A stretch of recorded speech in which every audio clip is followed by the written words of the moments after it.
The end days are coming. Others are out there fighting monsters and leveling up, while I hide in the background, helping teammates loot corpses. Everyone calls me a cowardly waste of space, but I'm not only not leveling up, I'm actually happy, because I awakened the top-tier talent of Soul Devourer. Ignoring levels and ranks, devouring souls with this talent, able to gather millions of souls to fight for me. However, this talent cannot be used on living creatures. In my previous life, I only discovered this before death. As I opened my eyes again, I found myself appearing 1 second before the end days arrived. At that moment, a voice echoed in everyone's minds, "Data panel complete, the global apocalypse will commence in 10 seconds, players, be prepared." The classmates all looked around in confusion. "Did you hear a strange voice just now? A global apocalypse, and I just finished today's homework. Forget about the test, my awakened ability is a diamond tier lightning sword. Being invincible is really unlucky, my talent is really bad." Only at the black iron level, Xing Anlin by the window was complaining with a mournful face.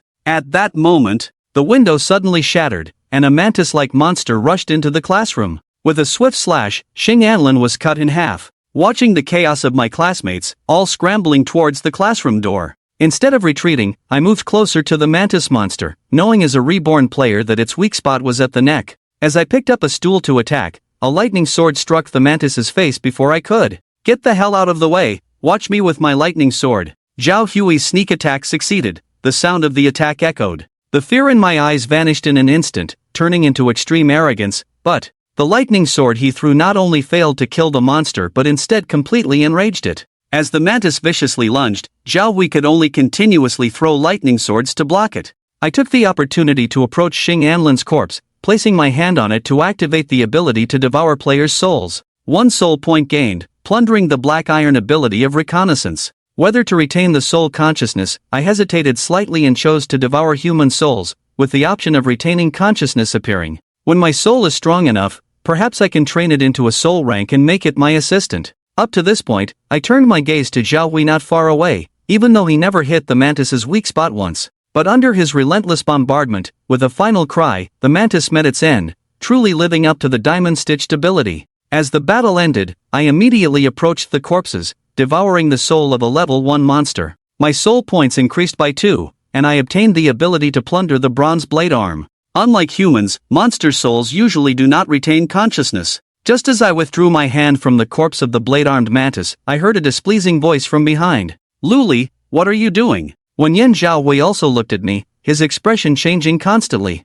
"If you already have a plan in mind, it's no problem. My ability is black iron reconnaissance, I can locate where the Yuan crystal is generated." Zhao Hui's eyes narrowed as he asked, "Where is the location where the Yuan crystal is generated?"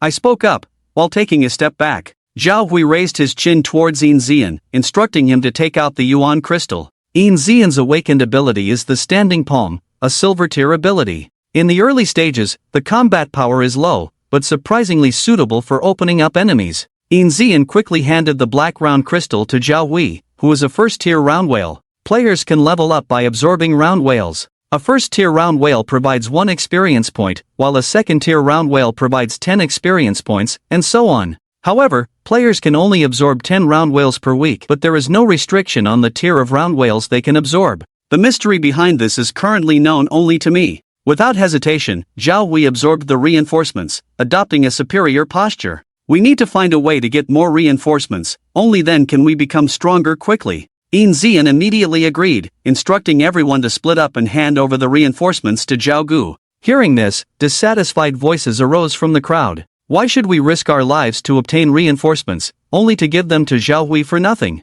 Upon hearing this, Zhao Wei targeted those who opposed him, electricity flickering in his hands. "With my awakened ability to fuse diamonds, you can't compare." The next moment, the 2 opposing individuals were immediately turned into zombies, silencing the crowd completely. I quietly retreated behind the others, dragging the 2 zombie bodies aside. Though it may seem sycophantic, it actually earned me an additional 2 soul points. Furthermore, I gained 2 more abilities, namely silver level speed and silver level distance. However, Zhao Wei noticed my actions, smirking triumphantly as he continued addressing the crowd. "Everyone, times have changed. Now, the strong are respected. If you want to survive, you need to be pragmatic. Learn from Lu Li. Even though he's just a useless black iron, following me allows him to survive in this post-apocalyptic world. The crowd all turned to look at me, their expressions a mix of complexity and confusion, with jealousy but more so with disdain. Naturally, I paid no heed to their gazes. The ability to devour souls may be heaven-defying, but it's quite weak in the early stages. So, before my strength becomes sufficient, I plan to slyly develop a bit. At that moment, Wang Shuyan stepped forward from the crowd and said, "Zhao Ge, my awakened ability is the golden rank healing technique. Let me stay by your side." After Xiao Wei learned about Wang Shuyan's ability, he directly accepted. At this moment, another voice came from the crowd, saying, "Zhao Ge, my ability is also reconnaissance, but my rank is bronze. I can replace." Upon hearing this, Lynn couldn't help but glance around the crowd and saw it was Tian Yuhao. In the previous life, he valued my soul-swallowing ability. Xiao Wei even acted as my follower, but in the end, he chose betrayal for his own gain. And in this life, he chose to compete with me for opportunities in front of his own interests. Tian Yuhao must die. Zhao Wei raised his eyebrows and ordered me, "Alright, then you follow me. Li, go outside the classroom and look for monsters. Afterward, bring Yuan Jin to me." Zhao Wei is now completely swollen and doesn't care at all whether I am satisfied. Laughter came from the crowd, and everyone thought I would be angry. However, I just responded lightly and obediently walked out of the classroom. Of course, I'm not afraid of being summoned, but I'm afraid he will keep me by his side. With this opportunity, I must leave quickly in order to go outside to kill monsters. The most urgent task now is to enhance my strength. After I left, I quickly headed to the back mountain of the school. I remember there was a mantis nest there, but now the end of the world has just arrived. There should only be a mantis queen in the mantis nest, along with unhatched mantis eggs. At this moment in the Zhao family in the capital, a man looked at the woman in military uniform and asked, "Little sister, is there any news in the army?" The woman in armor remained silent for a while before responding, "I only know that the revival in the city is accelerating. Currently, superiors have prohibited anyone from recruiting reinforcements or leveling up. All we are doing is killing monsters and collecting elemental crystals. It seems that the military also has experts. The ancient book's prophecy is likely to come true." At this moment, an elderly man pleading for mercy said, "Now, everyone should collect more elemental crystals and uncover a few promising talents." Zhao Jin, with a worried expression, added, "The Zhao family branches in Zuiyi Yongcheng are limited. We've already explored them all. I can't just randomly recruit people. It's not appropriate to recruit people randomly, but the descendants of the crab can still be developed. After all, one cannot achieve a monumental task alone." The elderly man took a deep breath and said, "If there are Zhao descendants above the platinum tier, they can be recruited and cultivated." By this time, I had found the mantis nest. I picked up a rock and threw it towards the entrance, causing a sharp screech to echo from inside the cave. A mantis-like monster, as large as an adult, rushed out of the nest, scanning its surroundings menacingly. It was identified as a boss creature, the mantis queen, with a level far surpassing that of the players. It was advised to evacuate immediately. Ignoring the final warning, I boldly appeared in the mantis queen's line of sight. My right arm swiftly transformed into a sharp blade, as I simultaneously activated distance and speed. However, I didn't rush to attack. Instead, I continuously provoked the mantis queen with stones, waiting for an opportunity when it would reveal a weakness.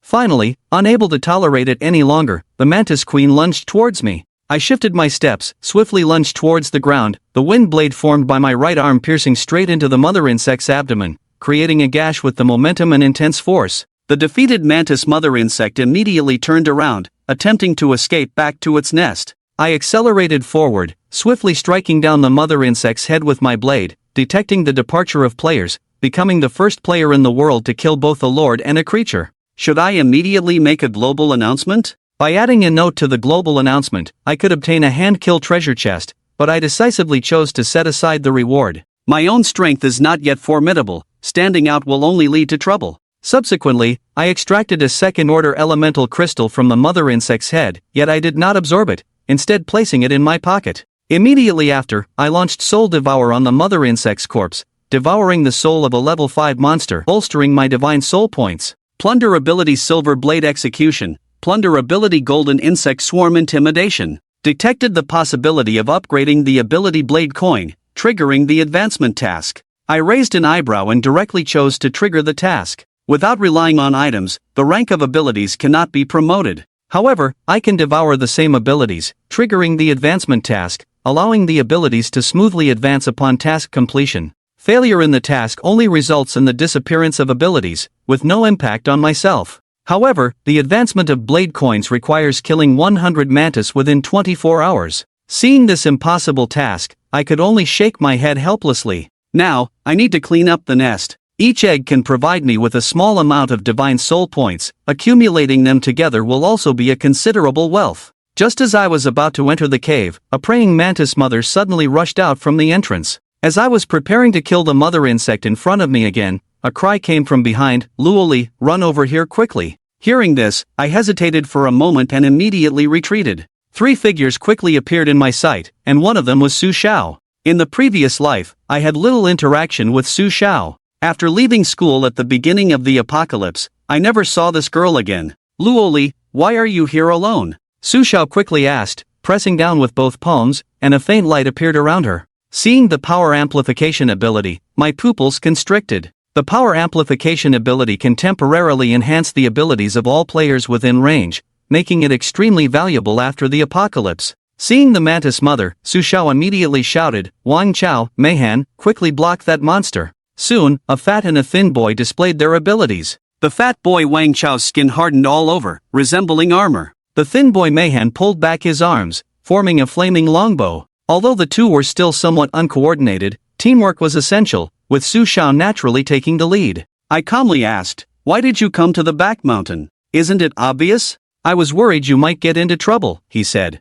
In that moment, Sushia's face blushed imperceptibly. Before I could respond, he hurriedly explained, "I am the class leader and have a duty to take care of every student in the class. This saintly figure won't survive long in the apocalypse." I quickly reminded Mahan to try attacking the mother insect's neck. Yen Sushia wanted to retort, but upon hearing my reminder, immediately ordered Wang Chao to try to restrict the mother insect's movement. I did my best as Wang Chao roared and charged at the mother insect. Mahan attacked the mother insect's neck with all his might. "Damn it, fatty, don't move, I can't aim properly," Mahan anxiously shouted, but the swordsman in his hand couldn't shoot out, and the situation seemed to be turning against them by the mother insect. With a slight frown, I activated the ability Insect Swarm Deterrence. Despite being 6 levels lower than the mantis mother insect, the Insect Swarm Deterrence, under the influence of Sujiao's ability, automatically upgraded to Platinum. Thus, the mother insect stiffened for a moment. Seizing the opportunity, Mahan's swordsman hit the mother insect's neck,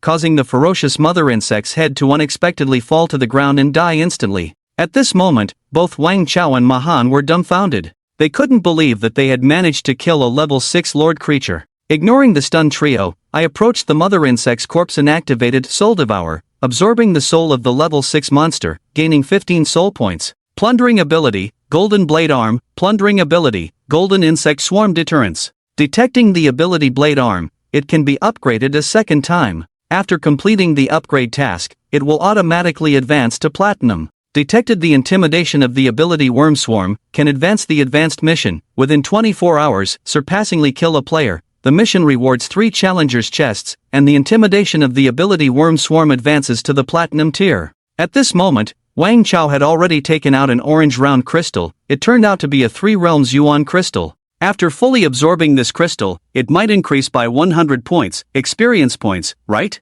Mahan Zaba bit his lips, his face filled with excitement. Wang Chao's eyes were ablaze, but in the end, he still handed the yuan crystal to Sushia. "Squad leader, you are the leader, you distribute it." Before the words fell, I, who had been silent all along, suddenly spoke, "If you don't want to die, it's best not to touch this yuan crystal." "What do you mean by that?" Sushia looked at me, confusion evident in his eyes. "I mean it literally." I didn't bother to explain more to Sushia, lifted my leg and walked towards the direction of the worms. "What's with the attitude? Just because you awakened some scouting ability? If I didn't like you, you would have been eaten by the mother worm by now." Sushia, watching me leave, muttered to himself. Then, Sushia carefully kept the yuan gold close to him. "Carelessly follow me closely." The passage from the insect nest wasn't too long. Bending down and moving forward for dozens of meters, the surroundings suddenly became clear. Mahan raised his flaming longbow, surveying the surroundings in the firelight. Little did he know, just one look almost scared the urine out of him.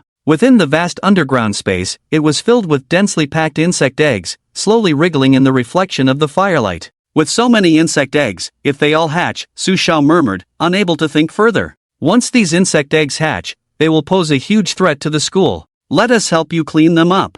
I didn't stop you randomly, anyway. I am just trying to increase my soul points." Having 3 more people help clean up can also save energy. After a busy period, I harvested nearly 20 soul points. It was detected that player Luli's soul points reached 50 points, unlocking soul soldiers. Soul soldiers reshape collected souls into soldiers. Each soul point is equivalent to 1 experience point. With my current soul points, I can reshape a level 2 praying mantis with blade arms. As long as my soul points do not drop to 0, the soul soldier will be immortal and eternal. There was also a pleasant surprise. The unhatched mantis eggs were unexpectedly identified as blade-armed mantises, making it easy for me to complete the advanced task. The task reward challenger's box enhances the blade-armed ability, advancing to the platinum rank. I then choose to temporarily set aside the reward. Just as I was contemplating where to go next to kill monsters, a notice suddenly appeared on the data panel. Congratulations to player Xiao Wei for becoming the first player globally to reach level 1, rewarded with an Iron Street upgrade box. Xiao Wei was unsure of how to complete the clan mission, staring at the announcement on the panel in the mirror, a hint of confusion appearing between his eyebrows. During the announcement, the coordinates are located at Yongcheng First High School, very close by, a very good target for recruitment. How Zhao Jing instructed, have you seen that kid named Xiao Wei? Go bring him back for me, make sure it's safe. I want a living person with all the information. The bald man called Hao nodded and left. In the classroom at this moment, what the hell, only 10 yuan gene can be absorbed in a day. Zhao Hui stared at the panel in front of him and cursed loudly. Being suppressed to this extent and level, how can this genius grow stronger? Seeing Zhao Hui's rage, Wang Shuyan's eyes flickered. He flattered, Zhao Gu, don't get angry. I actually think the system's level suppression is quite friendly to you. Think about it, since everyone can only absorb a limited amount of yuan gene each day, it's like forcing everyone onto the same starting line. But you have awakened the ability of a diamond grade. It's precisely what those useless people can never achieve.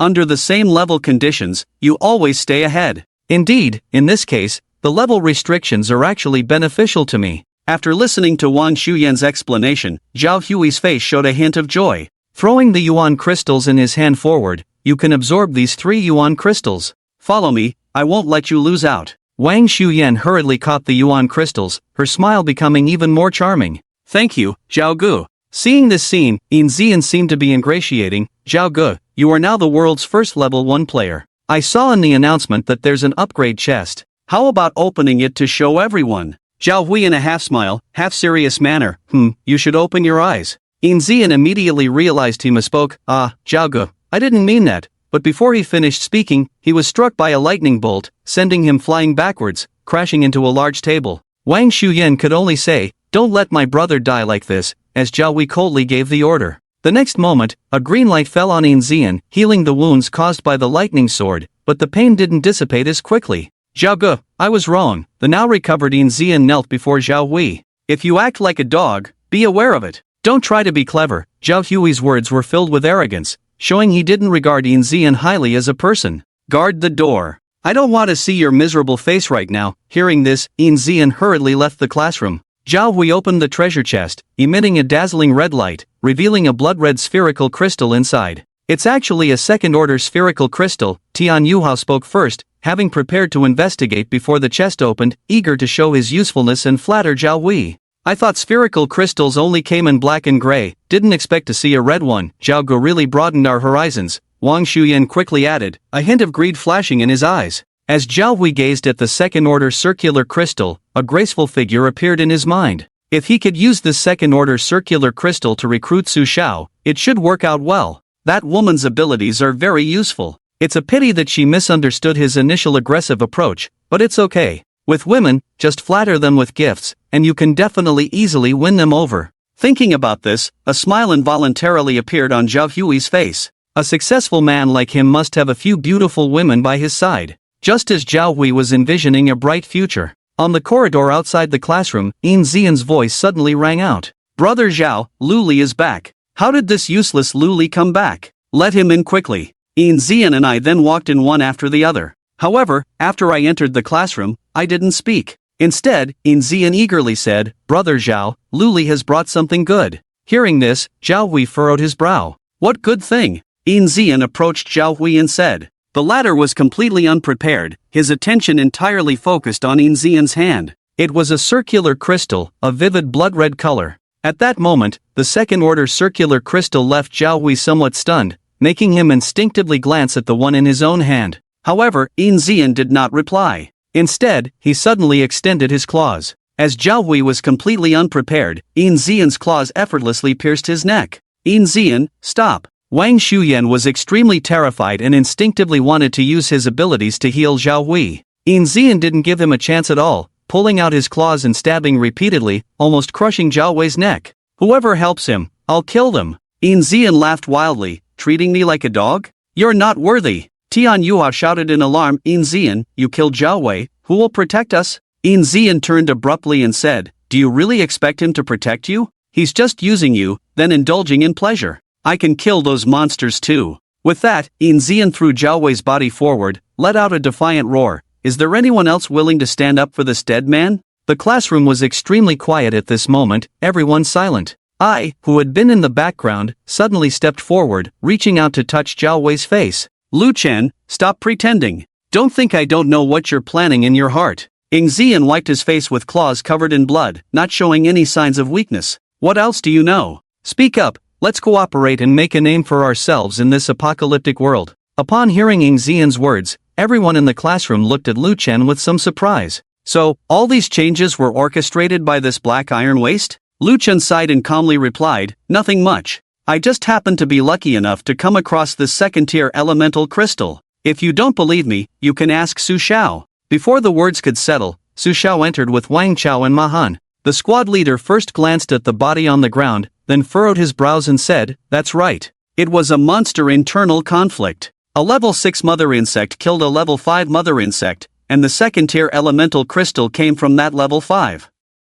When we found Lu Chen, he was being chased by the level 6 mother insect. The others gasped in shock at the revelation. A level 6 mother insect? There are monsters of such high levels outside the teaching building? Sheng Duo exclaimed, covering her mouth in astonishment. She was also one of Zhao Hui's selected teammates, with the ability of storage space. This ability, as its name suggests, can create a space for storing items, with no attack power, making it somewhat mediocre. In the early days of the apocalypse, players with such abilities could serve as human backpacks. But as players continued to level up, an item called the Space Ring would replace the role of these players. At that time, they would lose all their value and be ruthlessly abandoned by their teammates. Whether to comfort the girls or to show off his masculinity, Wang Chao chuckled, what's there to fear? We've already taken down that level 6 mother insect, and the elemental crystal is in the squad leader's hands. Squad leader, take it out and give it to them. Before Wang Chao could finish his sentence, Mahan covered his mouth with his hand and scolded him, you talk too much. Keep quiet. Seeing Mahan's reaction, the simple-minded Wang Chao finally understood and quickly closed his mouth. Yes, it's the apocalypse now. The last person who flaunted wealth hasn't even cooled down yet. Sushia raised his hand to quiet everyone down and spoke seriously, we are all classmates, there's nothing to hide. As Wang Chao said, the level 6 mother insect behind the teaching building was indeed killed by us. But it wasn't a solo fight as you might imagine, it was the result of teamwork. Seeing Sushia's confirmation, Wang Shuyan immediately tried to please her. Xiao Jia, you're so powerful, can I join your team? My healing ability is very useful. Sushia's eyes flashed with a hint of subtle disgust, but she still nodded, not just you, I want all the classmates in the class to join. Because only by uniting and helping each other can we survive better in this apocalyptic world. Dictatorship will never lead to good results. With that, she gave a meaningful look at Zian. Zian was somewhat defiant, stiffening his neck as he retorted, you talk better than you sing. Can you guarantee that you won't turn into a dictator like Xiao Wei? I have an amplification type ability, which means I am destined to work closely with my teammates, Sushia patiently explained, but if you don't trust me, I will respect your choice. Just don't kill again. Zian fell silent, seemingly weighing the pros and cons. He glanced at the resolute Sushia and then at Lu Chen, who had handed him the second-tier elemental crystal earlier. In the end, he shook his head, forget it, I'm not interested in joining your harmonious and friendly family. Let me fend for myself. With that, Zian lifted his leg and prepared to leave. Wang Chao suddenly took a step forward, blocking his path. Zian frowned, what's up? You won't let me go if I don't join you, right? Wang Chao moved his neck slightly, his skin quickly hardening all over his body, chuckling, don't get me wrong, you can leave if you want, but before you go, leave that second-order yuan crystal. Zian's face darkened, what if I don't? Then we'll have to use some means. Mahan leisurely took over, flames surging in his palms, instantly conjuring a flaming longbow.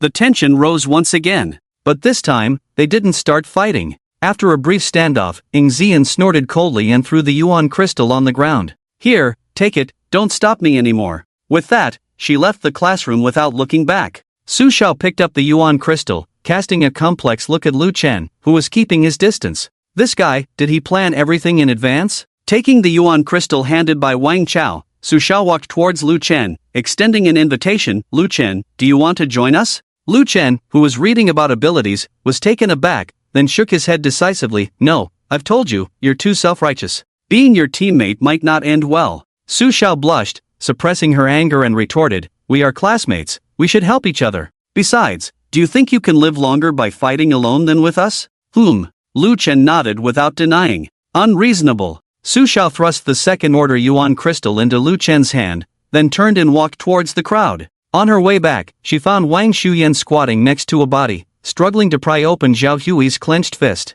What are you doing? Perhaps due to her bad mood, Su Zhao's tone was a bit harsh. Xiao Jia, Xiao Wei also has a second-order yuan crystal. Since he's dead and won't need it, why not use it for greater value? So, you're looting the spoils of war? Su Xiao narrowed her eyes, crossing her arms. Wang Shuyan panicked a bit and hurriedly added, Xiao Jia, don't get me wrong, this yuan crystal belongs to everyone, I dare not keep it for myself. With that, Wang Shuyan tremblingly held the yuan crystal in front of Su Xiao. However, Su Xiao did not reach out to take it, just turned to face everyone in the classroom. If you are willing to trust me, please join my team. I promise not to abandon any teammate and distribute all resources equally. What do we need to do? Tian Yuhao raised his hand, asking tentatively. Participate in decision-making, obey orders, Su Xiao replied calmly. As I said, I am not a dictator, but the team needs a leader. Until a better candidate emerges, I will temporarily assume the role of captain. And the yuan crystals obtained from killing monsters? Chung Duo asked timidly. I will also distribute them. But each time I distribute, I will explain my decision. If anyone has objections, they can vote to change my decision. Su Xiao, who had been a class monitor, spoke and acted meticulously, giving a sense of trustworthiness. I'm in. Tian Yuhao was the first to speak up. I'm in too. Chung Duo immediately followed. Me too. Count me in. Voices rose and fell in the classroom, with the vast majority choosing to join. The few who didn't immediately express their stance also changed their minds after communicating with Su Xiao, becoming part of the team. Lu Chen looked at everything in front of him, shook his head helplessly, and prepared to leave the classroom. In the previous life, he didn't team up with Su Xiao, so naturally, he wouldn't this time either. However, just then, Wang Chao suddenly blocked his way. Lu Chen, wait a minute. Lu Chen furrowed his brows, wondering why he was being stopped when he had nothing to do with this place anymore. Wang Chao grinned and said, there's still a level 3 elemental crystal with the squad leader.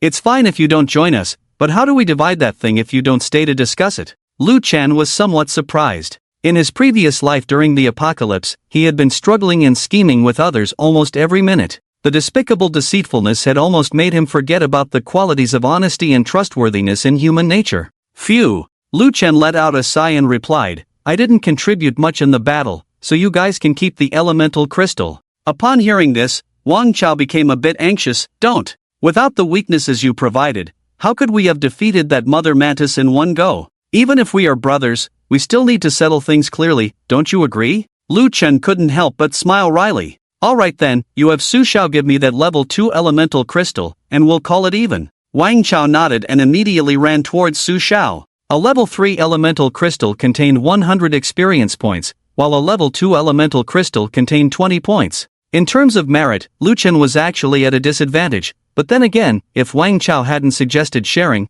he might not have even gotten that level 2 elemental crystal. Su Xiao quickly agreed to the distribution proposal and tossed the level 2 elemental crystal in Wang Shuyan's hand to Lu Chen. This scene left everyone present stunned. Watching Lu Chen walk away, Tian Yuhao was very puzzled and said, Xiao Su, why did you give the level 2 elemental crystal to that useless Lu Chen? He's not even our teammate. Tian Yuhao felt that Su Xiao was a bit hypocritical. She had clearly stated before that she wouldn't become a dictator and would distribute all resources equally, but then she gave a level 2 elemental crystal to someone completely unrelated? Faced with the questioning, Su Xiao remained unruffled. It's like this, without Lu Chen's help earlier, we wouldn't have been able to kill that level 6 mantis mother, so the spoils we obtained should rightfully be shared with him. This doesn't go against fairness. However, Tian Yuhao was not satisfied with Su Zhao's explanation. Lu Chen helped? He's just a scrap of iron. What help could he provide you guys? Squad leader, I remember you said before that when you found Lu Chen, he seemed to be chased by that mother mantis, right?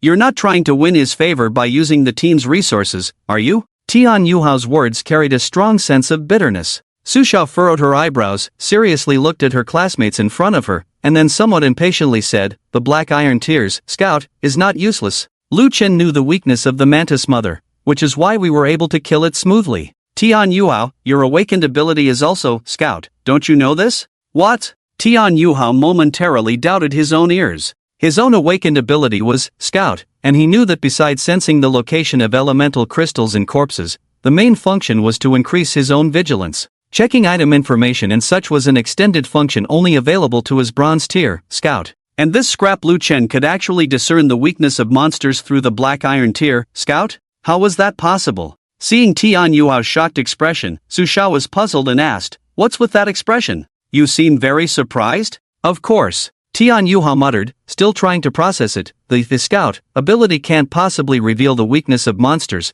Lu Chen is lying." Lu Chen walked along the deserted corridor, constantly scanning his surroundings. It had been over 4 hours since the apocalypse arrived, and there were no students moving around the school anymore. The vast majority had chosen to huddle together in classrooms, waiting for rescue. However, they would soon realize that rescue was not coming. The end of the world has come, and everyone has awakened different innate abilities. The original social order and organizational structure might barely hold up, but the balance won't last long. No one can resist becoming stronger. So when the opportunity for a major reshuffle arises, chaos is bound to happen sooner or later. Lu Chen. A voice called from the corner, causing Lu Chen to pause in his steps. Ying Zian emerged from the shadows, a smile playing on his lips. His friendly expression, combined with the blood that stained most of his body, gave him a somewhat sinister look. "Why are you alone? Where are Sushia and the others?" "Oh, I didn't join Sushia's team, so naturally, we won't be acting together," Lu Chen replied calmly. "Not with Sushia's team?" Ying Zian seemed to realize something, his smile growing wider. "So you came out alone without fear of danger? There are monsters everywhere now, and players like you, without self-defense abilities, are in a precarious situation. It's not a problem with you here." Lu Chen also smiled genuinely. His experiences from his past life made his disguise impeccable. "With me?" Ying Zian was taken aback, and the claws he was about to attack with suddenly retracted.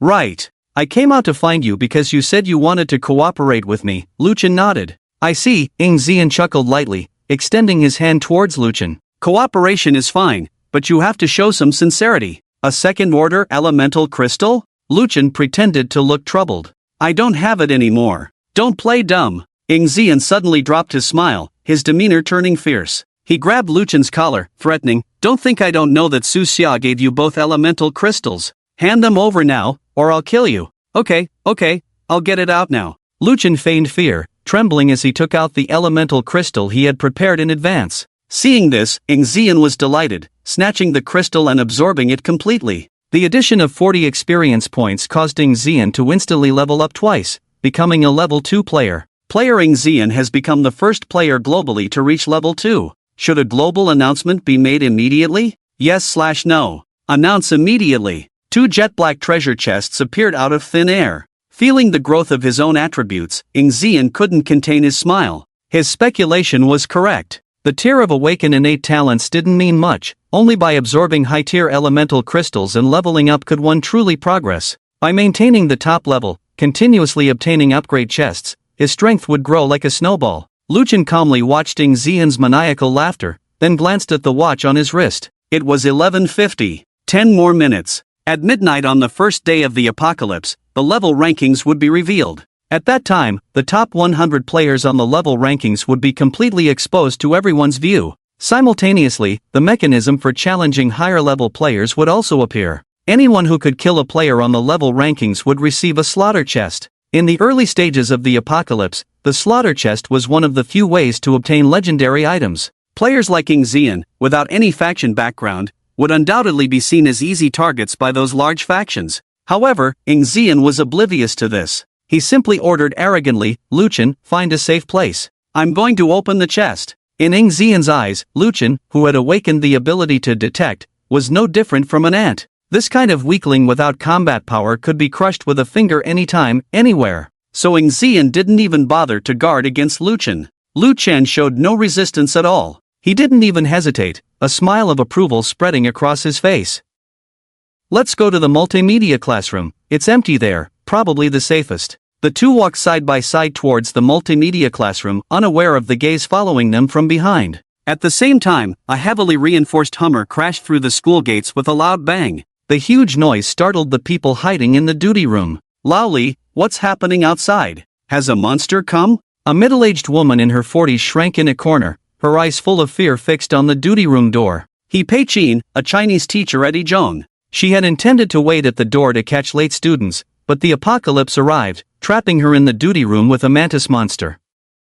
Although the mantis monster that had killed 3 students had left an hour ago, the blood outside still made the teacher too afraid to open the door. The students' lives were more important than her own. Besides, since everyone was dead, the safest thing to do was to stay in the duty room and wait for the police to arrive. I don't know, teacher he, with such a commotion, could it be that another powerful monster has come? Laoli, dressed in a security uniform, muttered cautiously, clutching the riot fork as he edged towards the door. Before Laoli could get closer, there was a thud as someone kicked the door. Oh my goodness! The sudden noise almost gave Laoli a heart attack. He quickly took 2 steps back and looked out of the duty room window. There was no monster outside, just a scar-faced bald man standing there. Is that a person? Laoli was surprised. Open the door, I have some questions. The scar-faced bald man shifted his gaze from the nearby corpse and looked towards the window. In that instant, the security guard in his 50s shuddered all over. Laoli, there's a monster outside. Don't open the door. He Pei-chin, cowering in the corner, trembled.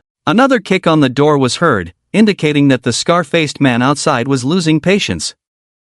Open the door quickly. I just have some questions. Laoli subconsciously moved to open the door, but found his clothes being tightly pulled by teacher he. Don't open it, Laoli. We'll be doomed if you open the door. But teacher he, it looks like a person. Maybe it's a rescue. Laoli was about to explain when the duty room door was kicked open with a bang. Damn, dilly-dallying around, wasting my time. Ah, how grumbled discontentedly, his expression looking even more fierce under the scar on his face. What are you up to? Seeing that the intruder was not a monster, teacher he gained some confidence and shouted, this is a school. If you act like this, I'll call the police and have you arrested. Ah, how ignored teacher he and looked at Laoli sitting on the ground. Old man, I'm looking for Xiao Wei, do you know where he is? Due to the global announcement only showing approximate coordinates, Ahao only knew that the person Jinga was looking for was at Izhong. Xiao Wei? Is he a student? Laoli was puzzled and asked instinctively. It could also be a teacher. Seeing that the other party seemed to understand the situation, Ahao's tone softened.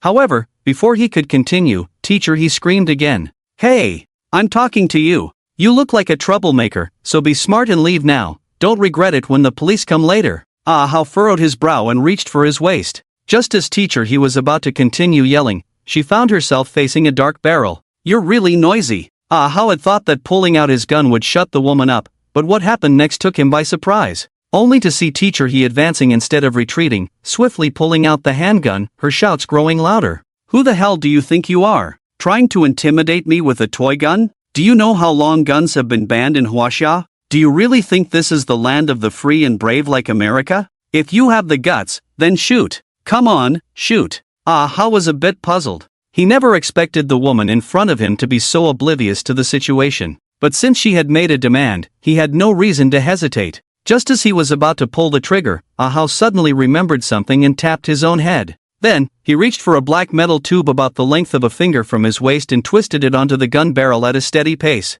He Pei-chin saw that Scarface was ignoring her and instead fiddling with the toy gun in her hand. She became even more convinced that he was just putting on an act, so she immediately assumed the stance of a teacher lecturing a student. Let me tell you, you're unlucky to have run into me today. Parasites like you should be locked up. I've already called the police, don't think you can just walk away, got it? I'm talking to you. Are you deaf? Listen. Asterisk puff. Asterisk before she could finish her sentence, he Pei-chin suddenly felt as if her shin had been fiercely kicked. The gunshot wound bloomed like a bloody flower, a horrifying sight to behold. The excruciating pain tore through her, causing the dignified teacher to scream in agony. How didn't directly kill he Pei-chin? He felt that relying solely on an old security guard wouldn't be enough to find someone in the school. I heard you, is one shot enough? Ah Hao crouched down, pressing the still smoking gun barrel against He Peichin's chin, his eyes indifferent. That's a real gun. How dare you? I'll report you to the police, I'll make sure you rot in jail. He Peichin still seemed to be in denial, becoming increasingly hysterical. She struggled to grab Ah Hao's gun. Stepping back half a step, Ah Hao's eyes flashed with a hint of disbelief. Was this teacher feeling so secure now? Without further hesitation, Ah Hao shot He Peichin again, this time hitting her in the shin once more. The second wave of pain finally made He Peichin realize that something was wrong, that the Scarface man in front of her might actually kill her. Is that enough now? Seeing the woman finally quiet down, Ah Hao asked again. He Peichin nodded repeatedly, no trace of arrogance left on her face. She even asked somewhat eagerly, "You're looking for Xiao Wei, right?" "I know him, he's a student in Class 8 of Senior 3. Security guard Lao Li, observing He Peichin's drastic change in attitude, and looking at the gun in Ah Hao's hand, whispered softly, "Teacher isn't it inappropriate to just hand over a student like this?" "What's inappropriate about it? Big brother has named Xiao Wei, we're just helping out, what's wrong with that?" He Peichin's words left Lao Li speechless, so he closed his mouth.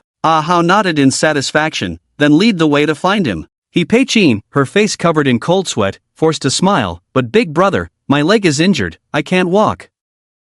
"Let him carry you." Ah Hao pointed the gun at Lao Li. He Peichin looked at the old security guard with disdain, finding an excuse. Big brother, there are monsters outside, how about I tell you his location? Class 8 of Senior 3 is on the second floor, just around the corner up the stairs. Let him carry you, you lead the way." Ah Hao's impatience showed on his face as he tapped He Peichin's face with the gun barrel. "Don't make me repeat myself, my time is very precious." Yes, Lao Li, hurry and carry me." He Peichin nodded vigorously, urging Lao Li to move. The three of them quickly left the duty room and headed towards the teaching building. As they reached the second floor, they received a notification on their interface. The ranking list has been generated, players can check it in the world interface. Location information sharing completed. Challenge mechanism activated, first duration 12 hours. Ah Hao glanced at the leaderboard and found that the player ranked first was a LV2 player Ingzian. Chinese? Which district? Ah Hao casually clicked on the location information. Upon discovering that the coordinates were also located at Yongchang one middle school, a look of surprise appeared in the scar-faced man's eyes for the first time. What's going on? This person is also at one middle school? Upon hearing Ah Hao's muttering, He Peichin turned her head and said pleasingly, "This Ingzian is also a student in Class 8 of Senior 3, usually gets along well with Xiao Wei." "Oh?" Ah Hao pondered, speculating that the person he was looking for might have awakened some kind of ability to help players level up quickly. After all, the first player in the world to reach LV1 was Xiao Wei, and Ingzian, who was close to Xiao Wei, became the first player to reach LV2. Although Ah Hao felt that these two individuals were not good at concealing their sharpness and were a bit too high profile. But then again, if they weren't high profile, how could they have been noticed by Jinggu and thus have the opportunity to join the Zhao family? "I want to meet both Xiao Wei and Ingzian," Ah Hao ordered coldly. "For now, let's not consider Ingzian. If he could bring back Xiao Wei, his auxiliary abilities could help the Zhao family strengthen more quickly.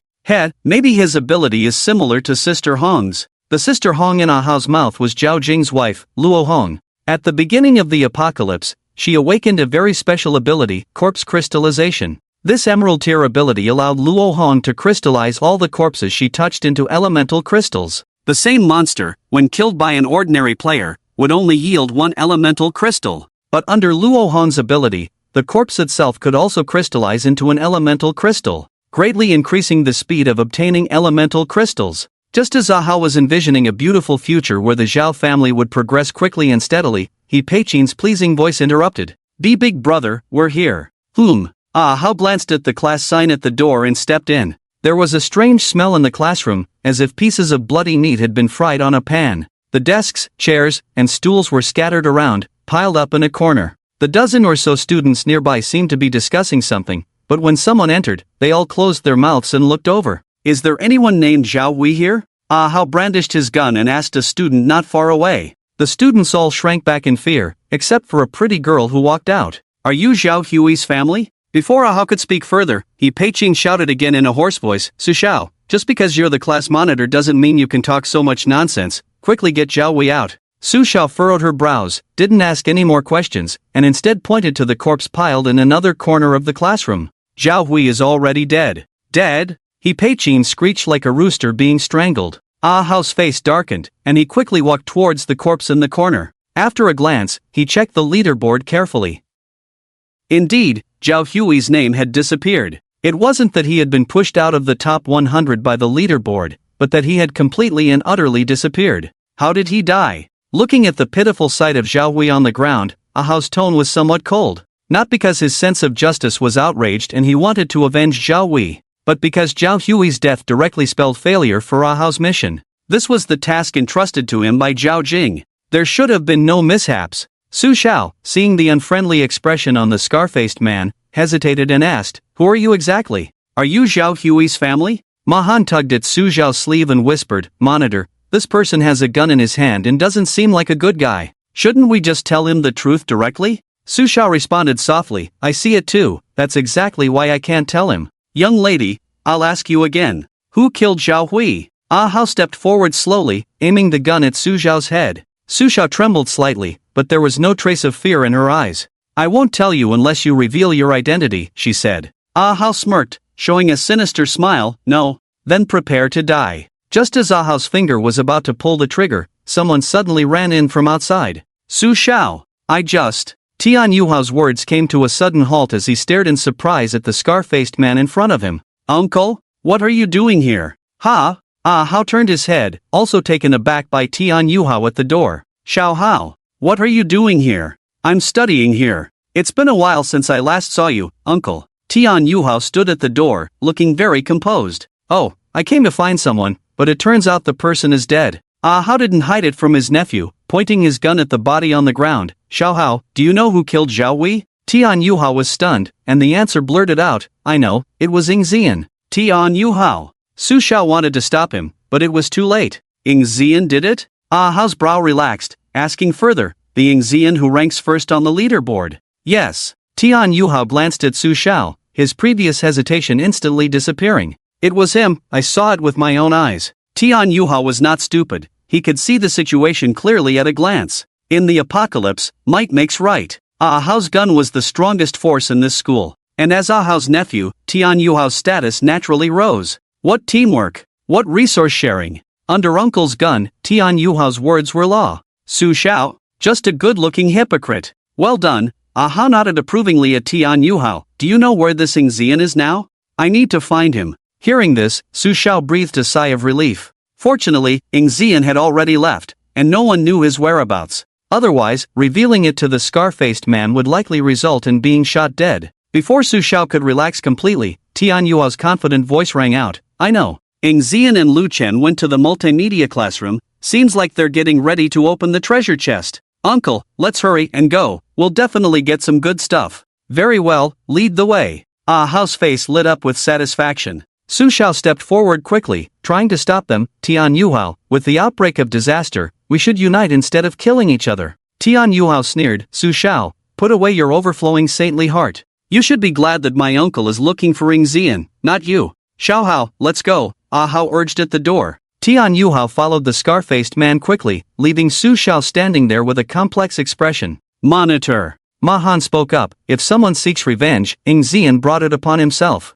Let's not get involved, let them go." Su Xiao's frown deepened, "But by doing so, how are we any different from accomplices?" Ma Han looked troubled, unable to find the right words to say. "Even if Ying Xian deserves to die, what about Lu Chen?" Su Xiao looked worried. "Didn't you hear how Tian Yuhao said he wants to kill for treasure? If we don't do something today, who will come to your aid tomorrow when you're targeted by others?" The crowd fell silent, each wearing a different expression on their faces. Wang Chao suddenly stepped forward half a step and stood beside Su Xiao, saying, "Squad leader, I think you're right. We need to stop Tian Yuhao and his uncle." "Stop your nonsense." Ma Han blared at Wang Chao impatiently. "Do you think just because we can kill a level 6 queen bug, we can take down a player with a gun? Do you really think your armor is bulletproof and can withstand bullets?" Wang Chao retorted, somewhat defiantly. "With my current level, it's definitely not possible, but if the squad leader can let me absorb the tier 3 elemental crystal, maybe it could work." At these words, Su Xiao's eyes lit up.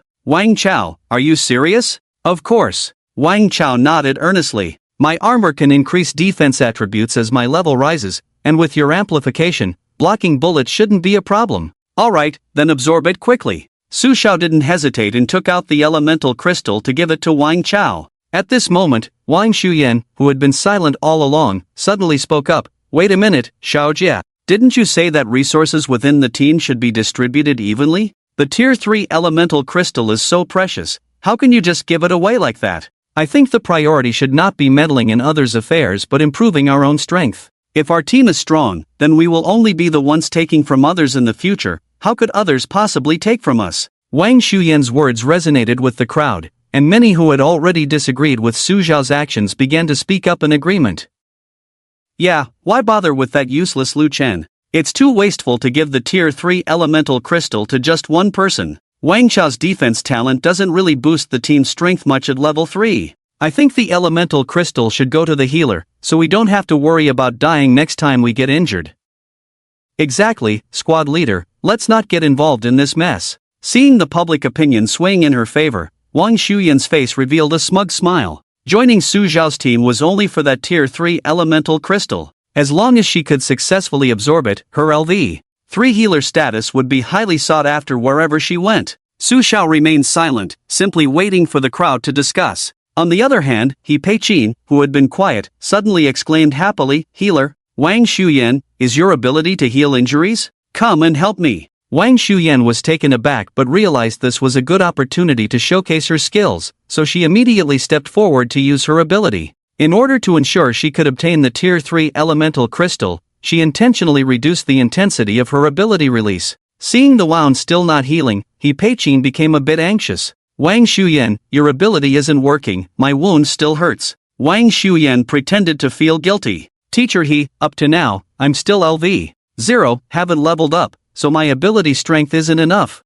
Upon hearing this, He Pei-chin immediately turned to Su Xiao and ordered, Su Xiao, as a teacher, I command you to give the elemental crystal to Wang Shuyan. Her healing art is the ability that needs leveling up the most right now. Command me as a teacher? Su Xiao forced a smile. Teacher what about Lu Chen? He Pei-chin replied nonchalantly, why should I care about that poor guy? Among all the students I've taught, during holidays and festivals, he's the only one who never contributes anything, no gratitude at all. I've been lenient with him by not making a fuss. Besides, Tian Yuhao just said that Lu Chen chose to following Xian, so he deserves whatever consequences come his way. That scar-faced bald man is a lunatic, he's really capable of killing. I'm stopping you for your own good. As the sermon continued, He Pei-chin seemed to be back in her element, incessantly talking without any intention of stopping. Su Xiao found it all too noisy. Stop. Su Xiao interrupted, disappointment written all over her face. This third-order elemental crystal is the result of my, Wang Chao, and Ma Han's collaboration, and has nothing to do with you.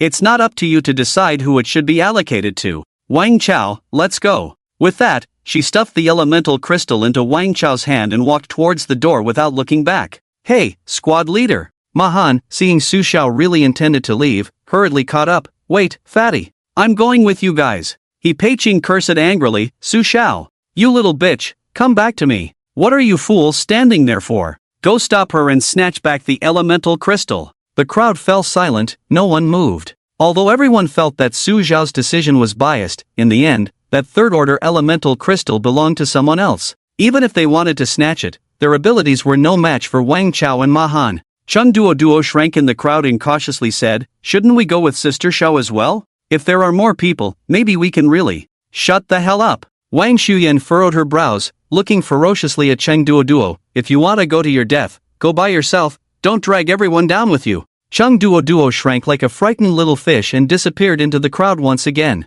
Multimedia classroom. Ing Zian looked at the treasure chest in front of him, his mouth almost reaching his ears. Just half an hour ago, he was curious about what Xiao Wei could open in his black iron treasure chest, and now, he had opened two himself. And there were more things in the chest than in Zhao Hui's. He had opened 4 second-order elemental crystals alone, along with a black and white coin of unknown use. Lu Chen, take a look at what this coin is for. Due to the lack of detection skills, Ing Zian's panel could not display item information. Lu Chen looked at the coin in Ing Zian's hand with a smirk. He was very familiar with this thing. Item name, Coin of Destiny, Quality, Inferior, Function Description. Using this item, there is a chance to receive divine gifts or heavenly punishment. Note, take a chance, turn a bicycle into a motorcycle. In simple terms, it's like opening a blind box based on luck. With good luck, you could get a mythical quality unique item like the Luchun from the previous life, or various other good things. With bad luck, you might get struck by lightning or summon a bunch of monstrously powerful monsters out of thin air.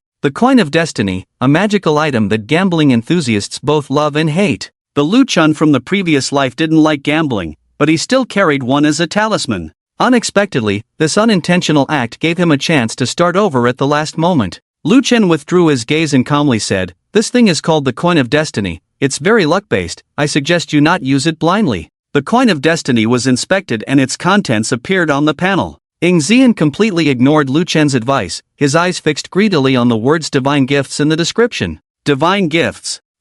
With my luck, I have to give it a try. But then he thought, what if he drew heavenly punishment and suffered a major setback? After much deliberation, Ying Zian came up with an idea and directed it towards Lu Chen. A thought suddenly occurred to him, I can make this useless Lu Chen throw it for me. If it's something good, I'll take it, and if it's heavenly punishment, it's Lu Chen who gets hurt. Ying Zian thought he was a genius. Lu Chen, seeing Ying Zian's ever-changing expression, naturally guessed what he was thinking and his eyes grew colder. If Ying Zian really wanted to force him to use the Coin of Destiny, Lu Chen wouldn't mind killing him right there. Although doing so would prevent triggering the top-tier reward of the cross-level challenge mechanism, it was still better than taking risks. Starting over, Lu Chen would be even more steady than in the previous life. Hey, Lu Chen, help me use this item. Taking the coin thrown by Ying Zian, Lu Chen felt a sinking feeling. It looked like he had to take action. Just as Lu Chen was about to condense his sword arm, the door of the multimedia classroom was suddenly kicked open. A bald scar-faced man strolled in leisurely, followed by a familiar figure.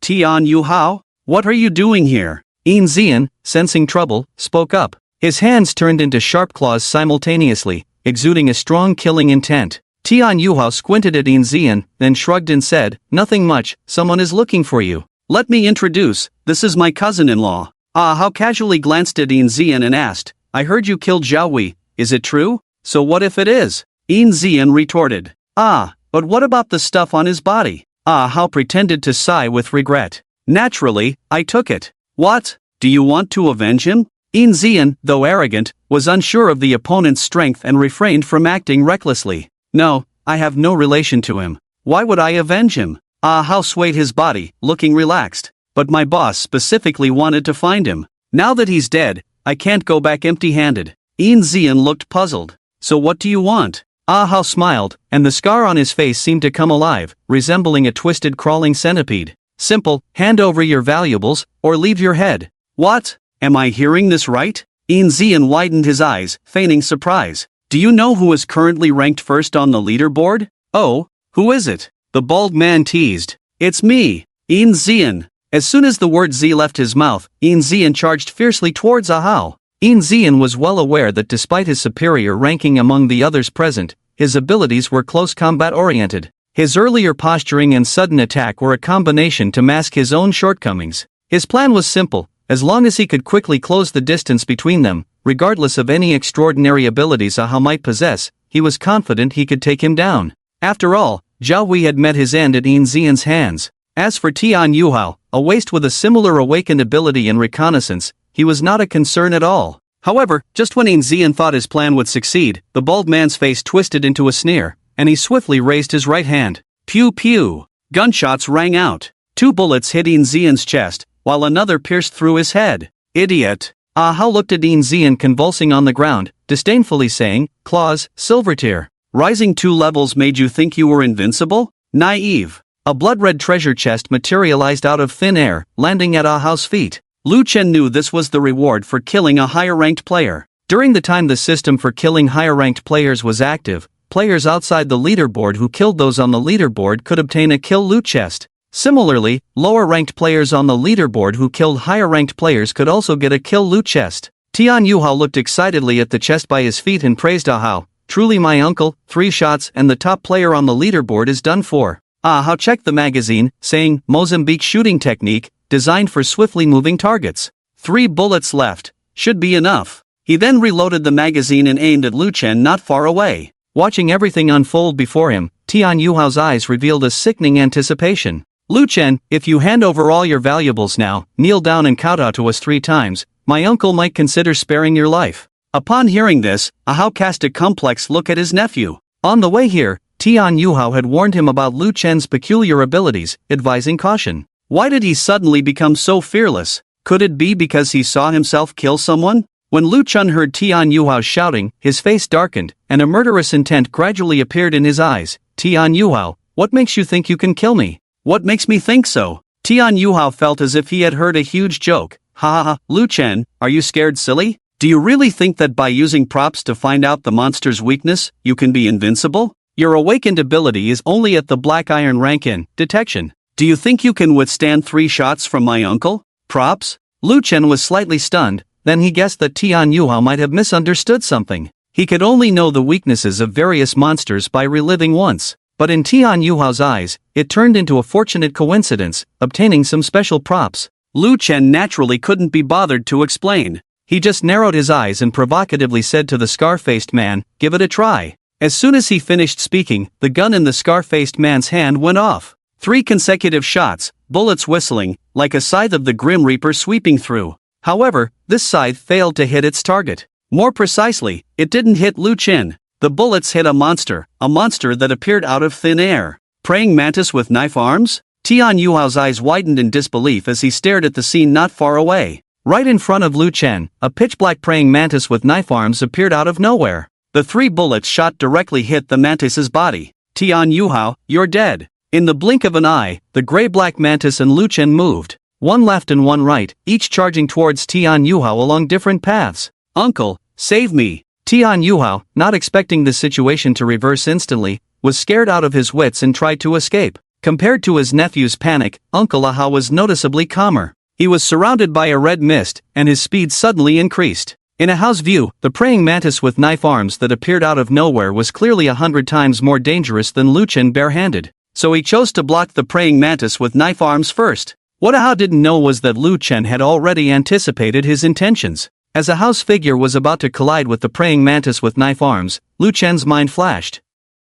Soul Soldier, retract. Swift, silver, activate. Ahao fiercely pounced but hit nothing. Meanwhile, Lu Chen had caught up with Tian Yuhao. Great strength, silver, activate. Knife arm, platinum, activate. His right hand, originally harmless, instantly transformed into a sharp blade, exuding a strong chill under the blessing of the platinum rank. Die! The blade, filled with anger, ruthlessly struck Tian Yuhao's back. The latter screamed, falling to the ground. Lu Chen, I was wrong. Please don't kill me. Don't kill me. Tian Yuhao wept, writhing on the ground like a worm. Seeing this, Ahao immediately shouted, changing direction and rushing towards Lu Chen. Lu Chen, stop! But how could Lu Chen relent at this moment? He took a step forward, raised his hand, and in an instant, ended Tian Yuhao's life. The sight of his own nephew being killed made Ahao's eyes bloodshot with rage. Ah! Lu Chen, I'll kill you! The eerie red mist around him surged wildly, and Ahao's speed increased once again. Lu Chen frowned, choosing not to engage directly but to retreat and summon the Soul Soldier again. Lu Chen had seen the bald scar-faced man's ability in the previous life. It was a kind of berserk ability similar to a berserker. When this ability was activated, it could shield the player's perception of pain and greatly enhance the player's physical attributes. It was a strengthening talent that combined speed and power. That's why Lu Chen summoned the Soul Soldier to counter it, without personally entering the battle. Ahao looked at the gray-black mantis that appeared again before him, a sinister smile on his face. Facing the oncoming blade, he not only did not dodge, but instead moved his body closer. Blood splattered, and the red mist around him thickened once again. Those who can't kill me will only make me stronger. Ahao extended his palms forward, grabbing the mantis's arms with one hand on each side, and then pulled forcefully. The LV2 mantis Soul Soldier instantly shattered, turning into strands of black gas. Is that all? Ahao roared, his momentum proud like a fierce tiger. However, his proud expression did not last long on his scarred face. Taking advantage of Ahao tearing apart the Soul Soldier, Lu Chen had already retreated to a safe distance. At this moment, arcs of electricity surged in his hands. Those who can't kill you will only make you stronger? You're quite motivational. Lightning arrow, diamond, activated. The thumb-thick arcs of electricity, like frenzied dragons, madly rushed towards the scar-faced man. Compared to Zhao Hui's indiscriminate bombardment, Lu Chen's control of the lightning arrow was precise. Almost every lightning bolt hit the scar-faced man's bald head accurately. In this situation, Ahao couldn't even think of killing Lu Chen. He couldn't even advance half a step. But Lu Chen couldn't immediately kill Ahao either. The strange red mist around him seemed to reduce electrical damage. The more lightning arrows hit, the stronger Ahao's abilities became. The situation was not looking good. Lu Chen frowned. He hadn't expected Ahao's abilities to be so dominant. Lu Chen. Ahao seemed to sense what Lu Chen was thinking and laughed amidst the barrage of lightning arrows. You can't kill me. He flipped his palm, revealing 10 blood-red elemental crystals. In an instant, they shattered and absorbed a whopping 200 experience points, causing Ahao's level to skyrocket. The level ranking saw another change. Congratulations to player Chen Hao for becoming the first player globally to reach LV 4, rewarded with 7 iron tier upgrade chests. There's still this trump card? Lu Chen's heart sank, taking a sharp breath. He had intended to use the lightning arrow to kill Chen Hao from a distance, but now that Chen Hao had advanced to LV 4 in one go, with his physical attributes soaring, this method was obviously ineffective. Did he have to engage in close combat? Although the platinum tier, Blade Arm, had a chance to kill Chen Hao, it also meant putting himself in danger. Despite accumulating combat experience from his past life, with Lu Chen's current physical condition after rebirth, he couldn't sustain high-intensity battles. The result could very well be mutually assured destruction. Should he give it a try? Lu Chen, I will kill you. Just as Lu Chen was contemplating, Chen Hao in the distance took a step forward. The scar-faced bald man was surrounded by rolling red mist, braving the lightning arrows as he approached Lu Chen. Lu Chen was stunned for a moment, then suddenly smiled. He laughed at how cowardly he had become. In his previous life, he had made a name for himself even in his ignorance. This time around, he would only become stronger. Activating the Swift ability, Lu Chen's figure flickered, starting to run in the multimedia classroom. The dense rain of lightning arrows temporarily ceased, as this attack couldn't kill Chen Hao and would only increase his strength. To kill him, a single blow was needed. Leveraging the terrain advantage, Lu Chen maintained a distance from Chen Hao. The soul soldiers torn apart by Chen Hao had not actually perished but were retrieved by Lu Chen in advance. Although he lost a few soul points, the remaining portion was enough to condense into a LV2 soul soldier again. However, Lu Chen did not intend to use it immediately. He wanted to concentrate all his strength into one point, only then would he have a chance to strike and kill in one blow. Dodging the chair thrown by Chen Hao, Lu Chen swiftly ran to Ng Xian's body. The soul-swallowing ability silently activated. Devour LV. 2 players' souls, divine soul points plus 4 plunder ability Claw, Silver. Detected that Claw and Blade Arm are both abilities of the Sharp series. Do you want to proceed with enhanced fusion? Fusion possible? Yes, fusion can be enhanced. Lu Chen almost forgot about this. Similar abilities plundered by soul can trigger advanced tasks, and upon completion, the ability grade can be improved. Abilities of the same series can be enhanced through fusion. Although Lu Chen is not sure what the fusion result will be, one thing is certain, the ability after fusion will definitely be stronger than before. Fusion. Lu Chen did not hesitate and immediately chose to fuse the abilities. At this critical moment of battle, any improvement can increase the chances of winning. Ding! Ability fusion successful. Due to the large grade difference between Blade Arm and Claw, no new ability appeared. Blade Arm effect increased, with Rip effect, triggering probability 50%. It's actually the Rip effect. Lu Chen was delighted. The Rip effect can continue to affect the target, and after multiple accumulations, it can cause severe injury. Once the severe injury effect is triggered, the target's movement speed will be significantly reduced. Lu Chen paused his steps, no longer sprinting. Originally, he planned to find an opportunity to deliver a fatal blow to Chen Hao. But now, with the Rip effect on the Blade Arm, the battle strategy needs to change. He intends to slowly wear down Chen Hao. Even though it may continuously enhance the opponent's abilities throughout the process, as long as the severe injury effect is inflicted, Lu Chen can take the initiative. Chen Hao saw Lu Chen suddenly stop his steps, and he immediately stopped as well. He looked at the other party with a highly guarded and suspicious expression. What? Do you know you're doomed, so you're not running away? Lu Chen chuckled. I admit, I really didn't expect your abilities to be this strong, and you even carry 10 second order elemental crystals with you. But hey, who dies? It's not certain yet. With that, a black mist suddenly rose behind Lu Chen. The soul soldier condensed again. The black mantis spread its wings and swiftly hovered over Chen Hao's head, like a Damocles sword ready to fall at any moment. Lu Chen himself began to slowly approach Chen Hao step by step. Summoning series talent? It seems like Xiao Hao was quite deceived by you. Chen Hao distractedly assessed the black soul soldier above his head, evidently knowing something. But the soul soldier seemed unwilling to give him the chance to ponder. The black mantis let out a roar, and in the next moment, it smashed towards Chen Hao like a cannonball. At the same time, Lu Chen's figure suddenly accelerated. Just as he was about to be caught in a pincer attack, there was no panic on the scarred face of Chen Hao. On the contrary, there was a hint of self-satisfaction, as if he saw through everything. Students are always students, too naive. Do you really think I'll fall for it again? Chen Hao rushed towards Lu Chen, completely disregarding the blade arm mantis. He was convinced that Lu Chen was using the same old trick, trying to attract attention with summoning creatures that look powerful but are actually so weak that they can't withstand a single blow. Wasn't Tian Yuhao killed like this? How could he, Chen Hao, fall for it again? Just as they were about to collide, a dazzling white light suddenly lit up in front of Chen Hao. An electric arc unreasonably hit him in the face, temporarily blinding him. When he opened his eyes again, there was nothing in front of him, no trace of Lu Chen. Sly fox. Chen Hao tried to find him but suddenly felt pain in his back and ankles. The Soul Soldier's attack had landed, leaving 2 long scars on his back.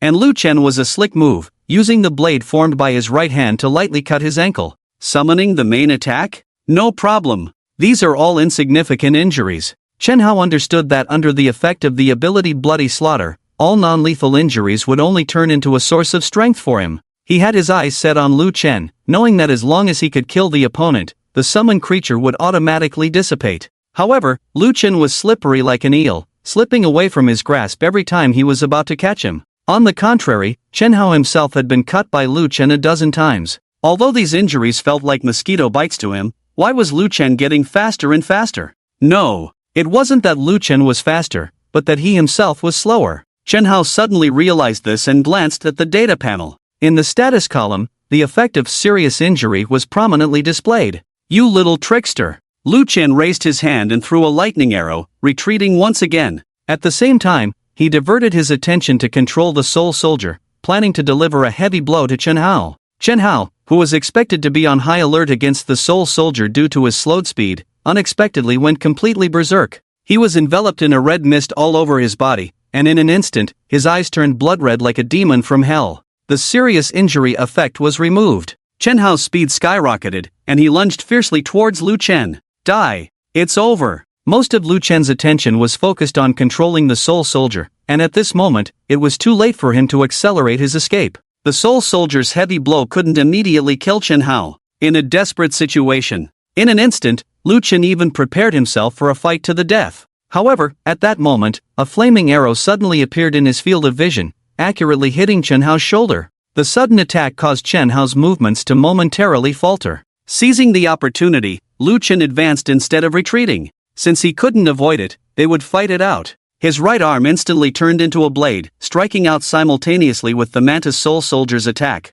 With 2 crisp sounds, Chen Hao stood frozen in place. Is it done? Lu Chen, too preoccupied to dwell on his astonishment, swiftly swung his blade arm horizontally. Chen Hao's abdomen split open, blood splattering everywhere, completely draining him of any resistance. Lu Chen! Sushia exclaimed, running towards Lu Chen. It was only then that Lu Chen realized the flaming arrow earlier was shot by Mahan. Was he saved by Sushia again? Lu Chen, are you okay? Did you get hurt? Sushia checked Lu Chen's condition from top to bottom, her beautiful eyes filled with uncontrollable worry. I'm fine. Thanks. Although Lu Chen disapproved of Su Zhao's motherly concern, he couldn't deny that without Mahan's crucial blow just now, he wouldn't have been able to kill Chen Hao.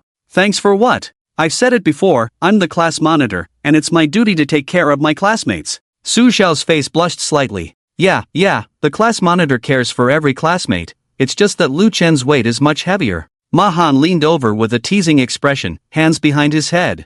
Mahan, stop talking nonsense. Su Zhao's face turned even redder. To ease the awkward atmosphere, she looked at Chen Hao. This scar-faced bald man was surprisingly tenacious. Despite the gaping wound on his stomach, he hadn't breathed his last breath yet. Wang Chao, go and fetch Wang Shuyan, she must be tired. The class monitor, you don't want to save him, do you? He shot Teacher He before, doesn't seem like a good person. Wang Chao, puzzled, approached and said, Class monitor, are you planning to save him? This guy shot Teacher He before, doesn't seem like a good person. Sushia furrowed her brows, sighed lightly, and said, but it's still alive, go quickly. If Wang Shuyan refuses to come, tell her I'm willing to pay Yuan Jing as a reward. Unable to argue with Su Xiao, Wang Chao had to return the way he came. Su Xiao seemed a bit worried and said to Mahan, go with Wang Chao. I'm worried about his safety alone. Ma Han, who was about to sit down and rest, paused for a moment, then a meaningful smile appeared on his face. Got it. Sergeant, you take care of safety.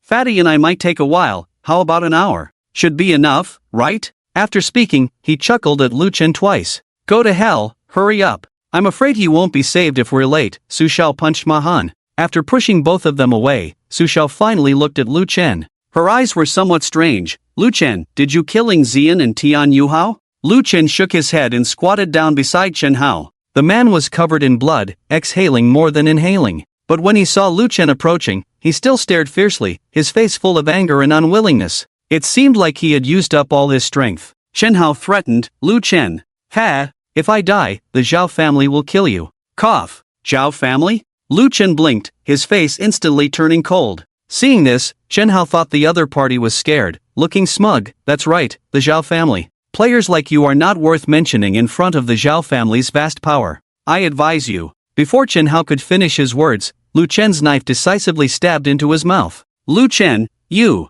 Sushia watched the scene in front of her, never expecting Lu Chen to be so decisive. Lu Chen didn't look back, just spoke to Chen Hao's body. No need for the Zhao family to find me. I will visit them another day. After saying this, he turned to Sushia. No, only Tian Yuhao and Chen Hao were killed by me. Ing Zian was shot dead by Chen Hao. Sushia was a bit confused. Is it appropriate to kill someone in front of her and then solemnly recount the facts? Can a normal person be so calm? At this moment, Sushia felt that Lu Chen was very strange. It was as if he had been struggling in the dark apocalypse for a long time, unlike her, who had just experienced the arrival of the apocalypse. Ignoring Su Zhao's confusion, Lu Chen bent down again and used his soul-devouring ability on Chen Hao's body. Devouring LV. For player's soul, +8 soul points, plunder ability bloody slaughter, platinum, whether to retain soul consciousness, yes/no. Lu Chen hesitated for a moment, then chose to retain Chen Hao's consciousness. The Zhao family would definitely be destroyed by him. Whether it was the open struggles of the previous life or the deep-seated enmity of this life yet to be revealed, Chen Hao, as a member of the Zhao family, might come in handy in the future.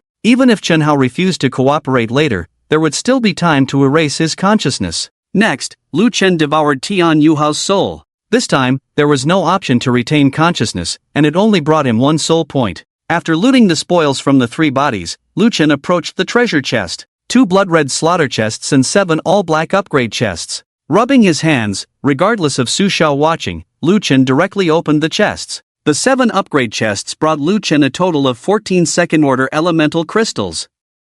With the 4 pieces obtained earlier from Ing Zian, Lu Chen now had an astonishing 18 elemental crystals on him. However, even so, Lu Chen did not absorb a single one. He just stuffed the elemental crystals into his pocket and went to the 2 slaughter chests. A chance to obtain mythical equipment. Let's see how lucky he is. Lu Chen opened the first chest with great anticipation. When he saw what was inside, his expression immediately turned strange. Indeed, there were items in the chest. And they were equipment items. But this equipment. Damn, something's not right. It seemed like a skirt? Lu Chen took out the pink checkered miniskirt from the box, feeling heavy-hearted as he inspected it. Item name, Temptation miniskirt of high school girls quality, perfect, automatically bound within 60 seconds of obtaining the equipment. Function description, wearing this equipment correctly can unconditionally enhance an 8 talent rank. Note, is it art or vulgarity? I can't tell anymore. All I know is that the moon is full, and if I don't appreciate it, I'll seem out of touch with the times.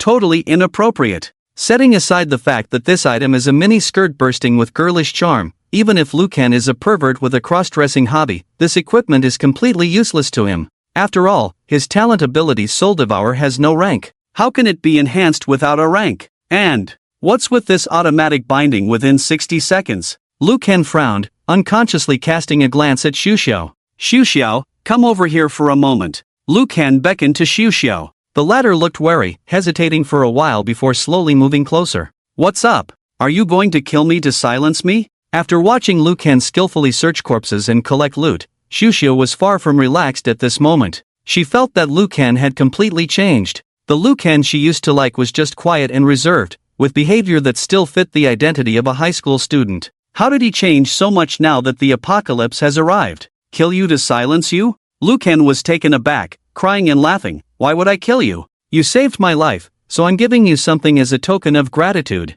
Seeing Lu Can relax, Suxiao's tense heart eased slightly. She curiously stared at the mini skirt in Lu Can's hand. This? Exactly, this is it. I'm giving it to you as a gesture of goodwill. Lu Can tossed the skirt to Sushia as if he were throwing away a cursed object. Any longer in his possession would be disrespectful to his tough, straight man image. Suxiao's expression was strange, thinking Lu Can was giving her some useless equipment. But after checking the description of the skirt, she was stunned. It can unconditionally enhance an 8 talent rank? In the apocalypse, all players' minds were filled with relevant information. Sushia was no exception. She knew very well that a player's innate talent rank was determined at awakening and could not be improved afterwards, unless with the help of items. But even with items, those that could enhance rank were extremely rare. Lu Can had finally obtained such an item, and it was a perfect quality item. And he just gave it to her like that? So, if I wear this skirt, I can raise the rank of my amplification domain to the Jade rank?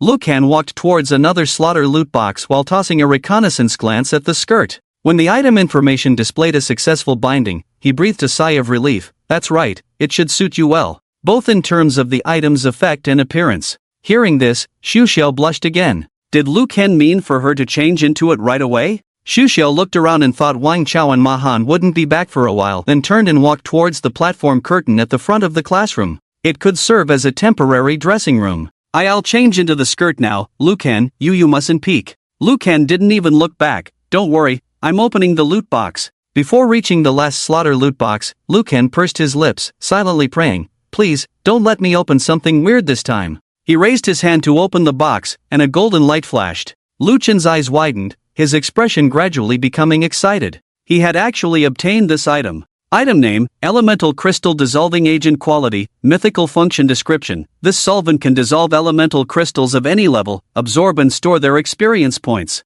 Drinking the solvent can obtain 80% of the contained experience points. Note, the main material of this thing comes from. Well, anyway, the original soup turns into the original food. Lu Can knew this item. In the previous life, it was known as the most useless mythical item. Its value in the trading market was not even worth 10 destiny coins. The reason lies in its function. Dissolve elemental crystals, store experience, release experience. The entire process not only does not bring any benefits but also reduces 20% of the experience points. The only useful aspect is that this item can ignore the limit of absorbing only 10 elemental crystals per week for players. However, compared to the loss of experience, this usefulness seems insignificant. But Lu Can understood the clever use of this item. The elemental crystal dissolving agent needs to be used in conjunction with the hidden rules of the ranking list. In the previous life, 3 years after the arrival of the end-of-world game, players discovered the hidden rules of the ranking list. That is, dominating the top 3 positions for a long time can bring players exceptionally amazing rewards.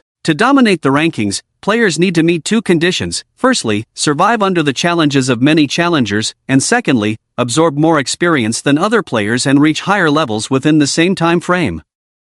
The first condition is not difficult to meet. After all, players who can rise to the top 3 of the ranking list are either strong or have strong backing. However, the second condition is very demanding. After all, the levels of monsters also increase over time. During the early days of the end of the world, 3rd order elemental crystals may appear, but 5th or 6th order crystals are impossible. Therefore, the levels of all players will be suppressed within a certain range. But with the elemental crystal dissolving agent, things are different. This item can accumulate experience by dissolving a large number of low-level elemental crystals. Although it is not easy for other casual players to collect a large number of low-level elemental crystals, it is as easy as pie for Lu Can, a reborn player. The global trading market should go online at midnight on the 3rd day of the end of the world. I still have 2 days and 11 hours. Lu Can pondered in his mind. Players will soon discover the limit of absorbing only 10 elemental crystals per week. At that time, a large number of low-level elemental crystals should be available on the trading market.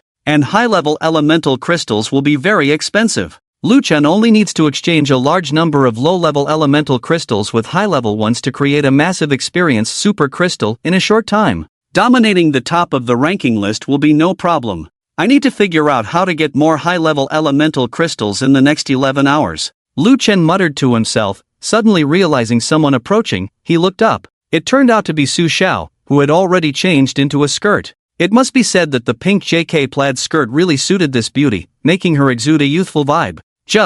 It's a bit too short. so short that it's hard to control oneself. Lu Chen, do you think the skirt is nice?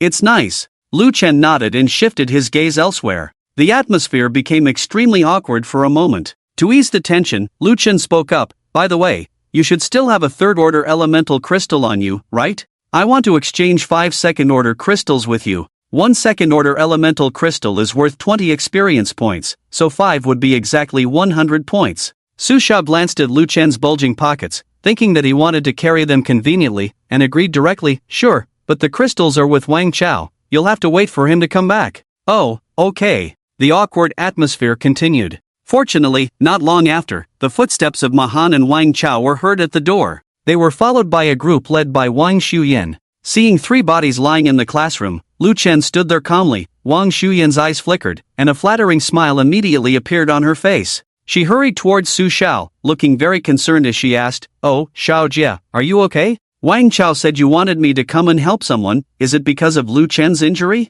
Seeing Wang Shuyan's behavior, Wang Chao and Mahan rolled their eyes in unison. Just a while ago in the classroom, Wang Shuyan was bargaining like a market auntie, but now, she took the initiative. Su Xiao didn't want to confront Wang Shuyan, so she replied calmly, "I'm fine. I called you over to help him, but..." Su Xiao pointed at Chen Hao's body, about to say but Lu Chen killed him. But at the last moment, she changed her words. But he couldn't hold on, he bled too much and died. Hearing this, He Shufan, who was hiding at the back, immediately squeezed through the crowd to check. Confirming Chen Hao's death, she limped forward and spat fiercely at the corpse. "Bah! Serves you right. You bastard, how dare you? What about Ing Zian and Tian Yuhao? What happened to them?" Wang Shuyan glanced at the other 2 bodies, squinting. Ing Zian was shot dead by Chen Hao, and Tian Yuhao, he. At this point, Su Xiao hesitated, preparing to make up a reason for Lu Chen. But Lu Chen directly admitted, "I killed Tian Yuhao, and I also killed Chen Hao." Everyone turned their heads in disbelief to look at Lu Chen.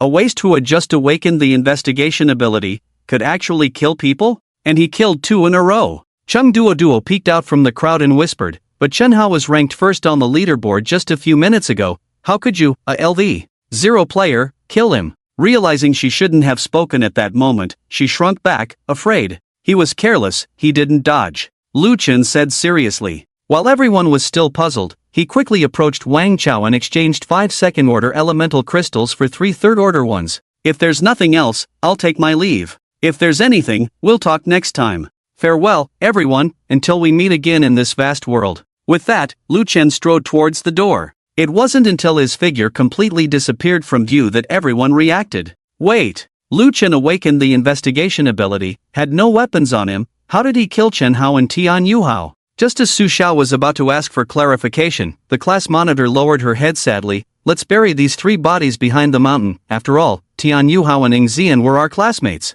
He Shufan was the first to disagree. "If you want to bury them, go ahead. This bald guy shot at me twice before, he deserves to be left in the wilderness." Wang Shuyan awkwardly smiled. "Xiao, I agree with you helping with the aftermath for our classmates. But going to the back mountain is too dangerous. I'm not good at self-defense, I'll be a burden, so I'll wait for you to come back in the classroom." The other girls also shook their heads, showing no intention to help. It was the timid Chung Duo who raised her hand. Xiao Jia, I can help.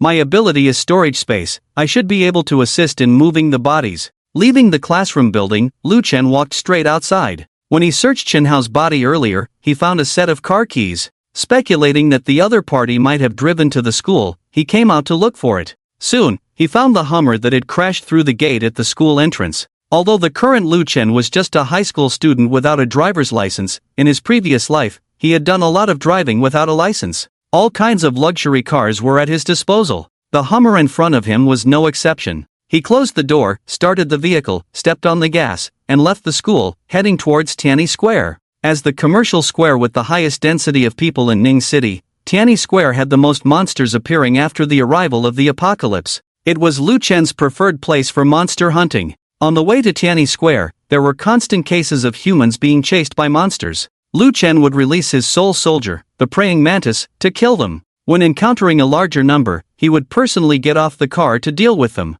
With the combination of the abilities Insect Swarm Intimidation and Lightning Arrow, Lu Chen almost always struck with a killing blow. Along the way, he accumulated 20 soul points intermittently. His innate ability Blade Arm was triggered again for an advanced task. Task content: kill 500 insect creatures within 48 hours. Task reward: Challenger's Chest X3, ability blade arm advances to Jade tier. Current kill count: 0/500. 500 insect creatures. This never ends, does it? Lu Chen's mouth twitched, but he didn't worry too much. Maybe with some luck, he would find a few insect nests in Tianyi Square, making the task easy to complete. With the roar of the engine, the Hummer crashed into a blade arm mantis feasting on a corpse by the roadside, and aggressively charged into Tianyi Square. The once bustling commercial street was now littered with broken bodies, blood staining the ground, almost dyeing the entire square red. Lu Chen got off the car, surveyed the surroundings, and chose the direction with the most piled-up bodies to walk towards. His soul-devouring ability kept activating, rapidly boosting his soul points. The looting abilities that came were increasing, but most were of the black iron and bronze tier. There were very few silver tier or higher existences, and due to the corpses being dead for a while, there were no options for retaining consciousness. Lu Chen didn't care about this, as the bodies on the road were just extras. His purpose here was to hunt monsters. However, after circling around several times, besides the blade arm mantis killed by the car at the beginning, Lu Chen surprisingly didn't encounter any other monsters. The entire Tianyi Square was eerily quiet, as if he was the only living being left. What's going on? Could it have been cleared out early? Lu Chen furrowed his brows, opened the panel, and checked the global announcements. There were no changes. The list of personnel on the ranking board also remained the same. The only difference was that after Chen Hao's death, a LV3 player named Qi Zhe became the new first on the list. Lu Chen checked this person's location and found out he was to the north of Ning City, quite a distance from Tianyi Square. It shouldn't be him hunting the monsters. Could it be that the factions had cleared them out early? But that shouldn't be the case. According to Lu Chen's memories from his past life, Tianyi Square in Ning City eventually turned into a massive insect nest. Logically, if factions came to hunt monsters, it would be like cutting the grass before it grew, preventing the formation of a giant insect nest. So, what caused the current situation? Lu Chen tried to recall information from his past life, attempting to find some clues. Insect nest. In my previous life, what kind of insects did Tianyi Square produce? It seems like the digger bees. Wait, digger bees? Lu Chen seemed to have realized something and quickly started searching the square. Before long, he stood in front of a subway entrance. Digger bees, as the name suggested, were creatures that liked to burrow underground. These creatures, during the early stages of the Apocalypse game, had a concentrated outbreak in the city's underground facilities like subways and sewers. Unlike the solitary appearance of the blade arm mantis, these creatures were initially in groups and extremely united. Killing one would often attract the retaliation of the entire bee nest. If he guessed correctly, all the monsters in Tianyi Square should be hiding underground. As he stepped into the subway station and hadn't gone far down, Lu Chen caught a whiff of a foul sour smell. The number of bodies in front of him suddenly increased, but they were not human. Each and every one of them was an iron shell beetle. After confirming the safety of the surroundings, Lu Chen quickly stepped forward to inspect. Every iron-shelled beetle had marks of cutting on its body, obviously indicating that the elemental crystal had been taken. If it were done by monsters, there would definitely be bite marks on the iron-shelled beetle's body. It wouldn't remain so intact. Someone must have beaten me to it. But why isn't it the corpse of the digger wasp? Lu Chen was puzzled. Like the digger wasp, the iron-shelled beetle also liked to burrow underground. However, due to their different habits, they could not possibly coexist. After much thought, Lu Chen decided to continue descending. It wasn't that he wanted to engage in any treasure hunting or killing activities. It was purely to satisfy his curiosity. Upon reaching the second underground level, Lu Chen found even more iron-shelled beetles there. The electricity in the entire subway station had not been cut off, and the flickering lights added a touch of horror to the dim underground space. Standing at a fork in the path, Lu Chen listened intently. He faintly heard voices coming from one of the entrances leading to the underground parking lot. He crouched down, pressed against the wall, and quietly approached. Suddenly, his field of vision widened. It was an underground parking lot. The lighting here was not as bright as inside the subway station. Therefore, every dozen meters or so, there were several glow sticks scattered on the ground. In the distance, Lu Chen saw a group of fully armed individuals in black clothing, surrounding an expanding crevice with high vigilance. Entranced to a secret realm? Lu Chen instantly understood why Tianyi Square in the previous life had turned into a giant nest of digger wasps. With the arrival of the global apocalypse came not only monsters but also various secret realms. There were treasure realms for hiding opportunities, competitive realms that required mutual confrontation, and rule-based realms that relied solely on logical reasoning to pass, and so on. If he wasn't mistaken, the crevice not far away should lead to the slaughter realm. In general, the slaughter realm did not limit the number of players entering. As long as there were enough people within the specified time, even a whole army could enter. However, the entities within the slaughter realm were equally terrifying. They were either monsters equivalent to the number of troops or exceptionally powerful lords. Once inside the realm, it was considered to trigger a slaughter trial. Either the players killed all the monsters in the realm, successfully leaving after winning, or the monsters killed or repelled the players entering the realm, causing the dimensional crevice to completely lose control, allowing monsters to flood into reality. Combining memories from the previous life, Luchan immediately had the idea to escape. Because once the dimensional crevice lost control, it would create a barrier around it. By then, even if one wanted to escape, they wouldn't be able to. However, before this thought could linger in Luchan's mind for long, a sudden change occurred ahead. The hovering dimensional crevice suddenly trembled and spewed out 4 women covered in blood. The black-clothed individuals on guard immediately rushed forward, shouting anxiously. However, due to the distance, the content of their words was completely inaudible. But Luchan didn't need to hear clearly. Because the fluctuating dimensional crevice had already explained everything. It was out of control. The originally narrow crevice rapidly expanded, and a large number of digger wasps flew out, overwhelming the crowd. The barrier formed instantly after the crevice lost control, shrouding the entire underground space. Luchan was also caught within it. Damn it! Luchan cursed under his breath, conjuring a blade in his right hand. Activating Swift and Might simultaneously, he cleaved through a digger wasp charging towards him. These creatures were slightly smaller than mantis blades but exceptionally fast. Moreover, their tail stingers were extremely poisonous. If an ordinary person were stung, they would suffocate and die within seconds. Dealing with such dangerous creatures individually could be managed, but the tricky part was that they lived in colonies. The barrier has closed. It seems I can't leave without killing all the monsters here. Watching the people in the distance screaming in agony, Luchan furrowed his brow. He quickly approached the split ground bee, reached into its abdomen, and took out an object. It wasn't an elemental crystal but a small red blister the size of a fingernail. Luchan's face turned ugly as he swallowed it. Soon, the status bar on the data panel displayed the toxin affinity effect. The highly toxic ground bee had an antidote, which was in the blister in its abdomen. By taking it in advance, he could ensure that he wouldn't be harmed by the toxin on the stingers. However, even so, the overwhelming swarm of insects was still terrifying. It's a good time to try out the newly acquired ability. Luchan's mind sank. Bloody Slaughter, Platinum, activated. A red mist slowly seeped out of his pores, enveloping Luchan's entire body. He clearly felt his speed and strength increase once again. Soul Soldier. With Luchan's command, a black mantis blade quickly condensed. The accumulated soul points from looting corpses had reached 150 points, enough for Luchan to upgrade the mantis blade to LV 4. Most of the ground bees were at LV 2, with few at LV 3. So even if Luchan didn't concentrate on controlling it, the mantis blade, with its level advantage, was enough to deal with them. The man and the insect quickly charged into the swarm of bees. Lynn looked at the overwhelming swarm of bees in front of her, her eyes full of anger. They had been played by the Xiao family. The information obtained at a great cost turned out to be false. According to the Xiao family, there was a dimensional crack underground in Tianyi Square, leading to a supposedly safe opportunity secret realm. However, after the Lin sisters entered, they discovered it was a killing secret realm. Because they were unprepared, Lin Xinyue and the others almost died in the secret realm. If it weren't for their awakening talents being somewhat special, they might have already become food in the bellies of those ground bees. Everyone, don't panic. Xinyue's divine blessing can immunize against bee venom. Maintain formation, let's retreat. A mature and magnetic female voice sounded from the front. It was Lin Xinfeng, Lin Xinyue's eldest sister. If it weren't for her ability to attract hatred in the front, the overwhelming swarm of bees would have probably already engulfed the crowd.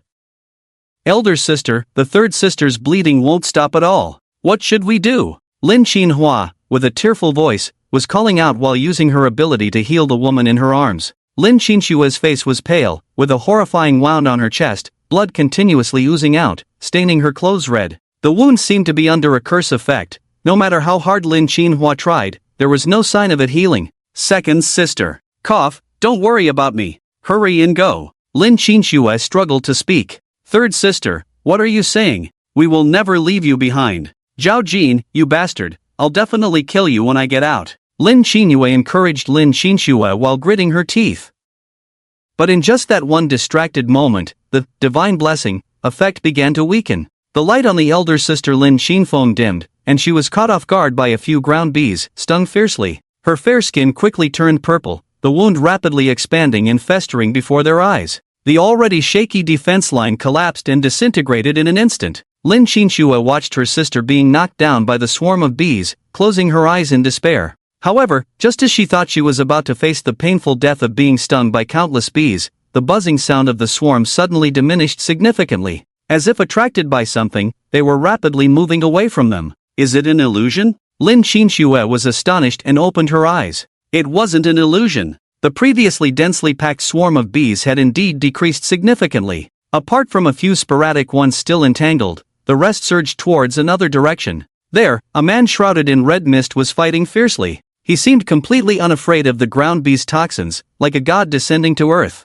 Every time his hand rose and fell, he could take the lives of several ground bees. The occasional flashing lightning was even more dazzling, each blast taking out a large group. For the four sisters, the oppressive bee swarm seemed to pose no threat in front of this man. Big sister. Who is this person, and why is he so powerful? Lin Xinfeng bathed in the radiance of the divine blessing, feeling the toxins in her body being suppressed, her eyes filled with confusion. He looks unfamiliar, doesn't seem like someone from the 8 great families. Whoever he is, as long as he can hold off the bee swarm, it's fine. Big sister, little sisters, let's hurry and leave. Lin Xinhua's tone was urgent, sweat covering her forehead. Although players didn't have magic points or mana bars limiting them, using abilities still consumed energy. The previous consumption in the secret realm combined with the continuous healing now had severely drained Lin Xinhua's energy. She felt that if she persisted, Lin Xinshue's injuries might not improve, but she would definitely collapse from exhaustion. Alright, let's retreat. Acting decisively as the eldest sister, Lin Xinfeng understood what was important.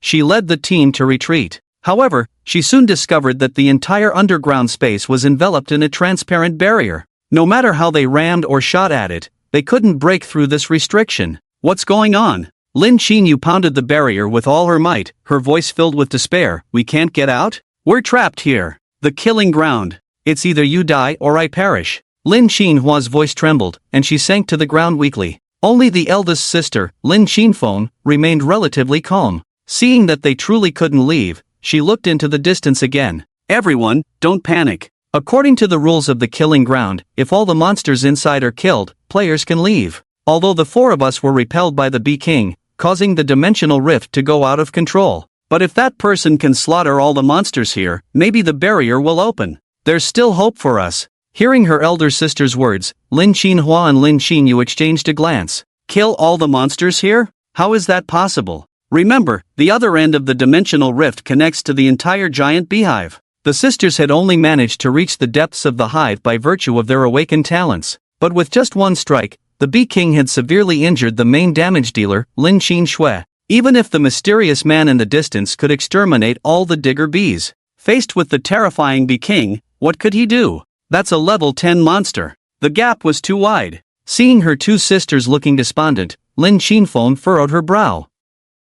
She also felt that wiping out all the monsters here was unrealistic. But what other choice did they have? It was better to make an effort than to wait for death. Regardless, we have to give it a try. Lin Xinfeng straightened her chest, trying to appear more confident. I will go assist that man. Xinyu, remember to keep blessing me. The others, regroup and refrain from firing unless absolutely necessary to avoid attracting the attention of the bee swarm. Big sister, you're still injured. Lin Xinhua exclaimed, clearly reluctant to let her sister take risks. It's fine, as long as Xinyu's blessings continue, this bit of toxin won't take my life for now. After saying this, Lin Xinfeng turned and dashed towards Lu Chen's direction. The Arrogance, Emerald, ability activated. Glittering particles surrounded Lin Xinfeng, immediately forming a magnificent set of light armor. With a powerful momentum surging within her, she took a deep breath and roared at the swarming bees ahead, let's fight. Her roar was like a stubborn stone thrown into a lake, creating ripples upon ripples. The bee swarm, which had been charging madly at Lu Chen, immediately changed course and rushed towards Lin Xinfeng. Lu Chen, who was enjoying the battle, was momentarily stunned, somewhat puzzled. What's going on? Why is someone stealing aggro? However, soon Lin Xinfeng's explanation made him understand. Friend, let's work together. I'll attract the monsters, and you take care of killing them. I see, no problem. Lu Chen readily agreed. Although he could handle the swarm of bees alone, it would consume too much energy. If something unexpected happened, he might struggle to cope. Now, with a meat shield drawing the fire, Lu Chen felt much less pressure. He even had time to use his soul devouring ability. Devouring LV. 2 Monster Soul, Divine Soul Points +4, Plunder Ability, Corrupting Poison Needle, Bronze, Devouring LV. 3 Monster Soul, Divine Soul Points +6, Plunder Ability, Corrupting Poison Needle, Silver, Devouring LV. 1 Monster Soul, Divine Soul Points +2, Plunder Ability, Corrupting Poison Needle, Black Iron, Devouring LV. 2 Monster Soul, Divine Soul Points +4, Plunder Ability, Corrupting Poison Needle, Black Iron. As more bee corpses piled up, Lu Chen's Divine Soul Points soared. Soon, he broke through the 500-point mark. Ding! Player Lu Chen's Divine Soul Points reach 500 points, increasing the limit of Soul Soldiers to 10. Currently owns 1/10 Soul Soldiers. Condensed Soul Soldiers. Let's go with the Praying Mantis Blades. As his Divine Soul Points rapidly depleted, a black mist swirled around Lu Chen, forming 9 entirely black Praying Mantis Blades. Experience was evenly distributed, and each Soul Soldier reached level 3. Why didn't Lu Chen use the digging bees as Soul Soldiers? Mainly because the Praying Mantis Blades naturally suppressed the digging bees. Moreover, Lu Chen could disperse and recondense the Soul Soldiers at will. Unlike the Soul Guards, which once formed, could not be changed. The 9 Soul Soldiers plunged into the bee swarm, and Lu Chen accelerated once more, charging forward. The Divine Blessing ability took effect, boosting Lu Chen's combat power to the extreme. In the eyes of Lin Xinhua and Lin Xinyu, Lu Chen now exuded a red mist, resembling an unstoppable god of death. Swaths of digging bees fell around him, their death rate almost matching the speed of monsters emerging from dimensional rifts. This kid seems quite skilled. What do you think, second sister? Lin Xinyu murmured. Unexpectedly, Lin Xinhua was smitten, her eyes filled with admiring hearts. What do I think? I think he's handsome. Stop drooling, second sister, focus on healing, third sister is coughing up blood. I'm sorry, third sister, please don't die. Ding! Player Lu Chen's Divine Soul Points reach 1000 points, increasing the limit of Soul Soldiers to 20. Player Lu Chen has killed 500 insect creatures. Advanced task completed. Task reward, Challenger's Chest X3, Ability Praying Mantis Blades advanced to Jade grade. Ding! Player Lu Chen's Divine Soul Points reach 2000 points, increasing the limit of Soul Soldiers to 50. Detecting that Corrupting Poison Needle and Praying Mantis Blades are both sharp abilities, would you like to enhance fusion? Praying Mantis Blades effect enhanced, inflicts Corrupting Poison effect, trigger rate 100%. With each notification popping up on the panel, Lu Chen's strength grew rapidly. At this moment, he could summon 50 Soul Soldiers, each a level 3 Praying Mantis Blade. Under this overwhelming force, the digging bee swarm had no chance, being mercilessly slaughtered. Lin Qinfeng surveyed the parking lot littered with insect corpses, then looked at the man standing amidst the carnage, his eyes filled with the joy of surviving a disaster. He had actually done it. That man, single-handedly, had decimated the entire bee swarm. Lin Qinfeng immediately made a decision in his heart: a player this powerful must be recruited by the Lin family. However, just as she was about to step forward and speak to the other party, the dimensional crevice not far away trembled once again. Lin Qinfeng was taken aback, inwardly cursing at the bad timing. The bee swarm had indeed been wiped out, but there was still a terrifying presence within the slaughter realm. The digging bee king. Ga. A piercing cry echoed from the dimensional crevice, and a terrifying aura instantly filled the entire underground space. Before Lin Qinfeng could even warn, a golden shadow fiercely rushed out from the crevice, viciously pouncing towards Lu Chen. It's over. Lin Qinfeng's heart turned cold. It should be noted that the digging bee king had severely injured Lin Xinxue with just one strike. Although that mysterious man was powerful, he was definitely no match for the bee king. After all, the bee king was at level 10. Moreover, its attack methods were extremely bizarre. Even if that man was Kazuyu, who ranked first on the level board, his level was only LV 3. A difference of 7 levels. How despairing that was. As Lin Qinfeng had expected, the mysterious man was hit by the bee king with a long wound appearing on his chest. It's over. Level 10? Are you kidding me? It's only the first day of the apocalypse. Watching the extremely violent creature in front of him, Lu Chen furrowed his brows tightly. He had figured it out. No wonder Tanny Square had developed into a giant insect nest in the previous life. It turned out there was a lord-level creature on the other side of the dimensional crevice. The 4 women failed to conquer the slaughter realm, releasing this level 10 digging bee king. Lu Chen glanced at the data panel. In the status column, there was a long string of negative effects mainly related to curse. Luckily, I have looted the talent ability, Bloody Slaughter, otherwise, you would be in big trouble with this one. Bloody Slaughter, first stage bloody power amplification, speed amplification, increases with the degree of injury, 50% reduction in electric and fire damage. Second stage Slaughter enters a near-death state, purifies all negative effects on the body, greatly increases speed and power. Second stage activated. Lu Chen sneered, the red mist around him completely entering his body. The curse effect was removed. 50 Mantis Soul Soldiers swarmed up, launching a suicidal attack on the Bee King. Meanwhile, Lu Chen took the opportunity to quickly break free, using the skyrocketing speed to reach Lin Xinhua's side. Lin Xinhua, who had been watching the battle from the sidelines, was originally worried about Lu Chen's injury. Seeing him running towards her as if nothing had happened, she couldn't help but be stunned. Which one of you is the healer? Hurry up and heal me. Lu Chen didn't bother to explain and asked directly. I am, but... Lin Xinhua raised her hand, about to say something, but was interrupted by Lu Chen. That's great, hurry up and heal me. Okay. Lin Xinhua's talent ability was, Group Healing, Platinum Tier, capable of restoring the health of all players within a certain range. However, it was limited by the curse effect of the Bee King, unable to exert its true effectiveness. She thought that her treatment of Lu Chen would be as futile as it was for Lin Xinshui. But unexpectedly, after a dozen seconds, Lu Chen was fully healed. Ha!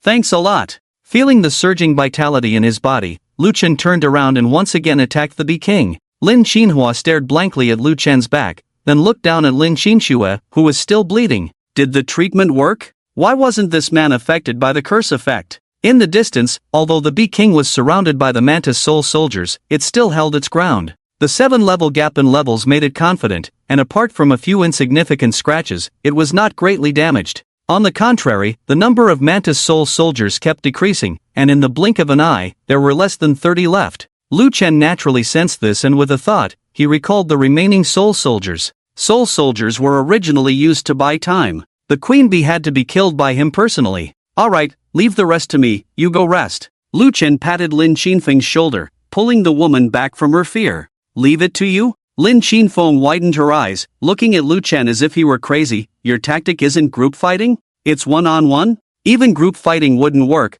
Look at these blade arm mantises, they're only LV 3. Lin Qinfeng, upon hearing this, suddenly found Lu Chen's words reasonable. Indeed, the Queen Bee's level was LV 10. How could LV 3 blade arm mantises be opponents? But what level was this mysterious man in front of her? She couldn't help but ask anxiously, what's your level? Lin Qinfeng didn't wait for an answer, because Lu Chen had already taken action. He casually threw 2 lightning arrows at the Queen Bee and activated his ability, Insect Swarm Intimidation. With a 10-level difference, even a Platinum Tier talent ability would have little effect at this moment. The Queen Bee just hesitated for a moment, then became even more furious and roared. It felt that the human in front of it was humiliating it. Ga.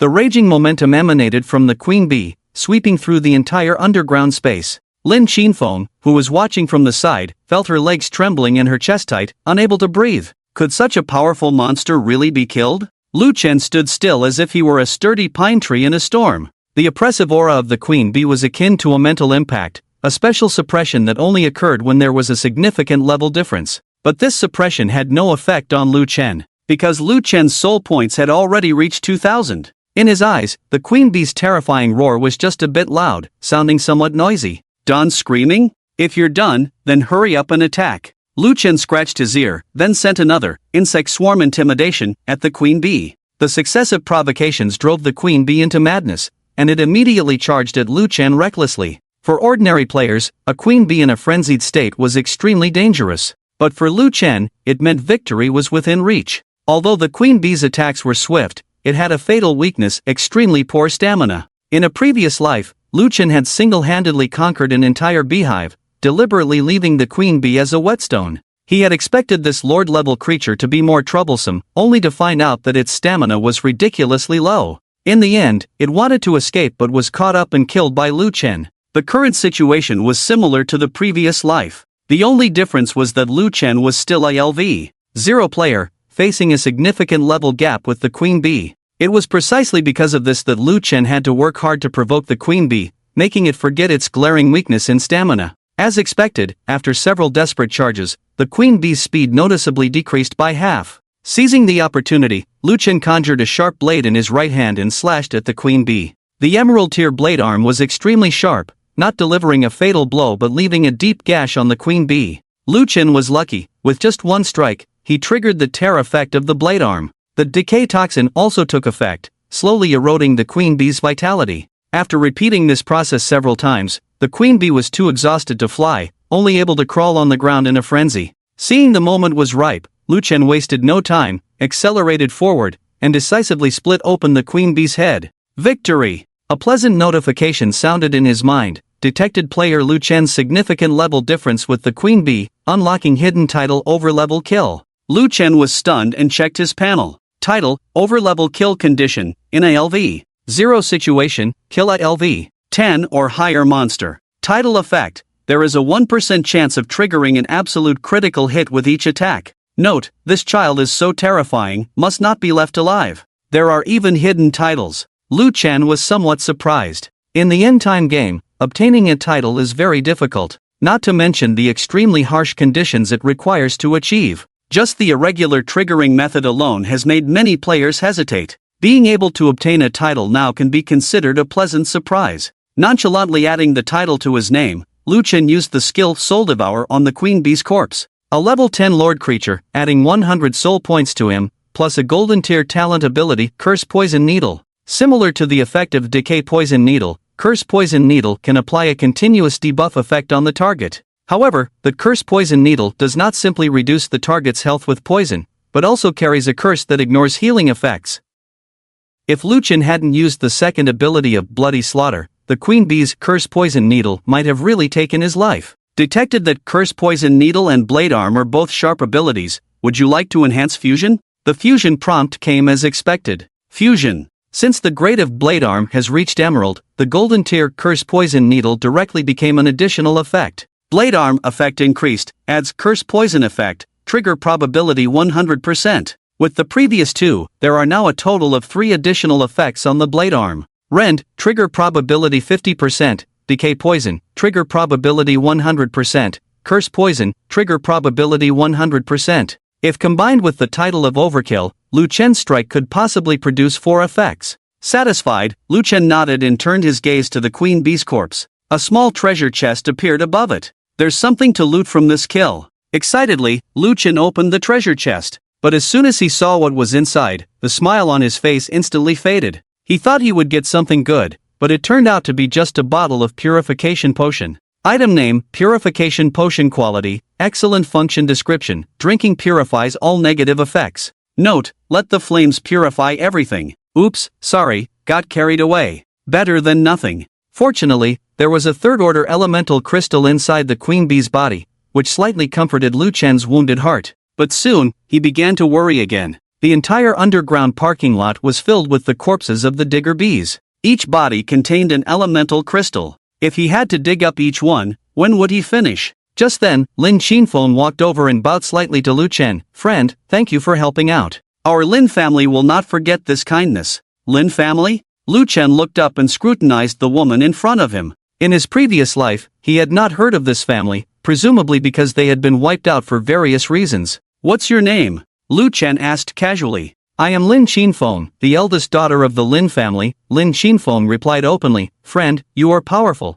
Can I add you as a friend? The Lin family will find a way to repay you. With the advent of the end-time game, players can add each other as friends. Sending messages, trading items, and so on, are very convenient. Moreover, there are multiple privacy settings between friends. It can be as simple as displaying only the name, or as detailed as showing talent abilities, personal status, coordinates, and so on. Lin Qinfeng's name was not on Lu Chen's revenge list, so he had no reason to refuse. Lu Chen agreed to Lin Qinfeng's friend request, saying casually, no need for repayment, just help me out later. As long as we can do it, I won't refuse. Help me collect some yuan crystals. Lu Chen surveyed the surroundings. I see you brought quite a few people, so collecting these corpses shouldn't be a problem, right? Lin Qinfeng was taken aback. She didn't expect Lu Chen's request to be so simple. Just help collect some yuan crystals? What? Is there a problem? Lu Chen, seeing Lin Qinfeng's silence, thought she was unwilling. No. Lin Qinfeng hurriedly nodded in agreement. I just didn't expect Mr.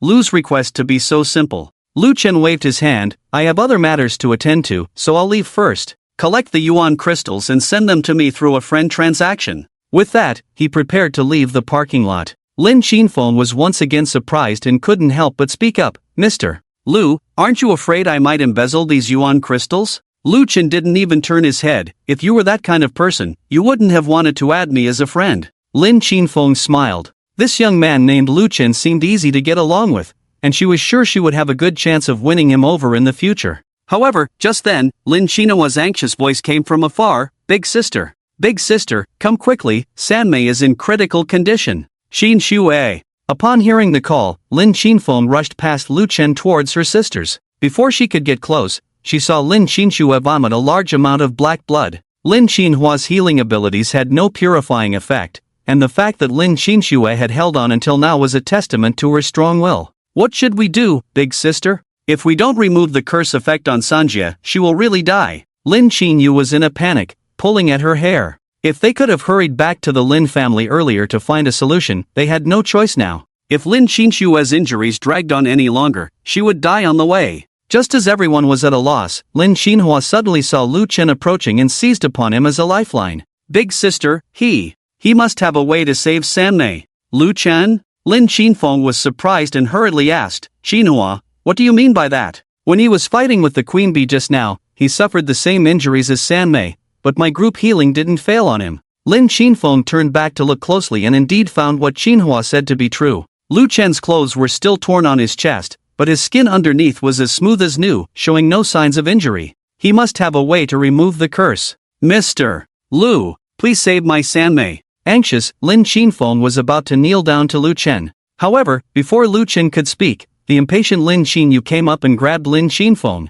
Big sister, we don't need to grovel like this. Hey, you, quickly remove the curse on Sanjia, and our Lin family will give you money. A lot of money. More money than you've ever seen in your life. Lu Chen was somewhat speechless. He had originally planned to take out the purifying potion, but upon hearing Lin Qinyu's words, he immediately changed his mind.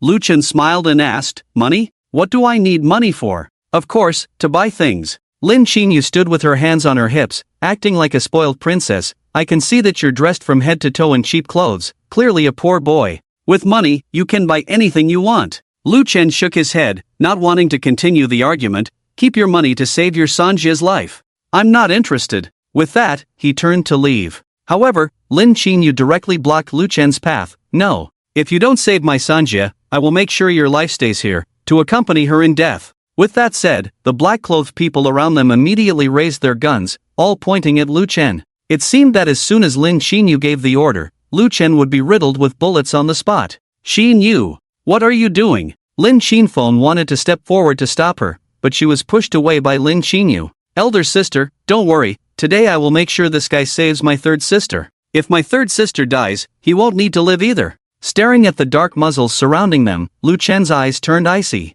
He detested being threatened. Black mist rose from the ground, and the mantis soul soldiers materialized out of thin air. Like an impenetrable wall, they instantly enveloped Lu Chen and Lin Qinyu. Lu Chen coldly looked at Lin Qinyu. Do you really think you can spare my life? Over 30 mantis soul soldiers, each one LV. 3. Lin Qinyu's level was a pitiful LV. 2. Surrounded by the soul soldiers, she felt like she was in a bone-chilling ice cave. It dawned on her that the man in front of her, whom she had called a poor boy, had just wiped out an entire bee swarm. He even soloed a LV. 10 Bee King. Lin Qinyu didn't know what to do. In the past, she was the most favored daughter in the Lin family. Her sisters indulged her. It was precisely because of this that she developed a hot-tempered attitude. But now, Lu Chen wouldn't indulge her. Lu Chen might really kill her. Lin Qinyu started to feel scared. Mr. Lu, I'm sorry. I've made them put down their guns.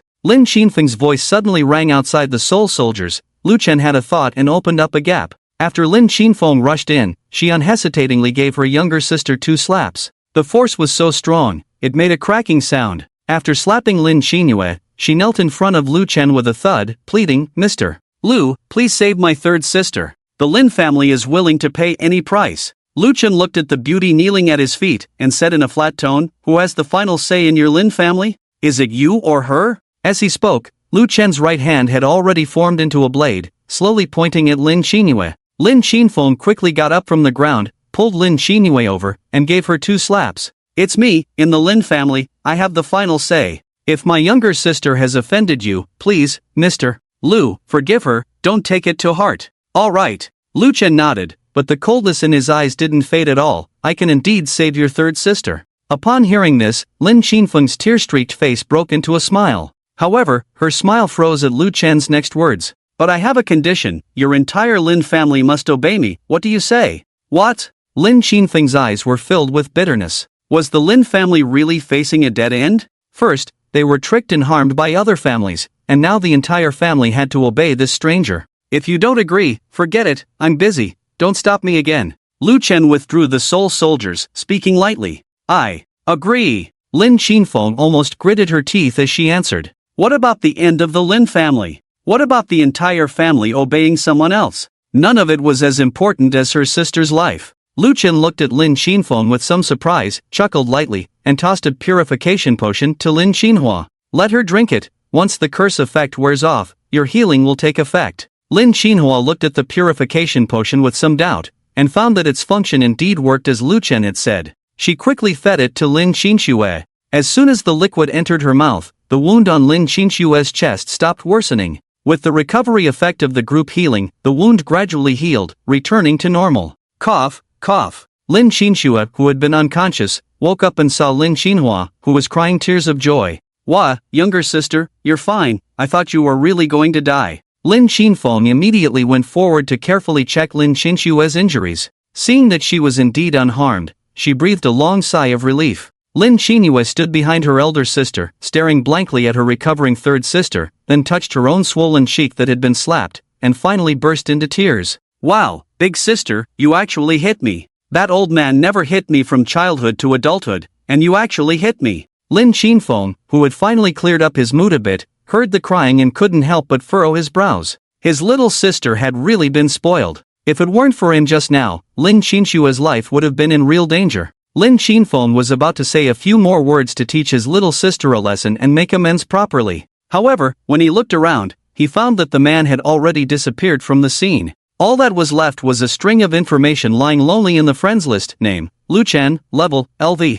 0. Title, cross-level kill. On the third evening after the apocalypse arrived, a battered Hummer, covered in monster fluids, drove into the first middle school of Yongchang. Crushing through the corpses littering the ground, the car went straight through the teaching building and parked under the student dormitory. Lu Chen, dressed in a black windbreaker, opened the car door, holding a black backpack in each hand. The backpacks were bulging, filled with who knows what. Several male teachers guarding the dormitory gates saw Lu Chen getting out of the car and immediately gathered around. They didn't dare to get too close, just stood at a safe distance and asked cautiously, "Who are you? What are you doing here?" Seeing the people in front of him clearly, Lu Chen felt somewhat helpless and said, "Mr. Yang, it's me, Lu Chen, from Class 8 of Grade 3. Lu Chen?" The leading square-faced male teacher was taken aback, took a step back, carefully scrutinized Lu Chen, and then asked suspiciously, "Why are you dressed like this, and you're coming back from outside the school? By the way, has the rescue arrived?"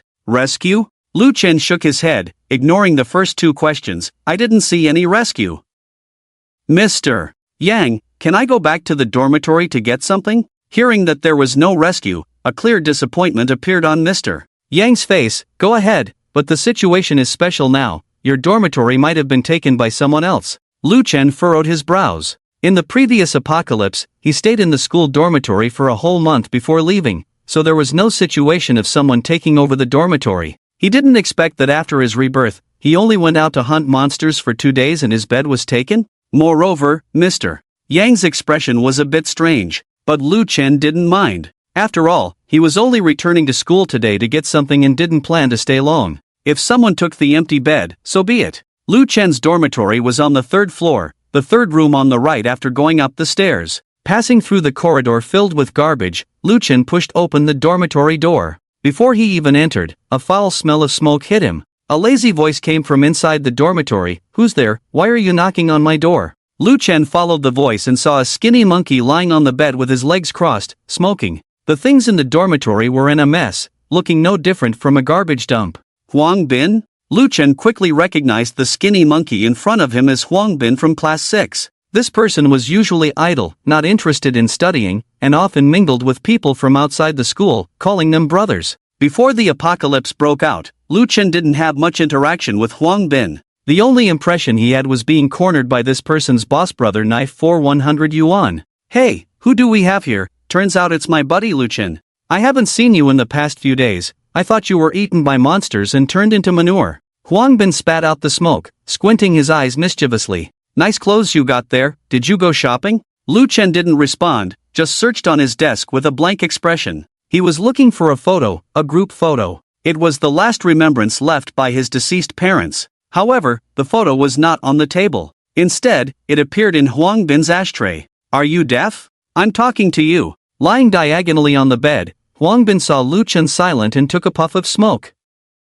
As if on purpose, Huang Bin turned the cigarette butt in his hand and pressed it onto the photo that Lu Chen cherished like his life. Sizzle. The scorching cigarette left a dark hole on the photo, perfectly covering the smiling and kind face of Lu Chen's father. Lu Chen's eyes instantly turned cold, a fierce killing intent rising in his heart. What are you doing? Lu Chen stared at the photo in the ashtray, saying word by word, Huh? You mean this? Hee, I thought you didn't want it anymore. Huang Bin said, preparing to burn Lu Chen's mother's head with the cigarette butt. However, this time there was no sizzling sound of burning. Huang Bin only felt his right hand holding the cigarette but suddenly light, as something rolled off the bed. It seemed to be his palm? My hand? My hand! Huang Bin grabbed his bleeding wrist, screaming heartbreakingly. Beside him, a mantis arm with a black mist swirling around it had appeared, seemingly out of nowhere. Just as Lu Chen was about to use his soul soldier to end the life of the beast in front of him, a voice suddenly came from behind. Ben, let's go see that chick Sushia again today, huh?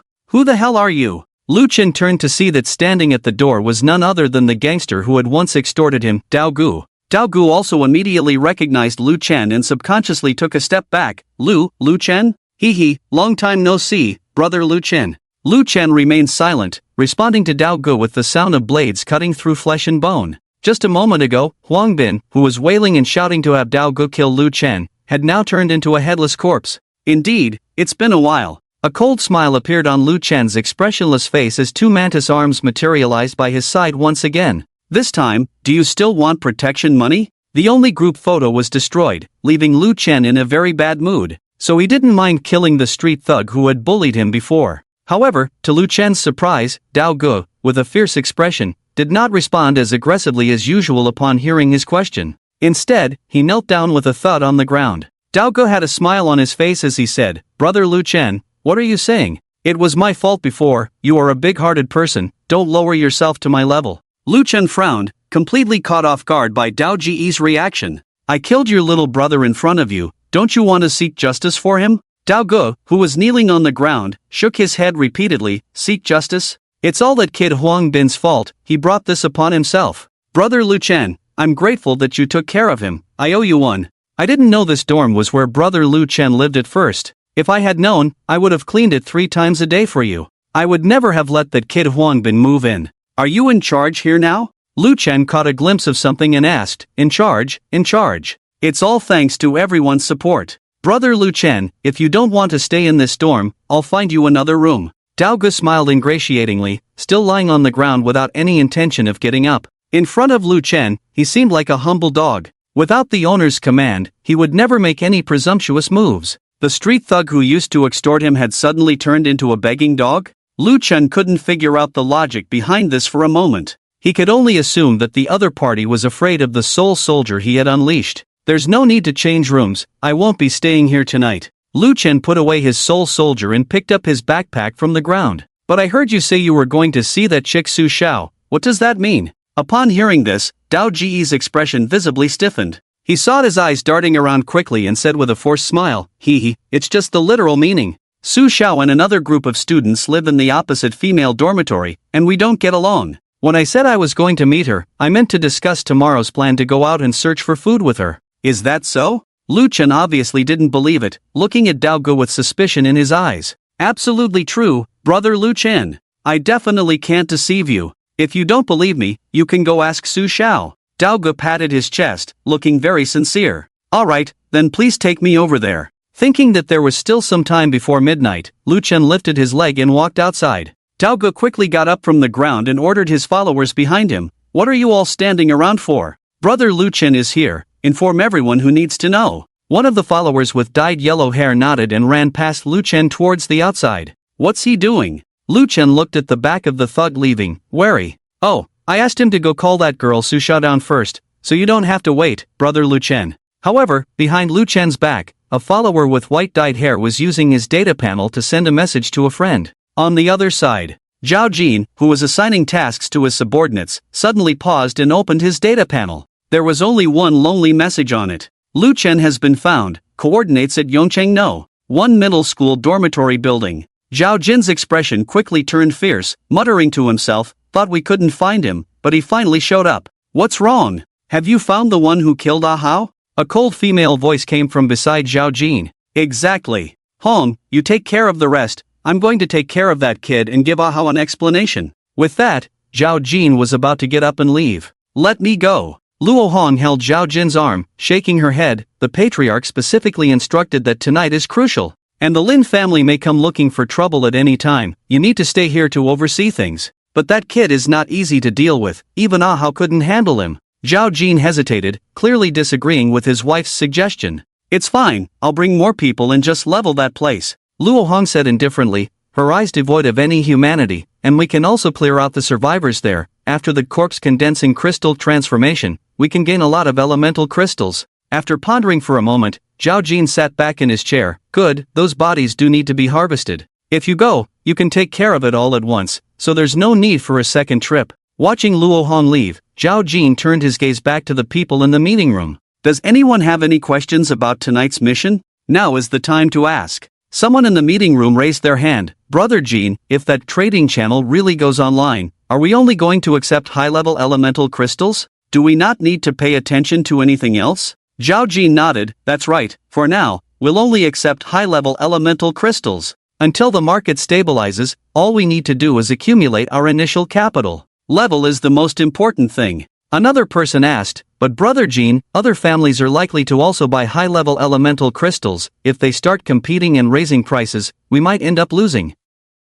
Lose? Zhao Jin laughed, a smug smile on his face. I hope other families do raise prices against us. Remember, if someone competes with us, always outbid them. With Luo Hong around, the only ones who will lose are others, not the Zhao family. Don't forget, we acquire elemental crystals twice as fast as anyone else. The crowd nodded in agreement, but there were still voices of concern. Brother Jin, we all know Rainbow Sister's abilities, but the problem is that our recent crystal harvest has not met our expectations. We are afraid that other families are also taking action. Yes, half of the coordinates given in the ancient books have been cleared out by others, leaving only corpses. We don't have an abundance of crystals on hand. If we engage in a price war with other families, we might end up hurting ourselves more than our enemies. Zhao Jin raised his hand to signal for silence. Everyone, don't worry. Regardless, the Zhao family has already taken the lead. We will collect as much high-level crystal as we can. When necessary, we can use the Zhao family's reputation to press down on prices.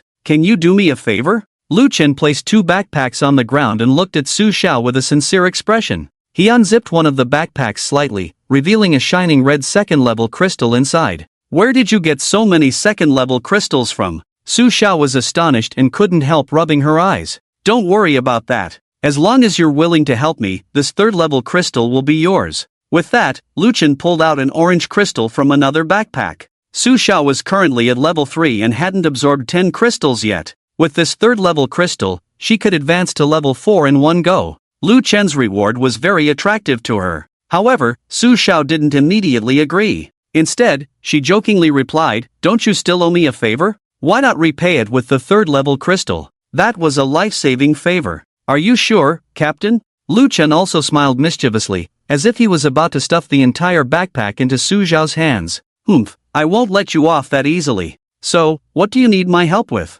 Sushia rolled her eyes and pushed the backpack away. It's simple. Lu Chen dragged out his words and glanced back at Blade and the little guy with yellow hair. If there's nothing else, you two can leave first. We need to discuss some private matters. Upon hearing Lu Chen's words, Blade and Yellowhair both shuddered and forcibly shifted their gaze away from the crystals in the 2 backpacks. Alright, we won't disturb Brother Lu Chen. If you need anything, feel free to find me. Watching the two disappear from sight, Lu Chen explained to Sushia what needed to be done. Exchange high-level crystals for low-level crystals? But I don't have that many low-level crystals. Sushia looked puzzled. Not to mention that the current data panel had not yet launched a platform for trading with global players. Even if everything was as he said, once the global trading market went live after midnight, who would exchange high-level crystals for low-level ones? Everyone knew that there was a limit to how many crystals one could absorb, with only 10 crystals allowed in 7 days. Everyone was racking their brains to exchange low-level crystals for high-level ones, in order to stay ahead in levels as much as possible.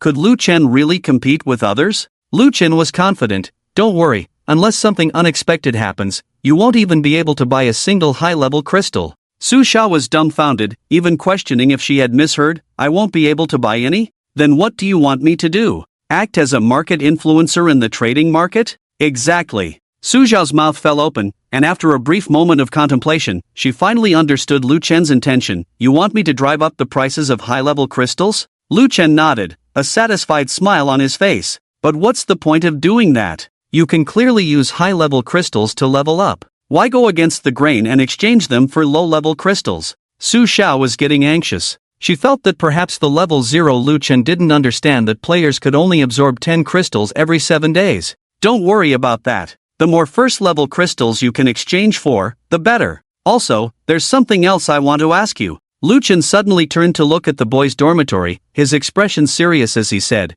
Does that gang leader called Brother Knife know that I killed Chin Hao? Sushia, looking at Lu Chen's suddenly serious expression, felt a bit uneasy. Of course. Back then, you admitted in front of so many people that you killed Tian Yuhao and Chen Hao. Did you really expect them not to talk about it? Just by asking around casually at school, that guy called Brother Knife would know the situation. With these two sentences, Sushia fell into silence. Seeing Lu Chen not speaking, she asked with some concern, What's wrong? Is Brother Knife looking for trouble because of this? The seriousness on Lu Chen's face quickly disappeared, returning to his usual indifferent demeanor. He smiled and replied, No, I guess maybe Brother Knife is being polite to me because he knows about it. He used to extort me before, but now his attitude has changed drastically, which is a bit strange to me. But why did you move people to live in the girls' dormitory? I remember you were all about welcoming everyone? Sushia rolled her eyes, a bit coquettishly, saying, Get lost. You're the one who welcomes everyone. The reason I moved out is because Brother Knife proposed the idea of men leading women, requiring mixed gender teams, saying it could increase survival rates and boost morale.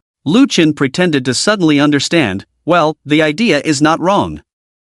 It's the end of the world now, and indeed, pairing men and women can boost morale. Sushia looked at Lu Chen, her eyes serious. The idea is good, but his methods are very improper. Before long, the women in his team will just become playthings. Lu Chen raised an eyebrow. He seemed to fully understand why Sushia from the previous life could lead an entire team. Not continuing this topic, Lu Chen handed both bags of crystals to Sushia. I'll leave the crystal matters to you, don't disappoint me. Seeing Lu Chen walking away, Sushia was puzzled. Aren't you going upstairs? It's already dark outside. Where will you sleep tonight? I'll manage in the car for the night. Besides, I'm not someone under your command. Between us, it's just a business relationship. Lu Chen waved his hand without looking back, disappearing around the corner. Sujiao's fingers holding the bag turned slightly pale. She bit her lower lip, muttering unhappily, Just a business relationship, you still owe me a life. The next moment, she suddenly realized, blushing, and shouted in the direction where Lu Chen disappeared, Who said we have a business relationship? Soon, it was midnight. Outside Ijong campus, the deserted streets echoed with faint footsteps. Under the flickering streetlights, fully armed figures appeared and disappeared, swiftly surrounding the direction of the student dormitory. Rainbow, according to the coordinates provided by the bodies, that kid Lu Chen is right below the dormitory. The speaker was a middle-aged man with a skull pattern on his face, currently squatting at the highest point of the teaching building, observing the Hummer in the distance through binoculars. Should we send 2 brothers to check it out first? After a moment of pause, he heard a cold response from the earpiece, No need, that kid Lu Chen is a bit strange, just cover him with firepower directly. The middle-aged man hesitated slightly but chose to obey. Although he felt that using direct firepower seemed a bit like using a sledgehammer to crack a nut, since Rainbow had given the order directly, as the team leader, he couldn't interfere. 3 minutes later, flames suddenly erupted in the darkness around the student dormitory. Dozens of rockets, dragging crimson tails, shot like lightning towards the Hummer. After the deafening explosion, only a burning frame remained on the ground. The middle-aged man with a skull tattoo at the corner of his mouth smirked and casually said into his earpiece, "We got Rainbow Sister. Even if that kid is amazing, he's now been blown to bits." But before he could finish his sentence, the middle-aged man's eyes suddenly narrowed. The heavily damaged Hummer unexpectedly opened its door. A figure descended from the driver's seat, stood amidst flames and thick smoke, looking around as if nothing had happened. "Wait, Rainbow Sister, he's still alive. Brothers, let's give him a warm welcome." Gunshots erupted like a tidal wave crashing down. The Hummer, already on the verge of falling apart, was instantly engulfed in flames, turning into scrap metal in less than a breath's time. The figure fell with a thud, sparking a shower of embers. "Oomph, this time it's really done. Rainbow Sister, just as you said, this kid has some skills. Luckily we didn't send our brothers to check him out," the man with the skull tattoo said, pulling out a cigarette and placing it in his mouth. Even a level 5 monster wouldn't survive a round of rocket bombardment followed by a round of machine gun fire,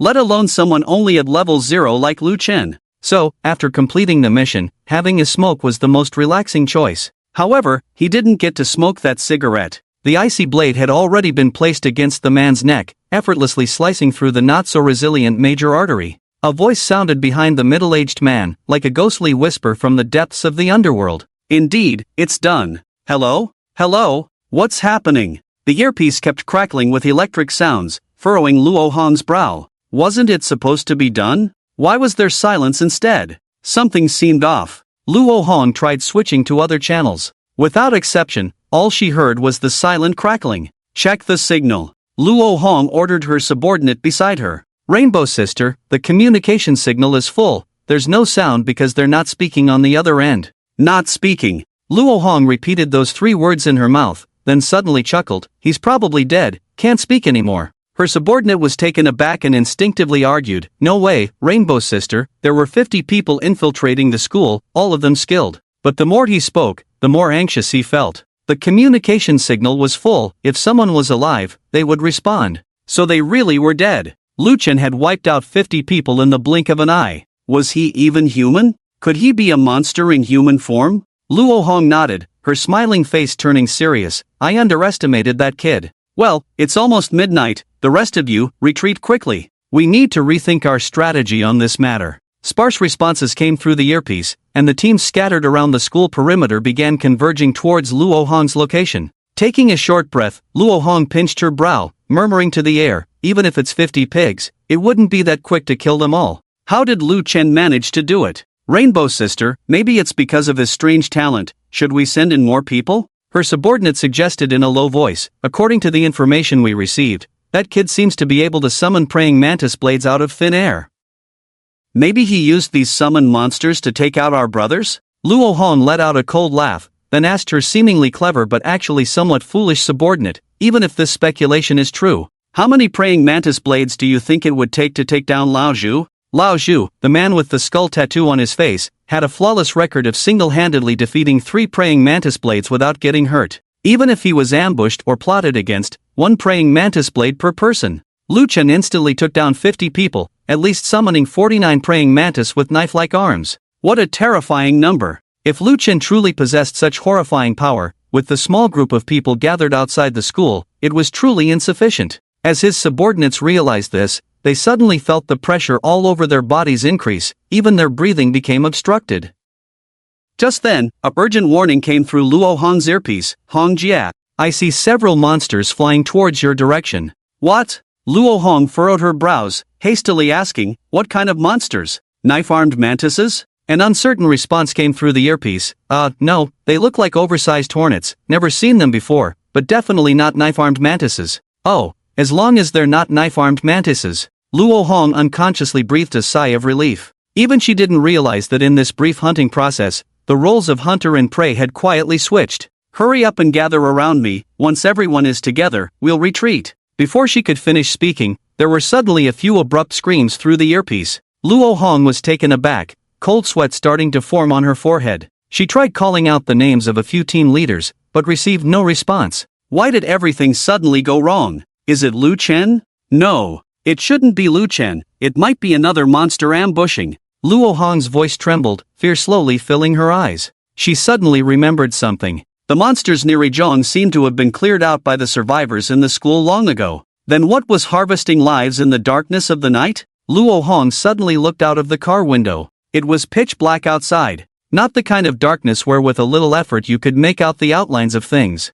The darkness outside the car window was like a substance, as if it had solidified into an impenetrable wall. It seemed alive. No, it was indeed alive. Luo Hong was horrified to see the darkness outside the car window wriggle. Suddenly, a deep voice came through the earpiece, nearly making her scream in fright. Hong Jia, shall we get off and talk? Who are you? The question had just left her mouth, but an answer had already unconsciously surfaced in Luo Hong's mind. Besides Lu Chen, who else could it be? I am the one you want to kill. The calm tone of the voice sounded relaxed, as if it was the most normal introduction. Luo Hong forced herself to calm down, swallowing hard before saying, I admit you are strong, stronger than I expected. But if you want to spare my life, you will have to pay a huge price. Luo Hong wasn't bluffing when she said this. Although she had no combat abilities herself, the subordinates accompanying her in the car were not pushovers. Lao Hei, Xiao Ba, a Koan, level up. As Luo Hong gave the command, the three subordinates in the car immediately took out yuan crystals to absorb. Their levels increased, instantly reaching LV4. Luo Hong thought that by doing this, she could at least make Lu Chen feel a bit wary. However, to her surprise, the voice that came through the earpiece remained indifferent. Seeing you like this, are you not planning to negotiate? Before Luo Hong could speak, Lao Hei sitting beside her had already opened the car door. Hong Jia, you stay in the car, we'll go down and take care of that kid. Right. Someone who hasn't even made it onto the ranking list must be playing tricks. Xiao Ba and Akoan echoed in unison. Before Luo Hong could say anything, the three of them had already gotten out of the car, their figures disappearing into the thick darkness. Lao Hei, Xiao Ba. Luo Hong widened her eyes, trying to see some opportunity for victory through the car window. However, nothing happened. The darkness outside remained thick, like a stagnant pool of water. She couldn't even hear the slightest sound of a fight. The only movement was her own panicked breathing. Are you really not coming down to talk? Lu Chen's voice rang out again, as if a thunderbolt had exploded in Luo Hong's mind. It's impossible. This is impossible. Luo Hong opened the car door as if she had gone mad and dashed out. She saw that there was still light outside. The unstable voltage street lamps flickered in the distance, casting a faint light on a small section of the road. But it couldn't illuminate Luo Hong's face full of fear, because around the vehicle stood a circle of strange creatures. They varied in size, height, and shape. The only thing they had in common was the lack of color on their bodies, a pure black. Coupled with their large numbers in close formation, it created an illusion of darkness around the vehicle. Lu Chen stood in the center of the creatures, looking calmly at Luo Hong. So many. What kind of talent have you awakened? Luo Hong exclaimed sharply, her spirit clearly on the verge of collapse. A secret, Lu Chen smirked. But if you want to know, maybe I'll tell you after a successful deal. Deal? Luo Hong was taken aback, her spirit on the brink of collapse regaining some rationality. Yes, if Lu Chen really wanted to kill her, he could have done it already. Why talk about discussing and trading? Was he not afraid of the Zhao family behind her? Thinking of this, Luo Hong suddenly felt more confident. She raised her chin, regaining her former haughty demeanor. What makes you think you're qualified to negotiate with me? Lu Chen found it amusing. He took a step back, revealing three bodies behind him. They were Luo Hong's three subordinates. The three were covered in wounds, not at all like warriors who died in battle. They looked more like pieces of meat cut in half by a meat grinder. Luo Hong's expression changed slightly. She gritted her teeth and said, if you're going to make a move, do it quickly.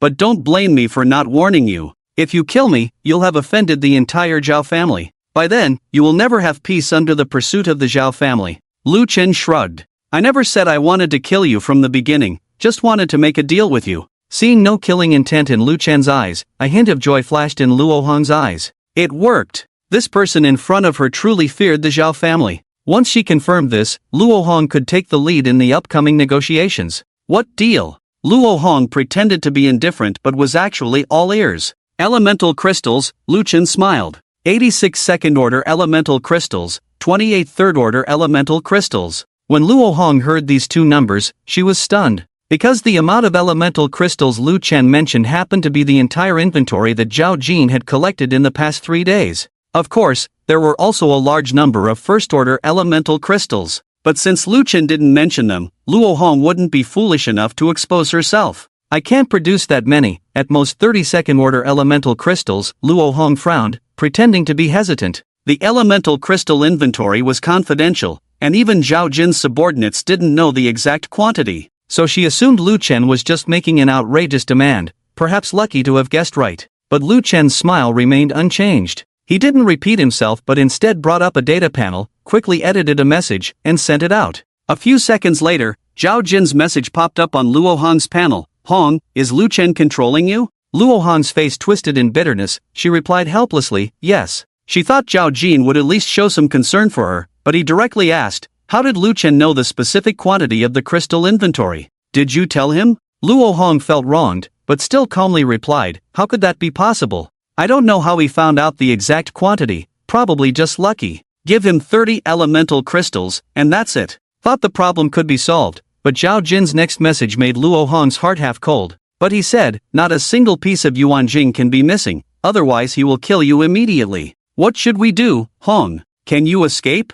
Zhao Jin's anxiety was almost overflowing between the lines. He had thought of Lu Chen's strength, but never expected it to be this strong. Luo Hong brought so many good hands, fully prepared to take the lead, yet in the end, they were still controlled by the other side. Looking at the message that popped up on the panel, Luo Hong's heart sank to the bottom of the valley. "No escape, everyone is dead, Lu Chen only left me alive." Zhao Jin immediately sent another message, "I see your coordinates are still showing at Yongchang No. 1 middle school, delay as much as possible, I will bring people to rescue you." Before Luo Hong could reply, Lu Chen nearby spoke lightly, "Delete and block Zhao Jin, otherwise, die." On the other end, Zhao Jin, who was anxious and frustrated, wanted to send a message to Luo Hong, but found that the chat box was already locked by the other party. Even the real-time location display had disappeared, completely turning into an unknown status. What's going on? Zhao Jin was momentarily at a loss. Soon, Lu Chen's reply popped up in the chat box, "Friendly reminder, if I don't see the Yuan Jing I want before midnight, Luo Hong will die." Suppressing the urge to curse, Zhao Jin quickly typed, "I really don't have that much inventory on hand, at most 32nd order Yuan Jing. You bring Luo Hong over first, then I'll give you the Yuan Jing. Hand over the money, hand over the person. Lu Chen? Speak properly." Zhao Jin sent a bunch of messages, but in the end, only received Lu Chen's cold countdown. 2 minutes and 39 seconds until midnight. If I give you the Yuan Jing, what will you do if you don't hand over the person? You have no choice. Zhao Jin felt like he was going crazy. He had never been manipulated like this before. Seeing Zhao Jin so frantic, his deputy couldn't help but mutter quietly, "Brother Jin, we can't let Lu Chen lead us by the nose. If we give him all the Yuan Jing, what about the upgrades afterwards?" Before he could finish speaking, the deputy received a hard slap on his face. Not giving it, what if Luo Hong dies? The deputy, holding his swollen cheek, mumbled unclearly, "Brother Jin, as the saying goes, if one wife is lost, another one will be found. We must consider the bigger picture.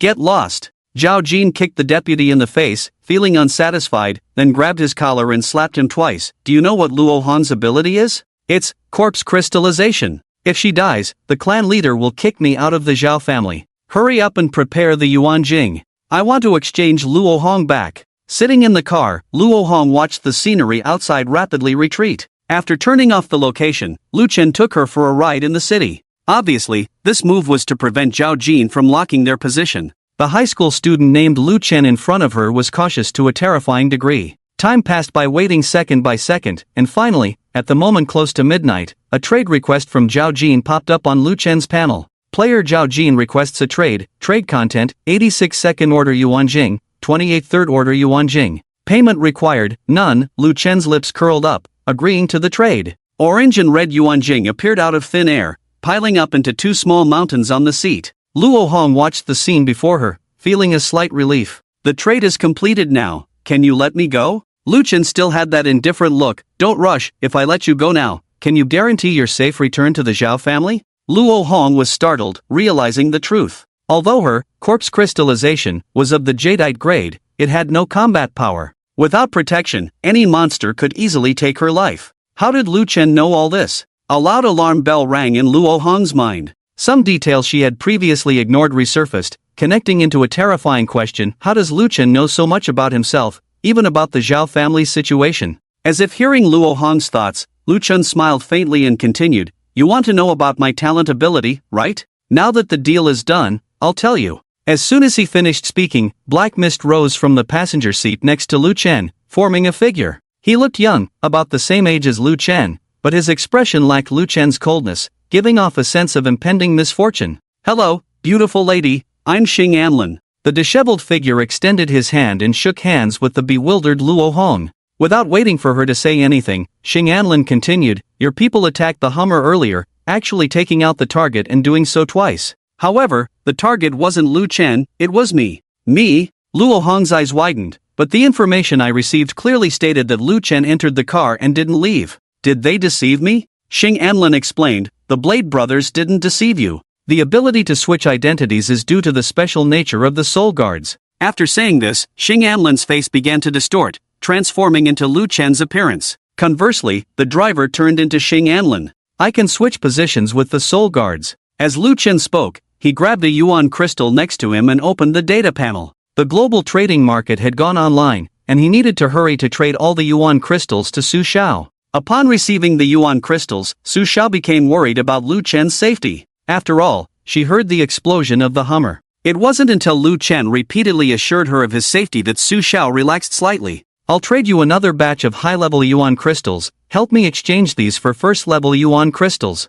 Lu Chen opened the friend trading interface and traded all the Yuan crystals sent by Zhao Jin to Su Xiao. Watching each Yuan crystal that should have belonged to the Zhao family disappear into the air, Luo Hong asked with a hint of heartache, "How did you know the inventory of Yuan crystals in the Zhao family?" "Oh, because of him." Lu Chen gestured towards Xing Anlin, who smirked and then dissipated into black mist. Just as the vehicle was about to lose control, a pair of large hands materialized out of thin air, firmly gripping the steering wheel. A bald figure quickly formed, taking over the driver's position from Xing Anlin. When Luo Hong saw the face of the person clearly, she could no longer suppress her fear. She screamed, Chen Hao. Sister-in-law, it's me." Chen Hao awkwardly rubbed his bald head, looking simple and kind, devoid of any fierceness. "How could you?" Before Luo Hong could finish her question, Chen Hao explained, "Because I died, now I am Lu Chen's soul guard. The boss is kind, he didn't erase my consciousness, so in gratitude, I told Lu Chen everything I knew." Luo Hong's mouth hung open, murmuring in disbelief. No wonder he knew the exact quantity of the inventory of Yuan crystals and that my talent had no combat power. Then she seemed to remember something and questioned Chen Hao. "I never expected you to betray the Zhao family. Have you forgotten who killed your nephew? Are you repaying the Zhao family for their years of nurturing you?" Chen Hao raised an eyebrow, showing no remorse on his face. "Of course, I know. Tian Yuhao brought it upon himself. With his rebellious nature, if the boss didn't kill him, he would have died at someone else's hands in the future. As for the Zhao family." Speaking up to this point, Chen Hao paused. "I've risked my life for the Zhao family. Isn't that enough to settle the score?" Luo Hong was speechless. After a long silence, she spoke again. "I never expected that the Zhao family would provoke such a formidable figure. Lu Chen, your talent is truly promising. Are you interested in joining the Zhao family?" Lu Chen, upon hearing this, couldn't help but turn to look at Luo Hong. He never expected this woman to extend an olive branch to him. It's no wonder she's Zhao Jin's wife. Seeing Lu Chen's lack of response, Luo Hong continued to lay out her terms. "As long as you are willing to join the Zhao family, I guarantee that everything that happened before will be forgiven, and the Zhao family will also provide you with most of the resources to help you grow." Lu Chen turned his head back and suddenly burst into laughter. His laughter grew louder, carrying a surging intent to kill. "Forgiven? What a forgiveness! Luo Hong, oh Luo Hong, keep mentioning my name, see what my surname is? Global Trading Market." More and more players discovered this newly appeared feature, various messages flooding the world chat channel. "Wow, the global trading market is online. Luckily I didn't sleep, this is a victory for the night owls. How do you use this new platform? There's not even an explanation. Is there a lady feeling lonely? Looking for a partner? Add me as a friend, I'll take you soaring in the end of the world game. Hey, are you upstairs going crazy over women? This is the global trading platform, not your exclusive dating hotline. Why haven't there been any new players on the ranking list these days? Is the slaughter loot not attractive anymore? Hey, the one above talking about the slaughter loot, did you really kill someone? Wow, the top player should sanction him. Manually at the top-ranked player on the leaderboard, Shizayu, do you still need teammates? I ask the same, Shizayu brother, take me with you, I'm easy to knock down outside Yongchang, inside a dilapidated building." Shizayu looked at the messages constantly popping up in the chat channel, feeling not joy but rather a sense of foreboding. Although he is currently ranked first on the leaderboard, he is ultimately just a LV3 player. Just half an hour ago, he had witnessed 3 LV for players appearing ahead of him, and in a matter of seconds, they disappeared from the rankings. This made Xiao panic. 3 LV. For players being instantly killed, what does that mean? It means that the level ranking list is completely useless. The real big shots are suppressing their levels, hiding outside the level rankings like turtles lurking in the mud. Only fools like him would foolishly rise to the top and become a glaring target. Fortunately, the positions of players on the leaderboard are not updated in real time, which made Xiao breathe a sigh of relief. Since it's called a trading market, there must be trade information. Let's see if I can exchange for some good items to increase my strength. Skipping over the useless information, Xiao finally found a trade message: Elemental Crystal Exchange. Exchange first order elemental crystals for second and third order elemental crystals. Exchange ratio 35 to 1, 150 to 1. TSK, someone actually wants to exchange low-level elemental crystals for high-level ones. Do they think players are all fools? Xiao clicked his tongue and continued scrolling down. Elemental Crystal Exchange. Exchange first order elemental crystals for second and third order elemental crystals. Exchange ratio 40 to 1, 170 to 1. Elemental Crystal Exchange. Exchange first order elemental crystals for second and third order elemental crystals. Exchange ratio 45 to 1, 180 to 1. Elemental Crystal Exchange. Exchange first order elemental crystals for second and third order elemental crystals. Exchange ratio 50 to 1, 190 to 1. 3 consecutive requests, all similar in nature, with the ratios increasing. Other players chatting in the channel also noticed this and commented, exchanging high-grade elemental crystals for low-grade ones? That's some clever scheming. Who doesn't know about the limit of absorbing only 10 elemental crystals in 7 days? The person sending this message is really treating others like fools, but his exchange rate is really high. Setting aside the absorption limit, just from the experience points perspective, it's quite fair. Fair? Why don't you exchange with him then? He'll be comfortably seated on the level rankings while you slowly absorb first-grade elemental crystals. The higher the player's level, the more experience points they need later on. First-grade elemental crystals definitely won't meet the requirements. But there are really so many of them, I'm starting to feel tempted. Tempted? Then exchange for a bunch of first-grade elemental crystals, and you won't be able to absorb them all even after you die. Xiao also chuckled along with the players in the channel. However, unlike the others, the observant Xiao paid attention to the player who posted the trading message. It was a player named Xiao. If it wasn't intentional, this player named Xiao must be urgently looking to level up. Xiao left the chat channel and started checking the level rankings one by one. Before long, his gaze fell on a particular name. Sushia, LV. 3, located at Yongcheng-no. 1 middle school? Xiao rubbed the orange elemental crystal in his hand. It was his only third-grade elemental crystal, originally intended to be absorbed after 7 days. But now, he had another idea. As the saying goes, people fear fame as pigs fear fattening. Currently, it seemed that being in the first place on the level rankings attracted more harm than good. So why not just give way to others? With this thought in mind, Xiao clicked on the message with the highest exchange rate and sent a trade request. I have 1 third-grade elemental crystal and want to exchange it for 190 first-grade elemental crystals. He thought that the alias Xiao would immediately agree to the trade request. But to Xiao's surprise, the other party not only did not agree but also directly refused. What the heck? I offered to trade with you out of goodwill, and you refuse? Could it be that you accidentally clicked the wrong button? With a rigorous attitude, Xiao sent the request again. Still rejected. However, this time, a friend request was attached. Player Sushia wants to add you as a friend. Do you accept? Yes/no. Fishing? Don't lure me into a trap. Xiao clicked yes and successfully added Sushia as a friend. In the friend chat box, Sushia sent a message. Sorry, I currently don't have any first-grade elemental crystals, but if you have them, I can exchange high-grade elemental crystals with you.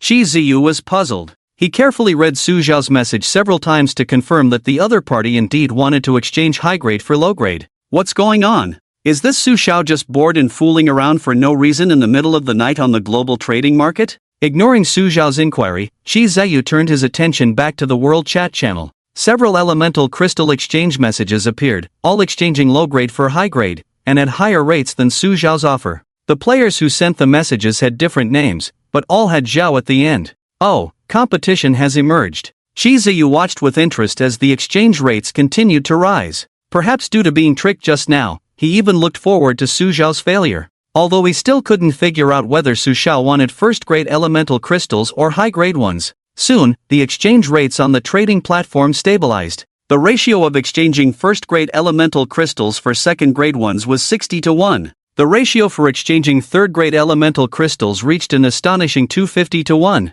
Due to the tempting ratio, Kazuyu couldn't help but trade the only 3-tier elemental crystal he had for 250 first-tier elemental crystals. Just then, Sushia sent a message, "Hello? I'm collecting first-tier elemental crystals, are you interested?" Kazuyu smirked and casually edited a substitution ratio, then sent the trade request to Sushia. Player Kazuyu requests a trade content, 180 first-tier elemental crystals. Payment required, 1 3-tier elemental crystal. This ratio was far from the current 250-1. Kazuyu knew that anyone with a bit of sense would never agree to this exchange rate. He just wanted to mock Sushia. However, to his surprise, there was no message of trade failure or being blocked by a friend on the panel. Instead, there was an unexpected trade successful notification. No way, has this girl lost her mind? Kazuyu pinched the orange elemental crystal in his hand, then looked at the pile of extra first-tier elemental crystals on the ground. Buying and selling in reverse, he didn't lose anything, but instead gained 70 first-tier elemental crystals? Is Sushia here to do charity work? Kazuyu furrowed his brow, feeling that something was off. To confirm his suspicion, he once again opened the World Chat channel and selected a trade request to buy high-tier elemental crystals. 250 elemental crystals came into his possession again. Adding the previous 70, Kazuyu now had a total of 330 elemental crystals in his hands. Following the same pattern, he edited a trade request to Sushia. Player Kazuyu requests a trade content, 320 first-tier elemental crystals. Payment required, 8 second-tier elemental crystals. In less than a second, the trade was successful. Kazuyu then used the received second-tier elemental crystals to acquire more first-tier elemental crystals at a higher ratio, and then sent a trade request to Sushia at a lower ratio. This cycle continued, and the number of elemental crystals in Kazuyu's hands kept increasing. His concerns were thrown to the wind. Finally, a smile crept onto Kazuyu's lips. "Ah, encountered a foolish girl. Watch me empty your pockets." Kazuyu crossed his legs, sat down, and edited a message in the World Chat channel, Elemental Crystal Exchange. First-tier elemental crystals exchange for second and third-tier elemental crystals, exchange ratio 65-1, 260-1. He wanted to raise the exchange ratio of first-tier elemental crystals as much as possible. Meanwhile, at the Xiao family, Brother Jing, it's not good, several more people have appeared to collect high-tier elemental crystals, and the stabilized ratio is rising again. Among them is Kazuyu, the first on the ranking list. His increase in ratio is the most ruthless. Zhao Jing's face turned grim, but he remained calm. Just some solo players, they can't collect much. Continue purchasing at the original ratio. No sooner had he finished speaking, someone in the meeting room called out, "Brother Jing, it's not working." Other families are also raising prices, especially the Lynn family, offering 300 first-tier elemental crystals for 1 3-tier elemental crystal. At this rate, we won't be able to collect a single high-tier elemental crystal. Brother Jing, should we raise our prices? Zhao Jing's face twitched, his brows almost twisted into knots. If it was just solo players competing for high-tier elemental crystals, it wouldn't matter. After all, the Xiao family had abundant capital and a considerable amount of first-tier elemental crystals. Solo players couldn't consume many high-tier elemental crystals. They could endure and outlast them. But it was different with other families. Like the Xiao family, they also had substantial capital and a high demand for high-tier elemental crystals. Once they took the lead, the Xiao family would truly be unable to collect high-tier elemental crystals. Gritting his teeth, Zhao Jing said coldly, "Raise the ratio. We must crush the other families. Don't forget we have Luo Hong. If necessary, we can issue IOUs. As long as we start well now, the snowball effect will only grow bigger and bigger." Outside the outskirts of Yongqing City, as the towering buildings gradually disappeared from view, Luo Hong began to feel anxious. Since that question, Lu Chen hadn't uttered a word and had been busy on the data panel the whole time. What was Lu Chen up to? Did he never intend to let her go in the first place? Fear brewed in Luo Hong's heart. To appear composed, she could only repeat in her mind, "Lu Chen dares not provoke the Xiao family." But with repetition, even Luo Hong herself began to doubt.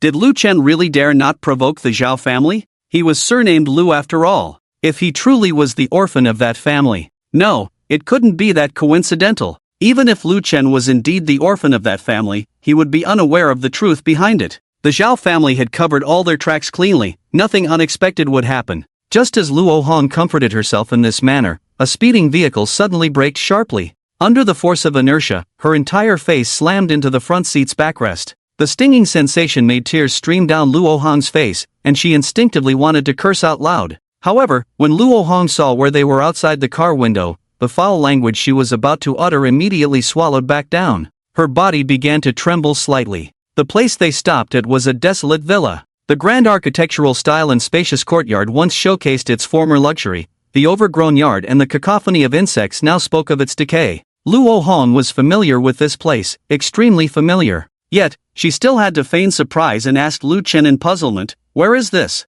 Why did you bring me here?" Lu Chen didn't answer, opened the car door, and silently walked towards the villa. Chen Hao got out from the other side, dragging Luo Hong out of the car. Luo Hong struggled incessantly, trying to break free from the restraints. But how could her strength compare to Chen Hao's? Before long, Luo Hong was dragged into the villa. Due to its long neglect, the villa was in a mess. Thick dust and dense cobwebs covered everything. Lu Chen fetched a broom and a dustpan, busying himself cleaning the living room. As the dust was swept away bit by bit, the color of the floor underneath was revealed. Watching everything before her, Luo Hong trembled even more violently. If she could deceive herself before, forcibly telling herself that Lu Chen was not that orphan, it was now completely impossible. Because the spot Lu Chen cleaned was precisely where the couple had been tortured. Even though many years had passed, traces of the past still lingered on the floor. The wooden boards were stained black and red, a result of being soaked in blood. There were holes, marks left by steel nails piercing flesh. As for the scratches, they were made unconsciously by nails in extreme pain. After finishing cleaning, Lu Chen put away the broom and dustpan, then looked at Luo Hong. "Kneel down and repent." Before Luo Hong could speak, Chen Hao violently kicked towards her knees, making her kneel heavily on the ground. Lu Chen sat cross-legged in front of Luo Hong, one hand opening the data panel, while the other pulled out a bottle of solvent from his pocket. Ignoring Luo Hong, Lu Chen messaged Su Xiao, "How's the collection of elemental crystals going?" Su Xiao quickly responded, "It's almost done. I still have 12 second-order elemental crystals and 3 third-order elemental crystals on hand. I can exchange them soon." "Good, send me the first-order elemental crystals first." Su Xiao complied. A trade request popped up on Lu Chen's data panel. Player Su Xiao requests a trade content, 98,978 first-order elemental crystals. Payment required, none. Lu Chen agreed to the request, and in that instant, it felt like a hailstorm had descended upon the silent villa. Nearly 100,000 first-order elemental crystals piled up on the floor, a spectacular sight. Luo Hong stared in disbelief at everything in front of her, her lips moving as if about to ask something, but then Chen Hao delivered a fierce kick to her back. The force was so strong that Luo Hong almost couldn't catch her breath. "The boss wants you to repent, can you be sincere?" I don't know anything. What is this place? What do you want me to repent for?" "Zhao Jin has already given you the Yuanjing to meet your demands. Why won't you let me go?" Luo Hong writhed in pain on the ground, like a leech in a pile of salt grains. Although she was not sure where Lu Chen had learned the truth from, she still had to insist that she had nothing to do with what had happened here. Otherwise, even if she had 10 lives, it wouldn't be enough for Lu Chen to spare her. Hearing Luo Hong's groans, Lu Chen raised his head from behind the Yuanjing hill, his expression indifferent. "If you admit the sins you committed in the past now, repent sincerely, I can release you immediately." "What sins? I really don't know what you're talking about. What happened here? I truly don't understand anything." Luo Hong knelt on the ground, looking pitiful and miserable. Even the most heartless person would feel a bit of sympathy upon seeing her like this. But Lu Chen remained unmoved, because he vividly remembered the grudge from his previous life. He knew that the woman who kept pleading her innocence had once driven thumb-thick steel nails into his mother's body, one after another. "Stop howling. Repent properly." Seemingly sensing Lu Chen's dark mood, Chen Hao viciously kicked towards Luo Hong's mouth with his toe. After a scream, a few bloody teeth lay on the floor. Lu Chen ignored it, raising his hand to summon the soul guard Xing Anlin. "Help me put these Yuanjing into the solvent, I'm a bit busy." "No problem, boss Lu Chen." Xing Anlin awkwardly saluted. But soon, he realized that the atmosphere was not right and quickly put down his hand, getting to work efficiently. With Xing Anlin's help, the efficiency of dissolving the Yuanjing doubled. In less than half an hour, all the Yuanjing had been put into the solvent. At that moment, Su Xiao sent another batch of Yuanjing. There were over 30,000 of them. Lu Chen was somewhat surprised. His original expectation was actually 100,000 first-order yuan jing, but Su Xiao had clearly exceeded this task, and by quite a margin. Curiously, Lu Chen asked, a total of 130,000 exchanged, far beyond my expectations. How did you manage that? Monopoly. Su Xiao's words exuded pride. When collecting first-order yuan jing before, I deliberately left a price difference to attract other players, making them think they could profit from me through buying and selling. As the transactions neared the end, they found out that I was the only one truly collecting first-order yuan jing. Afraid of being left with them, they threw them at me regardless of the cost. Lu Chen raised an eyebrow. Truly worthy of the class monitor, your schemes are impressive. Get lost. You better be polite to me now. I still have a promissory note for 50,000 yuan jing in my hand. A promissory note? Lu Chen was truly stunned this time. After Su Xiao's explanation, he suddenly remembered that in the global trading market, promissory notes could be issued. Debtors could use their own lives as collateral, along with a repayment period agreed upon by both parties, to issue a promissory note. The generated promissory note would automatically be sent to the creditor, and the debtor would need to repay the debt within the specified time. If not paid on time, the debtor's data panel would disappear immediately, and their life would be forfeited. Because of this enforcement, few people would issue promissory notes in the global trading market. Lu Chen really didn't expect that Su Xiao would discover this mechanism and make use of it. Who called you for that IOU? Su Xiao looked at the message that popped up in the chat box and replied, several players, but they all claim to be from the Xiao family, saying that they guarantee with family honor that they will repay within 3 days. After a while, seeing no response from Lu Chen, her smug expression gradually turned into unease. Should I not have let them issue the IOU? No, you did well. Lu Chen replied, showing admiration between the lines, if you weren't so saintly, I would really want to maintain a long-term partnership with you. Su Xiao's eyes lit up again with a smile, her lips curling. Oh, not a partnership anymore? Oh, slip of the tongue, long-term trading relationship. Get lost. I'll send you the IOU, just go directly to the Xiao family for the debt when the time comes. I'm off to level up. With this final remark, Su Xiao sent a trade request to Lu Chen. Lu Chen agreed with a smile and received the IOU for 50,000 yuan crystal. The remaining 3,000 yuan crystals were also put into the solvent. Considering the 80% discount effect, there are now a total of 104,156 experience points in the crystal dissolution solvent. Over 100,000 experience points. Enough! At the same time, in the capital city, at the Xiao family residence, the room was filled with a deep blue light. Zhao Quan paced back and forth, occasionally rubbing the curved beard on his cheek with his palm, as if waiting for something.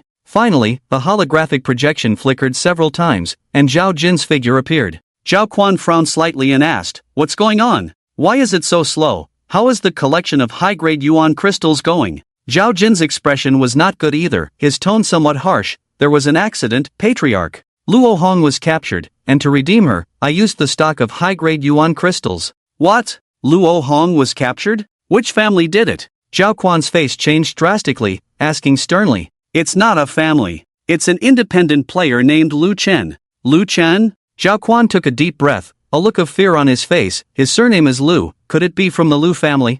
Zhao Jin shook his head. I checked. This Lu Chen, although an orphan, grew up in the welfare home in Yongcheng since childhood. If he's from that family, how could the Lu family stand idly by? Hearing this, Zhao Quan felt slightly relieved. It's good if it's not related to the Lu family. That behemoth, even if it's declined, is not easy to provoke. Luo Hong has special abilities, far more valuable than high-grade yuan crystals. Your approach is not wrong. Since there are not enough high-grade yuan crystals, let's change the plan for now. Your line will collectively absorb second-grade yuan crystals to reach LV3, and the remaining third-grade yuan crystals will be sent to your brother. At these words, Zhao Jin's expression became even more unpleasant. All the third-grade yuan crystals to Zhao Mao? Why, Patriarch? I have fewer yuan crystals, shouldn't he share some with me? Zhao Quan snorted, share some yuan crystals with you? What's the use for you? The only somewhat useful one in your line, Chen Hao, is dead. Even if I give you third-grade yuan crystals, it would be a waste.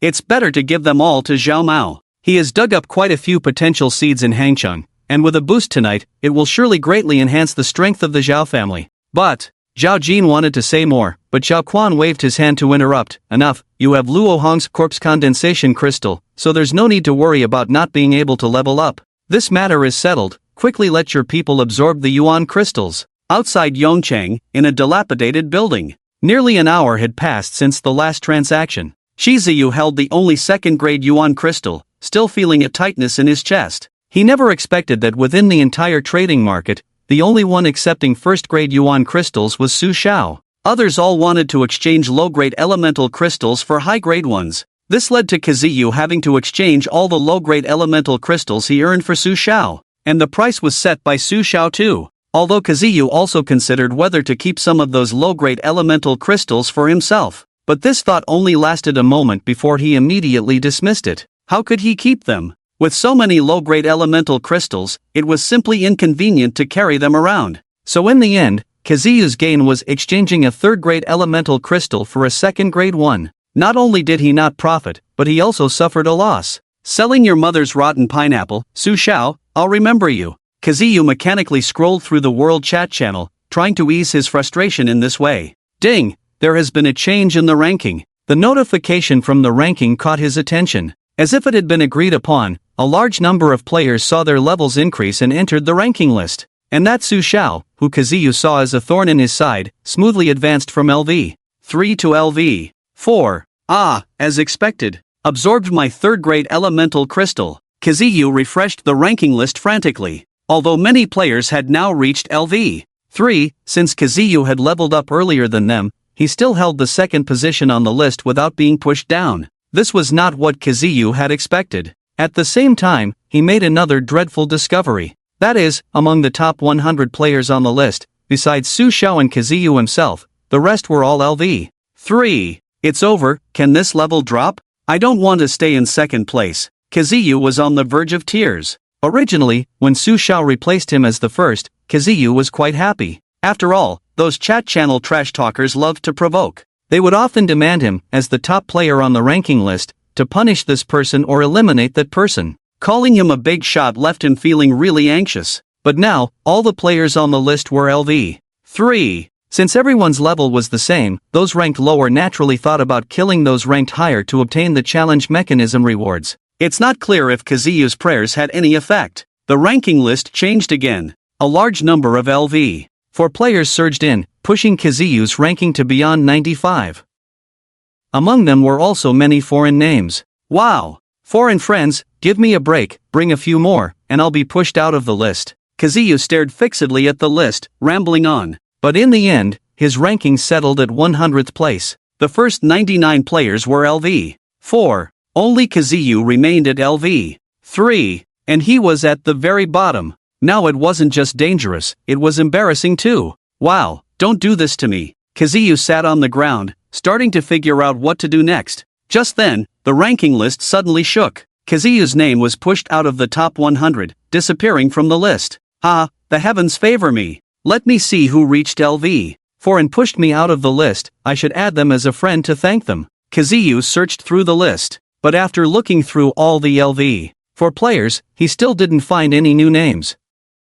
Until he inadvertently glanced at the first place on the ranking list. There hung a new Chinese name, Lu Chen, LV 15. Level 15? Are you kidding me? Zhao Jin stared fixedly at the first place on the ranking list, his face filled with disbelief. In the first 7 days of the arrival of the post-apocalyptic game, players could only obtain third-grade elemental crystals at the highest level. This was recorded in that ancient book, it couldn't be wrong. Calculated at 100 experience points per third-grade elemental crystal, even by absorbing 10 consecutively, one could only reach LV 9 at most. It was impossible to break through to LV 10. Why can this person named Lu Chen instantly rise to level 15? Zhao Jing felt a chill down his spine. He slowly opened Lu Chen's information. After seeing the coordinates, his pupils dilated. That location, Zhao Jing was extremely familiar with it. It was where the Zhao family killed and took books over a decade ago. Why is it precisely in that place? Could Lu Chen really be the orphan of that family? It's impossible. If he truly is an orphan, why would the Lu family let him grow up in the welfare home without any care? It must be a coincidence. Zhao Jing was certain in his heart and sent 2 messages to Lu Chen. Lu Chen, I saw your coordinates. Now, please keep Luo Hong there as promised. I will bring people to pick her up. Also, I hope you can talk to me face to face. The Zhao family admires capable players like you and hopes you can join us. Although impulsive, Zhao Jing was not foolish. As long as Lu Chen was not the orphan of that family, the previous grudges didn't matter. This person could still be persuaded. As long as Lu Chen could be brought into the Zhao family, using the crystal elements to redeem Luo Hong wouldn't be a waste. Lu Chen did not block Zhao Jing's messages. Shortly after, a reply came. However, it was just two simple words, "Come in." Zhao Jing immediately called for people to set off. Just as he got on the car, Zhao Quan sent another message. "What's going on? Lu Chen, the first on the level ranking, could it be the same Lu Chen you mentioned, the one controlling Luo Hong?" Zhao Jing quickly replied, "It's him. I'm going to meet him now and bring back Luo Hong. He's willing to see you? Excellent. Whatever happened between you before, Lu Chen must join the Zhao family." Zhao Quan issued the order, exuding an unmistakable authority. "Rest assured, Elder, Lu Chen is a sure thing for the Zhao family, he won't get away. Even if he refuses, I won't let him leave alive." Outside Yong City, in an abandoned villa, Lu Chen did not immediately claim the level-up treasure chest but instead felt the attribute boost from the sudden level increase before opening the data panel. Lu Chen, title, Overlevel Slayer, level, LV. 15 Strength, 15. 8 Constitution, 15. 6 Speed, 15. 9 Spirit, 15. 2 Talent Abilities, Soul Devour, Divine Soul Points, 5142, Lightning Arrow, Diamond, Blade Arm, Jade, Insect Swarm Intimidation, Platinum, Bloody Slaughter, Platinum, Surveillance, Silver, Mighty Strength, Silver, Rapid Speed, Silver, Libra, Silver. Due to rummaging through many corpses in Tianyi Square in the past, there were many useless talents in the talent column,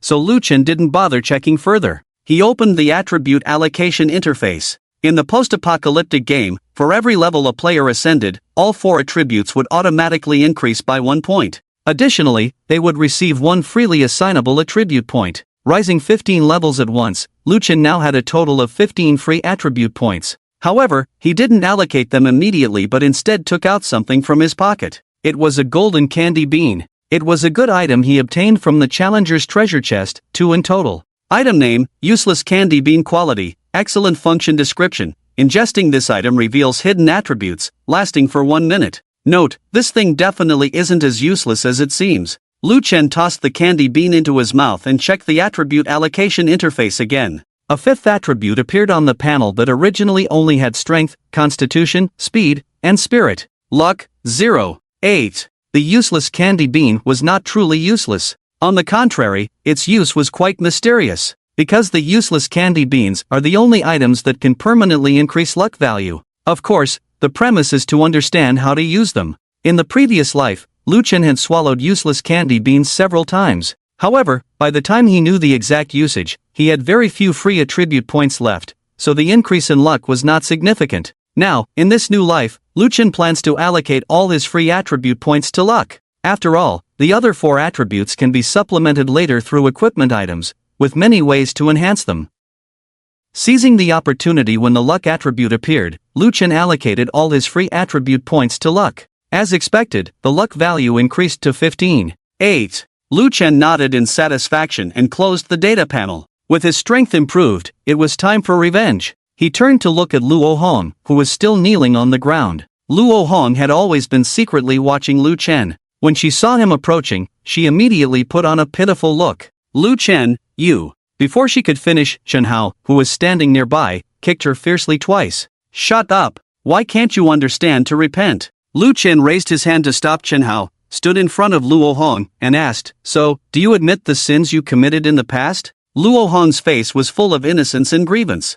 "I really don't know what sins you're talking about. I have never been here before, let alone know what happened here." Still pretending, Lu Chen supported his forehead with one hand and smiled. "Let me tell you a little story. Once upon a time, there were 2 girls who were good friends since childhood. One was Xiaolan, and the other was Xiao Hong. The 2 girls came from very different backgrounds. Xiaolan's family was well off, while Xiao Hong's family was relatively poor. However, the 2 girls didn't care about these differences. In their eyes, there was only each other, only that brilliant friendship. They talked about everything and became the best of friends. Because Xiao Hong's family was not well off, Xiaolan often lent a helping hand. In their younger years, it was a few candies, and as they grew up, it was financial assistance. At first, Xiao Hong was grateful, but as time went on, everything became taken for granted. Until one day, Xiaolan's family fell on hard times and couldn't provide assistance to Xiao Hong as before. Coincidentally, at that time, Xiao Hong needed money for her mother's surgery. Because of this, the surgery funds couldn't be raised, and Xiao Hong's mother unfortunately passed away. Xiao Hong was very angry and had a big argument with Xiao Lan. She believed that everything was Xiao Lan's fault, that Xiao Lan had caused her mother's death. The friendship shattered, and the two became like strangers. Until one day, Xiao Hong received a piece of information by chance, a piece of information that could avenge Xiao Lan and also bring her wealth and prosperity. Without considering their past friendship at all, she sold out Xiao Lan without hesitation. Even when Xiao Lan's family was in ruins, she appeared and personally drove nail after nail into her friend's body. After saying all this, Lu Chen took his hand off his face, looked at Luo Hong with icy eyes, and asked, "What do you think of this story, Xiao Hong?" Luo Hong lowered her head, her lips trembling, her eyes bulging with extreme fear. She stuttered, "How? How did you know all this? This is impossible, the Zhao family kept it very secret back then, you couldn't have known." "But I did." Lu Chen stood up, looking down at Luo Hong kneeling on the ground. "Do you have anything else to say?" "Lu Chen!" Luo Hong shouted urgently, then banged her head on the ground twice. She tried to crawl forward, wanting to hold Lu Chen's leg, cry, and beg. But Chen Hao kicked her back with one foot. "Cough. I'm really sorry about what happened to your mother, truly sorry. Since that day, I haven't been able to sleep well. All I can see in my mind is the image of your mother's last moments. Everything I did was because the Zhao family forced me to do it, I had no choice. Yes, I received benefits from Zhao Jin, but if I didn't reveal the whereabouts of that book, Zhao Jin would have killed my whole family. I really had no choice, Lu Ken, please spare me, please." Sob. As she spoke, Luo Hong began to cry. Lu Ken remained unmoved, watching the woman's performance indifferently. In a previous life, he might have believed Luo Hong's sincere emotions, spared her life, and let the tiger return to the mountain. But in this second chance at life, Lu Ken would not be deceived by such acting. "If you're trying to stall for time, don't bother with the act. I'll stay here until Zhao Jin arrives." Lu Ken inserted his right hand into his pocket, rubbing something inside with his fingertips.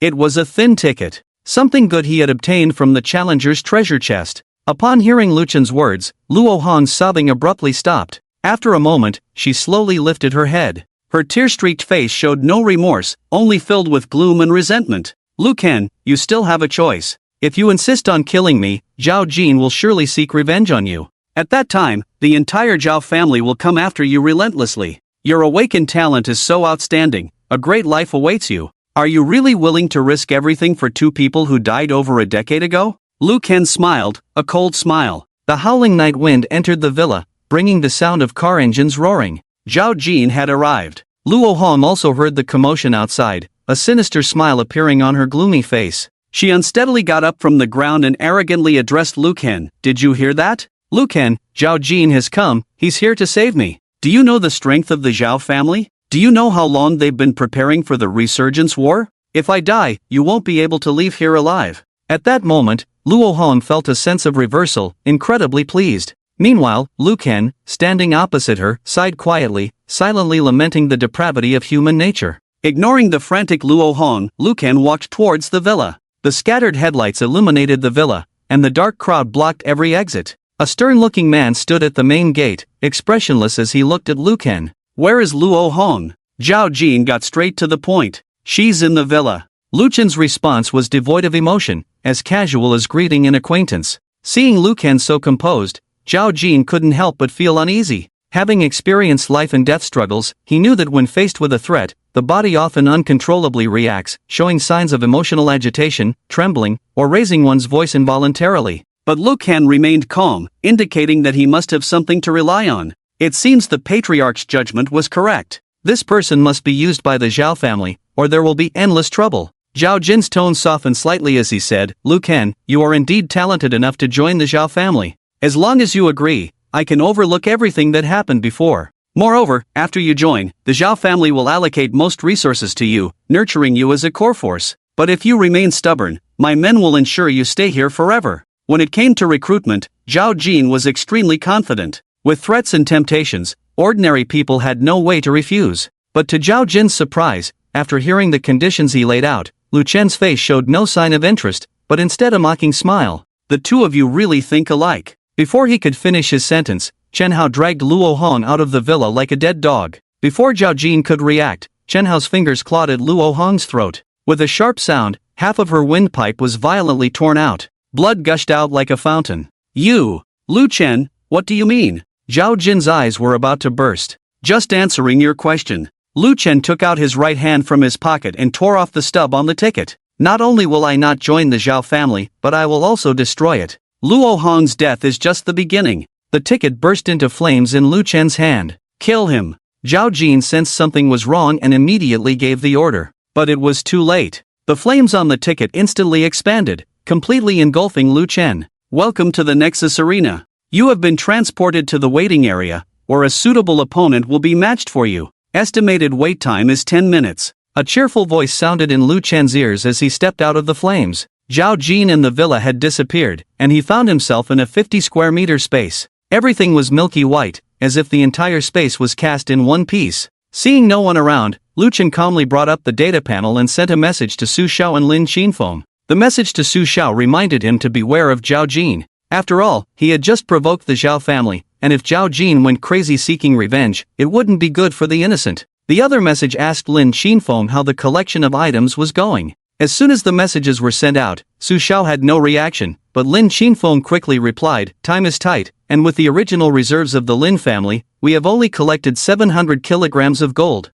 Efficiency is quite high." Lu Chen nodded slightly and replied, "That's enough. Trade me this gold first, and then you can continue collecting. It's only beneficial for the Lin family." Just a day ago, when Lin Qinfeng traded the elemental crystals dug out from the earth bees to Lu Chen, he received this order, "Collect gold." Although Lin Qinfeng was puzzled by this order, she followed it. After all, she had made a vow to uphold Lu Chen as the master of the Lin family. Moreover, with the outbreak of the apocalypse, collecting gold was not a difficult task. However, when Lin Qinfeng saw Lu Chen's request for the Lin family to continue collecting gold, saying it was only beneficial for them, her curiosity got the best of her. Lin Qinfeng cautiously asked, "Mr. Lu, may I ask what specific purpose you have for collecting gold?" Lin Qinyu, stuffing potato chips into her mouth, happened to see the message her elder sister typed in the chat box and grumbled, "What specific purpose could there be? This Lu Chen is just a pauper obsessed with money." Lin Qinfeng frowned and scolded, "Qinyu,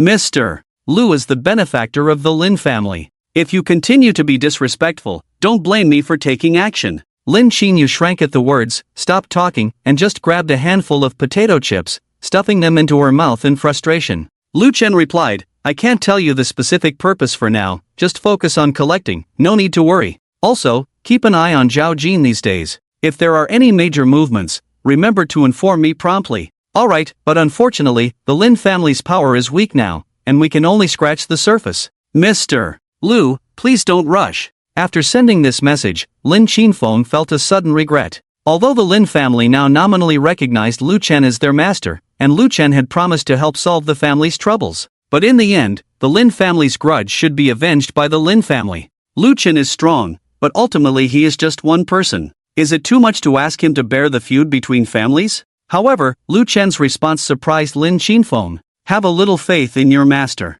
I guarantee that within 3 days, the Zhao family's Zhao Jin lineage will completely disappear from Yang City, to confront an entire family single-handedly." This was something Lin Qinfeng never dared to imagine. He might actually be able to do it. Lin Qinhua suddenly spoke, bringing up a data panel for Lin Qinfeng to see. "Big sister, you've been busy collecting gold these days and haven't paid attention to the ranking list. Look at who's currently in first place." Lin Qinfeng looked closely. It's Lu Chen, but the ranking list isn't a measure of combat power. Before she could finish her sentence, the Lin family's eldest sister's mouth formed an O shape. She saw Lu Chen's level. Level 15? How is that possible? So, the Lin family has really latched onto a powerful thigh this time, and it's a very handsome powerful thigh. Lin Qinhua rested her chin on her hands, her eyes full of hearts. Lu Chen closed the chat box and suddenly sneezed. He rubbed his nose and muttered to himself, "Someone cursing me? Probably Zhao Jin. Just wait, I'll scatter your ashes when I get out." In fact, Lu Chen was not incapable of defeating Zhao Jin.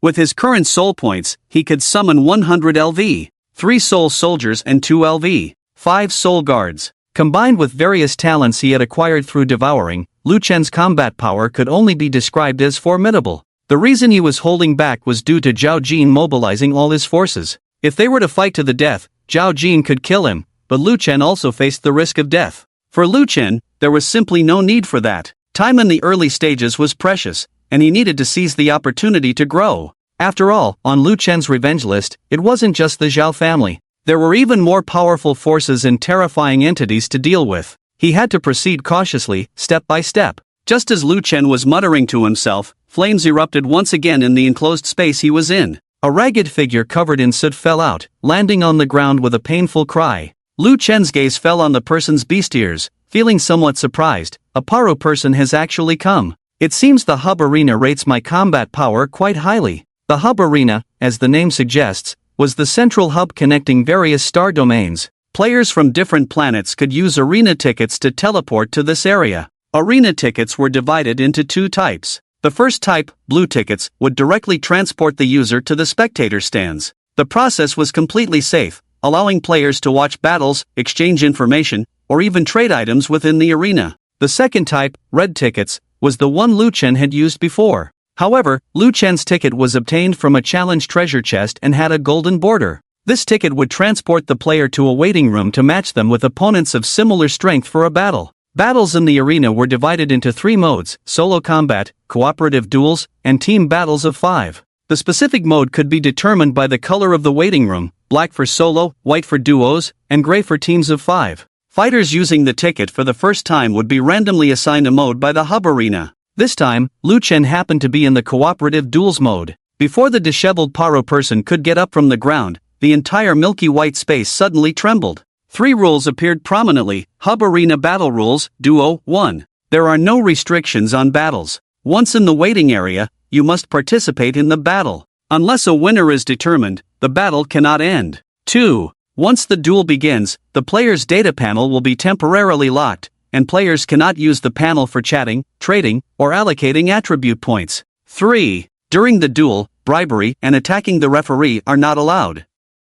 If any violations occur, the referee has the authority to immediately eliminate the dueling player. Seeing these rules, Lu Chen's eyebrows raised slightly, finally feeling relieved. Just like in the previous life, the rules remained unchanged. This meant that Lu Chen could proceed with his plan before the match started. As the countdown timer ended, the waiting room trembled once again. The rules on the wall shattered and reformed, turning into a large door drawn in simple sketches. The next moment, the sound of a turning lock echoed. The large door drawn in sketches slowly opened. Behind the door was a long corridor, and standing at the entrance was a strange robot dressed in blue and white stripes, wearing an exaggerated triangular mask on its face. It greeted in a high-pitched and peculiar tone, "Hello, fresh arena rookies. I am the referee for this duel, the embodiment of absolute fairness, Deoblast. Next, I will lead you two into an extraordinary duel. Please follow me." After saying this, referee Dio gestured for them to follow. However, Paro was still confused, and Lu Chen remained seated on the pile of gold without moving.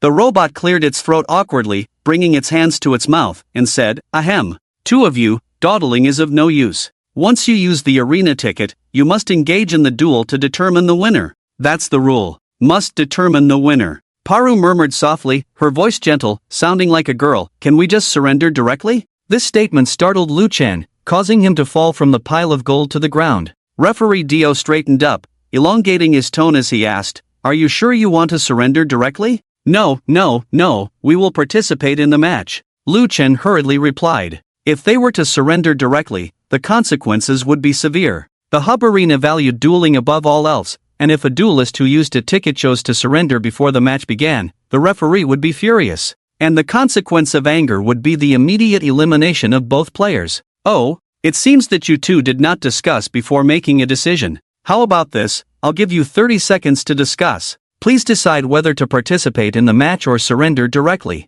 Referee Dio crossed his arms, leaning against the door, displaying an anxious waiting expression. Lu Chen quickly approached Paro, pulling her up from the ground, and whispered, "We must participate in the match. If we surrender directly, the referee will eliminate us on the spot. But if we participate, we will still lose." Paro lowered her head, her beast ears drooping down, unable to meet Lu Chen's eyes. "Losing the duel means no rewards, and when I return, I will still die." It was understandable why she was so timid, as the planet where Paro resided was on the edge, both in talent and strength, considered the lowest of the low. "If you can't do it yourself, then there's me, right? Give it a try, who knows, maybe we can win?" Lu Chen earnestly persuaded. Hearing this, Paro quickly glanced at Lu Chen, then hung her head again, looking even more despondent. "You're just a monkey, maybe your brain is smarter than mine, but in a fight, you can't possibly match those higher beings." Monkey.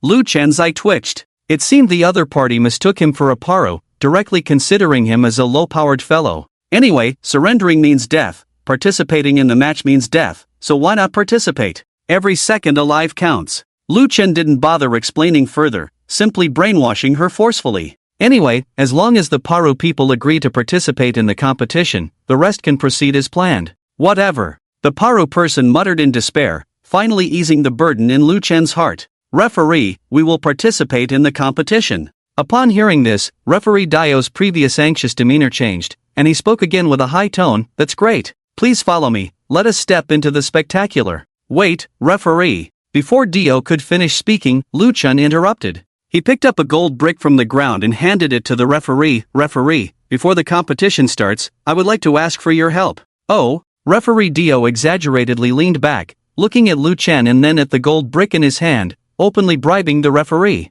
Haven't you read the rules, kid? Lu Chen smiled, not at all. The rules clearly state, no bribing the referee during the match, and the match hasn't started yet. Besides, this is not considered a bribe. It's just asking for your assistance. Dio was taken aback, then stood upright again. Lu Chen took the opportunity to hand over the gold brick. Dio took the gold brick, examined it carefully, and whispered in a voice only Lu Chen could hear, pure gold, 99%, a rare item. Let's leave it at that this time, but it's not to set a precedent, okay? Do you want me to favor you in the upcoming match, or do you want me to arrange for a weaker opponent for you? Lu Chen shook his head. How could I ask you to do such difficult things, referee? I just want you to grant me a qualification, a challenger's qualification. Challenger's qualification? Dio leaned back again, scrutinizing Lu Chen. Then, he pulled out a temperature gun from somewhere and made a sound near Lu Chen's ear. 36.8 degrees Celsius, normal body temperature. Not even a fever? How come you're talking nonsense? Do you know what you will face after becoming a challenger? Lu Chen nodded. I know, after becoming a challenger, I will activate the duel mode, and must fight 3 matches in a row, or else I cannot leave the arena. Dio tossed the gold brick in his hand playfully. Do you know that in the duel mode, you cannot surrender? Only death can end the match? Understood. Are you sure you want this qualification? I'm sure. Then you won't need that much pure gold. Dio put his hands behind his back, and when he brought them forward again, the gold brick and temperature gun were gone. Instead, there was a contract with black background in red letters. No, I want it, Lu Chen said solemnly, because I don't just want to fight 3 matches, I want to fight 100 matches. As soon as he said that, the waiting room fell into complete silence. Lu Chen even heard a faint clicking sound of gears jamming inside Dio at that moment. Are you out of your mind? Fight 100 matches? How is that any different from seeking death?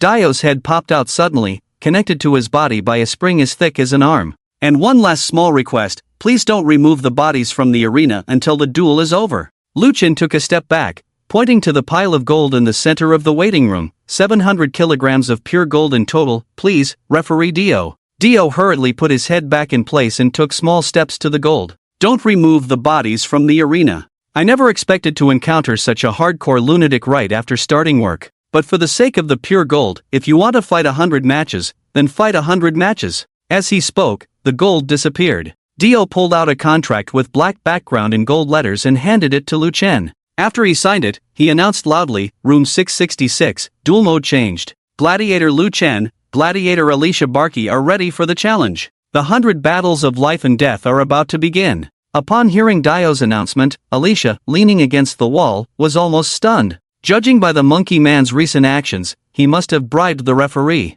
But why did the bribe result in turning the original competitive match into a fight for life and death, and that too for 100 consecutive battles? In Alicia's understanding, even a god from a higher plane could not possibly win 100 battles in the arena. This reversal of events was unbelievable. What am I expecting? In the end, I cannot escape the fate of death. Alicia sighed bitterly. She had thought about death, but never imagined she would die in such an absurd way. A trash-tier cat person, entering the arena for the first time, chose the 100-battle gladiator mode. She would become a joke, passed down through generations among the Paru people. Lu Chen? What a madman! Yet, just when Alicia was in despair, Lu Chen was thinking something entirely different. He was wondering if he had given the referee too much precious metal, leading to such a swift agreement. He should have asked for 200 battles. The reason for taking such a risk was not because Lu Chen lacked caution. It was all a carefully calculated decision. In regular arena battles, regardless of winning or losing,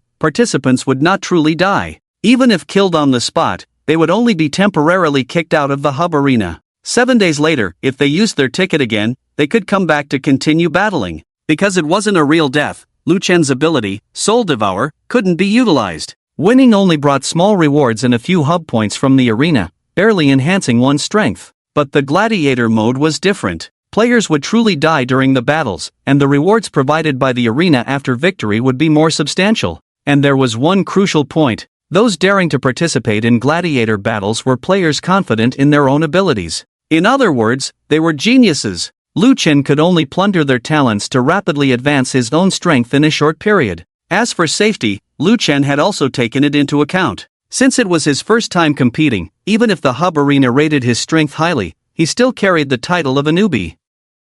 Newbies naturally had a protection period, so even if he activated the gladiator mode, he wouldn't be matched with veteran players of overwhelming strength. The flow of time varied between different areas within the hub arena, so when Lu Chen and Alicia emerged from the long corridor, numerous billboards were already hanging in the central arena. For large screens alternated displaying Lu Chen and Alicia's appearances, with eye-catching headlines flashing one after another. The arrogant challenger from the dust world. The unimaginable number of gladiator battles. Is it a tombstone of recklessness and arrogance, or the roar of buried genius? Unprecedented epic odds. An unparalleled gladiator feast, let us wait and see. Watching those exaggerated slogans, Lu Chen's lips curled slightly. No wonder they said the hub arena was the center connecting various star realms. Their marketing tactics were impressive. Even he was beginning to look forward to the kind of matchups that would unfold in the upcoming matches. At this moment, various discussions arose among the audience surrounding the arena. Mockery and disdain dominated the majority. After all, most of those seated in the audience had participated in arena battles before. Even the pure newcomers who hadn't participated could glean a lot of valuable information from the mouths of those veteran players. I never expected this. I must have used at least 100 blue tickets, and today is the first time I've seen a newcomer take on 100 consecutive challenges in the arena. That's right. Newcomers who can win 3 matches in a row are really rare. Didn't you see the advertisement? They come from the dust world, those players from the corners and crevices, they are like frogs at the bottom of a well. Not understanding the fierceness of the arena, that's why they speak so arrogantly. Ha ha ha, this is hilarious. I can't wait to see what these two are capable of, to have such courage. But you know, the referees in the arena are not fools. Why would they let a newcomer have 100 consecutive matches? Probably for publicity, to attract attention. This newcomer should have some skills, but 100 matches in a row is really exaggerated. I'm looking forward to today's bets. The arena sets the odds. As long as you bet on the newcomer to lose, isn't that an easy way to make money? Don't even think about it, the odds must be very low, not much to gain. Even a small mosquito is still meat. Besides, in such a surefire situation, I'm definitely all in. Wow, playing big like this, don't end up losing even your underwear. No more nonsense, do you really believe a newcomer can win 100 in a row? Quick, follow the footsteps of the old brother. I'll invite you to get rich together, you better say thank you quickly. As the atmosphere in the arena grew increasingly heated, Dio, the referee standing in the center waiting for the matches to begin, quietly contacted the bookmaker who was opening the bets. Darling, place a bet for me. Bet on Lu Chen and Elisa to win 100 matches in a row, wagering 700 kilograms of refined gold. Shortly after, the bookmaker asked in confusion, Referee Dio, a friendly reminder, this 100-match duel has already attracted the attention of the supreme heavens. Are you sure you want to play with fire right under their noses? Of course not, my dear. I am the embodiment of absolute fairness. Participating in the bet is just a small show of support for this new participant. By the way, what are the odds for 100 consecutive wins? The bookmaker replied again, it hasn't been set yet, but the preliminary odds are likely to be 1 to 500,000. If you bet 700 kilograms of refined gold and win, you'll get 350,000 tons of refined gold. With such a huge amount, the hub arena may not be able to pay out immediately. Are you sure you want to place the bet? Dio shook his head. Of course, my dear. We all know the arena never defaults on payments. Besides, it can always be converted into hub points. The bookmaker looked at the message in front of her and finally advised, but that's 700 kilograms of refined gold, not a small sum. Dio's response was simple and arrogant. It's just a bribe from a newcomer. What's there to fear? The bookmaker gasped in shock, feeling a bit tempted herself. While 100 consecutive wins were an impossible task, the odds of 1 to 500,000 were simply too enticing. Even if she bet a single hub point, she could still earn 50,000 points in return. Should I place a small bet too? After all, Betting in the hub arena relied entirely on supercomputers. As a beautiful bookmaker, she was only responsible for verifying bets and recording them in a certain sense. With a playful attitude, she also placed a bet of 10 hub points on Lu Chen's victory. At that moment, a loud bell rang out in the arena. The 100-match duel had begun. As the bell signaling the start of the match rang out, the fear on Elisa's face finally reached its peak. "I'm going to die." Her legs trembled uncontrollably, almost unable to support her frail body. Just then, someone patted her shoulder. Elisa turned and saw the handsome face of the monkey man. "If you don't want to die, find a place to hide on your own. When the fight starts, I might not be able to look out for you." "Find a place to hide on my own?" Elisa widened her eyes, watching as Lu Chen walked forward without looking back. Is this monkey planning to take on two opponents at once? Just as Elisa was lost in thought, the iron gate on the opposite side of the corridor suddenly opened.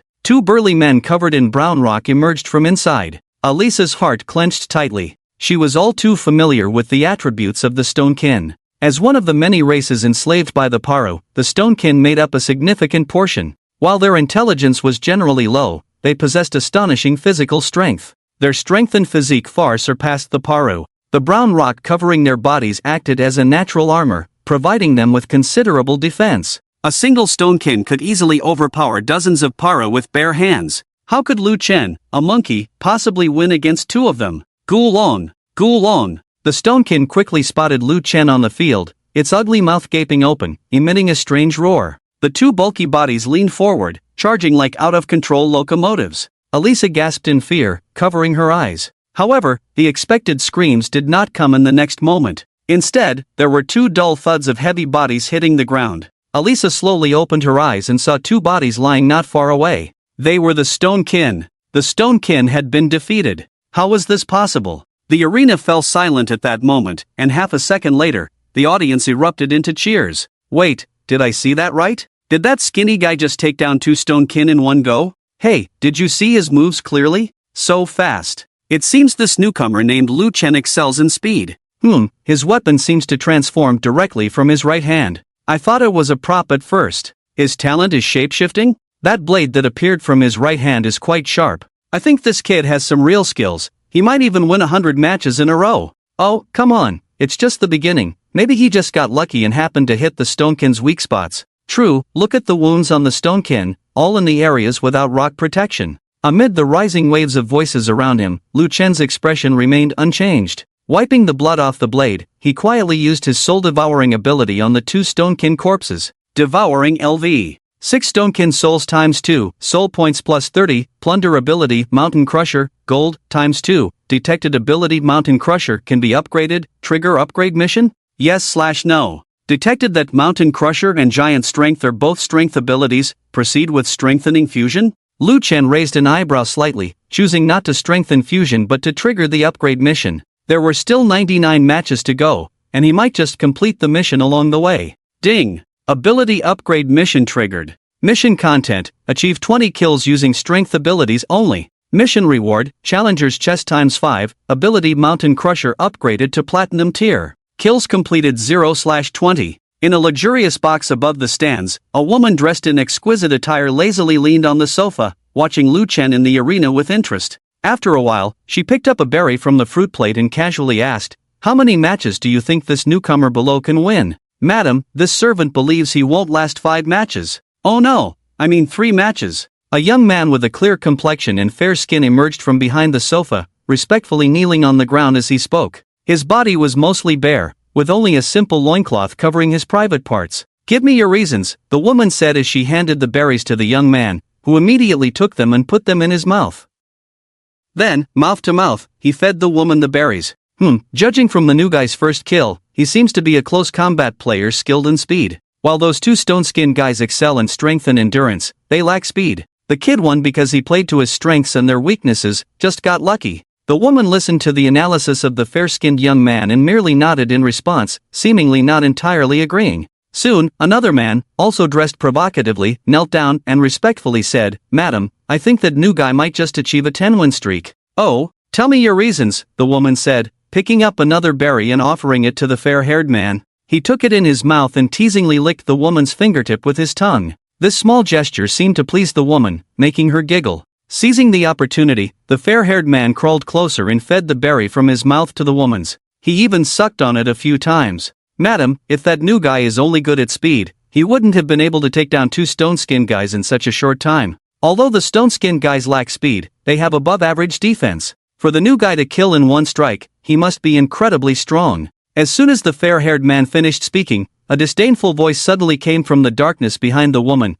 If he's so strong, why do you think he can only achieve 10 wins? Why not 20 wins, or even 100 wins? With that said, the woman's chewing stopped abruptly. The atmosphere in the room, once lively, instantly turned icy. The woman's skirt wriggled, and several tentacles swiftly shot out from underneath, grabbing a dark-skinned, muscular man and pulling him in front of the woman. The woman opened her mouth slightly, revealing a row of fine teeth. Little Wei Wei, I've told you many times, as my male pet, you must have manners. Poor Elfier was only halfway through speaking. Why did you interrupt him? The dark-skinned man looked terrified, struggling to say something, but the slimy tentacles had already covered his mouth. Well, for the sake of fairness, I had to interrupt you, the woman said, and with a sudden pull of the tentacles binding the dark-skinned man, his once muscular body turned into 2 bloody piles of flesh in an instant. What a waste of good meat. The woman wiped the bloodied tentacles on the fair-skinned male pet. He trembled all over but dared not flinch. Notebook, go call the arena staff to clean up. Elfier, let's continue watching the match.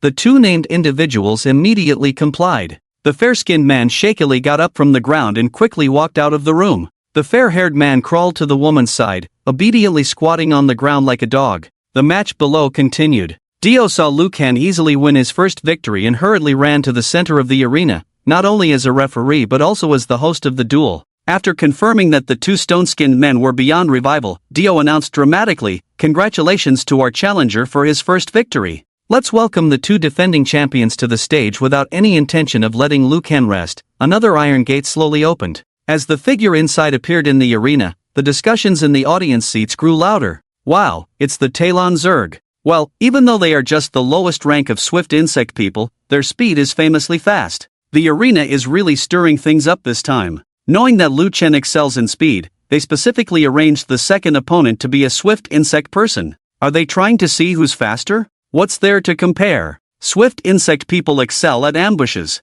That kid Liu Chen is as good as done. Before the discussions in the audience could quiet down, the 2 swift insect people had already launched an attack towards Liu Chen. Compared to the previous stone-skinned people's direct charges, the swift insect people's attack route was much more cunning. One of them attracted Liu Chen's attention in the front, while the other circled around and came up behind Liu Chen. Just when everyone thought that this ambush required utmost vigilance to counter, Liu Chen unexpectedly relaxed his defensive stance. Even the blade on his right arm disappeared, transforming back into a palm. Looks like he's giving up without a fight.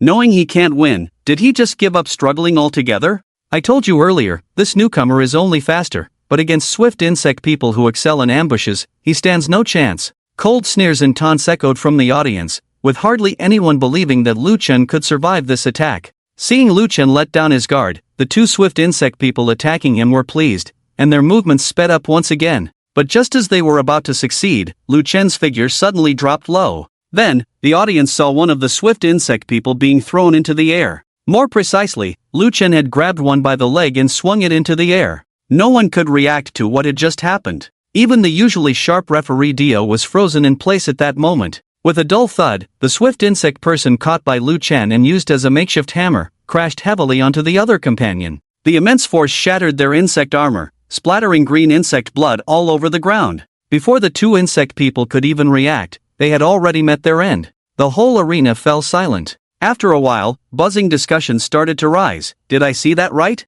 Liu Chen grabbed one of the insects and used it to hit the other? Who said this newcomer is only good at speed? Can someone good at speed use their opponent as a hammer? Hey, look, those 2 insects seem to be dead already. This method is too violent. Violent? Swift insect people are naturally light in weight. Light in weight? Why don't you try swinging one yourself? I'm not a challenger. Anyway, swift insect people are easier to deal with than stone-skinned people. Although the majority of the audience still doubted Liu Chen's strength, thinking he was just taking advantage of the situation, at least it wasn't all negative as before. Alisa shrank in the corner, her mouth agape in shock. Even though the 2 swift insect people didn't target her for attack, being in the arena, she could fully sense their strength. These 2 swift insect people were stronger than the stone-skinned people. But that monkey-like person named Lu Chen could kill them barehanded, without even using weapons. He doesn't seem to be a paro person. Elisa stared blankly at Lu Chen. Male paro people would have short hair on their faces.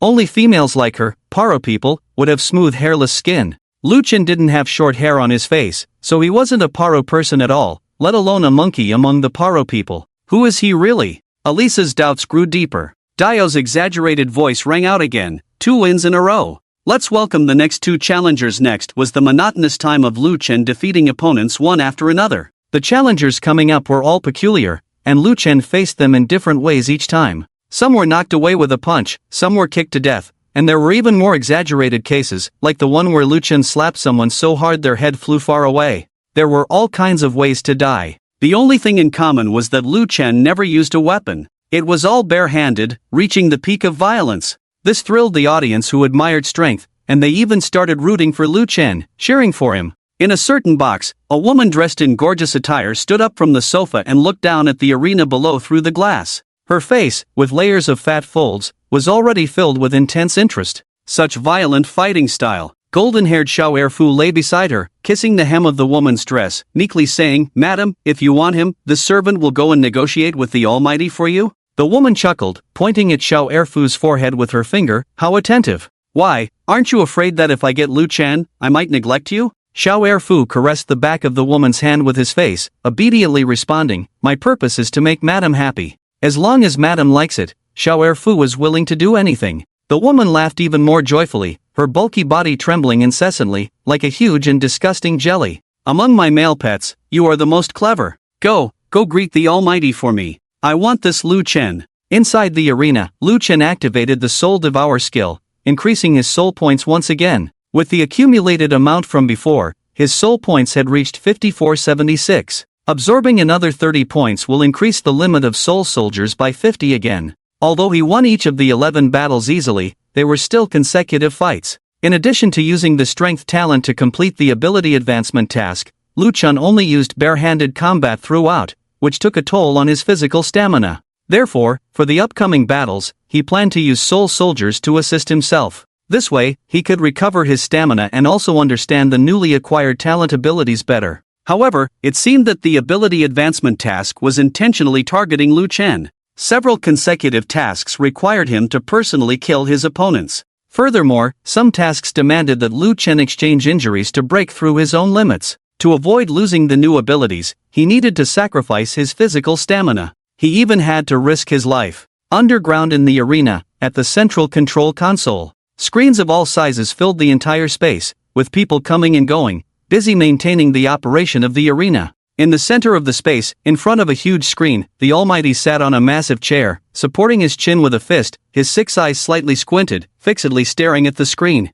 As the manager of the pivotal arena, the Almighty had seen many dazzling newcomers during his tenure. But a madman like Lu Chen, who demanded 100 battles right from the start, was a first for him. He initially thought of him as a greenhorn, ignorant of the heights and depths. However, after 11 matches, the Almighty discovered a shocking fact. Lu Chen had not exerted his full strength. He hadn't even revealed a tenth of his power. Apart from using transformation in the first round to turn his right arm into a blade, Lu Chen had been completely barehanded in pummeling his opponents for the next 10 rounds. Although the Almighty could do the same, his level was far higher than Lu Chen's. Moreover, as a member of the Titan race, close combat was the Almighty's forte. If restricted, under the same level conditions, he might very well not be Lu Chen's match. Is he a chosen one of the boundary realm? The Almighty murmured to himself, then shook his head. Chosen ones of the boundary realm didn't appear so easily. Moreover, he had investigated and found that Lu Chen came from an unknown remote planet.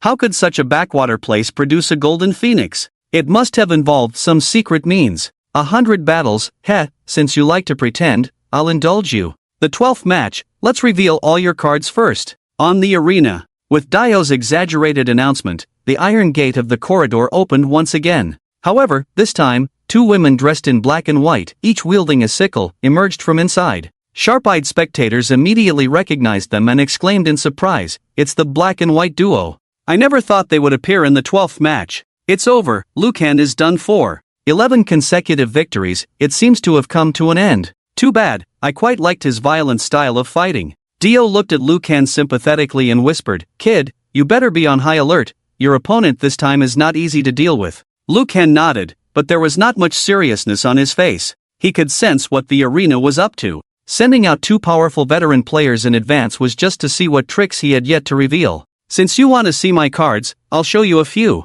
This time, before the opponent could make a move, Liu Kang acted first. He quickly exuded a red mist all over his body and shot towards one of the women. The latter raised her sickle in front of her, seemingly intending to withstand Liu Kang's blow head-on. The other person launched an attack from the side, disrupting Liu Kang's offensive rhythm. As the 3 were about to collide, the audience shook their heads in lamentation. A newcomer to the arena, even if a genius, how could they possibly defeat the black and white duo? As expected, after a series of weapon clashes, Liu Kang's body was ruthlessly pierced by the sickle. Although not fatal, in the eyes of the audience, it was already a foregone conclusion. See, I told you, no one can achieve 100 consecutive victories. Bet on Liu Kang losing, easy money. Alas, a newcomer is still a newcomer. Compared to veteran players, there is still quite a gap. What a waste of such a talent. The black and white duo thought the same. However, they were a little puzzled. Why would this newcomer who had achieved 11 consecutive victories suddenly become so reckless in the 12th match?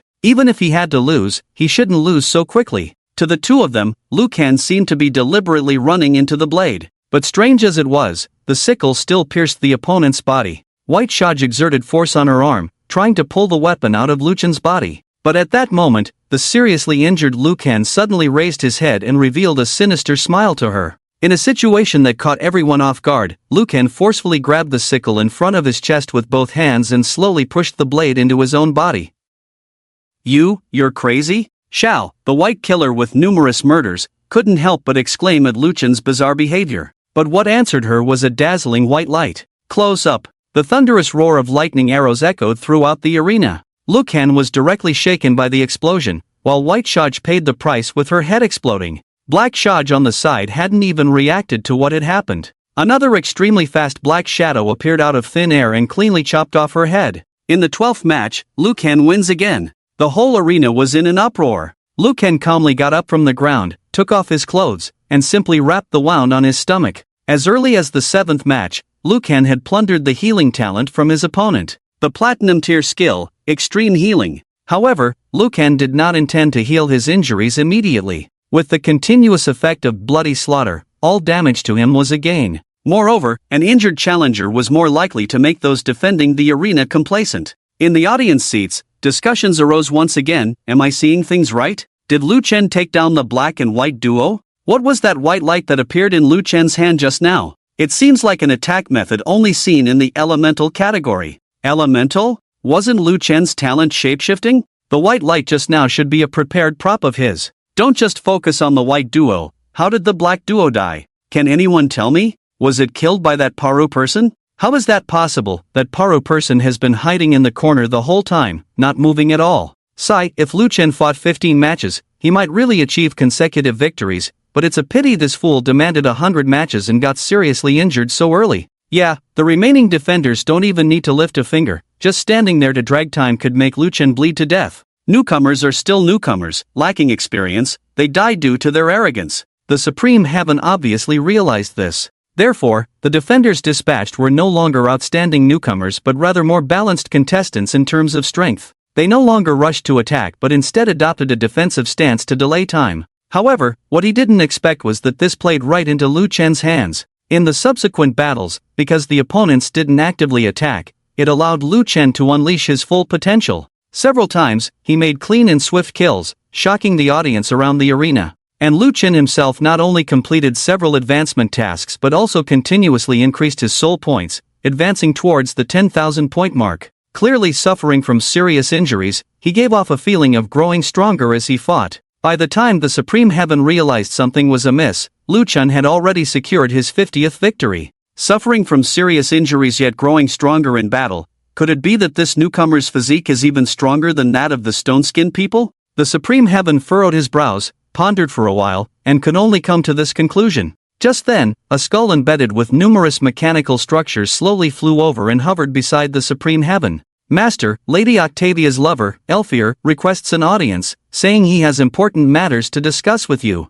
Lady Octavia? Instead of watching the match properly, what tricks does she want to play now? The Supreme Heaven rolled all 6 of his eyes in exasperation and waved his hand, saying, "Let him in." Soon, Elfir arrived in front of the Supreme Heaven. The golden-haired man gave a slight bow, but there was little respect on his face. He got straight to the point. "Lady Octavia has taken a liking to Lu Chen, and she asks for your price, Supreme Heaven." "Price?" The Supreme Heaven was taken aback for a moment, then impatiently said, "Although Lu Chen is a gladiator, he hasn't signed a contract with the arena to sell himself. I have no authority to decide his fate, let alone set a price. Please ask Lady Octavia to give up on this idea." Normally, upon hearing such words, Elfir should have excused himself and left. But he remained unfazed and almost threateningly said, "No one can refuse Lady Octavia's demands, so please find a way, Supreme Heaven." "You!" The Supreme Heaven's 6 eyes narrowed, ready to explode. But considering Lady Octavia's background, he had to suppress his anger and sternly said,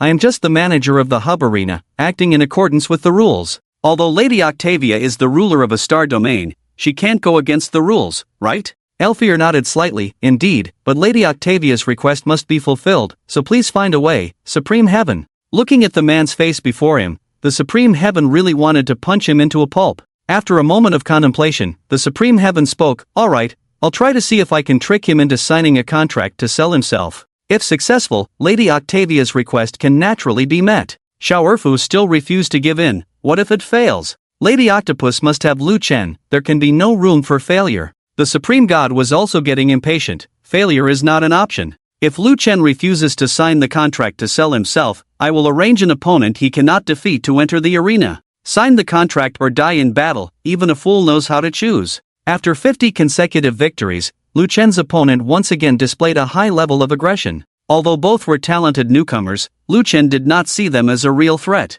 Apart from the continuous drain on his stamina, there was no sense of danger. It wasn't until the 80th match that he felt the urgency of battle once again. As Dio announced the start of the match, a certain iron gate in the arena opened once more. However, this time, no figure emerged from it. The gate stood empty. What's going on? Is the arena empty? Why open a gate to nothing? Is there a buy in the gladiator mode? Looks like this newcomer can't handle it and gets a free pass? Is this a fixed match? I call BS. Give me my money back. The audience was in an uproar. Only a few experienced spectators knew that the arena never had empty gates. It was the special entrance of the participant. In the center of the arena, Lu Chen clearly understood this, his muscles tense like a wolf ready to pounce. Since something was supposed to come out of the iron gate, and he couldn't see anything, it meant one thing: his opponent could turn invisible. Searching his memory, Lu Chen quickly made a guess. Besides the shadow spirits of the Void Spirit clan, the only ones left with invisibility were the lizard warriors of the Steel Jungle Star. If it was a shadow spirit, the temperature in the arena would drop. If the shadow spirit was powerful, there might even be frost forming from its breath. But now, there was no chill in the arena. So, it had to be the lizard warrior. Just as he thought of this, Lu Chen suddenly sensed a wave of killing intent coming towards him. He instinctively twisted his body, making a very precise evasive move. However, most of his clothes were instantly torn apart. Damn! What's going on? Why is Lu Chen suddenly under attack? It's a player with invisibility talent. I see. No wonder we couldn't see anyone coming out of the iron gate. How do you fight what you can't see? How can you fight? It's clear that the arena is set to end the winning streak of this newcomer. Lu Chen's life is in danger. As Lu Chen continued to dodge, the cries from the audience seats rose one after another. Many began to worry for Lu Chen, thinking that this rising star would eventually fall. After all, in the previous 80 matches, Lu Chen had already shown all the tricks he had up his sleeve. His close combat skills were impressive. But facing an invisibility talent specifically designed to counter close combat, could Lu Chen still create miracles? Thought 100 consecutive victories would be easy, but they've sent out a tough opponent after all. With a thought, a large amount of black mist began to spread around him. Soul soldiers. One after another, the mantis blade arms quickly condensed, covering almost half of the arena in an instant. The cries from the audience seats abruptly stopped. Everyone was dumbfounded. After the previous 80 battles, they had already concluded that Lu Chen was a close combat genius with off-the-charts three-dimensional attributes. His speed, strength, and physique far exceeded ordinary players. The red mist emanating from him was believed to be from some magical equipment he wore. Being able to casually throw lightning arrows was also attributed to him having some mysterious item. But now, Lu Chen didn't even say a word, he directly summoned creatures covering half the arena? What was going on? The close combat genius they saw as explosively strong was actually a summoning genius? My dear mother, look at all these summons, I can't even count them all.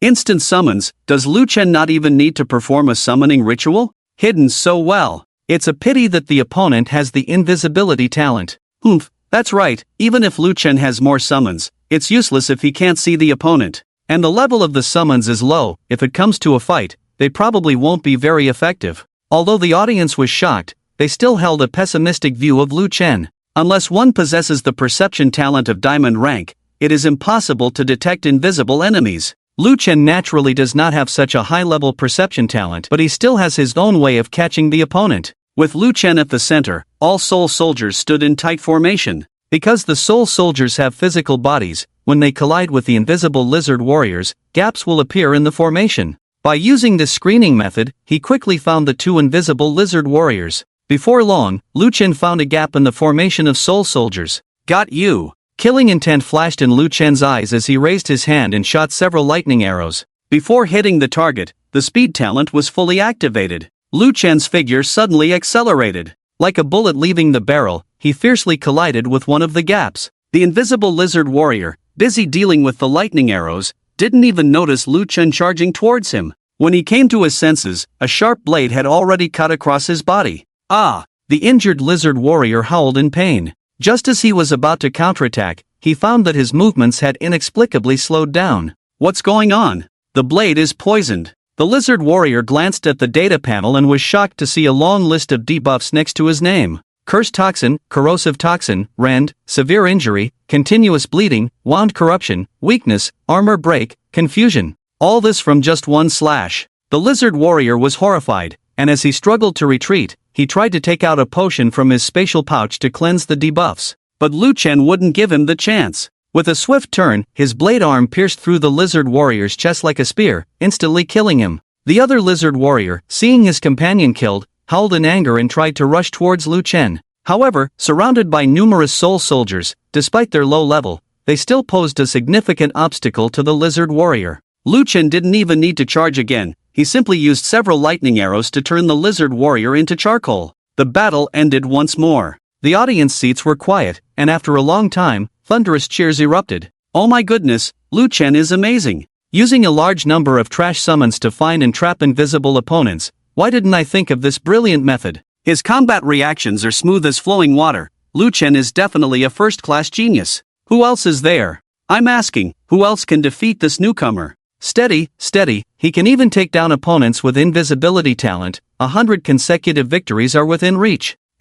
What about that guy who said he would make me rich before? He must be feeling pretty down now. Similar discussions were happening in various private boxes. In a simple and elegant private box, an old man and a young boy stood by the glass window, looking down at the arena below. When Dio announced Lu Chen's victory, the old man spoke slowly. Kor, after watching for so long, what is your evaluation of this person? The boy, who looked no more than 11 or 12 years old, licked his lips and said loudly, he's quite powerful, but his fighting style is reckless, and his mind is not calm enough. Oh, how so? The old man glanced at the boy, his tone still calm and composed. Using oneself as bait is a strategy, indeed, but in 100 battles, it's too risky. Once faced with an opponent you can't match, your life will be completely forfeit. Young Chen Xi's reasoning was impeccable. However, the old man's face did not show a hint of joy but rather disappointment as he shook his head. Instead of pointing out the flaws in the young man's assessment, he asked another question. If you were to fight him, how likely do you think you are to win?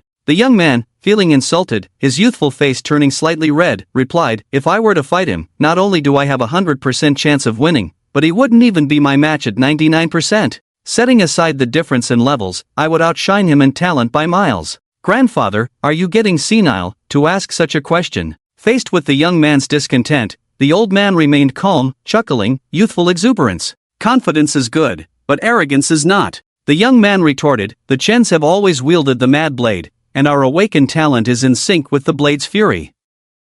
Confidence and arrogance are only natural. Grandfather, you are too cautious, that's why our strength has stagnated. The old man's smile faded, but there was no anger in his eyes. He made a surprising suggestion to the young man, if you truly believe that, why not have a match with Lu Chen later? Have a match with him? A hint of fear flickered in the young man's eyes, quickly replaced by disdain. Isn't that bullying? Besides, the arena management wouldn't allow such a large gap in levels between combatants.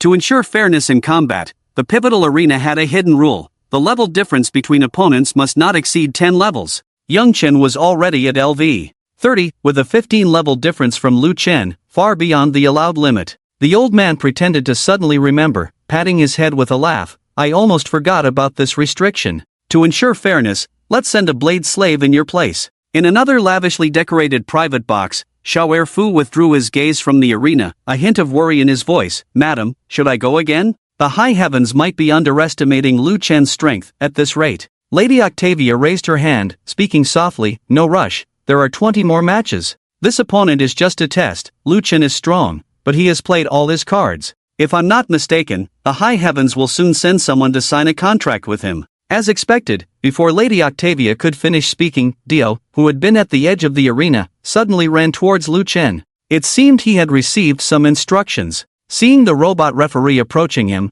Lu Chen was puzzled and stopped searching the bodies. Lu Chen, you're in luck. Someone has their eye on you and wants to buy you. Buy me? But I don't belong to the arena. Lu Chen frowned, not understanding Dio's meaning at first. If he remembered correctly, he hadn't signed any contract with the arena. If he was a free agent, how could he be bought and sold? Seeing Lu Chen's confusion, Dio explained, of course, you don't belong to the arena now. I'm here to have you sign a contract to sell yourself. By signing the contract, for the next 20 matches, you will be matched with weak opponents to help you easily achieve 100 consecutive victories. If you don't sign, the arena will match you with opponents you can't defeat, and you will die. Even I can't change that. With a shrug, Dio looked helpless. Although he liked Lu Chen and wanted him to succeed in winning 100 battles, the high heavens had intervened, and no matter how much he tried, Dio was just a referee in the end. A struggling worker, unable to change anything. Upon hearing this, Lu Chen's expression turned cold instantly. He detested being threatened.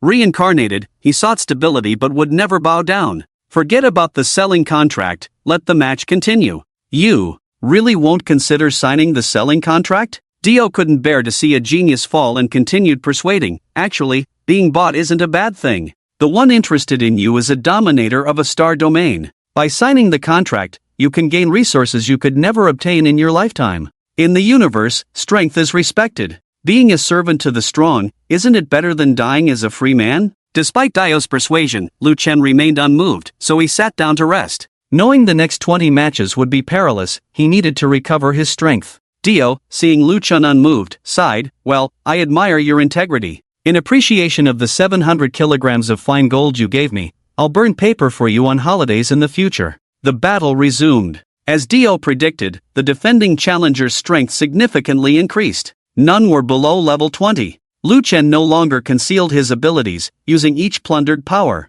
He fought 18 matches, each against 2 opponents. It took a full 5 hours, nearly depleting all his stamina. Dio watched Lu Chen, exhausted in the center, and walked towards the other end of the arena. Since the beginning, Elisa had been quietly hiding in a corner, trying to minimize her presence. Seeing Dio approaching, the poor Paro girl trembled. Don't be afraid, I won't harm you. Dio sighed, emphasizing, look, Lu Chen has persisted through 98 matches, his stamina is at its limit. In the final 2 matches, the Supreme Heavens won't let Lu Chen leave alive. It's better to cling to life than to die. Go persuade Lu Chen to sign the selling contract. Elisa was puzzled, stammering, how can I persuade him? He didn't even ask for my opinion when he initially proposed 100 matches. Dio scratched his head. It seemed Elisa was right. Let's try a desperate measure, or else if Lu Chen dies in the last 2 matches, you won't survive either. Elisa shrank, feeling like a duck on a hot plate. She hurried to Lu Chen's side and cautiously tapped his shoulder.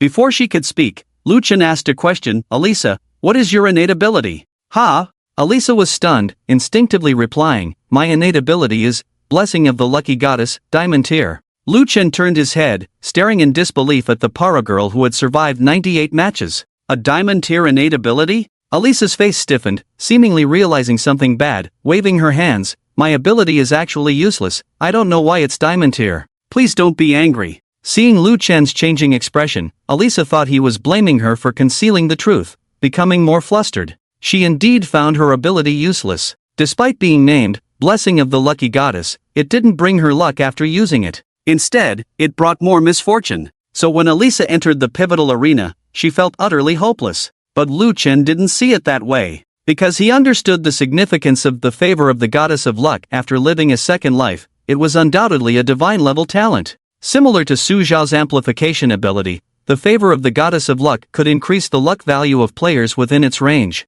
However, the talent holder himself could not be affected by this ability. That's why Elisa felt that her talent was useless. In just a moment, Lu Chen had several new plans in his mind. When the 99th duel starts, use your ability without interruption, Lu Chen instructed Elisa as he got up from the ground. Oh, okay. Elisa nodded blankly, completely forgetting her original purpose for coming. It wasn't until the iron gate of the arena opened again that she jolted back to reality, remembering she was here to persuade Lu Chen to sign a contract. Lu Chen. Elisa wanted to call out, but Lu Chen couldn't hear her anymore. The cheers from the audience seats were too loud, completely drowning out her voice. Oh my god. It's actually the Chen family's blade slave. Am I seeing things right? Wow, the arena really went all out this time. What the hell is this, sending out the Chen family's blade slave? Might as well just declare Lu Chen the loser. Isn't using a blade slave against the rules? I remember there's a level difference restriction in duel mode. Rules my ass, the arena must have capped the blade slave's level.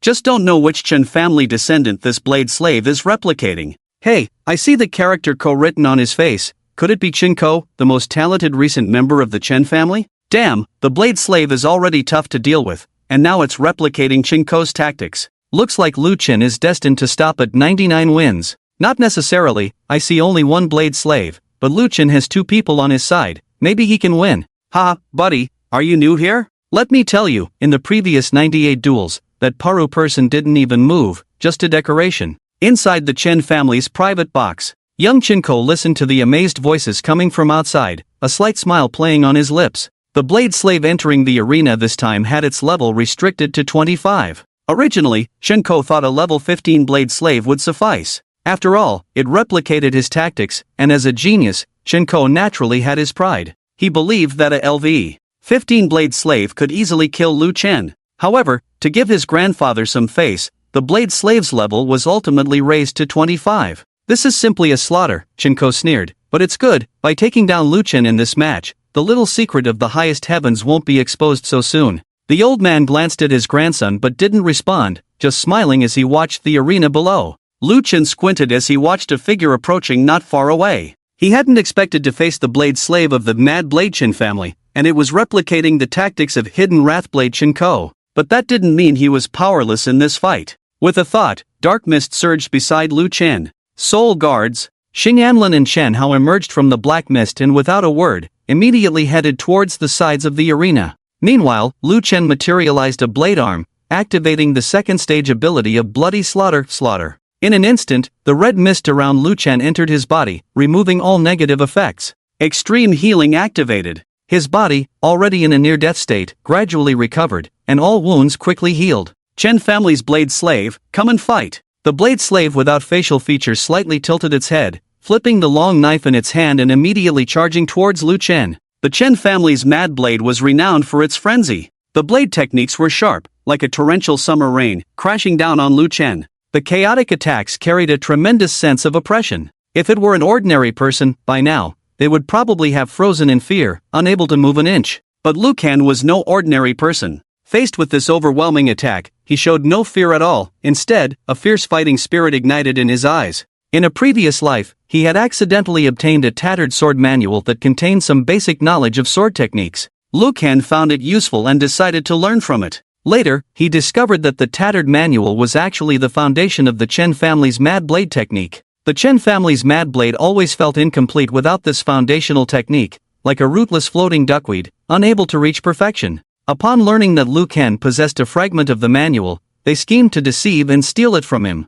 The Chen family was also on Lu Chen's list of revenge. Although the manual only contained the first 3 levels of sword techniques, it provided a solid foundation for Lu Chen. He even mastered 3 sword skills in the data panel. In this life, although Lu Chen couldn't bring the 3 sword skills with him, he never forgot the first 3 levels of sword techniques in his mind. Now, facing the Chen family's blade slave, it was the perfect opportunity to put his skills to use. The blade slave's technique, although based on the Chen family's mad blade, was not the original version but rather an imitation refined by several generations of the Chen family. It was effective but no match for Lu Chen. Even with the later levels of the original sword techniques to compensate, the blade slave could only match Liu Ken. If not for the 10-level difference in rank and the gap in attributes, the blade slave would have perished long ago. Watching the back-and-forth battle below, Chen Kutu in the Chen family's box could no longer force a smile. After all, the blade slave's technique was his creation. Failing to kill Liu Ken meant what? It meant that he, the rare genius of the Chen family's sword technique for a century, was no match for a newcomer. Grandfather, let the blade slave use his talent. Hearing this, an old man named Chenli frowned and shook his head. Not yet, it's not time. Not time? Chen Kutu turned his head, stubbornness in his eyes. What are you waiting for, grandfather? Chenli's expression turned serious, and he did not answer immediately. Originally, Chenli had planned to use the battle between the blade slave and Liu Ken to humble Chen Kutu's arrogance. Once that goal was achieved, he would have the blade slave immediately use his rage talent to end the fight. However, the situation had changed. Chenli had unexpectedly seen the essence of the Chen family's mad blade in Liu Chen's sword technique. If he could watch Liu Ken perform the complete set of sword techniques and ponder over them, Chenli believed he could completely supplement the missing first 3 levels of the Chen family's sword technique. The purpose of shaving off the young man's arrogance had been achieved, so Chenli's tone softened. No rush to end it. The hub arena is a platform for showcasing, allowing the major star domains to see the strength of the Chen family, which will benefit the Chen family's future. Chen Kutu gritted his teeth, but if a LV 25 blade slave can only fight a LV 15 newcomer evenly, do you really think this will make other star domains look up to our Chen family, grandfather? Chenli dismissed it, chuckling. He hasn't used his talent yet. Once Liu Ken reveals all his cards, he won't be able to dance around for long. As if to confirm Chenli's words, Liu Chen's movements suddenly slowed down significantly, as if he was running out of energy. Seizing the opportunity, the blade slave swung his long blade down diagonally, aiming straight for Liu Chen's neck. However, in that critical moment, Liu Chen's figure suddenly blurred. Put! The blade slave's attack did not miss, but Liu Ken emerged unscathed. What's going on? The audience around the arena gasped in unison, while Chenli's pupils contracted. The blade slave's attack landed on a figure dressed in black, and Liu Ken inexplicably appeared behind the blade slave. Instant position switch? Xing'anlin wore a pained expression, encircling his arms and seizing the blade slave in front of him. Boss, can you let someone else take the hits next time? Don't always make me do it. Alright, next time we'll use Chen Hao. Liu Chen responded casually, raising his right arm high, preparing to deliver a fatal blow to Dao Nu. Just as success seemed imminent, a fierce aura suddenly erupted from Dao Nu. Liu Chen was shaken by the unexpected impact, forced to retreat repeatedly, and even Xing'anlin, who had been restraining Dao Nu, was slain with a single stroke. It was a unique talent of the Chen family, rage. Your talent kicked in just in time, but it's time to end it. Liu Chen sneered. Before he could finish his words, Dao Nu was fiercely grabbed by Chen Hao, who had suddenly rushed in. Although Chen Hao was quickly killed by Dao Nu, that moment of restriction gave Liu Chen ample opportunity. The killing move was set. Liu Chen's speed suddenly surged, more than twice as fast as before in the struggle. The blade swept across, aiming directly for Dao Nu's head. The latter raised his blade to block, but his weapon was unexpectedly severed. Along with his head, devoid of facial features, both fell to the ground. Inside the private room, Chen Kutu was dumbfounded. He never expected Liu Chen to win. Although Chenli anticipated Liu Chen's strength, seeing Dao Nu's head roll, he was equally shocked. This was a level 25 Dao Nu, recreating Chen Kutu's tactics, a genius in swordsmanship, and activating his talent. He actually lost? And not to an ambush, but to a direct frontal kill. Although 2 strange summons were distracting Dao Nu's attention for Liu Chen, that final blow was a genuine clash of blades. An amateur might not see the significance, but how could Chenli not understand? Liu Chen's swordsmanship prowess absolutely crushed Dao Nu. He had been hiding his true skills all along. Grandfather, Chen Kutu whispered softly, his lifeless eyes slowly turning towards Chenli. How did Liu Chen? How did he manage to do it? He actually killed Dao Nu. Is he stronger than me? Seeing this, Chenli felt a pang in his heart. He had gone too far. According to Chenli's original script, Liu Chen should have fought Dao Nu hard and eventually perished. This would have humbled Chen Kutu without making him doubt his own strength. But the current situation was clearly not what Chenli had in mind. Liu Chen directly killing the level 25 Dao Nu was like a slap in the face to Chen Kutu. It was a message saying, you, the sword genius, are nothing special. Even with a 10-level advantage, you were still defeated by me. His confidence was shattered. Kutu, don't think like that. There must be something fishy about Liu Chen being able to kill Dao Nu. Let's continue watching. Something fishy? Shinkutu was puzzled, smiling bitterly. What could be fishy about it? A direct clash of blades, even the weapon was cut off. Shenli furrowed his brow, emphasizing his words, Kutu, keep watching, the duel is not over yet. If Lu Chen can win 100 matches, it means he truly is a rare genius, so it's not surprising that Dao Nu lost. But if he can't win, you don't need to be disturbed by a dead man and lose your focus. The reason Shenli comforted Shinkutu in this way was mainly because he knew the inside story. He knew that the Supreme Heaven, who had been trying every means to kill Lu Chen, would eventually send that thing to end this duel. Ask him one last time, whether he will sign the indenture. The voice of the Supreme Heaven echoed in Dio's ears, the robotic referee digging his ear and sighing electronically. How could he possibly sign? Despite the complaints, the worker had to do his job. Dio took small steps to approach Lu Chen, repeating the Supreme Heaven's question with a tone of resignation. Lu Chen gave the answer Dio had anticipated: he would not sign. Just as Dio was about to report this to the Supreme Heaven and announce the start of the final duel, Lu Chen made another request. In exchange for a ton of refined gold, he asked Dio to delay the start by 10 minutes. After 10 minutes, the final duel would commence. Are you trying to regain some strength during this time? Dio speculated. Under a bribe of a ton of refined gold, he acquiesced to Lu Chen's request. Although Dio had already concluded that Lu Chen would die in the 100th arena battle, the promised ton of refined gold would not fall into his hands. However, this did not deter Dio's decision. Because he was also curious about what preparations Lu Chen was making to face the impending deathmatch. To avoid arousing suspicion from the Almighty, Dio deliberately followed alongside Lu Chen, pretending to be persuading him all the while. However, as he followed, Dio began to feel that something was amiss. Lu Chen seemed to be not resting but using his talents. The bodies scattered in the arena, under Lu Chen's touch, quickly shrank and condensed into sparkling and translucent elemental crystals. Not only were there orange third-order elemental crystals, but also appeared yellow and green fourth and fifth-order elemental crystals. Even the last batch of defenders above level 20 produced blue sixth-order elemental crystals. No wonder Lu Chen had requested not to clear the bodies in the arena before his appearance. So these bodies could still condense into elemental crystals. But what was the use? Level up before the final match? But Lu Chen had already reached the limit of absorbing elemental crystals, and the next absorption would require at least 3 days. What did he intend to do with so many high-order elemental crystals? Under Dio's puzzled gaze, Lu Chen piled the elemental crystals in front of him, sat cross-legged, and began absorbing them one by one with his right hand. As each colorful elemental crystal quickly turned gray and shattered, Dio's jaw almost dropped to the ground. He felt like his central processor was not enough. What the hell was going on? Lu Chen could break the limit and forcibly absorb elemental crystals? No! After absorbing so many elemental crystals, why hasn't Lu Chen's level changed at all? Is it some kind of overdraft type talent? This kid actually has multiple talents? The overdraft type talent allows players to temporarily ignore the absorption limit of elemental crystals, at the cost of not gaining level upgrades. However, as long as the experience points exceed the level limit, players can still obtain free attribute points. But what was the use? Remember, there are rules in the arena. After the match starts, the player's data panel will be temporarily locked, and the player cannot use the panel to add points to the four-dimensional attributes.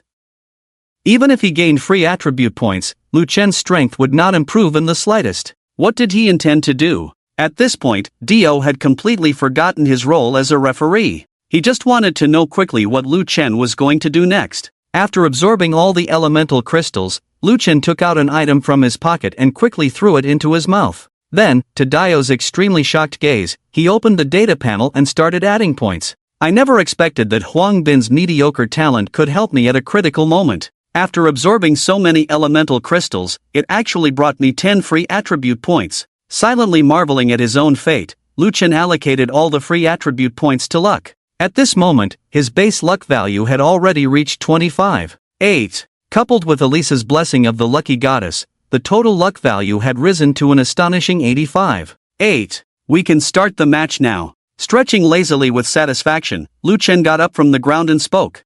How can you violate the rules? Dio seemed like a rusty machine, with the sound of parts jamming all over his body. This was his expression only when he was extremely shocked. Afraid that the referee might crash due to incomprehension, Lu Chen hurriedly urged, let's start quickly. Okay. Dio nodded in confusion and reported Lu Chen's refusal to sign the contract to the Almighty. Useless trash, can't even handle such a small matter. Since Lu Chen is so ungrateful, let him die. The final battle begins. The iron gate of the corridor didn't even have time to open before it was melted by the scorching heat. As the final defender stepped onto the arena, the entire audience fell into silence. After a long pause, someone trembled and said, "Could that monster below be the Hellhound? It's really the Hellhound. And it's an adult. How could such a thing be in the Nexus arena? Is the manager crazy? The demonic aura on that thing can greatly weaken most talents. Even if Lu Chen is strong, his power will be suppressed by half. How can he fight? Ha! I knew the arena wouldn't let a newcomer win 100 times in a row. You should have followed my bet back then, now you regret it. It's not about winning now. If the arena can release a Hellhound, what kind of manager is this? Who cares what kind of manager he is? The arena itself is absolutely neutral, all bound by rules. Even if that manager is a demon spy, it won't affect us at all." That's true, but isn't Lu Chen doomed? Well, he can only blame his bad luck. Amidst a murmur of disappointment, the final battle began. Looking at the Hellhound in the distance, the size of a small hill, Lu Chen's heart sank. He never expected the arena manager to send out a demon to prevent 100 consecutive victories. Although it was a low-level demon, it was quite tricky for the current Lu Chen, because he hadn't acquired the holy talent yet. The Hellhound's talent, Law-Breaking Domain, nullified the effects of any talent lower than its level. Only the holy talent could counter it. In other words, for Lu Chen to fight the Hellhound now, he could only rely on items. But so far, Lu Chen had only used the blade arm and had no handy weapons. Wait, a weapon? Lu Chen was stunned, then remembered he hadn't claimed a chest. Just 3 days ago, when the apocalypse had just begun, he killed a praying mantis queen, becoming the first player globally to kill a lord-level creature. But to act discreetly, Lu Chen didn't announce it immediately and chose to postpone the reward. With subsequent events, he had forgotten about it. With a thought, Lu Chen immediately chose a global announcement. A colorful chest appeared out of thin air, landing in front of Lu Chen. At the same time, the Hellhound launched an attack. Lu Chen acted decisively, grabbing the chest and running for it. This move left the audience around the arena stunned. In the previous 99 battles, Lu Chen had never retreated. Therefore, the audience had an impression of him as ruthless, lethal with every move, gets the job done. Now, seeing Lu Chen sprinting away, it truly shocked the audience. Many supporters of Lu Chen shook their heads and sighed. It seems even Lu Chen knows how dangerous the Hellhound is, fleeing in fear. I thought he would bravely fight to the end, never expected him to be a coward. Anyone facing the Hellhound would be scared, let alone Lu Chen, a newcomer. Oh, can't bear to watch anymore. Some mischievous audience members even started booing Lu Chen. Hurry, catch him. How did he manage to slip away like that? Why is the Hellhound so dumb? Doesn't it know to attack that Palu person first? The things on its 3 necks are probably not heads, but tumors. Haha, never expected. The final battle turned into a dog chasing a mouse. It's ridiculous. Why bother running when you can just lie down and die neatly on the ground? Lu Chen naturally ignored the commotion outside the arena. At this moment, he had already opened the treasure chest and taken out the props inside. Prop name, Insect Fang Dagger, quality, inferior, upgradable. Function description, absorb target's attributes and permanently replicate them. Absorption process not considered an attack. Note, no matter what, please make sure to feed her. The dagger was entirely emerald green, with a unique shape resembling a mantis lying in wait. Shortly after Lu Chen gripped it, the dagger began to twist rapidly, and fine insect teeth sprouted from the handle. Without warning, the dagger fiercely bit into Lu Chen's right hand. An unimaginable wave of excruciating pain surged through his nerves, almost causing Lu Chen to pass out. Gasping for breath, he struggled to stay conscious. Despite the dire situation, he couldn't help but smile. Not for anything else, but because Lu Chen had seen this dagger in his previous life. A rare evolving growth-type item. Lu Chen vividly remembered that in his previous life, the owner of the Insect Fang dagger was a female player named Li Luo. With this dagger, she assassinated countless powerful individuals, securing her position as the top assassin. Unexpectedly, in this life, Lu Chen had obtained it from the first kill treasure chest. That's enough. I'll let you feed after the fight. As if hearing Lu Chen's thoughts, the insect teeth biting his palm slowly loosened and transformed back into a dagger. In the quality section of the item, it successfully upgraded from inferior to common. Finally ceasing to flee, Lu Chen faced the Hellhound trio, assuming a fighting stance. The onlookers around the arena, their murmurs diminishing, turned into mocking remarks. Oh my, Lu Chen stopped running. He's going to fight now. Who has a better eye to see what weapon he's holding? A dagger? Ha, is Lu Chen planning to kill a Hellhound with a dagger? This little dagger is barely enough to pick the Hellhound's teeth.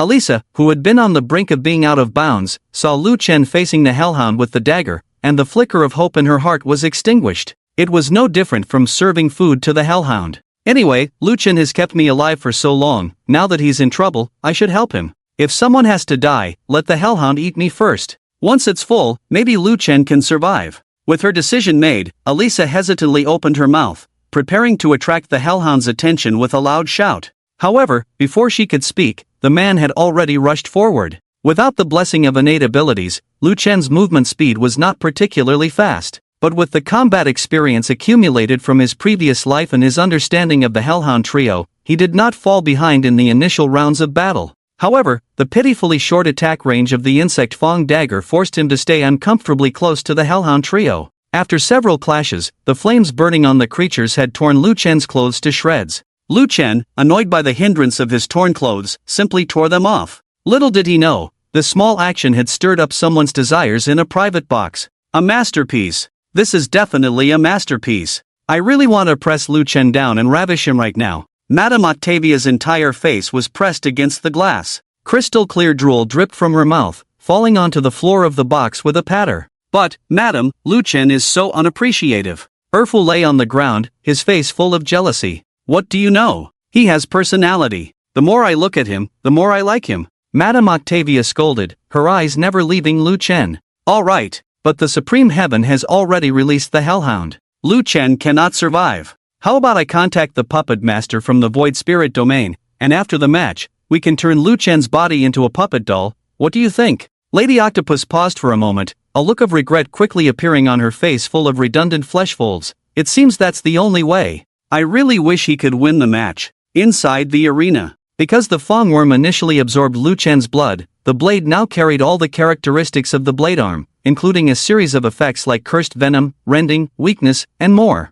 However, due to the Hell three-headed hound's unique physique and the limited attack range of the fangworm's short dagger, several attacks only caused superficial wounds without inflicting serious damage. On the contrary, in his efforts to evade attacks, Lu Chen's stamina decreased significantly. His dodging movements slowed just enough for the hellhound to seize the opportunity. One of the dog heads instantly clamped down on Lu Chen's weapon, making it difficult for him to pull it out. The other two heads slowly opened their bloodthirsty jaws towards Lu Chen's head. It was about to bite down. Suddenly, a small rock flew over and hit one of the dog head's eyes with great precision. You filthy dog! Come at me! Elisa shouted loudly, her slender body trembling uncontrollably. She thought the hellhound would release Lu Chen and turn to attack the Paro girl. To her horror, the beast merely twisted its body and aimed its rear end at Elisa. The girl was shocked to find that the hellhound's tail was a python as thick as a thigh. In just a moment of distraction, the snake had already coiled around Elisa entirely. The snake hissed, its foul breath suffocating her.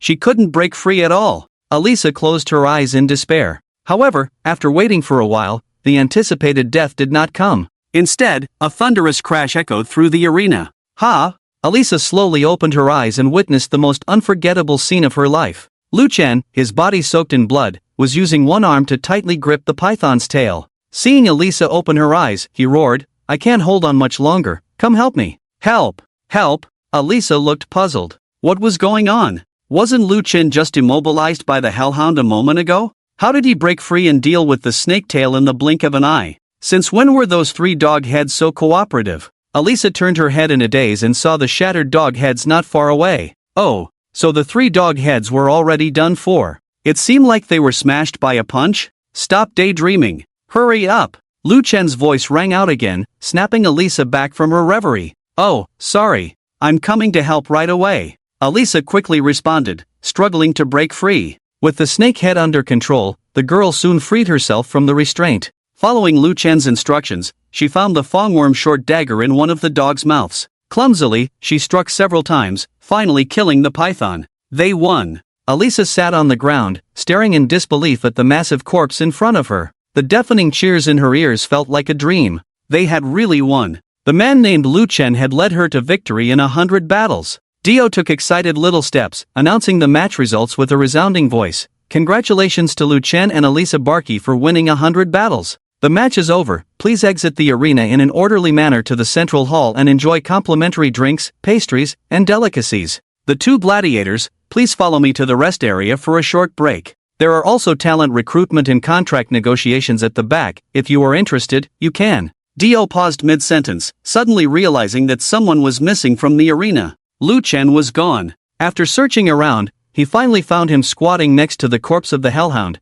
busy with something. Lu Chen? Dio didn't immediately approach but called out and waited sensibly in place. Lu Chen had too many secrets. Dio knew very well that to get along with such a person, he had to suppress his curiosity. When Lu Chen finished what he was doing, Dio continued, Lu Chen, may I ask if you plan to participate in the upcoming talent recruitment and contract negotiation? Lu Chen absent-mindedly inserted his fangs into his waist and said, oh, I'll go take a look later. By the way, the arena won't recycle this hellhound's corpse, right? Dio was taken aback, then immediately understood, in theory, it should be recycled, but if the body is damaged during the match, as a referee, I can't do anything about it. Lu Chen understood and activated the corpse crystallization skill. The body quickly shrank, turning into 2 sparkling 6th-order elemental crystals. Pretending not to have seen it, Dio hesitated before saying, about the 1 ton of refined gold you promised earlier. Lu Chen thought Dio was eager to claim it and furrowed his brows. I will pay you within 3 days.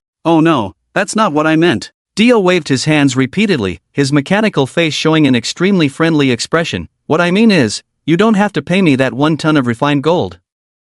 What? Lu Chen was surprised. Dio explained with a smile, because I bet 700 kilograms of refined gold you gave me, betting on your 100 consecutive wins. Now that you've won, the arena will pay me 350,000 tons of refined gold. Lu Chen raised an eyebrow. It's quite profitable. Dio nodded, exactly. To thank you for helping me earn such a large sum, I've decided to share 200,000 tons of refined gold with you. Faced with this unexpected gift, Lu Chen was somewhat caught off guard. He thought to himself, this is your bet, it has nothing to do with me, why should I take your gold for free? Dio's tone was extremely sincere, consider it my goodwill, after all, without your victory, I might have to put my 700 kilograms of capital at risk.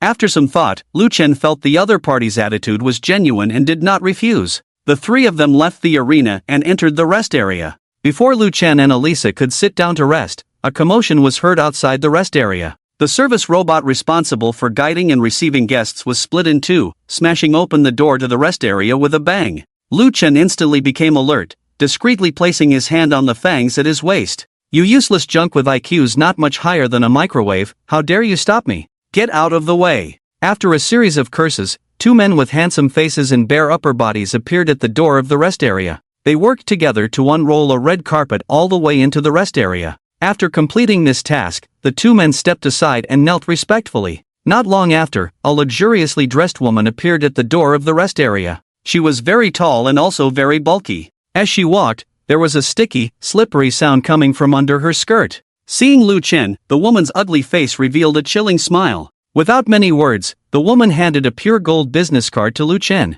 Nice to meet you, Lu Chen, I am Lady Octavia. Lu Chen remained cautious, staring at the business card in front of him without moving. In the hub arena, there were all sorts of people, but dragons were definitely real dragons. Lu Chen didn't recognize Lady Octavia in front of him, but judging from her demeanor, she was not an unknown character. So until he understood her intentions, he had to be cautious. Seeing Lu Chen silent, Lady Octavia slightly closed her wide grin. She pushed the business card into Lu Chen's arms and explained, don't worry, I mean no harm. At first, I did intend to obtain your body through a purchase, but now, you have proven me wrong with your strength. So please, give me a chance to apologize to you. If you encounter any difficulties, feel free to contact me through this business card. Dio, who was standing beside him, leaned in and whispered to Lu Chen's ear, she is the ruler of the Neptune domain, you should accept it quickly. Neptune domain? Lu Chen was taken aback, and relevant information immediately surfaced in his mind. This domain was guarded by a massive magic eye named Pedetic.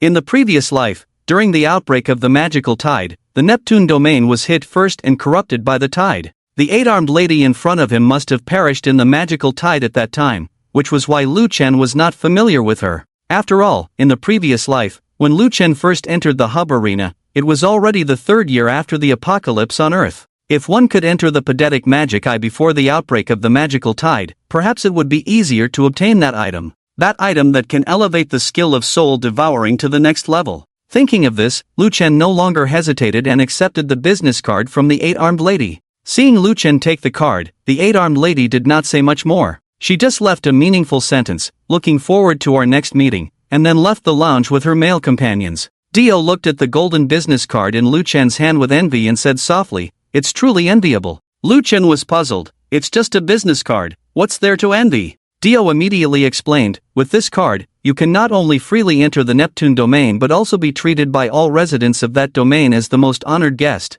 This is the approval of a wealthy woman." Listening to Dio's first two sentences, Lu Chen didn't find anything wrong, but when he heard the last part, he shuddered. What's going on? Did that fat octopus lady just take a liking to him? Oh, and she's a ruler of a domain. Terrifying. If one day she couldn't wait and decided to use force on him. Oh. Thinking of this, Lu Chen made a firm decision. He must improve his strength as quickly as possible. He must not let such a terrible situation happen. After a short rest, Dio led Lu Chen and Elisa to the hub hall. As soon as they entered, many people approached Lu Chen with invitations and contract negotiations. Although he was just a newcomer to the hub, under the reputation of 100 consecutive victories, most forces were unwilling to let go of this potential seed. However, Lu Chen did not accept any of the invitations from these forces. He was waiting for the appearance of the Chen family from the Mad Blade. The sword skills he deliberately displayed during the battle with Knife Slave were already quite obvious. As long as the people from the Chen family were not blind, they would definitely see through it. And he intended to use this as a stepping stone to enter the Chen family. As expected, after Lu Chen rejected the 23rd Force's invitation, a figure in black and gold armor appeared in his sight. Chenli stood with his hands behind his back, walking towards Lu Chen unhurriedly. "Young man, hello, I am Chenli, currently serving as the third elder of the Mad Blade Chen family. Young man, your performance in the arena is outstanding, truly a rare talent. It's just that your swordsmanship is a bit raw. If it can be refined and polished, your achievements in the future will be limitless. The Chen family may not excel in other areas, but when it comes to the study of the sword, we are definitely among the best. If you are interested, why not have a chat with me?" Chen Li, being an old fox, managed to pull Lu Chen down from the pedestal where everyone was praising him with just a few words.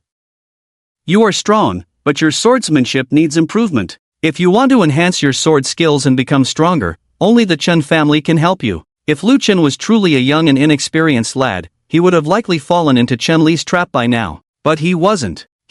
Saying my swordsmanship is crude, are you trying to provoke me here? If my swordsmanship were truly crude, how could I have defeated your Chen family sword slave in a higher level battle? Lu Chen sneered inwardly but maintained a facade of excitement as if meeting an old acquaintance. Indeed, you are truly a senior to see through the constraints of this youngster. To be honest, a few days ago, I chanced upon a sword manual, and it was from there that I learned this sword technique. Unfortunately, the manual was incomplete, only the first 3 levels. Upon hearing this, Chen Li's eyes gleamed briefly before he chuckled and stroked his beard. "No worries, as long as the young friend is willing to join the Chen family, we are willing to complete the manual for you." Chen Li thought his plan would easily succeed, but to his surprise, Lu Chen looked embarrassed. "The manual is gone." "Gone?" Chen Li almost exclaimed. Fortunately, his composure was excellent, and he quickly regained his calm. "How did it disappear?" Lu Chen appeared indignant. "I was ambushed. Not only was the manual taken, but all my elemental crystal equipment was looted. I had no choice but to come to the hub arena to try my luck." Chen Li eyed Lu Chen suspiciously. The young friend is not weak. How could he fall victim to such treachery? Lu Chen recounted in detail the story of how he was schemed against by the Chen family in his previous life, replacing only the names of the Chen family members involved. Every detail was true, which did not raise any suspicion from Chen Li. It's truly despicable to set up such a vicious scheme for selfish desires. Fortunately, the young friend is still alive, which is a stroke of luck in misfortune. Chen Li cursed angrily. Lu Chen nodded repeatedly, feigning a pitiful look. "If the senior is willing to help a bit, perhaps I could retrieve that manual." Chen Li instinctively wanted to agree. After all, helping Lu Chen kill some low-level players would be a piece of cake for him. However, due to rule restrictions, he couldn't personally go to those recently revived planets. After some thought, Chen Li spoke. "Since the young friend has asked, I have no reason to refuse. However, due to rule restrictions, my level is too high to personally help the young friend seek revenge. How about I give the young friend 4 sword slaves to assist you? How does that sound?" Originally, Lu Chen's plan was to lure Chen Li into sending Chen Ko to help him. When they returned to Earth, he would find a way to control Chen Ko and use it to blackmail Chen Li for the last 6 levels of the Chen family's sword manual. But now, it seemed that Chen Li had no intention of doing so, and Lu Chen couldn't say more. Otherwise, his intentions would be too obvious and might arouse the suspicion of this old fox. Seeing Lu Chen nod in agreement, Chenli took out 4 thumb-sized jade figurines, along with a teleportation jade card. These 4 sword slaves have copied my tactics, and they are all at level 30, should be enough to help the young friend retrieve the manual. As for this jade card, when crushed, it can directly teleport you to the Chen family's main domain. If you encounter an insurmountable crisis, you can use it to save your life. Lu Chen thought that this old fox had thought it through quite well and accepted everything. Since he still had to collect the rewards from the arena, Lu Chen exchanged a few pleasantries with Chenli and then left the hall with Dio. In the arena mode, winning a match would earn 100 hub points, and winning 10 matches in a row would double the points. Lu Chen won 100 matches in a row, earning a total of 1,023,000 hub points. With this wealth, Lu Chen first bought a perfectly crafted spatial ring for 200,000 hub points. The ring had an internal space of about 100,000 cubic meters, equivalent to the size of 5 football fields. Time inside the ring was frozen, with almost no drawbacks except for the inability to store living beings. In addition, Lu Chen spent another 500,000 Nexus points to purchase a set of equipment with the highest defense attributes. Although with the help of the Soul Devour skill, Lu Chen had collected many talents in the defense category, which proved more than sufficient in battles. However, when facing opponents like the Hell 3-headed Hound with anti-magic abilities, these talents would become ineffective. Therefore, to be on the safe side, Lu Chen had to make multiple preparations. The remaining 300,000 Nexus points were used by Lu Chen to purchase properties. Yes, he bought a house. As the central hub connecting various star domains, the Nexus land outside the Nexus Arena was an excellent location for property investment. Based on his experience from the previous life, with the accelerating recovery process, more and more players would flood into the Nexus Arena. At that time, the property prices in the Nexus land would skyrocket. So, it was better to buy early than to buy smart. Additionally, Lu Chen spent 20,000 Nexus points to purchase a jade card that allowed him to enter the Nexus land at will. The last 3,000 Nexus points were all spent on a snack called Super Lollipop. This lollipop was a specialty of the Nexus land, delicious, and could restore a small amount of stamina. But it was expensive. It seemed like just a luxurious snack. However, Lu Chen, who had lived through a previous life, understood that this item had a little-known hidden function. It could increase the favorability of the NPC interdimensional traveling merchant. While Lu Chen was happily shopping, Elisa tightened her grip on her clothes. As a gladiator who had also won 100 matches in a row, she had accumulated the same amount of Nexus points as Lu Chen. But Elisa dared not spend them. She was well aware that if it weren't for Lu Chen, she would have died long ago. So in Elisa's eyes, the over 1 million Nexus points should all belong to Lu Chen. Even her life was given by Lu Chen. Anyway, going back means being exploited and then dying. It's better to follow this man, maybe I can live a better life. With this in mind, Elisa gathered her courage and asked a question that could change her life. Lu Chen, do you need a slave? Lu Chen was taken aback. He didn't have any strange fetishes, and in his previous life, he had died betrayed by someone he trusted. Although he had let Lin Qinfeng acknowledge him as her master, in reality, it was more to teach her sister Lin Qinyu a lesson. In Lu Chen's eyes, he didn't truly consider the Lin family as servants but rather as closer to mutually beneficial partners. So he had no intention of taking on a slave. Seeing Lu Chen's silence, Elisa became more nervous and stuttered. I can give you all my Nexus points, and I can even sign a slave contract. I can do anything, eat very little, and work very diligently. Lu Chen frowned and interrupted. I have no intention of taking on a slave. And you already have 1 million Nexus points now. Even if you don't go back, you can live comfortably in the Nexus land for a while. Isn't freedom precious? Elisa lowered her head, her tone suddenly becoming extremely humble. For someone like me without strength, freedom is a curse. Lu Chen raised his eyebrows, showing a hint of interest in his eyes. For you to be my slave, aren't you afraid that I might send you to your death the next day? I'm not afraid. Anyway, going back means death. Elisa raised her head, her eyes determined. Let's give it a try. Who knows, maybe I can survive. With that, Elisa purchased a slave contract with Nexus points, dripped blood on it, and held it up with both hands, kneeling on both knees. Master, please accept Elisa. Elisa wants to live. Lu Chen was surprised, then smiled. He reached out and took the contract. Ding! The slave contract has been signed. Player Elisa Barkey voluntarily pledges allegiance to player Lu Chen as master. The contract is now in effect until death. Seeing the contract take effect, Elisa finally breathed a sigh of relief. Lu Chen didn't hesitate and bought a set of high defense equipment and a jade token for accessing the hub location for Elisa. The remaining 500,000 points were all spent by Lu Chen on a shield. Item name, Coward's Shield, Quality, Epic, Function description, unable to attack while holding the shield, speed attribute reduced by 80%, physique attribute increased by 100%,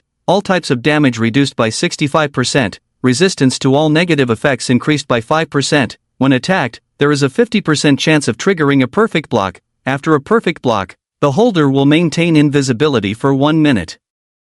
Note, isn't this bullying an honest person? Equipment quality is divided into 7 categories: inferior, common, fine, excellent, perfect, epic, and myth. Epic equipment is second only to myth equipment, and theoretically, its selling price is more than 500,000 hub points. However, due to the characteristics of unable to attack while holding and speed attribute reduced by 80%, the Coward's Shield has become a dependent defense in the epic equipment category. But in Lu Chen's eyes, this thing was very suitable for Elisa. Since he didn't expect this cat-eared girl to output much, he might as well let her hold the shield as a mascot on the side to cheer them on, as long as she can stay alive. After spending the money, Lu Chen prepared to take Elisa away from the hub arena. Just then, a towering figure blocked their way. The Supreme Heaven blinked its 6 eyes, showing no emotion on its cold, stone-like face. Lu Chen took a half step forward and calmly said, "Excuse me, what's the matter with you blocking me?" The Supreme Heaven pondered for a moment and said, "Your match was very exciting, but when I was watching from the audience, there was one thing that puzzled me. How did you manage to kill the Hellhound in the end?" Lu Chen naturally knew the true identity of the Supreme Heaven, but he didn't expose the other party's disguise. He simply said, "Why should I tell you?" The Supreme Heaven's face darkened, and he coldly said, "Just because you won't tell, I will kill you." In the hub arena, outside of matches, no one was allowed to fight. This was a rule. Even the Supreme Heaven, as a manager, could not violate it. The reason he said he would kill Lu Chen was just to intimidate the newcomer and see if he could easily extract the other's secret. Lu Chen seemed frightened by the Supreme Heaven's momentum and said, "I'll tell you, don't kill me." "Humph." The Supreme Heaven looked pleased. "Speak quickly." Lu Chen gestured for the Supreme Heaven to come closer and whispered, "That dog was too weak, even your grandma could easily handle it, let alone me." Upon hearing this, the Supreme Heaven's 6 eyes almost popped out in anger. He wanted to intimidate Lu Chen, but not only did he fail, he was also mocked by the other party. The Supreme Heaven really wanted to slap Lu Chen to death, but due to the rules in the arena, he could only swallow his anger and change to a more friendly attitude. "Friend, it was just a joke. I won't let you reveal it for nothing. How about this? I'm willing to exchange 26th order elemental crystals to satisfy my curiosity." 26th order elemental crystals? Lu Chen pretended to hesitate. That price might not be enough. 30 crystals. The Supreme Heaven gritted his teeth. "That's my most crucial secret. My winning card, it needs more money. 35 crystals. Deal." Lu Chen took the crystals and said with a smile, "The reason I could kill that Hellhound with one punch was all luck." Luck? The Supreme Heaven was dumbfounded. He had spent 35 6th order elemental crystals for a secret that ultimately boiled down to just luck? The Supreme Heaven's first reaction was that Lu Chen was playing him. However, just as he was about to go berserk, the servo skull hovering nearby softly spoke up, "No lies detected, information accuracy at 100%. WTF? Zhigao Tian's 6 eyes widened in disbelief. The lie detection device in the servo skull was made by the Titanium Silicon clan, ranking among the best in the entire domain. So, if this skull, covered in mechanical structures, said Lu Chen wasn't lying, then Lu Chen must be telling the truth. But how was that possible? A level 15 player, purely by luck, had defeated a level 25 Hell 3-headed hound? Are you kidding me? Just as Zhigao Tian was about to inquire further, he noticed Lu Chen staring intently at the data panel with a serious expression. In the air, there was a subtle yet palpable pressure. Zhigao Tian shuddered. How did this happen? He was actually startled by a level 15 newcomer? Before Zhigao Tian could speak, Lu Chen activated a teleportation jade card and left the hub arena with Elisa. Yongcheng First High School. Inside the boys' dormitory building, Knife Brother, with a swollen face and bruised nose, had his arms tied behind his back, hanging upside down from the ceiling. Most of his good teeth were gone, and he was now pleading incoherently, Jean Gu, I'm telling the truth. I did inform you immediately, didn't collude with Lu Chen. Moreover, that kid can summon the blade-armed mantis. I had my guys tell you about that long ago. Please believe me, I really didn't deceive you." Zhao Jin sat on a chair, casually playing with a pair of pliers in his hand. As he squeezed his palm, the tooth that had just been pulled out made a creaking sound in the pliers. "Are you implying that I wrongly accused you?" Knife Brother tensed all over, shaking his head like a rattle drum. No. I didn't mean that. Zhao Jin exerted force with his palm, shattering the tooth on the spot. Who was the one who swore and promised that they could control Lu Chen? Said even if he was the Monkey King causing havoc in the heavens, your men could keep him firmly under control? Knife Brother cried with a mournful face, feeling extremely wronged. If Huang Bin could get his act together, Lu Chen wouldn't have been able to stir up trouble. I originally planned to use his Libra talent to temporarily lock Lu Chen's attributes and restrain him, but unexpectedly, this kid chopped off Huang Bin's right hand as soon as he appeared. Didn't even give the talent a chance to activate. By the time I got there, Huang Bin was already beyond saving.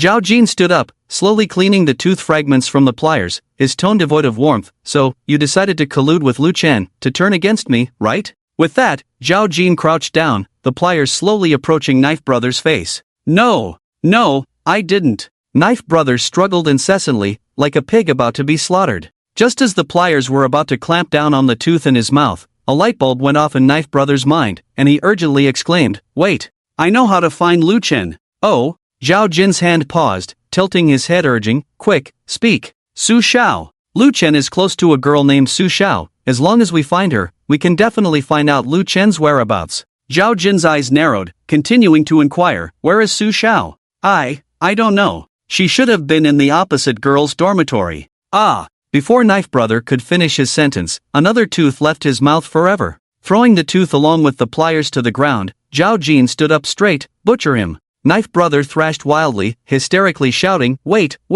Among my men are students from First High and even teachers from First High. Ask them, they must know Su Xiao's whereabouts." Zhao Jing raised his eyebrows, seeming to agree with Dao Ji's suggestion. "You're right, so you're useless now, go on your way peacefully." With a flash of the blade, the head and the voice fell together. "Bring those pigs up here." Zhao Jing's face darkened as he returned to his seat. Before long, the teachers and students led by Fong Lian Yang were brought into the room. "Who among you knows Su Xiao's whereabouts? Speak up, and you may live." No one uttered a word. Zhao Jing sighed and said softly, "Kill two." 2 students perished on the spot. Fong Lian Yang, the teacher, looked pained and said, "We truly don't know where Su Xiao is. We are not deliberately hiding anything." Zhao Jing ignored him, not even glancing at the teacher. "Anyone willing to speak now?" Still, no one made a sound. "Kill 4 more." Another 4 lives vanished. The crowd began to stir, with a few girls even wetting themselves. He Pei-Ching squeezed through the crowd, wearing a pleasing expression. "Sir, I might know where Su Xiao is." Su Xiao would go to the supermarket a couple of days ago to gather supplies. Her temporary base must be there. As long as you station people at the supermarket entrance, within 3 days, we will definitely catch that little bitch. Impatience flashed in Zhao Jing's eyes. 3 days? Too long. Does anyone know a more precise location? I know. Wang Shuyan raised her hand, bouncing out of the crowd. Su Xiao just contacted me. She asked about the situation over here. Upon hearing this, Zhao Jing stood up from his chair in a flash and swiftly approached Wang Shuyan. "You're a friend of Su Xiao?" Wang Shuyan nodded repeatedly, her eyes full of flattery. "I lied to her just now, saying I had escaped and begged her to take me in. Guess what? That silly girl directly shared her coordinates with me. Near the supermarket. Inside a certain residential building. Mahan, looking bored, lay on the sofa and popped another bubblegum into his mouth. This was his 8th piece in a row. The gum had formed a large lump, making chewing a bit difficult. But Mahan continued to chew vigorously, as if this action could release his frustration. Wang Chao brought a trash can and handed it to Mahan. "If you keep chewing, the bubblegum will turn into a condom. Spit it out quickly." "Get lost." Mahan grumpily cursed, accidentally spitting out the gum from his mouth. He sighed in frustration, then put a new piece in his mouth. "Oh, don't be mad, the monitor is just like that." Wang Chao threw the gum on the floor into the trash can and tried to console him. "Anyway, we have enough food here, having one more Wang Shuyan won't make a difference." Upon hearing this, Mahan immediately sat up from the sofa. "You fat fool, do you understand anything? Am I worried about food? I'm worried that Wang Shuyan will sell us out." Wang Chao scratched his head, looking puzzled, but Wang Shuyan said she had already escaped. Mahan rolled his eyes, fell back on the sofa. "You believe whatever she says? Can't you be a bit cautious?" Wang Chao chuckled. "Oh, we're classmates. What's there to be cautious about?" But before he finished speaking, gunshots rang out downstairs. Wang Chao and Mahan exchanged a glance and hurried downstairs. When they reached the corridor, they found a crowd gathered outside. Some were residents of the building, while others were students who had escaped from the dormitory with Su Xiao. Armed men in black had surrounded the entire neighborhood, blocking all exits. A figure lay at the entrance, seemingly severely injured. Monitor. Wang Chao recognized the person on the ground and shouted towards the door.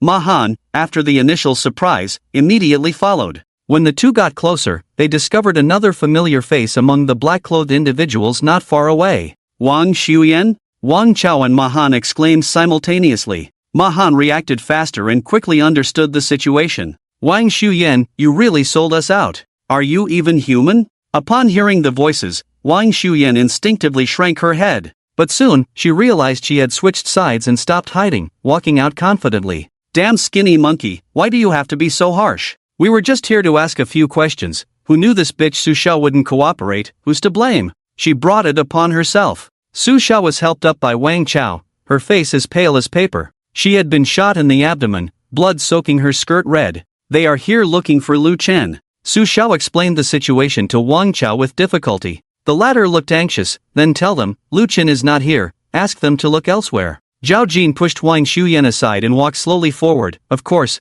I know Lu Chen is not here, but Su Xiao is a friend of Lu Chen. So, I need her to help me find Lu Chen. You think we'll help you just like that? A student shouted from the crowd. You come here, injure our class monitor without a word, and then ask for our help. Where's the logic in that? Zhao Jin slightly tilted his head, looking at the crowd. At the same time, a bullet whizzed past and hit the student in the forehead. Dead. Just because he spoke up. The crowd erupted, trying to scatter and flee. But Zhao Jin's men wouldn't allow it. Dozens of masked men in tough outfits had already surrounded the crowd, ready to take down anyone attempting to escape. Zhao Jin took out a gold pocket watch, saying, My request is simple, just help me find Lu Chen. My patience is limited. If Lu Chen doesn't show up, I will kill one person every 30 seconds. Mahan, hearing this, drew a flaming longbow. Do you think we're pushovers? Wang Chao stood up from the ground, his skin hardening like armor. No killing innocents. Watching the two in front of him, Zhao Jin chuckled, not taking them seriously. Time passed quickly in silence. After 30 seconds, a gunshot rang out, taking a life at random. Bastard! Mahan's anger surged. Without considering the consequences, he released a flaming arrow straight at Zhao Jin's face. It seemed like a hit, but Zhao Jin didn't dodge. Instead, he smiled even more. Boom! The flaming arrow exploded in front of Zhao Jin, creating a large fireball. Success? Not just Mahan, all the survivors trapped there felt relieved. It seemed that this Zhao Jin was just bluffing. However, the next moment, their hearts sank. The flaming arrow did injure Zhao Jin, almost blowing off his facial skin. Some areas even revealed chilling white bones. But these wounds were rapidly healing. In less than 3 seconds, Zhao Jin's dark smile reappeared, his eyes as cold as ice, making it hard to look directly at him. Time's up, another one dies. Another gunshot, another person fell. Zhao Jin didn't even pay attention to Mahan's attack, as if in his eyes, it was just a bug's bite. I told you to stop. Wang Chao roared and rushed towards Zhao Jin. The latter didn't dodge, swiftly lifted his leg and kicked Wang Chao in the throat. You're overestimating yourself. Ignoring Wang Chao's violent coughing on the ground, Zhao Jin looked at the crowd and said, Anyone else wants to test their strength? No one responded. A low sobbing sound started to fill the silent air. Zhao Jin walked over to Su Xiao, grabbed the girl by her hair, and lifted her from the ground, saying, Hurry and call Lu Chen, or I will keep killing until there's no one left. Cries began to rise from the crowd. Squad leader, maybe we should just listen to him. Yes, call Lu Chen quickly, or he will really kill all of us. It was Lu Chen who provoked the enemy, why should we pay the price? Hurry and contact Lu Chen. Is his life more important than all of ours combined? Sob, Lu Chen you coward, come out, I don't want to die. Watching the fragile crowd, Zhao Jin smiled even more happily, crying, It's about time. Gunshots rang out recklessly, taking one life after another. At that moment, an announcement appeared on everyone's data panel simultaneously. Congratulations to player Lu Chen for becoming the first player in the world to kill a lord-level creature. Reward, first kill treasure chest X1. Lu Chen? Zhao Jin seemed greatly affected by this announcement, raising his hand to slap Su Xiao hard across the face. Perhaps feeling unsatisfied, he dragged the girl towards the entrance of the residential area. It seems that just killing is not motivating you enough. To ensure Lu Chen appears as soon as possible, I need to arrange some special services for you. Throwing Su Xiao onto the concrete ground, Zhao Jin shouted to his men, 2 of you, hold this girl down. The rest, line up and take turns pleasuring her. I want to see how long you can endure. Su Xiao was on the verge of collapse. The intense emotional shock left her temporarily speechless. Held down by others, she could only cry and shake her head in vain. Zhao Jin's men acted swiftly, and soon a middle-aged man with a lewd face approached. He shamelessly tore at the girl's clothes, eliciting laughter with each piece he ripped off. Just as Su Zhao's clothes were about to be stripped off completely, Ma Han intervened once again. He quickly drew his flame longbow and shot 3 arrows in succession. 2 hit Zhao Jin, while the third struck the lecherous man. Seeing his attack successful, Ma Han made to rush forward to rescue Su Xiao from the man's grasp. But before he could take a step, a dark figure suddenly lunged out and bit Ma Han's leg tightly. Ah! Ma Han screamed in pain and fell to the ground. 2 more dark figures followed suit, biting his arms from both sides. As the onlookers saw the faces of these dark figures, the sound of bones cracking in Ma Han's arms could be heard. They were 3 blood-eyed black-haired monstrous dogs. Each of these dogs exuded a faint black aura, not large in size but giving off an exceptionally fierce vibe.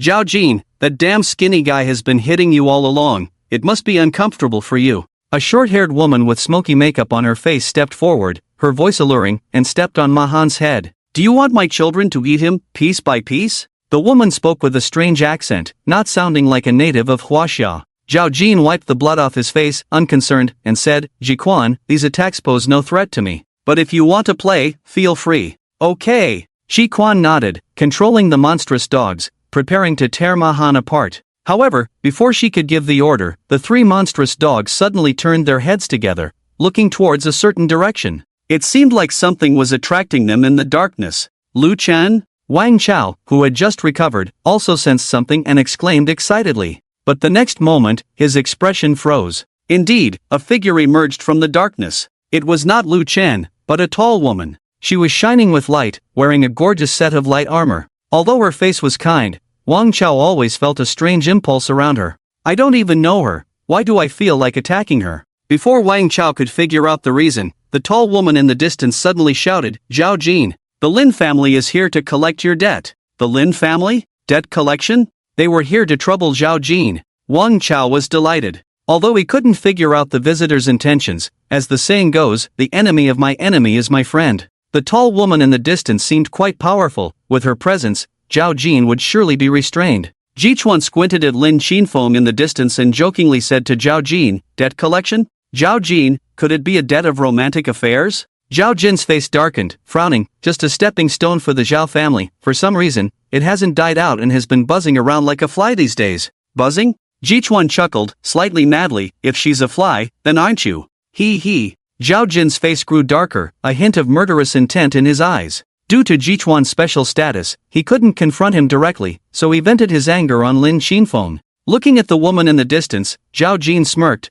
Miss Lin from the Lin family, coming to collect debts, why didn't you bring a few more people? Where are your 3 sisters? Why haven't they shown up? Could it be they died in the slaughter secret realm? As soon as he finished speaking, Zhao Jin moved. He rushed towards Lin Qinfeng at lightning speed, delivering a powerful punch. The woman didn't dodge, meeting his punch with her own. After several exchanges, they both stepped back. Lin Qinfeng shook her aching hands, gritting her teeth. Meanwhile, Zhao Jin watched as the bleeding wound on Lin Qinfeng quickly healed, looking relaxed. He didn't continue the attack but gestured behind him. Several figures rushed out, swiftly surrounding Lin Qinfeng. Miss Lin from the Lin family, do you really think you can stand against 1,000,000 soldiers alone? Without your sister's cooperation, you are nothing. Zhao Jin's mockery was unrestrained. Lin Qinfeng nodded without denying, you're right, that's why they're here too. As she spoke, a sword light slashed diagonally from the darkness. Zhao Jin, caught off guard, awkwardly dodged.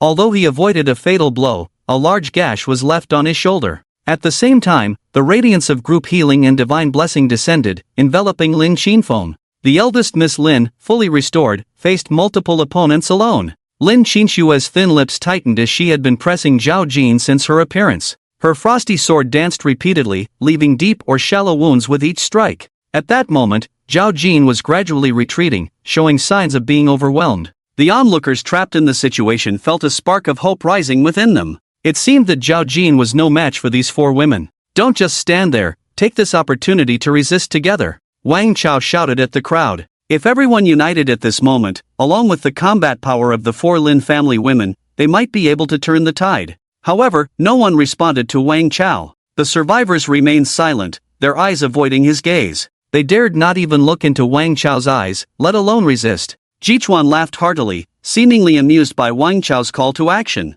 You Huaxia people are inherently weak. It was the same 80 years ago, and it hasn't changed a bit after 80 years. Cowards, all of you are cowards. A nation like this deserves extinction. Ha ha ha. Wang Chao's eyes turned red. Trembling all over, he resembled a desperate, frenzied beast. What are you doing? Resist. Now is the best chance to resist. The crowd was restless, yet no one stepped forward. After a long time, a slender girl squeezed her way out. It was Chung Duo Duo. Fear was written all over her face, but she still mustered all her strength and shouted at the crowd, "Everyone, unite! Don't let anyone exploit us." Xiao Ziquan furrowed his brows and impatiently clicked his tongue. One of the strange dogs suddenly leaped out, baring its teeth, and pounced towards Chung Duo Duo. The girl screamed in shock, instinctively covering her head to avoid the attack. But for her, the strange dog was just too fast. Before she could take a step, she was knocked down to the ground. Chung Duo Duo struggled to crawl towards the crowd, continuously calling for help.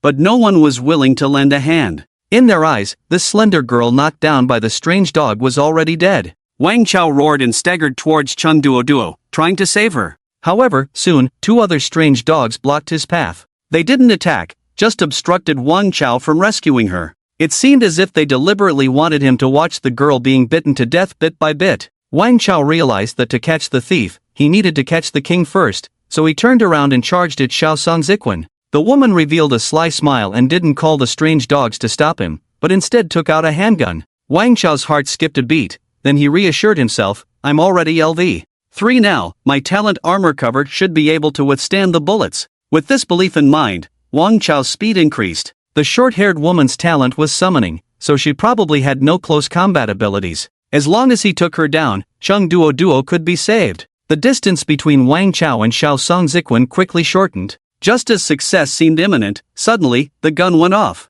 Wang Chao watched helplessly as blood splattered from his body, as fragile as thin paper. What's going on? Did his talent fail? Bang! Bang! Two more shots rang out. Wang Chao felt intense pain in his legs, as if they were broken. He collapsed to the ground, hearing insane laughter in his ears. "Huh, you fool, you're so stupid. Are you wondering why your talent suddenly failed?" Xiao Ziquan reached for her neck and revealed a blood-red pendant. "See this, a high-quality item, magic crystal pendant. With it, all talents within my 3-meter range will be nullified. Even if your defense is strong, in front of me, it's still just a matter of one shot." "What?" Wang Chao stared blankly at the pendant on the woman's fingertip, a sense of powerlessness rapidly spreading in his heart. The woman from the Sakura country actually possessed an item that could nullify talents. How could he fight against this? Before Wang Chao could recover from his shock, another incident occurred not far away. Zhao Jin seemed to have used some kind of method, suddenly enhancing his combat power. After a series of fierce attacks, he managed to drive back the sword-wielding woman.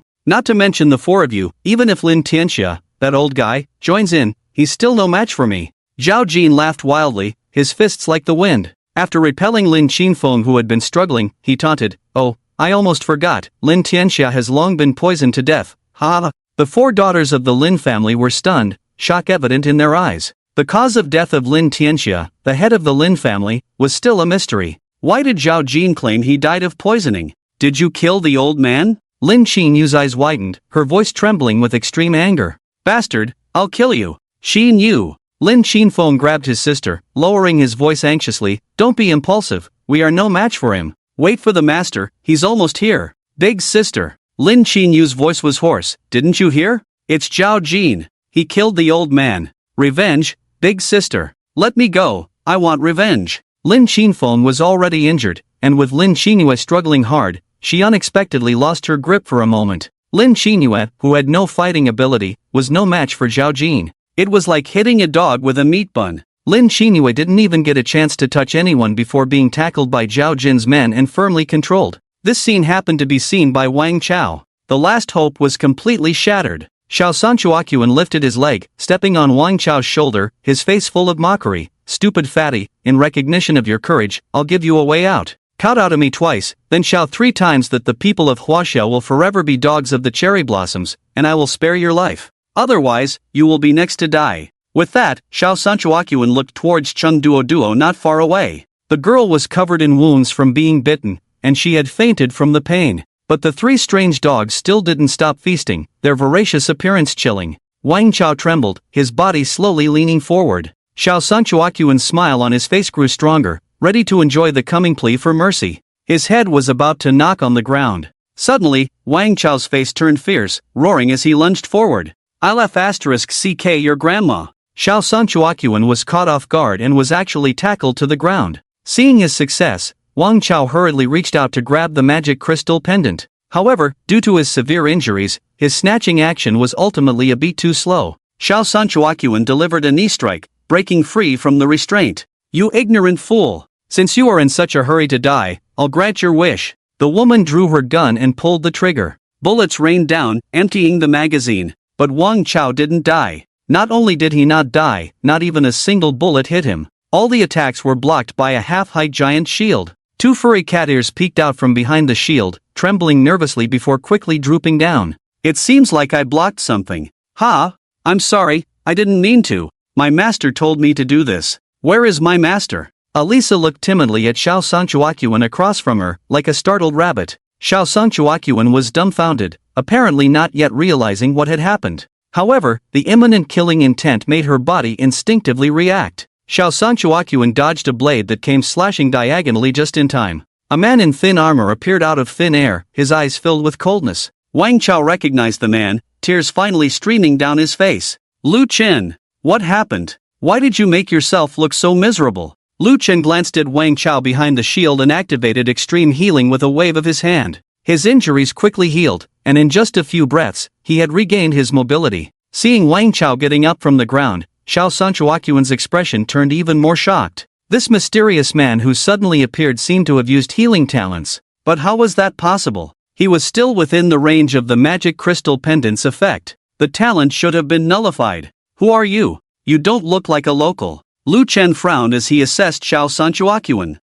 Of course, I'm not from Huaxia, I come from the noble cherry blossoms. Lu Chen raised an eyebrow. So you're a cherry blossom person living a good life, then there's no problem. Xiao Sanchuakuan sneered. What, scared? Lu Chen shook his head, and black mist rolled around him. No, I was just worried about making a mistake. In an instant, a faint ghostly cry echoed. The black mist condensed into various forms of soul soldiers. Their sheer numbers filled the empty space of the residential area. Most of Zhao Jin's men didn't have time to react before being mercilessly killed by the soul soldiers. The situation instantly reversed. Xiao Sanchuakuan could only stare blankly at everything in front of him, watching his own forces crumble. Was this mysterious man in front of him also a summoner? But how could he summon instantaneously? And the number of summoned creatures? How can there be so many? Magic crystal pendant? Corrupted hunting hound? I see. Lu Chen paced slowly, gradually approaching Komatsu Chihuahua. I've always been puzzled. The Earth's position is clearly so remote,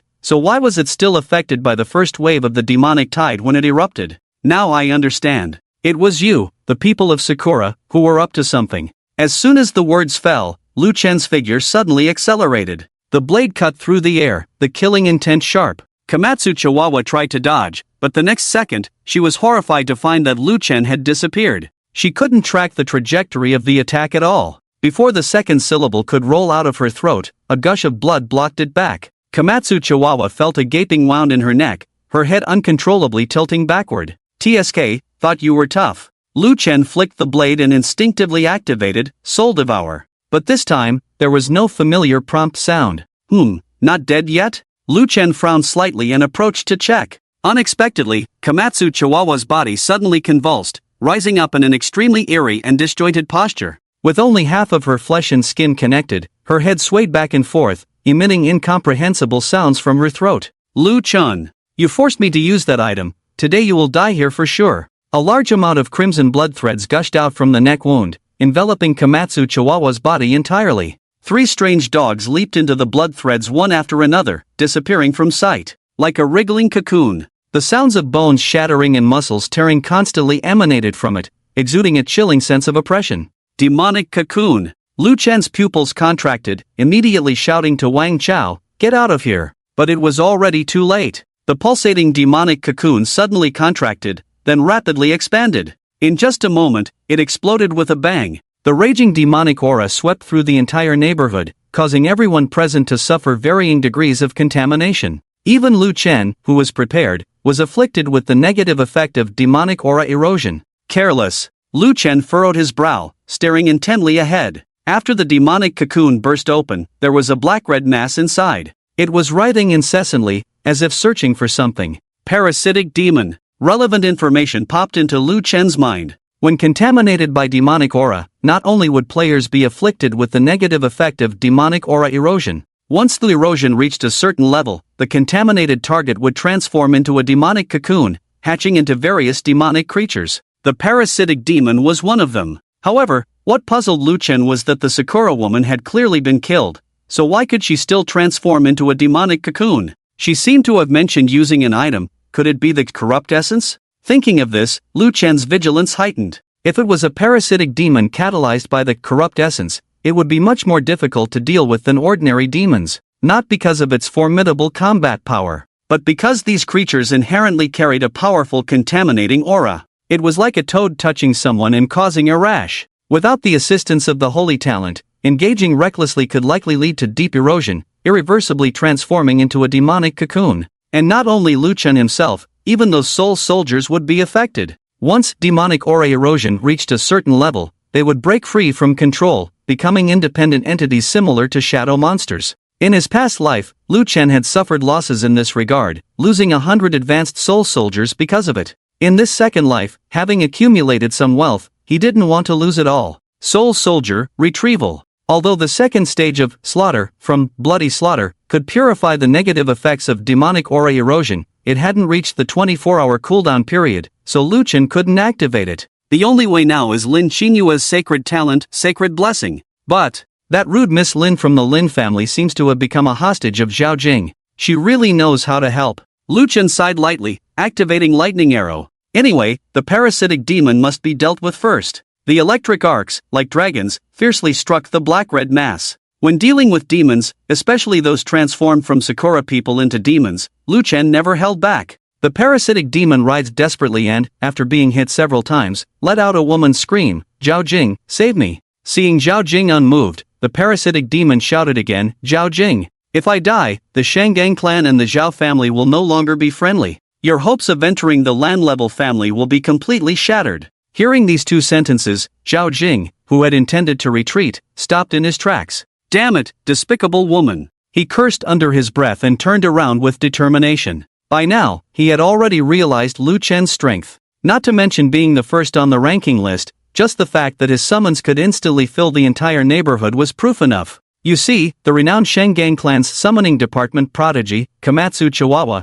could summon at most 3 decade hunting dogs. And before that, a lengthy summoning ritual was required. But Lu Chen, damn it, didn't need any of that. It seemed that with just a thought, those terrifying summons would emerge from the shadows and mercilessly reap lives. If Lu Chen hadn't already recalled the summons at this moment, he wouldn't have turned back to save Komatsu Chihuahua even if Zhao Jing died. "Lu Chen, look who this is!" Zhao Jing shouted loudly, pulling Su Xiao out. Although Su Xiao had not been violated, the gunshot wound combined with magic erosion had left her in a terrible state. Naked, with only a few shreds of cloth covering her, she looked like a broken doll. Lu Chen's hand paused, his eyes cold. Seeing the effect, Zhao Jing immediately became smug. "Didn't expect this, Lu Chen, your little lover is in my hands. When you threatened me with Luo Hong back then, you should have anticipated this day. Hand over Komatsu Chihuahua obediently, or I'll kill her on the spot." Zhao Jing thought Lu Chen's face would be full of fear, or at least show some hesitation. But Zhao Jing saw none of that. All he saw was coldness, and a hint of disdain. "Go ahead," Lu Chen said and continued to bombard the parasitic demon with lightning arrows. Zhao Jing was dumbfounded. No, Lu Chen was not playing by the rules. "Why, you don't believe I'll kill her?" Zhao Jing widened his eyes, looking uncertainly at the hostage in his hand. It was indeed Su Xiao. But why did Lu Chen seem so indifferent? Weren't they classmates? Weren't they friends? Moreover, according to Wang Shuyan, the perfect quality equipment that Su Xiao had was a gift from Lu Chen. Shouldn't their relationship be very close? Komatsu Chihuahua's screams continued to ring out, stimulating Zhao Jing's nerves. No, if Lu Chen didn't care about Su Xiao, why would he casually give her perfect quality equipment? He must be pretending. Thinking this, a sly smile appeared on Zhao Jing's face. The next moment, Zhao Jing's 2 fingers turned into a sword and ruthlessly stabbed into Su Xiao's wound. She groaned, her expression pained. But that wasn't enough. Zhao Jing forcefully tore at the wound, intending to intensify the pain. Even the strongest will would find it hard to endure. But even if Su Xiao's hoarse cries faded and she fainted from the pain, Lu Chen remained unmoved. Lightning arrows continued to rain down without pause. He seemed to truly not care. It was Lin Qingyue, who was also captured, who couldn't bear to watch anymore, desperately shouting for Zhao Jing to stop. "Shut your mouth." Zhao Jing raised his hand and slapped Lin Qingyue, pondering how to make Lu Chen stop. At this rate, even Xiao Song's young dog would be roasted by lightning arrows. Just then, a man with a lecherous face suddenly spoke up. "Jingge, do you remember Chen Hao?" Zhao Jing glanced at the man named Fengshi, impatiently saying, "Why bring him up? He has already betrayed us and sided with the enemy." Fengshi nodded repeatedly. "That's true, but Chen Hao is actually dead, right?" Zhao Jing became even more puzzled by what Fengshi was trying to say, his tone slightly angry. "What are you trying to say?" Fengshi chuckled, his eyes dark. "I speculate that Lu Chen is not worried about Sushia being killed because of his talent, because he can summon the deceased Chen Hao as his familiar." Zhao Jing was stunned. How did he not think of this? If Lu Chen's talent could indeed summon the dead, then Su Xiao's death might actually be a good thing for him? "Go on," Zhao Jing urged with a furrowed brow. Fengshi licked his lips, his face full of anticipation. "Exactly, that's why Su Xiao's death poses no real threat to Lu Chen. To make him compromise, we'll have to use the old method. Strip this girl naked, let the brothers have their way with her one by one. I don't believe Lu Chen can remain indifferent." "Yes." Zhao Jing slapped his head. Lu Chen and Su Xiao were close, he surely couldn't bear to see her humiliated. "Lu Chen, if you don't stop now, this young lady's innocence will be lost. Even if your ability can resurrect her, she will still carry the memory of being humiliated in front of you. Are you truly indifferent?" Zhao Jing's voice was loud, not just for Lu Chen to hear, but also reaching Wang Chao and Ma Han's ears. The latter two were furious, wishing they could rush to rescue Su Xiao. This time, even Lu Chen reacted, but only paused his action slightly, reducing the frequency of the lightning arrows. Fengshi began tearing off the last shreds of clothing from Su Xiao. Sinister laughter echoed incessantly, but Lu Chen remained unmoved. "Save her, Lu Chen!" Ma Han struggled and roared. "Lu Chen, save the squad leader first, I beg you." Wang Chao knelt on the ground, crying in pain. "Useless! You can't even protect your own woman. What kind of man are you, Lu Chen?" Lin Qingyue kept cursing. The figures on the ground remained still. Everyone thought Lu Chen had given up on Su Xiao. Only Elisa, who was holding a shield nearby with very low presence, didn't think so. She shook her ears and sensed a familiar feeling from the figure. She remembered. It was the feeling that appeared when Lu Chen's master killed the Chen family's knife slave. Elisa instinctively activated her talent, blessing of the lucky goddess. In the next instant, the crackling sound of lightning arrows abruptly ceased. Lu Chen's figure suddenly blurred. In his place stood a figure with a sorrowful face. Fengshi, who had been distracted, was taken aback, then felt a lightness in his arms. Warmth rushed towards him. It wasn't the sweet and smooth body temperature of the woman beneath him, but the hot and pungent smell of blood. The hand that had been severed was twitching on the ground, like a vulture's claw, trying to defile the body that was within reach. Fengshi tried to say something, but only a syllable came out of his mouth. It was as if cement had sealed his nose and mouth. His heart stopped. The last thing he saw was Zhao Jing's terrified expression. How did absolute kill get triggered again? Lu Chen, who had long been invisible, was surprised, but his actions did not stop. His fangs sliced out like flowing water, directly aiming for Zhao Jing's throat. Perhaps it was the splattering blood that revealed Lu Chen's figure, or maybe Zhao Jing's own remarkable intuition. Faced with an invisible assault, he instinctively leaned back, narrowly avoiding the blade. Then, with a kick, he sent Su Xiao and Fengshi's bodies flying several meters away. "Zhao Jing, save me!" Without the suppression of the lightning arrow, the piercing screams of the young pine puppy resounded once again.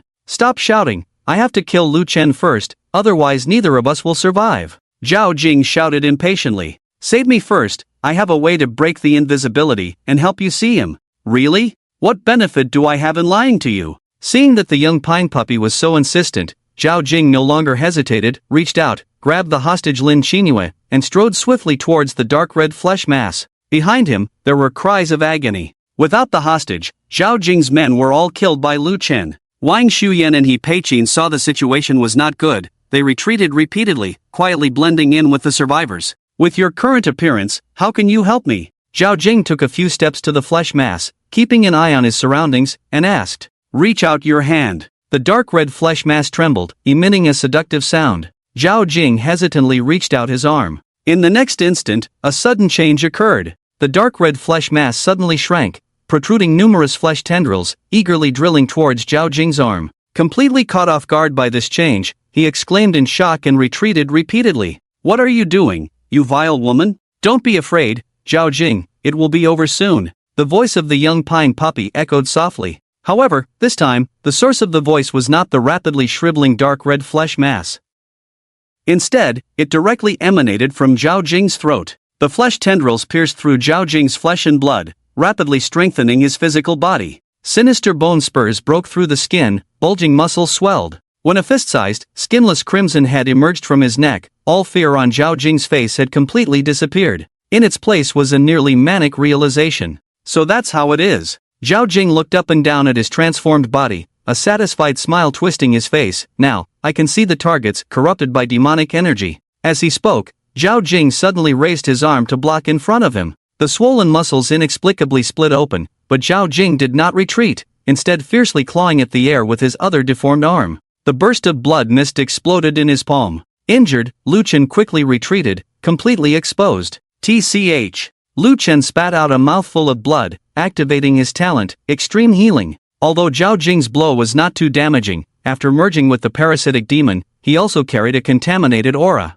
This blow intensified the negative effects of demonic energy corruption by a full double. If he were to receive 2 or 3 more blows, it would inevitably lead to deep corruption. By then, even with Lu Chen's extraordinary abilities, he would not be able to avoid the fate of turning into a demonic cocoon. If only I had a divine talent, Lu Chen thought to himself, glancing at Lynn Qinyue who was being controlled not far away. The Lin family's Miss Lin's divine blessing was considered a divine talent. Or should he seize the opportunity to kill her, and then devour soul? As the thought formed in his mind, Lu Chen shook his head. He was not a bloodthirsty person. Although Lin Qinyue had offended him verbally, her offense did not warrant death. Moreover, things had not reached a dead end yet. It seems that demonic energy corruption has already begun to affect my mind. Lu Chen frowned, sheathing his fong short dagger. Seeing this, Zhao Jing thought Lu Chen had given up resistance and laughed wildly. Ha, are you out of tricks? Realizing you're not a match, so planning to drop your weapons and surrender? Let me tell you, it's too late. With that, Zhao Jing kicked the ground fiercely with both legs. The hard cement ground instantly cracked like a spider web, his figure like a cannonball, fiercely smashing towards Lu Chen. And Lu Chen seemed to have truly lost his fighting spirit, quickly moving aside, as if seeking a safe place to hide. It was a case of too little, too late. Alisa, who was watching the battle from the side, felt a strong wind brushing against her body, and the next moment, she found that Lu Chen had already hidden behind her. Alisa, hold on tight. Ha! Master, you. Before Alisa could finish her sentence, Zhao Jing had already rushed in. A dull impact resounded loudly. Alisa felt her hands tighten, and her body involuntarily moved back 2 inches. After activating the talent, luck really worsened, and I couldn't trigger the perfect block. Alisa's eyes filled with tears. Not out of fear, but out of pain. Zhao Jin's impact was just too strong. Even with the damage reduction from the coward's shield, the impact transmitted to Alisa was still terrifying.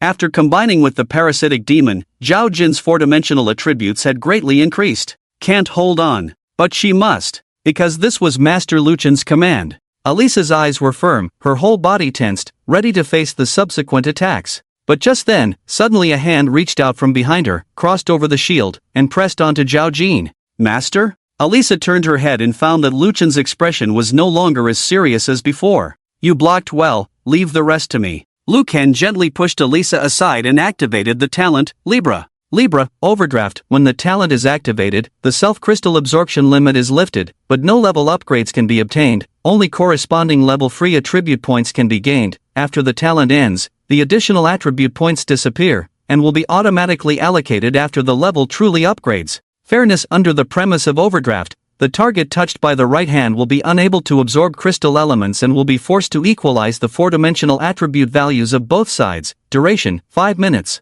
Seeing Lu Chen suddenly placing his hand on Zhao Jin's shoulder, Komatsu Chihuahua couldn't help but sneer. Lu Chen, what are you doing? Helping us dust off? Your strength is a bit too weak. However, before she could finish her sentence, Zhao Jin's face quickly turned ugly. No, why is my strength attribute only 15? 8 now? This guy is up to something. Originally a full 40 points of strength attribute, after being touched by Lu Chen's right hand, it directly lost more than half. Not only that, the other 3 attribute values also changed. The 30 points of speed attribute became 15. 9. The 50 points of physique attribute became 15. 6. The 10 points of spirit attribute slightly increased to 15. 2. What the hell is going on? Komatsu Chihuahua turned her deformed head, equally puzzled. Both of them remembered what Brother Dao had said before. I originally wanted to use Huang Bin's Libra talent to temporarily lock Luchan's attributes and restrain him. Locking attributes, is that Libra? Zhao Jin's body leaned back, retreating repeatedly.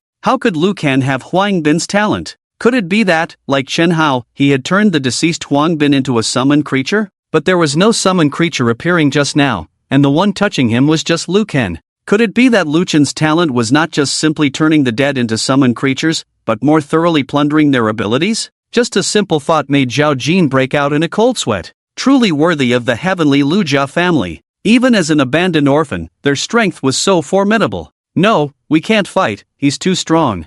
Zhao Jin communicated with Komatsu Chihuahua in his mind, wanting to escape. Compared to his panic, Komatsu Chihuahua appeared much calmer. I never expected Zhao Jin-san's enemy to be so interesting. But don't worry, he's still not our match. Are you crazy? Zhao Jin's mind was momentarily confused. Now our attributes are the same as Luchan's, but his talent ability is much more than ours. If we really fight, how can we win? Komatsu Chiken moved his neck slightly, a strange smile on his face. Zhao Jin sang, we are now the subjects of the Holy Lord. As long as we can survive a few rounds without being killed by Lu Ken, he will soon be influenced by the aura of the Holy Lord and become our companion. Then, do we still need to fight? Ha! Yes! Zhao Jin suddenly realized, as long as the effect of the demonic erosion changes to deep erosion, Lu Ken will become a cocoon. When he breaks free from the cocoon, he will be our companion. So, Komatsu Chicken's mouth curved into an exaggerated smile, let's accelerate the erosion process. After the discussion, Zhao Jin looked towards Lu Ken. However, the anticipated battle did not occur. Instead of launching an attack promptly, Lu Ken leisurely took something out of his spatial ring. It was a thumb-sized jade figurine. Planning to use an item? Zhao Jin became alert instantly. Although he was confident in causing deep erosion to Lu Ken, it didn't mean he could render the item useless. In case the jade figurine was a perfect or higher quality item, Zhao Jin didn't think he could handle it easily. As Lu Ken exerted force on the jade figurine, it shattered and transformed into a frail puppet. The puppet had no facial features, only a character drawn monotonously. Heh, is this it? Seeing the puppet take shape, Zhao Jin's tense heart finally relaxed. Although he couldn't determine the puppet's specific quality, Zhao Jin had heard from his clan leader, Zhao Quan. Puppet-like items tended to be of better quality the more exquisite and human-like they appeared. However, Luchan's puppet not only lacked refinement, but it didn't even have facial features. With the characterly written on its face, it was clearly a puppet item of the lowest quality. Thinking this, Zhao Jin couldn't help but mock, Lu Ken, is this your only puppet item? Hearing this, Lu Ken, who was preparing to retreat and watch the show, was stunned. How did Zhao Jin know he had more than one knife slave in his possession? Originally, he wanted to hold back and not reveal all his cards, but since the other party had seen through it, there was no need to hide anymore. Lu Ken remained silent and crushed 3 more jade figurines. Watching the 3 faceless puppets appear one after another, Zhao Jin's mouth almost stretched to his ears in delight. 4 faceless puppets. With their frail appearance, Zhao Jin felt he could crush them with a flick of his finger. It seemed that Lu Ken had exhausted all his means and was at a loss. Don't blame me for bullying you. Zhao Jin sneered, with just these 4 puppets, I can stand still and let them attack me for a minute. The survivors felt a sinking feeling upon hearing this. Zhao Jin clearly didn't regard Luchan's 4 puppets highly. They had thought Luchan's appearance would turn the tide of the situation. But now, it seemed things were not as they had hoped. Even with all his cards revealed, Lu Ken still didn't seem to be Zhao Jin's match. Let my puppets attack you for a minute? You're quite confident. Lu Ken thought to himself, immediately ordering the knife slave puppets to attack. The 4 knife slaves drew their weapons and approached Zhao Jin slowly. Watching the almost sluggish movements of the puppets, Zhao Jin grew even more confident. He was already contemplating how to humiliate Lu Ken after defeating him. Should he ravage his classmates in front of Lu Ken, trample on his dignity? Or should he slowly torture Lu Ken, making him endure excruciating pain?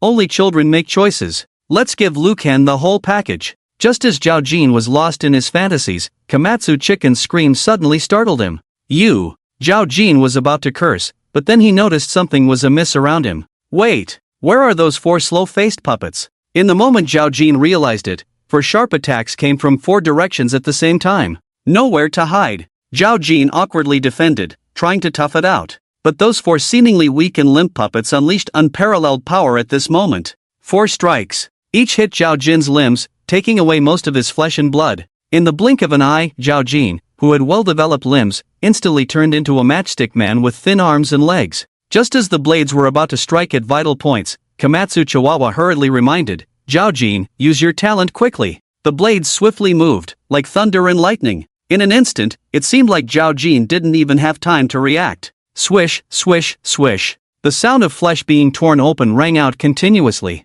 Zhao Jin stood frozen in place, like a statue. When the 4 puppets sheathed their blades, the flesh and blood on Zhao Jin's body fell to the ground like snow shaken off a tree branch, making a crackling sound. 2 heads on the ground turned around peacefully. 1. The survivors were first stunned, then erupted into cheers of surviving the ordeal. Lin Jia's eldest sister immediately rushed to Lin Qinyue and rescued her captive sister. Lin Qinyue, on the other hand, holding the frost sword, killed Zhao Jin's men cleanly. Only Lu Chen didn't move, staring at the scattered flesh not far away, his expression solemn. "Lu Chen, your puppets are really powerful. I thought I was going to die at Zhao Jin's hands today." Wang Chao helped Sushia up and exclaimed excitedly at Lu Chen. "Nonsense, Zhao Jin's tricks are not enough in front of brother Lu." Ma Han struggled to lift his head, panting and smiling. Lu Chen ignored the 2 of them and instead urgently said to Lin Kinawakai, "Treat the wounded, then take people away, it's dangerous here." "What?" Lin Qinfeng was quite surprised. "Isn't Zhao Jin already dead?" "Mr. Lu, are you afraid they have reinforcements?" "No." Lu Chen shook his head and walked slowly towards the scattered flesh. "Zhao Jin is not dead yet, you all leave quickly. Oh, don't forget to let Lin Qinyue remove the demonic aura erosion effect. This effect will turn into deep erosion if it hangs on for too long, even immortals won't be able to save you then." "Zhao Jin is not dead yet?" Lin Qinfeng was stunned, looking somewhat puzzled at the scattered flesh. "He's not dead even after being chopped up like this?" However, regardless of the confusion, Lin Jia's eldest sister still trusted Lu Chen's judgment very much and immediately had her sister activate Divine Blessing to remove the negative effects for everyone. It was Lin Qinyue who grumbled dissatisfiedly, "He's clearly dead, yet he's still playing tricks, what a pretentious fool." "Qinyue." Lin Qinfeng frowned and reprimanded, "Don't be disrespectful." Lin Qinyue shrank her neck and obediently blessed everyone. But she deliberately skipped Lu Chen. This small gesture naturally did not escape Lin Qinfeng's notice. "Why didn't you bless Mr. Lu?" Lin Qinyue remained silent and continued to bless the rest of the survivors. Until all the negative effects on everyone were removed, she spoke arrogantly, "To bless him? Of course, I can, but I have a condition. I want the Lin family to no longer recognize him as the master, and I also want Lu Chen to be my servant." Lin Qinfeng was shocked and hurriedly stopped her. "Qinyue, stop it, quickly bless Mr. Lu." "Elder sister, didn't you hear what he just said?" Lin Qinyue looked at Lu Chen's back, full of self-satisfaction. "If the demonic aura erosion effect persists, it will turn into deep erosion. Even if immortals come, they won't be able to save him. Without my blessing, Lu Chen is doomed." "Sister, this is a great opportunity." Lin Qinfeng frowned, completely disagreeing with her sister's actions. "Qinyue, Mr. Lu has been kind to us. What you're doing is no different from biting the hand that feeds you." Lin Qinyue pushed Lin Qinfeng away and stubbornly said, "I don't care about repaying kindness with enmity. I only know that the Lin family cannot become someone else's vassal. No one can trample on the Lin family. Even if the old man is gone, it still can happen." After speaking, she turned and ran towards Lu Chen, shouting as she ran, "Lu Chen, if you want me to remove the evil aura erosion on you, you must sign a servant contract and acknowledge me as your master. Otherwise, you will die." Lu Chen's attention was focused on the minced meat, staying vigilant. Suddenly, he heard Lin Qinyue shouting, causing his thoughts to pause. At that moment, 2 heads that had fallen to the ground suddenly trembled, and their eyes opened wide at the same time. Among them, Zhao Jin's head burst out with a large amount of flesh tendrils, fiercely stabbing towards Lu Chen, while the head of the little pine puppy jumped up like a flea, darting straight towards Lin Qinyue. Lu Chen barely blocked Zhao Jin's attack but left an opening for the little pine puppy. The head without skin collided with Lin Qinyue's arm in an instant, as if it had grown together with her. No matter how Lin Qinyue screamed and struggled, she couldn't shake off the head of the little pine puppy. "You want to kill me with a few puppets? How naive, you fools of Huaxia." A mixed male and female sinister laughter came from Lin Qinyue's throat, piercing the hearts of the Lin sisters like a sharp awl. Seeing Lin Qinyue captured again, Lu Chen was speechless. How could this unqualified young lady always make trouble? Can't she just stay quietly in the back? Seeing no hope of rescuing her, Lu Chen focused on dealing with Zhao Jin. However, unexpectedly, Zhao Jin's head was just a decoy. Under the successive attacks of lightning arrows and knife slaves, it quickly turned into a pile of debris. On the other hand, the parasitized Lin Xinyue dodged a few times and swiftly fled the scene. Xinyue. Lin Xinhua seemed to have lost her backbone, kneeling on the ground with weak knees. Lin Xinshui remained silent, her beautiful face cold as frost. Mr. Lu. Lin Xinfeng took 2 steps forward. My sister, she. Don't worry, her talent is of the sacred type, so she won't be in danger for a short time. To save her, we need to plan carefully. Lu Chen put away the puppets and said calmly, the priority is to remove the evil aura erosion on me. Hearing this, Lin Xinfeng blushed. If it weren't for her sister Lin Xinyue throwing a tantrum, the negative effects on Lu Chen would have been removed long ago. Now, not only did it leave a hidden danger on Lu Chen, but it also required help from others, making her feel extremely ashamed. What can I do for you, Mr. Lu? After a moment of contemplation, Lu Chen said, first, take these people back and continue with the task I gave you. Lin Xinfeng nodded slightly and turned her gaze to the survivors, asking, what about these people? Lu Chen followed Lin Xinfeng's gaze but didn't focus on the survivors. Instead, he looked at Wang Chao and Mahan. What are your plans next? Mahan moved his recently healed arm and looked at Wang Chao, who was helping Su Xiao, and smiled wryly. I want to find my family first, but unfortunately, my parents are in Yuecheng, and transportation is difficult now, so it's not possible for the time being. Wang Chao replied innocently, I live with my grandfather, but after the disaster broke out, he disappeared. If possible, I want to search for him in the city. Lu Chen nodded, in that case, you might as well follow Lin Xinfeng for now. Lin Xinfeng? Wang Chao and Mahan looked at the tall woman. From her attire and combat performance, this woman was completely different from them. Lu Chen, a poor student without parents, how could he know such a person? Moreover, looking at Lin Xinfeng's appearance, it seemed that she still had some requests from Lu Chen. Could it be that this person is the rich woman that Lu Chen just got involved with? Thinking of this, Wang Chao and Mahan both had a look of I understand on their faces. No wonder Lu Chen was indifferent to Su Xiao. It turns out he had taken a detour for 40 years. Lu Chen was not clear about what the lively treasure opposite was thinking. He just took off his windbreaker, intending to cover Su Xiao with it. Unexpectedly, Su Xiao twisted away, and a hint of resentment faintly rose in her eyes. Do you like being exposed? Lu Chen's hand paused slightly, feeling puzzled. You. Su Xiao gritted her teeth in anger, held back for a long time, and squeezed out 2 sentences. I don't need your fake concern. Today, I owe you a debt of gratitude, considering it as repaying the life you saved. From now on, we have no more ties between us. Wang Chao and Mahan looked at each other upon hearing this, raising their eyebrows in unison. This is jealousy from the squad leader.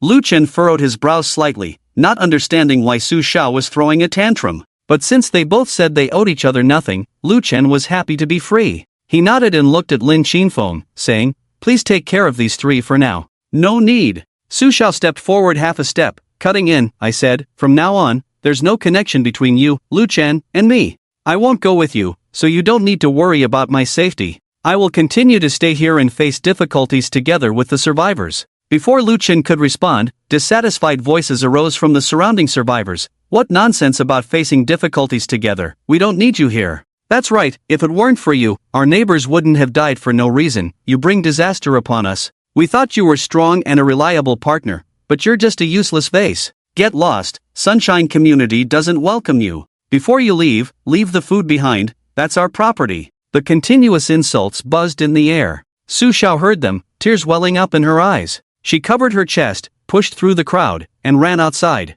Hey, squad leader, don't go, let's talk it out. Mahan immediately chased after her. Wang Chao stood still, looking somewhat lost. Seeing this, Lin Xinfeng sighed lightly, took the windbreaker from Lu Chen's hand, and handed it to Wang Chao, saying, go and persuade her, at least make her put on the coat. Oh, okay. Wang Chao nodded foolishly and hurriedly followed Mahan. It seems Mr. Lu is not good at pleasing girls, Lin Xinfeng said with a hint of teasing in her tone. Seeing Lu Chen's lack of response, she tactfully stopped. By the way, Lu Chen seemed to suddenly remember something and asked, I saw your 3rd sister, Lin Xinxue, using a sword. Is her talent in the sharp category? Lin Xinfeng was about to reply when Lin Xinxue's gentle voice came over. No, Mr. Lu, my talent is in the control category, named Heart of Frost. Lu Chen was surprised. Not because the talent was rare, but because of Lin Xinxue's voice. He didn't expect the youngest of the Lin family, who spoke the least and had the most murderous intent, to have such a pleasant voice.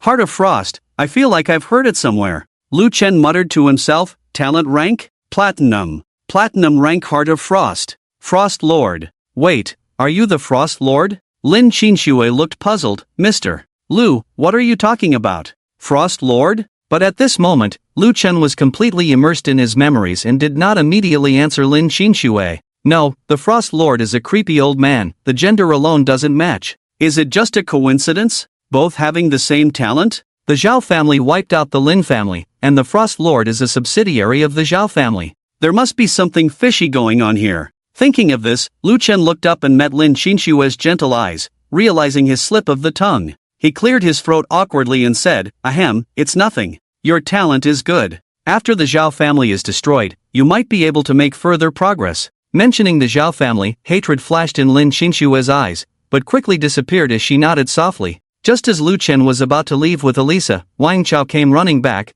panting heavily. Lu Chen, the squad leader doesn't want to come back. Skinny and I are worried she might get into trouble alone, so. Lu Chen shrugged, not saying much, just casting a glance at Lin Qinfeng. The latter immediately understood and said to Wang Chao, it's okay if she doesn't want to come back. Just add me as a friend. If she encounters any difficulties, she can contact me directly. Okay. Wang Chao nodded gratefully and then somewhat hesitantly said to Lu Chen, can I ask you for a favor? Go ahead. Could you take care of Cheng Duo? She's a good person. As he spoke, Wang Chao looked towards the crowd. Cheng Duoduo's injuries had already healed under the Yi group healing, but perhaps the previous experience was too terrifying, leaving her with psychological shadows. The girl was still kneeling on the ground, trembling all over. We're classmates, even if you didn't ask, I would help. Lu Chen affirmed. Thank you. Wang Chao smiled foolishly and ran back in the direction he came from. Lin Xinhua stepped forward, helping Cheng Duo up from the ground and said softly, don't be afraid, you're safe now.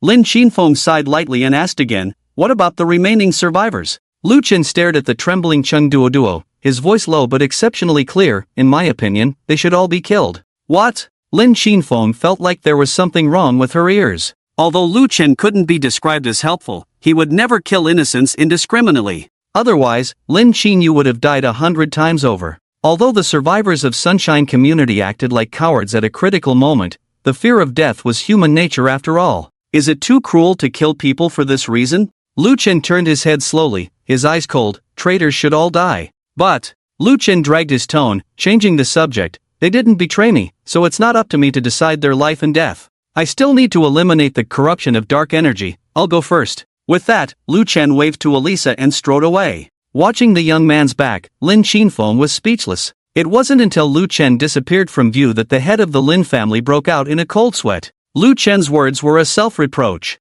Using the betrayal of survivors to allude to Lin Qinyu's betrayal. Lin Qinyu's actions undoubtedly touched a nerve with this powerful figure. Yet Lu Chen not only didn't hold it against her, but also promised to come to her rescue. If we talk about fair trade, mutual benefit, what has the Lin family done for Lu Chen? Just collecting gold and gathering information. While Lu Chen repeatedly risked his life to save the Lin family from danger, the sacrifices between the two were completely unequal. What is he after? Don't be a traitor. Does he want a loyal servant? Lin Qinfeng muttered to herself. Lin Qinhua, seeing Lin Qinfeng's changing expression, asked with concern, Big sister, what's wrong? Nothing. Lin Qinfeng forced a smile, her smile somewhat bitter. Keep an eye on the global trading market these days and get a servant contract. In a hidden underground research facility in Yongchang, the entire underground space was covered with expensive soundproofing materials, and the thick smell of disinfectant hung in the air, as if it had taken root in the atmosphere.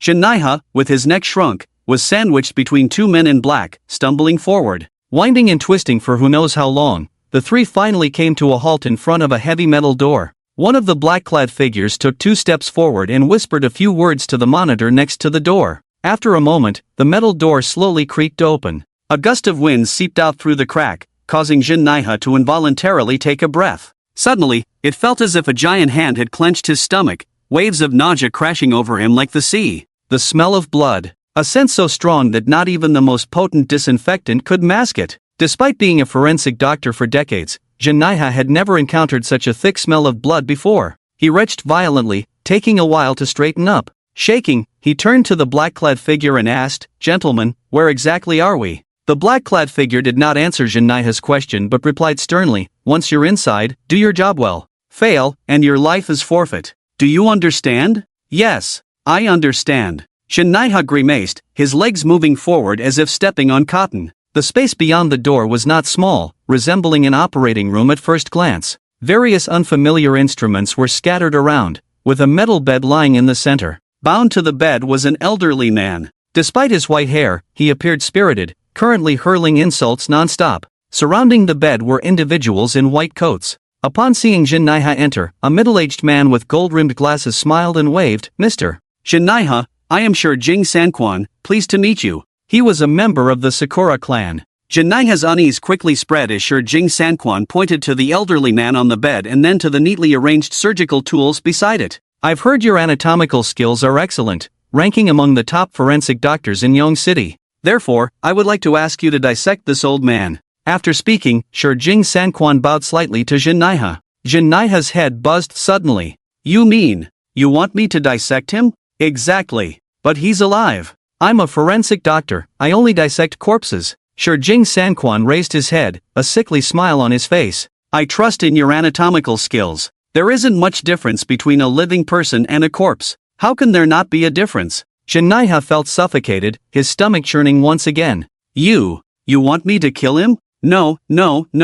Sir Jing Sanquan shook his head repeatedly. During the dissection, please ensure that this old man remains alive. What? Due to extreme fear, Jinaiha began retching again. By doing this, how is it any different from torture? Ah, yes, it's torture. Sir Jing Sanquan's face flushed with excitement. I'm not very good at Chinese, please forgive me. I invited you here this time to torture this old man, because only when he experiences extreme pain can this device be effective. Sir Jing Sanquan shifted slightly, revealing the device behind him. It was a palm-sized clay figurine. Dressed in Sakura clan attire, with squinted eyes and a twisted mouth, it was grotesque. Although Jinaiha couldn't discern the specific attributes of the clay figurine, just staring at it for a few seconds made his heart skip several beats. This thing was undeniably sinister. I won't do it, I can't do it. Jinaiha took 2 steps back, attempting to flee. From the whitecoats came shouts of abuse, baga, work or die. Die, die, die. If you won't do it, you'll die.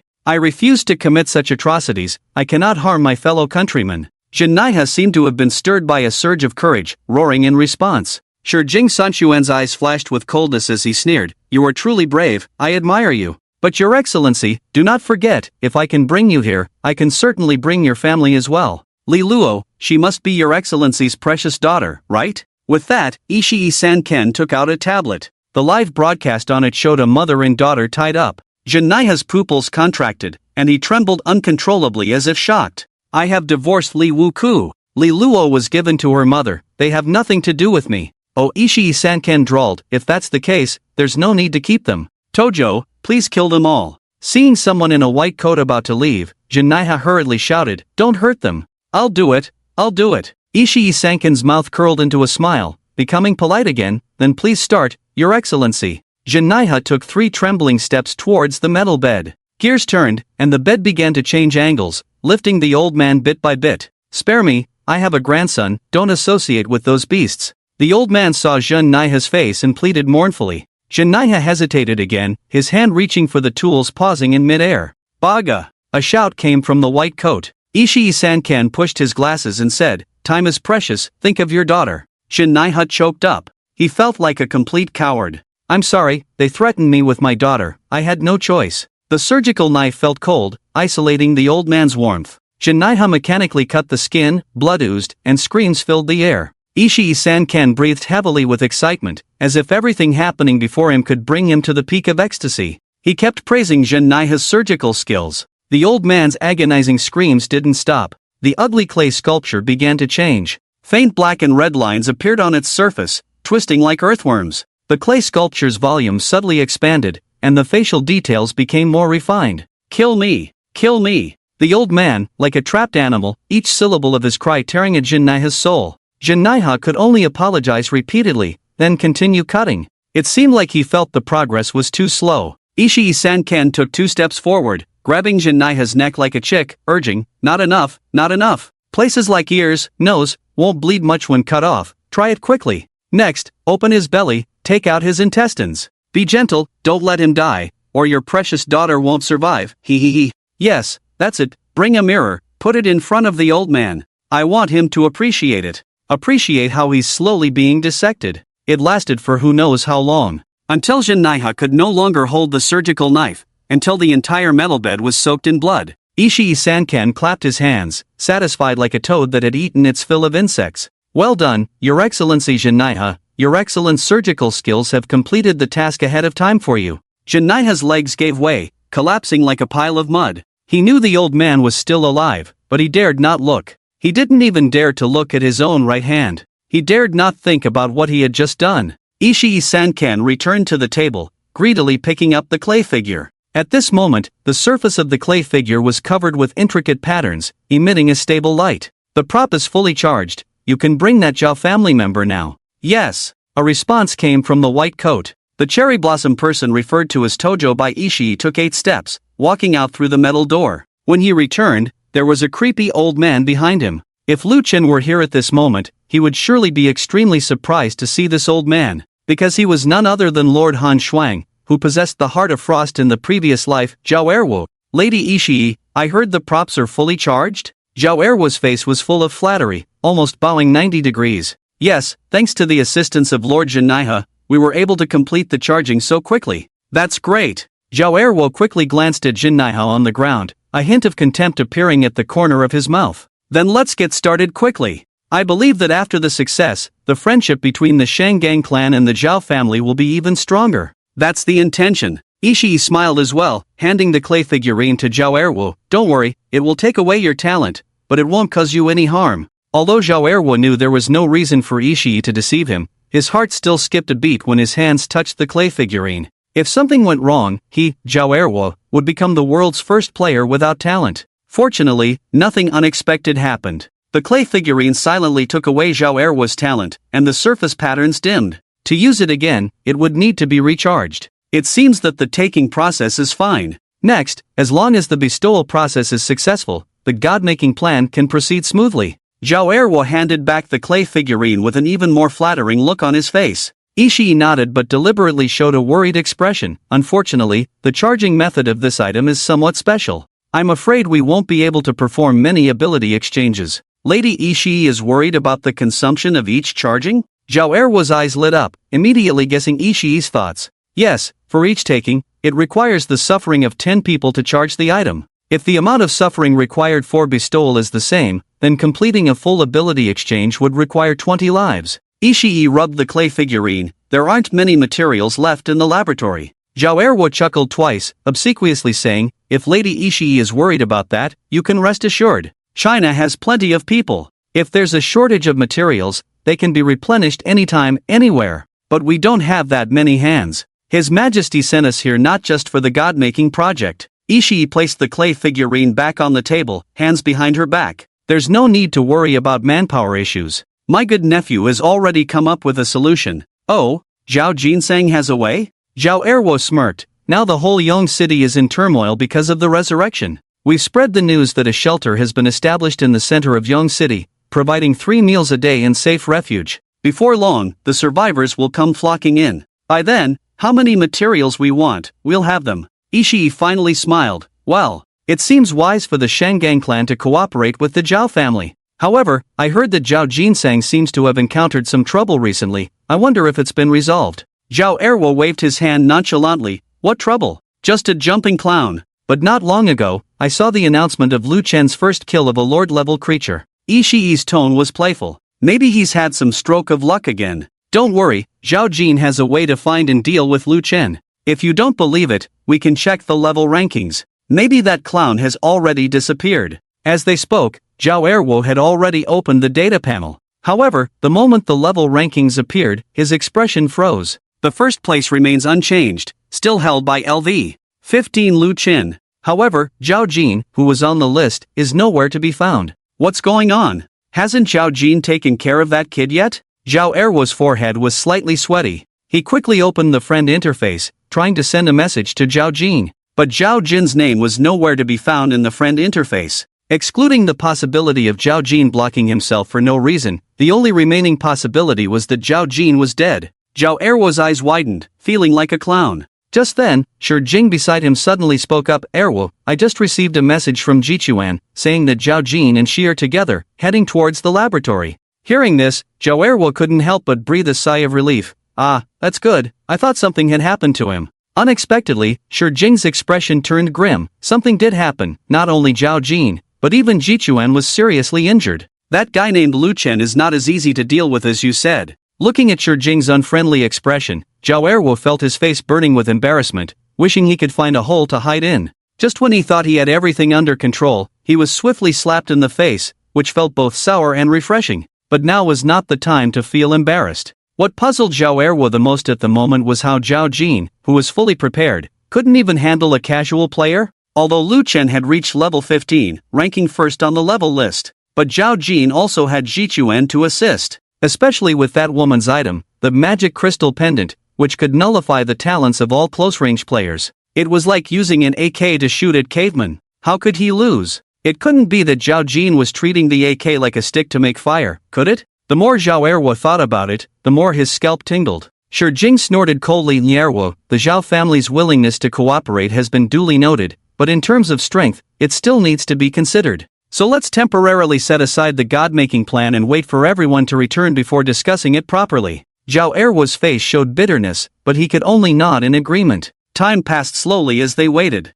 When Jichuan returned to the laboratory, an hour had passed. Shi Jing and Zhao Erwo looked at the unfamiliar woman in front of them, their faces showing different expressions. After a long while, Zhao Erwo stuttered, what's going on? Why is there only one person? Where is Zhao Jin? Shi Jing's face turned serious as he stared at the withered head on the woman's arm, murmuring, I never expected you to use that item. Lynn opened her mouth and a voice that sounded both male and female came out. I had no choice. My physical body was destroyed, so I had to use the decay essence. Zhao Erwo hurriedly asked, what happened? Did the Lu family intervene? Jichuan smirked, no, only Lu Chen and a woman with a shield. The Lin family did come to help, but their contribution was minimal. In fact, we can thank the Lin family for being able to escape this time. If that silly girl hadn't caused trouble at a critical moment, both Zhao Jin and I would have died at the hands of Lu Chen long ago. As she spoke, Jichuan pointed to herself. Zhao Erwo was taken aback. So, now you and Zhao Jin are sharing this body?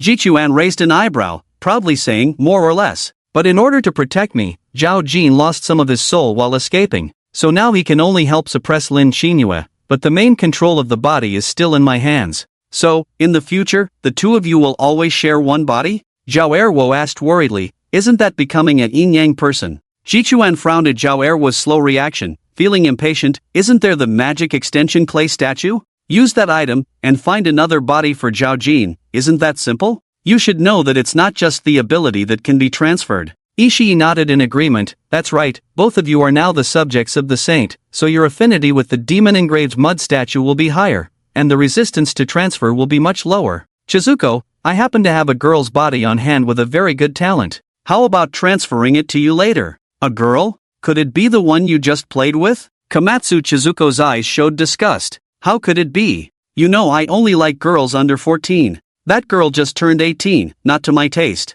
Ishii's smile turned sinister, as if they were discussing not a living person, but a commodity. It's worth mentioning that her father is one of the top forensic doctors in Yongchang, quite skilled in processing talents, a great charging tool. Chizuko Komatsu sneered, fine, let's keep her for now and deal with Lu Ken first. Zhao Erwo, hearing that Chizuko Komatsu still wanted to trouble Lu Ken, felt apprehensive. Lu Ken is not someone to mess with. Shouldn't we just let it go? Zhao Erwo's attitude towards Lu Ken changed drastically, not just because of Chizuko's words. In his view, even Zhao Jin, who was fully prepared, was no match for Lu Ken. The Sakura Taishan, with their limited manpower, was probably in for a tough time. Let it go? Lin Xinhua sneered at Zhao Erwo, full of disdain. Can your Zhao family swallow this humiliation? Before Zhao Erwo could reply, Shizuko Komatsu continued, even if your Zhao family is a bunch of cowards, I won't let Lu Ken off. I must obtain his talent. Seeing Chizuko Komatsu's fierce expression, Ishii couldn't help but be curious, is this Lu Chen's talent very strong? Not only strong, but also strangely strong. Chizuko Komatsu gritted his teeth. Lu Ken can summon the dead as familiars. He can also summon a large number of familiars in an instant. His talent has multiple development directions, even with healing effects. Most importantly, my magic crystal pendant cannot nullify his talent. With each word Chizuko Komatsu spoke, Ishii's surprise increased. No wonder Chizuko was defeated and had to use his life-saving trump card. Xiao Wei hurriedly agreed, Liu Ken is too powerful. Provoking him blindly might attract the attention of the Liu Jia family. This is a disaster. Let's just drop it. He thought Ishii would agree with him. However, Ishii's tone suddenly changed, his surprised expression quickly turning greedy. No. Liu Chen's appearance is the gift bestowed upon us by the saint. Xiao Wei was stunned. He felt completely unable to keep up with Ishii's line of thought. Think about it, besides us who possess the demon-engraved mud statue, who else can plunder Liu Chen's talent? Ishii's eyes gleamed with fanaticism, as if he already had Liu Ken in his grasp. So, you're eyeing his talent. Xiao Wei silently criticized himself. Knowing he couldn't persuade these two Sakura people, Xiao Wei decided to go along with it. Listening to Taishuan's words just now, I suddenly see the light. But Liu Ken is no easy target. If we want to take him down, we don't have enough manpower. Stupid dog, who said we have to confront him head-on? Chizuko Komatsu no longer concealed his disdain. Don't you Chinese have a saying, all is fair in war? We can use tactics, ambush Liu Ken. Xiao Wei's mouth twitched. The little devil, he's quite adept at using idioms. I wonder if Miss Komatsu has any good plans? Xiao Wei pretended not to hear the insult, feigning curiosity. This body is the best strategy. Chizuko Komatsu rolled her eyes, not hiding anything. From what I know, Lynn Xinyue is the most favored daughter of the Lin family. If she's taken hostage, do you think the Lin family will send someone to rescue her? Xiao Wei shrugged, naturally, but what does this have to do with Liu Chen? The relationship between the Lin family and Liu Chen is deep.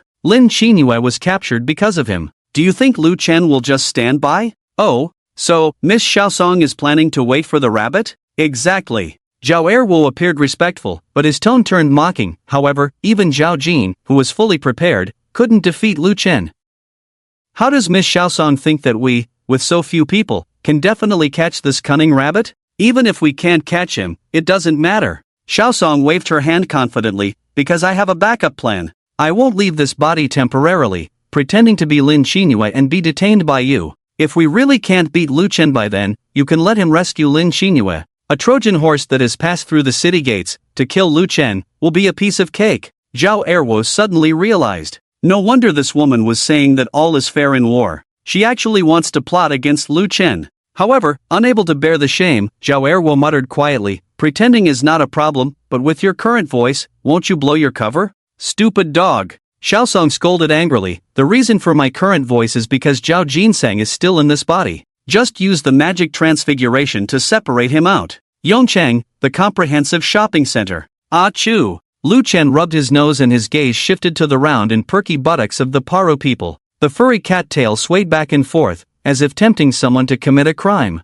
Liu Chen remained silent for a while before speaking. Alisa, are you shedding? Ah. Alisa turned flustered. I don't think so. Then why do I keep sneezing? Could it be related to magic erosion? It's possible. Liu Chen rubbed his nose again, still feeling uncomfortable. Although he had the experience from his past life, Liu Chen had never experienced the negative effects of magic erosion on his body. After all, in his previous life, whenever he was affected by magic erosion, he would immediately cleanse it, unlike now, dragging it alone. Damn Lin Xinyue! If she hadn't been captured, he wouldn't have to suffer like this. Just the thought of the nearly 15-hour cooldown time for bloody slaughter made Liu Chen feel irritated. Seeing Liu Chen's displeased expression, Alisa whispered, Master, I have a method that might help eliminate the effects of magic erosion. Liu Chen's eyes lit up at her words. What method? Alisa, seemingly embarrassed, suddenly blushed and hesitated. Just say it, don't keep me in suspense. Maiden's blood. Alisa whispered softly. Then, as if regretting saying it, she quickly added, it's just a folk remedy, I'm not sure if it works.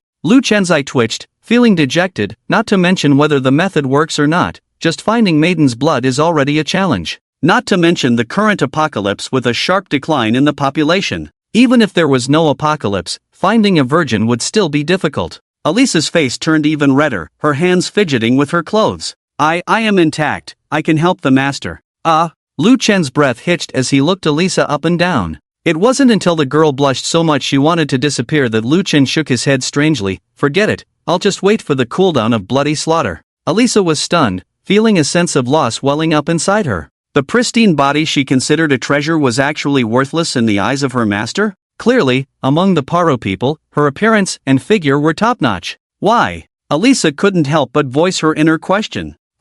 Lu Chen scratched his head, feeling awkward. Although Elisa's status was that of a slave, as a master, it is reasonable to do as one pleases with slaves. However, when this scenario actually happened to him, Lu Chen always felt something was off. A bit tired, let's collect food first and find a place to rest. A bit tired, Elisa repeated softly. Suddenly, she realized something. Lu Chen seemed to have not rested since the beginning of the hub arena. He had been in constant battle. If it were someone else, they probably wouldn't have been able to endure it. So that's how it is. I thought it was my fault. As long as Master Lu Chen doesn't dislike me, it's fine, Elisa thought to herself in a jumble. Meanwhile, Lu Chen had already started looting various shops. Although it had only been 4 days since the apocalypse broke out, there were already traces of people searching in the shopping center. Many shops showed signs of violent break-ins, with scattered goods and broken glass everywhere. Because of the spatial ring, Lu Chen didn't worry about things expiring or being inconvenient to carry.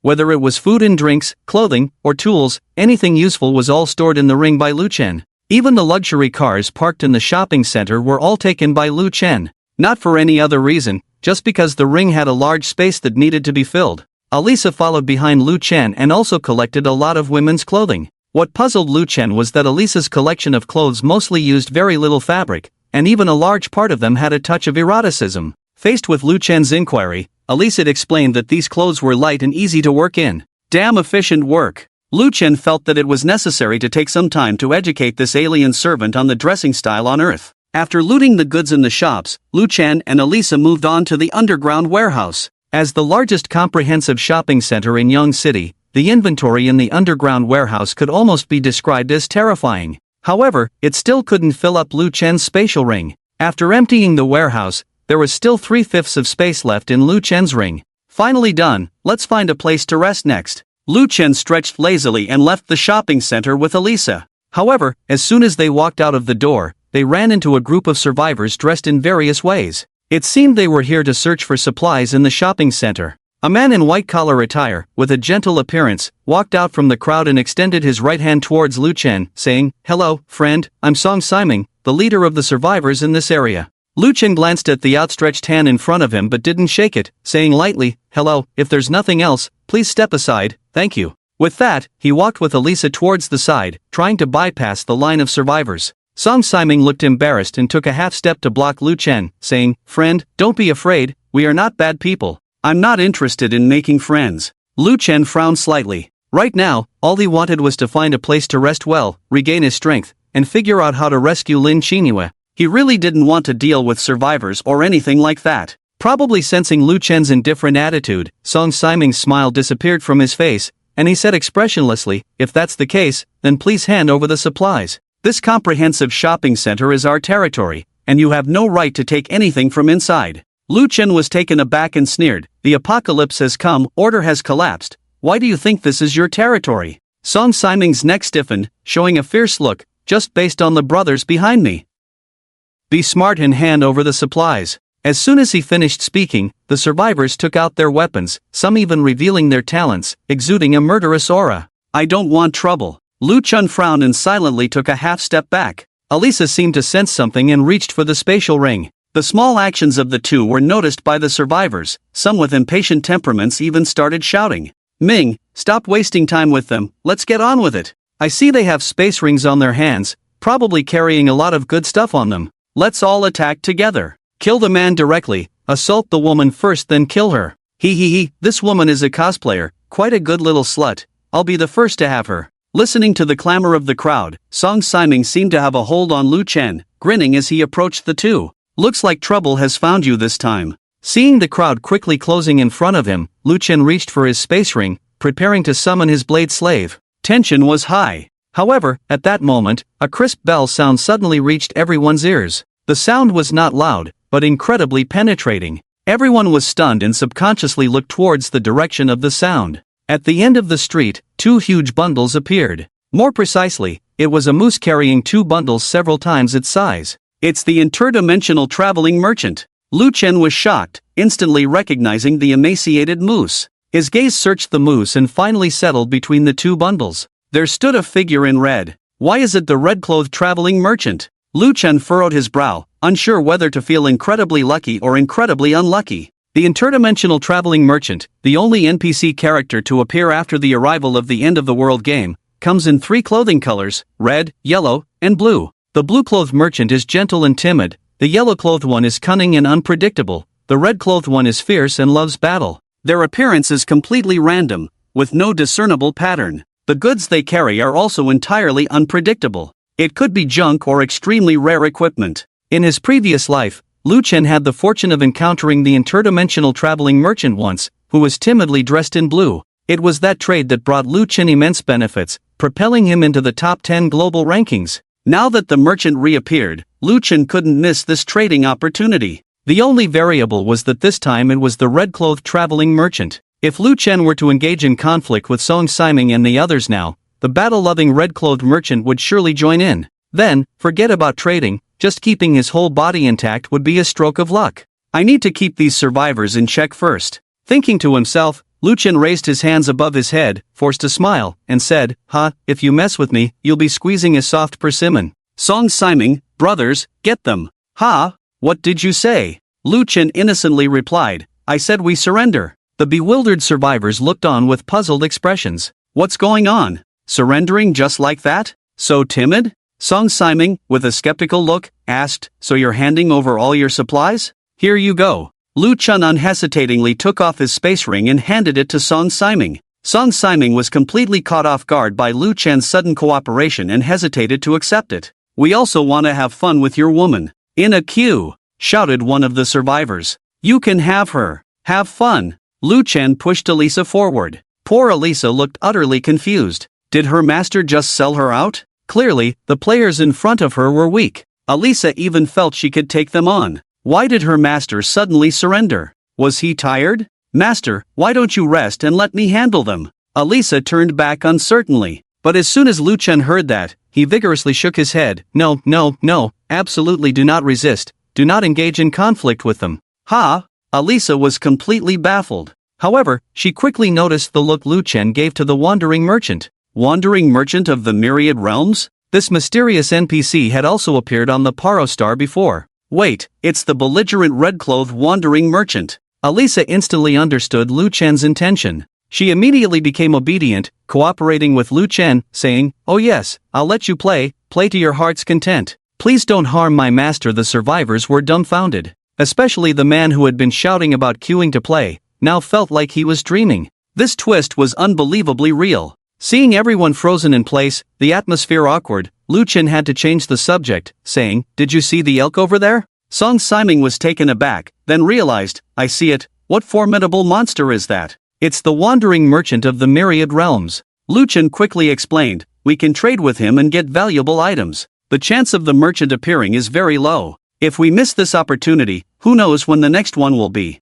Valuable items? Song Siming turned to look at the elk. The 2 large packages seemed to confirm Lu Chen's words, making him envious. However, Song Siming didn't easily believe Lu Chen, nor did he impulsively send someone to make contact. After some thought, he said, since it's a merchant who can trade valuable items, then you go and trade first. If you dare to deceive, I'll cut your little beauty to death. As he spoke, Song Siming reached out and pulled Elisa over. Lu Chen readily agreed. He was truly afraid of Song Siming approaching the merchant. That belligerent red-clothed wandering merchant was not to be messed with. If they angered him, they would be in big trouble. The elk sensed someone approaching and stopped, snorting. Before Lu Chen could speak, the red-clothed wandering merchant spoke first. Myriad treasures from the realms, honest business, fair prices, no deception to the young or old. I wonder, is this guest looking to buy or sell? The standard opening of the wandering merchant of the myriad realms. Lu Chen responded skillfully, can we see the goods before buying? Sure. The red-clothed wandering merchant replied indifferently.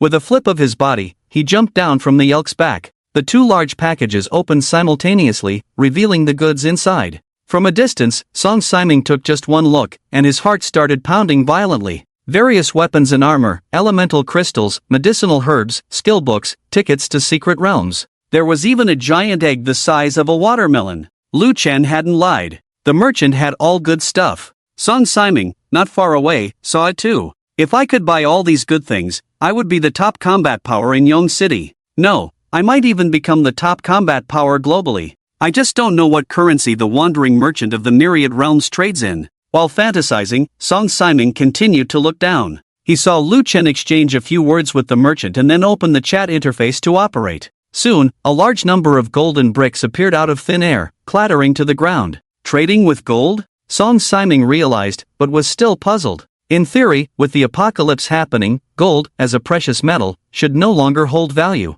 A bag of rice would be more useful than a ton of metal nuggets. How could Lu Chen still use gold to buy valuable items? Did gold have some unknown function? But if one didn't have gold on hand, would they be unable to trade? His mind was in turmoil, wearing down Song Siming's already limited patience. Seeing Lu Chen's trade with the merchant going smoothly and without danger, Song Siming simply pushed Elisa forward and led everyone towards the wandering merchant. He had a bold idea. An idea where one could obtain all goods without having to pay in gold. A merchant in red noticed someone approaching and spoke calmly, "Those who wish to trade later, please wait your turn. Let's take it one deal at a time. You can go to hell." Song Siming drew his sword directly and shouted, "I'm here to rob you. Hand over everything." The merchant in red? Lu Chun. "Are you sure you want to rob me?" The merchant in red raised his head, looking at Song Siming with a smile that was not a smile. Looking at the ridiculous weapon in Song Siming's hand, Lu Chen sighed, resting his hand on his forehead. "You won't die if you don't court death."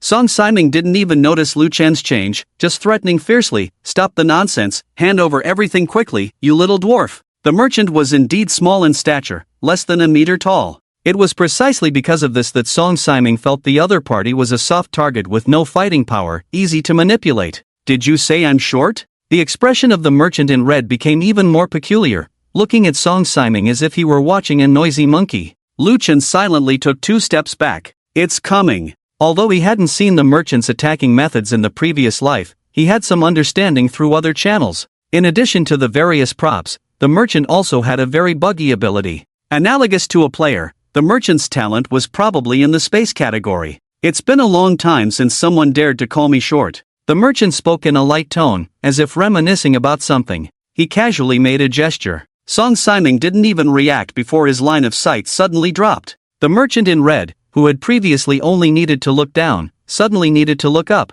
Did the other party suddenly grow taller? No. Lu Chen was still taller than the merchant in red. He had shrunk. Song Siming widened his eyes in horror, staring helplessly at his inexplicably disappearing lower body. It was gone, just like that. "Now, I'm taller than you." The merchant in red seemed quite satisfied with Song Siming's reaction, with a playful smile. The survivors saw their leader suddenly losing half of his body and screamed in shock, trying to escape. But it was all too late. The merchant in red reached out his right hand and effortlessly clenched it. The scattered survivors were immediately squeezed together, turning into a mixture of flesh and blood in midair. They didn't even have time to scream. Instant kill. Lu Chen gritted his teeth. This wasn't about being brave, it was clearly about being bloodthirsty. Song Siming, oh Song Siming, why did you have to provoke the only NPC like this? Please don't kill me. With only half of his body left, Song Siming writhed on the ground, stuttering as he begged for mercy. "Don't worry, I won't kill you. You just called me short, that's not a capital offense." After speaking, the merchant in red snapped his fingers. "I'll send you to a good place." As soon as he finished speaking, the space in front of the merchant shattered like a rapidly opening giant mouth. Song Siming and the mass of flesh were casually thrown into the crack by the merchant in red, as if they were trash. The space closed, as if nothing had happened. That's what a strong person is like. Lu Chen silently sighed in his heart. Just when he thought the trade could continue, the merchant in red looked at Elisa with an unfriendly gaze. "Are you with them?" No, she's with me, we don't know them at all." Lu Chen hurriedly explained. If the merchant in red misunderstood, it would be a big problem. "Oh, so you're not with them." The merchant nodded slightly, as if wanting to turn the page on this matter. However, before Lu Chen could breathe a sigh of relief, the merchant suddenly asked, "So, do you think I'm short? If you lie, you'll die." Lu Chen's heart sank instantly. Was the merchant short? With a height of less than a meter, of course, he was short. But if Lu Chen told the truth, his life would definitely be in danger. But if you lie and say you're not short, that's definitely kissing up to the horse's leg. It's a dead end. No matter how you answer, it's not right. A huge sense of oppression enveloped Lu Chen, making him feel uneasy. After some thought, Lu Chen took something out of the spatial ring and said, "I don't think you're short." "Oh, really?" A cold light flashed in Yishang's eyes, and a murderous intent filled the air. Lu Chen hurriedly added, "Because you can chop off the head of any tall person to eliminate that difference." So, you're not short at all. After speaking, Lu Chen immediately handed the item in his hand to Yu Shang, saying, "A small gift, please don't dislike it." Yu Shang was taken aback, and most of the coldness in his eyes dissipated. Looking at the small gift Lu Chen handed him, he burst into laughter. What a clever answer. Alright, I'll give you a 20% discount on all items today. Finally saved my life. Lu Chen breathed a sigh of relief. Luckily, he was quick-witted and bought the super lollipop that the interstellar merchant loved at the hub arena. Otherwise, he might not have made it through this hurdle today. The transaction continued. The currency Lu Chen used to purchase items came from the precious metal Dio had given him. However, due to the limited reserves of precious metal in the hub arena, it was temporarily impossible to exchange for 200,000 tons, so Lu Chen could only use 100,000 tons. Originally, it was not enough to buy all the goods, but now, the red-clothed interstellar merchant gave Lu Chen an 8% discount on all items, and roughly calculated, he could just make it. I'll take all the items in your bag. Lu Chen spoke up. Although the total price was a bit over, he still had the super lollipop. Boosting his favorability and asking for more discounts wouldn't be difficult. In the end, Lu Chen exchanged all of the red-clothed interstellar merchant's goods for 100,000 tons of precious metal and 10 super lollipops. I never expected to encounter such a straightforward customer on my first business deal on this planet. The red-clothed interstellar merchant smiled as he packed up his bag, looking very pleased. Seizing the opportunity, Lu Chen said, I am also very satisfied with this transaction. I just don't know if we'll have a chance to meet again in the future. The interstellar merchant glanced meaningfully at Lu Chen and said with a hint of teasing, if it's fate, we will meet again. Lu Chen nodded indifferently, casually saying, if we meet again next time, I will definitely bring more super lollipops. The red-clothed interstellar merchant's hand paused, his teasing expression quickly turning into anticipation. Wait, you can still get this kind of sweet treat? Of course, Lu Chen said confidently, but the ingredients for this sweet are precious, and I have to put in some effort to obtain them. Alright, as long as you can still get them. The red-clothed interstellar merchant looked delighted. However, soon his expression became conflicted. After hesitating for a while, he finally took out a palm-sized conch from his pocket. Take this. Once you have the super lollipop, blow it, and I will appear immediately. Lu Chen took a look and found that this inconspicuous conch was actually a unique mythical item. Item name, magical conch, quality, mythical, unique, function description, a wind instrument that resonates throughout the universe. Note, don't blow it too often, it's disturbing. Suppressing his excitement, Lu Chen asked, if I want to buy and sell goods, can I blow it too? If it's a big deal like today, you can blow it. The interstellar merchant seemed somewhat reluctant and added, of course, it's best to blow it after getting the lollipop, as my business is very busy, and I have to travel to many places. Okay, I understand. Lu Chen raised his eyebrows and carefully put away the conch. He thought the red-clothed interstellar merchant would bid farewell at this point. Unexpectedly, he leaned over the deer and rummaged around, then pulled out a large black iron pot from somewhere.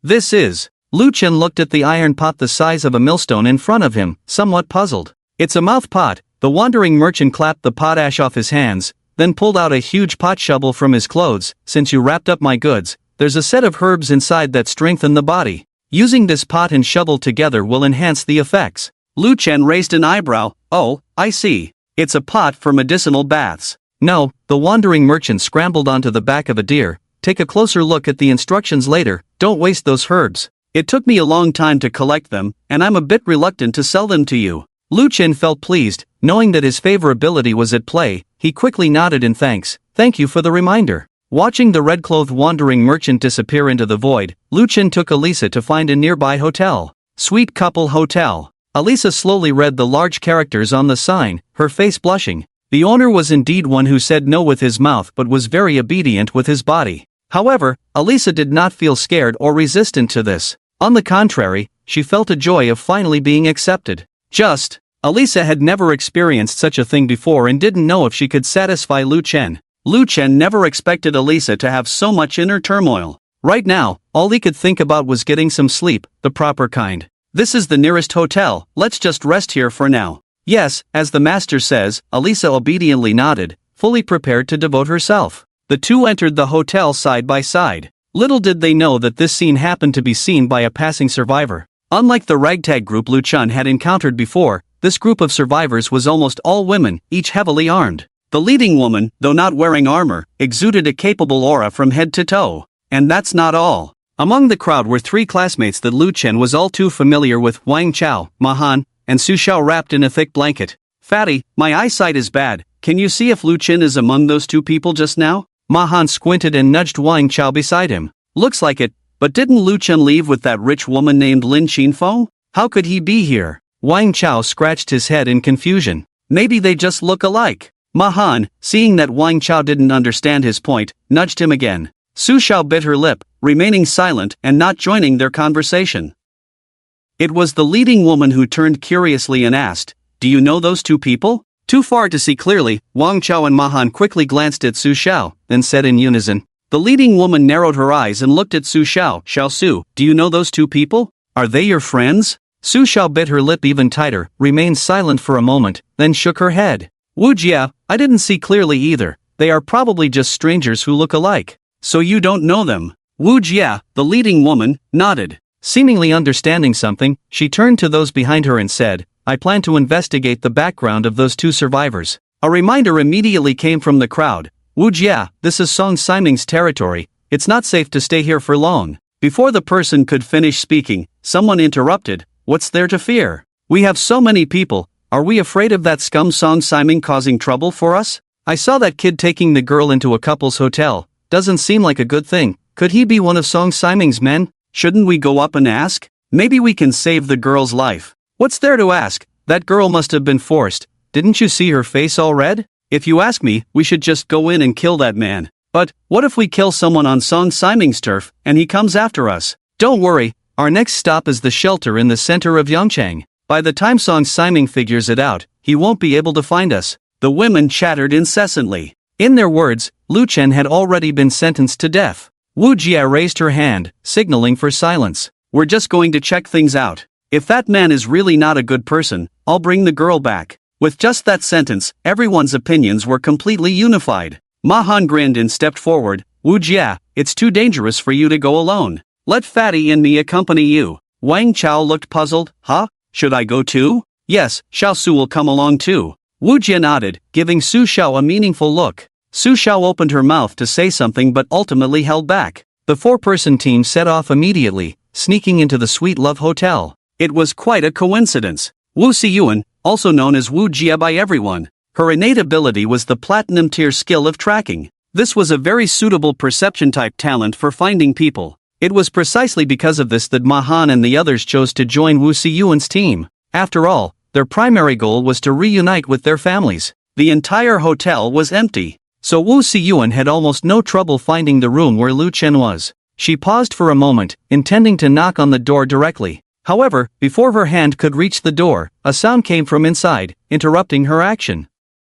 The girl said, "Do we have to do it now? Can't we wait a bit longer?" The man replied, "No, you can wait, but it can't. Hurry up and undress, it'll be too late if you don't." Wu Siyuan furrowed her brows slightly, realizing there was a problem. Her outstretched hand clenched into a fist, ready to knock on the door directly. But Su Xiao, who had been silent, suddenly reached out and grabbed Wu Siyuan's sleeve. She bit her lip, her eyes turning red with mist. "Forget it, Wu Jia, let's go." "Go?" Wu Siyuan realized something and felt a bit sorry. "We haven't figured out the man's background yet. Why leave? I know them." Su Xiao closed her eyes as tears rolled down her face. "That man is not a bad person. Let's not disturb them, let's go." Hearing Su Xiao's words, Wang Chao glared fiercely at Mahan. Feeling unsatisfied, he reached out and pinched the soft flesh around Mahan's waist. Mahan winced but couldn't make a sound, enduring the pain with a guilty look on his face. "We're really not going in?" Wu Siyuan confirmed while listening intently. The man inside seemed very impatient, urging the girl to undress continuously.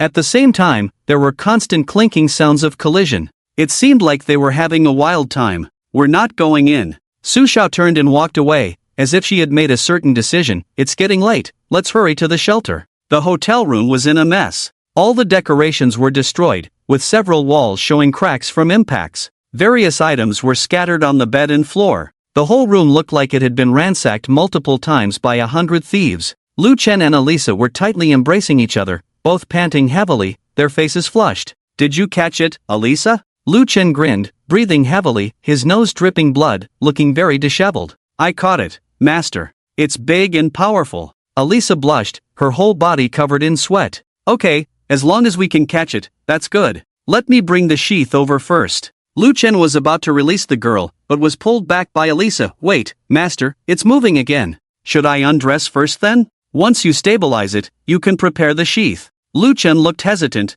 then you undress quickly. I can't hold on much longer. Elisa nodded repeatedly, released Lu Chen, and hurriedly took off her clothes. Do I need to undress indecently? It will definitely get dirty later, so might as well undress now. Lu Chen looked urgent. Alright, then I'll undress completely. Elisa disregarded her embarrassment and stripped naked. At the moment her clothes were completely removed, Lu Chen suddenly relaxed as if he had been saved. A giant egg shimmering with golden light popped out from under him and swiftly burrowed into Elisa's arms. Finally stabilized. Why did this situation arise? It all started with Lu Chen using 100,000 tons of refined gold to purchase goods from the red-clothed traveling merchant. Although the goods from the red-clothed traveling merchant were all good, the most expensive items were the body-enhancing herbs and the watermelon-sized giant egg. When these two items were combined and discounted by 20%, it still cost nearly 80,000 tons of refined gold. At that time, Lu Chen's attention was focused on improving his favorability with the interdimensional traveling merchant. After the transaction was completed, he didn't inspect the goods carefully. It wasn't until he entered the hotel room that he thought of taking out the items to examine them. And upon closer inspection, he was almost shocked to the core. The watermelon-sized giant egg sold by the red-clothed traveling merchant turned out to be a dragon egg. Moreover, for some reason, this dragon egg had already entered the incubation period and gained a certain level of self-awareness. When Lu Chen took it out from the spatial ring, the dragon egg suddenly broke free from its protective sheath and fiercely collided with Lu Chen's face. Despite Lu Chen being at level 15 with all 4 physical attributes above 15 points, the impact from the dragon egg taught him a lesson. His nose stung, making Lu Chen instantly weak. Moreover, this round, slippery thing not only had immense strength but was also incredibly slippery. Lu Chen and Elisa exerted tremendous effort but couldn't catch it again. Seeing the dragon egg about to escape the room, Lu Chen had a sudden idea to attract it: seduction. After all, dragons are inherently lustful. With a trial-and-error mindset, Elisa's scene of undressing to sacrifice her modesty came about. Fortunately, the method worked. At this moment, the dragon egg was snugly pressed against Elisa, resembling a puppy in its youth. Elisa, hold on a bit. Lu Chen casually wiped the blood from his face, picked up the protective sheath from the ground, intending to resheath the dragon egg. However, to his dismay, because the dragon egg had entered the incubation period, the protective sheath had completely lost its restraining effect. A short sentence appeared on it, furrowing Lu Chen's brows. After the dragon egg enters the incubation period, it must be fed on time, or it will lead to failed incubation. Since the dragon egg had no mouth, how was it supposed to be fed? Did it need to absorb elemental crystals? Thinking this, Lu Chen took out a 6th grade elemental crystal and brought it close to the dragon egg's surface. But apart from a faint sound when the crystal touched the eggshell, there was no change. Subsequently, Lu Chen tried various foods on the dragon egg's surface, but there was still no change. Seeing Lu Chen's expression growing more serious, Elisa couldn't help but remind him, "Master, it has no mouth, so it probably can't eat anything." Lu Chen nodded, but the protective sheath clearly states that the dragon egg must be fed on time after entering the incubation period. Does it need blood feeding? The thought crossed his mind, and Lu Chen immediately took out a fong and made a small cut on his arm. However, when the fresh blood poured onto the dragon egg, instead of being absorbed, it made the egg restless again, as if it found the blood repulsive.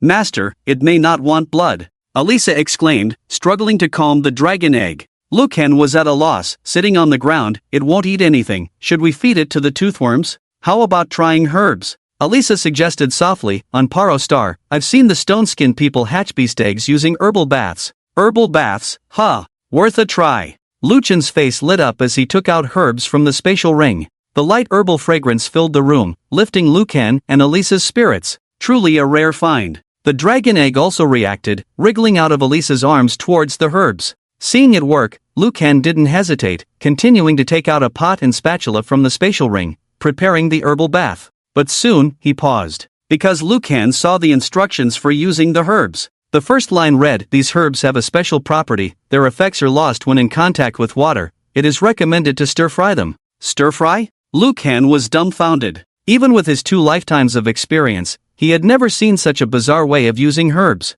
Stir-frying herbs, does that mean the target being enhanced also needs to be stir-fried? No wonder the traveling merchant left behind a pot and spatula before leaving. So, this was a frying pan? "What's wrong, master? Are there restrictions on using the herbs?" Elisa curiously approached, and upon reading the instructions, she was as stunned as Lucan. Enhanced herbs that require stir-frying to unleash their properties? The world truly holds endless wonders. Master, do you need me to go find some firewood first? Elisa asked softly. No need. Lucan made a strange expression, activating his innate ability bronze quality. Ignite. Ignite the elemental crystal, causing it to burn continuously and intensely until it turns to ashes. This was an ability Lucan unexpectedly gained while looting corpses in Tianyi Square. He initially thought it was a completely useless ability, but now, it proved its worth. As the 6th order elemental crystal ignited, a dazzling blue flame rose, emitting intense heat. The pot quickly heated up. Throw the egg in. Lucan poured the herbs into the pot following the instructions, telling Elisa. Elisa nodded, intending to put the egg in the pot. But the dragon egg seemed stuck to her, refusing to come off no matter what. It won't go in, master. Seeing the herbs in the pot almost reaching the right temperature, Elisa was on the verge of tears. She knew how precious these herbs were. If wasted, it would be a huge loss for Master Lucan. How about I hold the dragon egg and we both go into the pot together? Are you sure? Lucan glanced at the red-hot iron pot, frowning. Although you won't die, the process will surely be extremely painful, no less than branding. Let's do it! Elisa's gaze was firm, stepping into the pot without hesitation. The tender flesh touched the scorching metal, sizzling. Elisa gritted her teeth, only letting out a muffled groan. Extreme healing, activate. Lucan treated Elisa while hastening to add the herbs. As all the herbs went into the pot, they started crackling. Under the high temperature, the room filled with a strong herbal scent. Elisa took a deep breath, lying flat in the pot with the dragon egg. Lucan wielded the spatula, activating all his strength talents. The stir-frying began. Lucan vigorously tossed the herbs with Elisa in the pot. The mix of herbal and meat fragrances filled the air. Elisa's body was constantly injured and healed. The high temperature catalyzed the herbs, and their medicinal properties began to seep in. The dragon egg in Elisa's arms emitted a golden light, resembling a dazzling gem. It's working! Lucan was overjoyed, his movements becoming more vigorous. He didn't know how many times he had stirred the ingredients. It wasn't until the medicinal herbs in the pot had turned to ashes that Lucan stopped. Perhaps it was due to exhaustion. Elisa, who had fainted, did not wake up immediately but fell into a deep sleep instead. Lucan carefully lifted Elisa out of the pot and gently placed her on the bed. The dragon egg, now no longer thrashing about, nestled quietly in Elisa's arms after absorbing the medicinal properties. Its golden surface dimmed, as if it too, like the Paro girl, had entered a dream. I should take the time to rest as well. Lucan put away the pot and spatula, sat on the sofa, and summoned his soul guards, Chen Hao and Xing Anlin. Although Lucan wouldn't fall asleep, vigilance was still necessary. Chen Hao, who had been a thug in his past life, was well-versed in standing guard. Without needing Lucan to say much, he found a spot to keep watch on his own. On the other hand, Xing Anlin smirked at Elisa, then chuckled as he looked at Lucan. Enjoyed the stir-fry, huh? Enjoy my foot, go keep watch. Lucan rolled his eyes wearily. Wake me up in 4 hours. Meanwhile, at the Lynn family mansion. Sending away her 2 younger sisters, Lynn Qinfeng went alone to the basement. The air was filled with a chill. Looking at the familiar figure in the crystal coffin in front of her, Lynn Qinfeng murmured, Father, if you were still alive, maybe Qin you wouldn't be in trouble.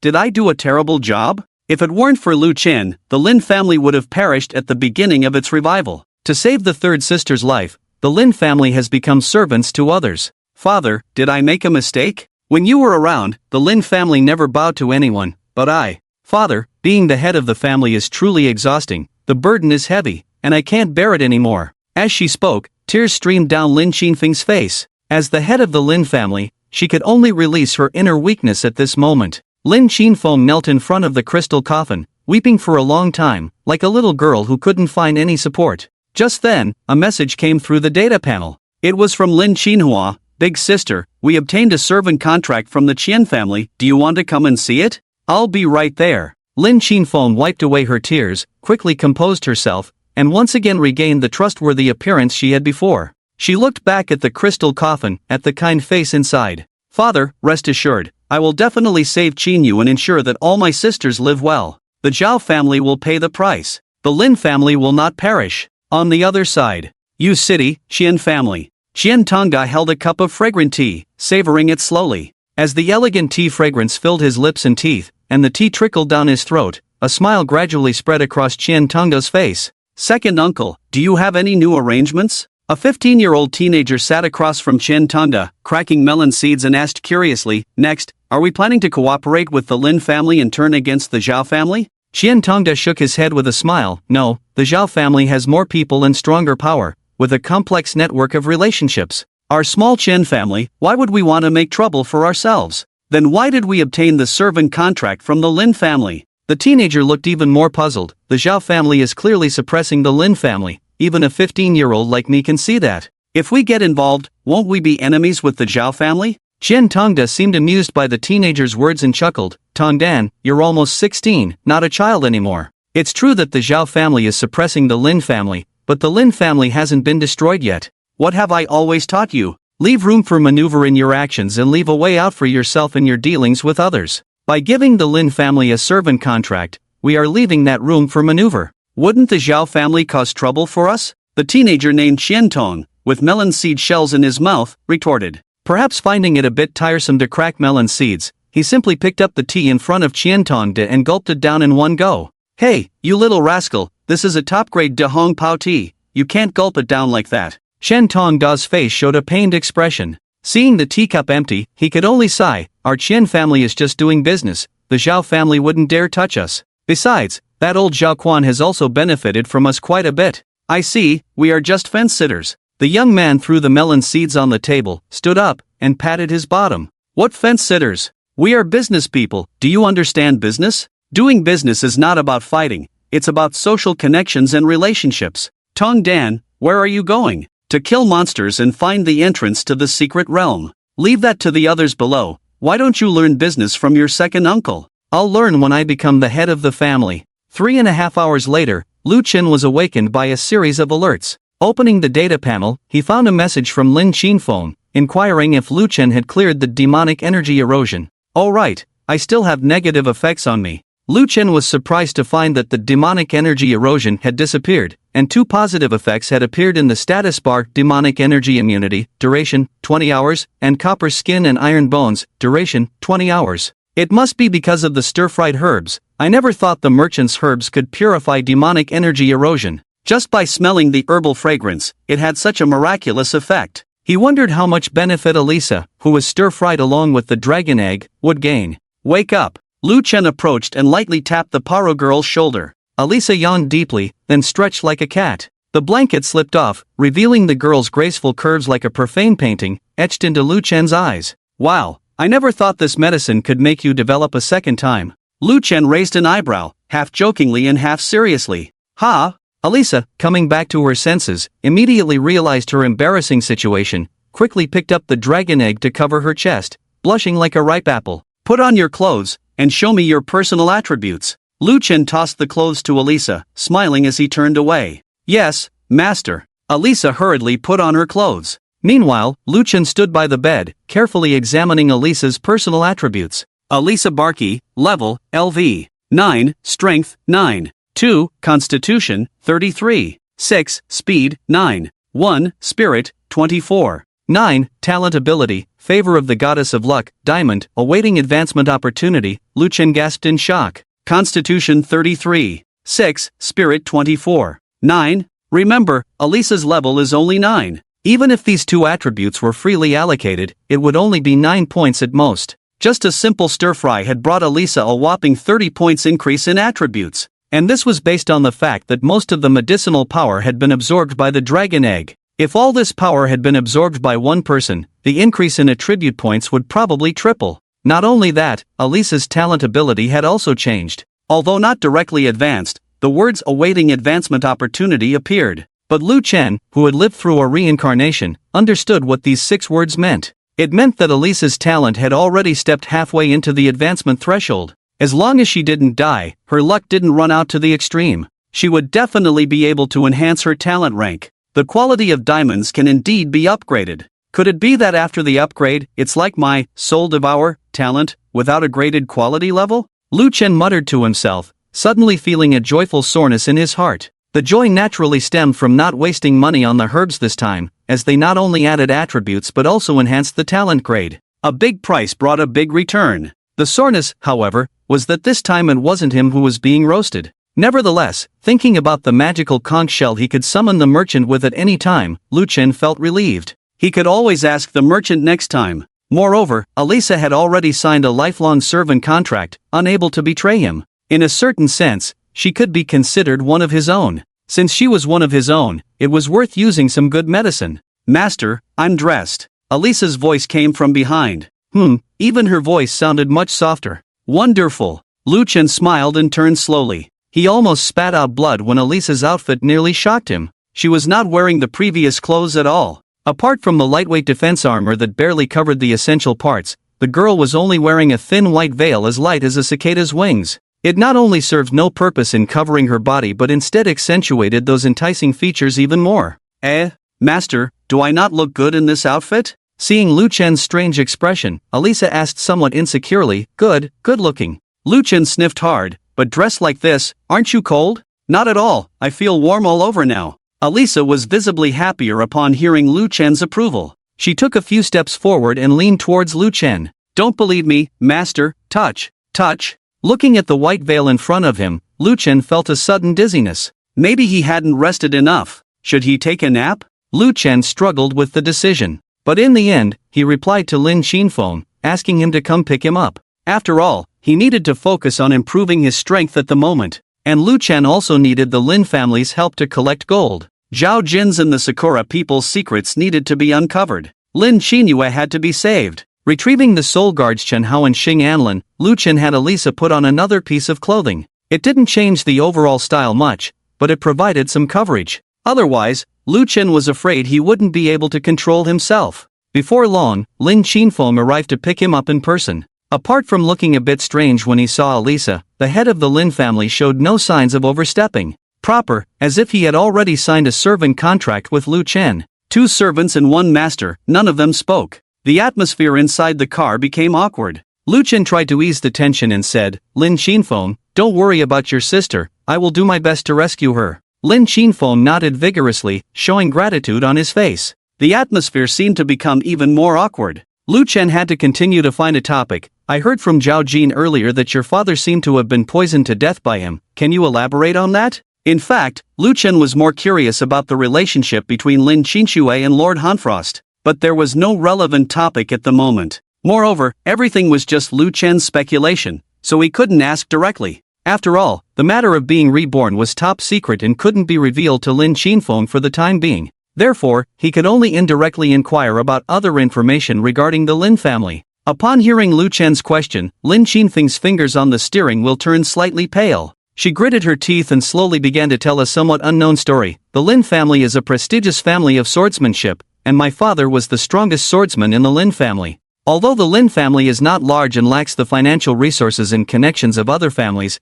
the Lin family's swordsmanship still holds a significant position in China. It is precisely because of this that the Lin family can stand among the 8 human-level families. Is this just a mortal-level family? Lu Chen frowned and muttered to himself. No wonder he didn't see any trace of the Lin family in the previous life. No wonder the Zhao family could easily wipe out the Lin family. It turns out that this family is really too small. Relying solely on swordsmanship to support the entire family, it's really difficult to thrive. Lu Chen's muttering naturally fell into Lin Xinfeng's ears. The woman's pupils trembled, her face showing a look of confirmation. But this expression only lasted for a moment. Soon, Lin Xinfeng pretended not to have heard anything and continued, just a year ago, our Lin family was invited to participate in the swordsmanship exchange competition in Sakura country. Originally, it was agreed that it would just be a friendly exchange of swordsmanship skills. But in that competition, the people from Sakura repeatedly used underhanded tactics, injuring many young members of the Lin family.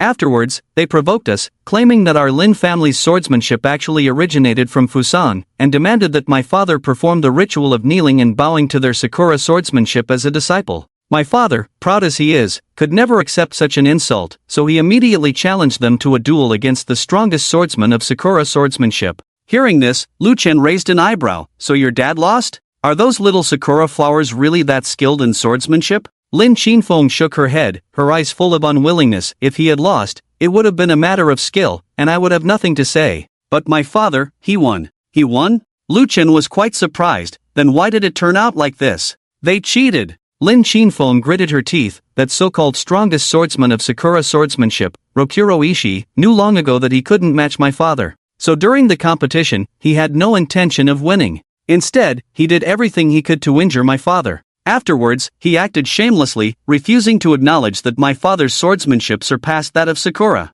My father, outraged, immediately spat blood and fell ill upon returning home. At that time, we were unaware that the swords of the Sakura people were poisoned, and since my father's wounds healed normally, we thought he fell ill due to anger. If Zhao Jin hadn't revealed the truth today, my sisters and I would probably still be in the dark. At this point, Lin Qinfeng smiled self-deprecatingly. Looking back now, all the details from before have revealed that the Zhao family had long been colluding with Sakura. What a ridiculous swordsmanship exchange competition. It was just a trap set up specifically to deal with my father. If I hadn't been so foolish and had discovered the truth about the poisoning earlier, my father wouldn't have died. I see. Lu Chen rubbed his chin and comforted. It's not your fault. The Zhao family and Sakura must have planned to trap your father. The poison they used must have been carefully selected and concealed, not easily detectable. Lin Qinfeng smiled bitterly, remaining silent. The rest of the journey was filled with the low rumble of the engine. The Lin family mansion was located in the north of Yang City, not large, with simple decorations. Lu Chen and Elisa followed Lin Qinfeng inside, intending to discuss how to rescue the Lin family's young lady who always ended up causing trouble. However, as soon as they entered the Lin family mansion, Lu Chen keenly sensed something. He paused, his gaze involuntarily shifting to the southwest corner, his brow furrowing slightly. This feeling, it's so familiar. Lin Qinfeng noticed that Lu Chen hadn't followed and turned to him in confusion. Mr. Lu, what's wrong? Lu Chen didn't hide anything and pointed towards the distance. What place is that over there? Lin Qinfeng followed Lu Chen's direction and couldn't help but feel a pang in her heart. She said sadly, that's where my father rests in peace. Lu Chen raised an eyebrow, his eyes filled with astonishment. Take me there quickly. Ha! Lin Qinfeng and Elisa were both stunned. What's going on? Wasn't Lu Chen here to discuss a rescue plan? Why is he suddenly interested in the deceased Lin Tianxia? Mr. Lu asked about my father's deeds before he passed away when he arrived. Could it be that he admires heroes and wants to pay his respects? Lin Qinfeng quickly speculated, raising her opinion of Lu Chen to a higher level. She showed respect and said, Mr. Lu, your intentions are appreciated by the Lin family, but shouldn't we discuss Qin Yue's matter first? As the eldest sister, it was only natural for her to worry about her younger sister. Lin Qinfeng appeared calm on the surface, but that was because the person in question was Lu Chen. If it were someone else making such a request, they would have been kicked out of the Lin family long ago. However, Lu Chen not only didn't change his mind but became even more urgent, saying, Don't worry, your sister won't die so easily. It's your father who will truly die if we don't go save him now. Ha! Lin Qinfeng and Elisa were once again stunned. Before the two could react, Lu Chen grabbed Lin Qinfeng's hand and headed towards the southwest corner of the Lin residence. What are you standing there for? Hurry up and take me there. All right. Led by Lin Qinfeng, Lu Chen quickly arrived in front of the crystal coffin. Then, to the utter shock of the two women, Lu Chen strode forward and flipped open the lid of the crystal coffin, revealing the body inside.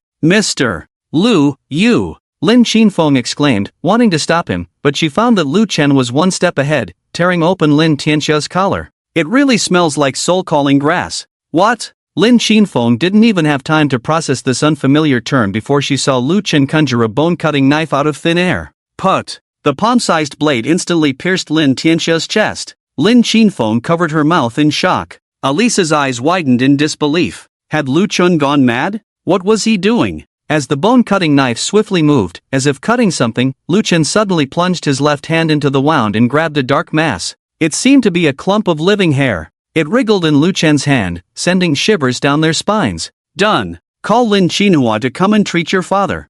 I need to focus on dealing with this thing. Ha! Lin Qinfeng was stunned for the third time. Fortunately, Elisa reminded her in time, and she immediately called for Lin Qinhua. What's wrong, big sister? Ah! As Lin Qinhua entered the room and saw the scene before her, she was shocked. The crystal coffin was wide open, with a large hole in the father's body. Lu Chen sat in the corner, holding a blood-stained bone-cutting knife, with a large black pot under his buttocks. At that moment, the pot was making a clanging sound incessantly. What the hell was going on? Had he gone mad? Second sister, quickly treat father. Before Lin Qinhua could comprehend what had happened, Lin Qinfeng's urgent voice reached her. Treat father? Had her elder sister also gone mad from grief? Elder sister, father is already dead, you need to pull yourself together. Lin Qinhua's face showed sorrow, on the verge of tears. Pull myself together? Hurry up and treat him, it's almost too late. Lin Qinfeng shouted loudly, the urgency on her face genuine. It seemed like her elder sister hadn't lost her mind. Although Lin Qinhua didn't understand, she still activated her innate ability on Lin Tianxia. A radiant light fell, and the wound on Lin Tianxia's chest slowly healed. Moments later, cough. Lin Tianxia, who had already passed away, suddenly turned his head and coughed up a large amount of dirty blood. He was alive. Lin Qinhua was so shocked her jaw almost dropped to the ground. Wasn't her talent supposed to be group healing? Since when did it include resurrection? Why am I here? It's so cold. Lin Tianxia struggled to sit up from the coffin, confused. Dad. Overjoyed, Lin Qinfeng hugged Lin Tianxia. Lin Xiao also arrived at that moment. Seeing her father sitting up from the coffin, her icy face showed a hint of surprise for the first time. Second sister, did you save father? Ha? I don't know. Lin Qinhua was still in a daze. When she awakened her talent, she had cast mass healing on the deceased Lin Tianxia more than once. None of those attempts had any effect. But how did it work this time? Just as Lin Qinxue was about to ask her elder sister for clarification, a loud banging sound suddenly echoed from the corner. Sitting on the pot, Lu Chen's face suddenly changed, and he exclaimed in shock, "Get out, I can't hold it back." Lu Chen had considered that the soon-to-mature soulgrass would be difficult to deal with, but he hadn't expected it to be this challenging. Damn, he was careless again. Just as Lin Qinfeng and the others retreated outside, a violent explosion seemed to occur inside the room. Boom! Crash! Lu Chen, along with the black pot beneath him, smashed through the wall and flew out. Elisa hurried forward, lifting the black pot off Lu Chen and asked with concern, "Master, are you okay?" "I'm fine, just my butt hurts a bit." Lu Chen gritted his teeth as he got up from the ground, looking slightly disheveled. "Surpass, max out my luck, I need to be serious." "Ha?" Elisa looked puzzled as she watched Lu Chen rush into the wall, activating his talent belatedly. Blessing of the lucky goddess. No one knew what had happened inside the room. All they knew was that after a series of explosions, Lu Chen, in tattered clothes, walked out of the room. The crisis was averted. Alright, this time it's truly settled. Lu Chen exhaled a puff of black smoke. Although the process was a bit messy, the rewards were quite good. The seed of soulgrass, an excellent herb that enhances spiritual attributes. In his past life, Lu Chen would have had to enter the magic eye to obtain this herb. Although with his powerful soul, Lu Chen could easily smell the scent of soulgrass, entering the magic eye was still a dangerous endeavor. This showed the preciousness of soulgrass. Unexpectedly, in this life, he obtained it just by saving an old man casually. Lu Chen stored a nail-sized seed in his spatial ring, feeling content. Next, they could discuss the rescue plan properly. Just as Lu Chen was thinking this, Lin Qinfeng suddenly stepped forward, knelt down with a thud, and said, "Mr. Lu, for today's great kindness, I, Lin Qinfeng, will never forget it." Before Lu Chen could say anything, Lin Qinfeng turned to her younger sister and said, "Xinhua, hand over the servant contract to me." Elder sister. Lin Xinhua had just experienced the joy of a loved one coming back to life, only to be pulled back into the worry of losing her sisters soon. After signing the contract, "You'll be a servant for life." Lin Qinfeng's eyes were firm. "Mr. Lu has shown great kindness to us, and the entire Lin family already regards him as their master. Signing the contract is just a matter of course." Lu Chen finally reacted at this moment. What's going on? Why did Lin Qinfeng suddenly want to sign a servant contract with him after he casually saved a father? Is this woman so straightforward? Directly offering herself in marriage? Actually, you don't have to sign it. As long as your Lin family completes the tasks I assign on time, we can maintain a good cooperative relationship. Due to being betrayed in his past life, Lu Chen found it hard to trust others easily. Just like the Lin family. Although Lu Chen had always considered the Lin family as mutually beneficial partners, the tasks he assigned to them were actually inconsequential. Even if the Lin family betrayed him, it wouldn't affect him much. It was a subconscious defense mechanism. This kind of guard was hard to let go of. Unless it was someone like Elisa, who had signed a servant contract, Lu Chen found it difficult to trust others. But now, Lin Qinfeng unexpectedly wanted to sign a servant contract with him. It truly caught Lu Chen off guard. Upon hearing Lu Chen say that signing the contract was not necessary, Lin Qinfeng not only did not get up from the ground but instead became more determined in her own thoughts. The signing of the contract is all Qinfeng's voluntary act. Please, Lu, proceed. With that, Lin Qinfeng bit her fingertip, dripping fresh blood onto the servant contract. No regrets? I die 9 times without regrets. Lu Chen smirked and took the contract. Looking back at Lin Qinfeng, there was a hint of softness in her eyes. Ding! The servant contract has been signed. Player Lin Qinfeng voluntarily acknowledges player Lu Chen as master. The contract is now in effect until death. Seeing Lu Chen help Lin Qinfeng up, Lin Tianxia on the side could no longer hold back. Having just come back to life, he saw his eldest daughter signing a servant contract with someone else, setting aside the identity of the Lin family's leader. Just as a father, Lin Tianxia found it somewhat unacceptable. Boy, you better explain yourself to me, Lin Tianxia shouted, wanting to get to the bottom of things. However, being weak, he hadn't taken half a step before his legs gave out. If it weren't for Lin Qinhua and Lin Qinshui supporting him on the side, this old man might have knelt on the ground right then and there. But when Lin Qinfeng explained the ins and outs of the situation to Lin Tianxia, the old man knelt before Lu Chen. Mr. Lu, your great kindness, Lin Tianxia will never forget. From now on, my life belongs to you, sir, Lin Tianxia said, about to kowtow to Lu Chen. Lu Chen was afraid that the old man would get too excited and sign a servant contract with him, so he quickly helped him up from the ground. Lin, old man, you're too kind. Let's cooperate sincerely in the future and strive to make the Lin family bigger and stronger. All right. Lin Tianxia was filled with gratitude, tears streaming down his face. However, he soon seemed to realize something and looked around, asking, where is Qingyue? Why don't I see her? Lin Qinhua and Lin Qinshui exchanged glances, unsure of where to begin. Tell the old man that Qingyue has made a big mistake and offered herself as a hostage to the Zhao family? Lin Tianxia might just drop dead on the spot from anger. In the end, it was Lin Qinfeng, the eldest sister, who comforted him, saying, Dad, Qingyue is under Zhao Jin's control, but don't worry, she's not in immediate danger. Mr. Lu came this time intending to discuss a plan to rescue Qingyue with us. What? This girl is causing trouble again. Lin Tianxia was shocked and almost fainted. The three sisters persuaded him for a while before convincing Lin Tianxia to go back to his room to rest. After settling Lin Tianxia, Lu Chen and the Lin sisters went to the meeting hall. As soon as they sat down, Lin Qinshui cut to the chase, saying, in my opinion, we should just search every corner of the Zhao family's territory in Yongcheng.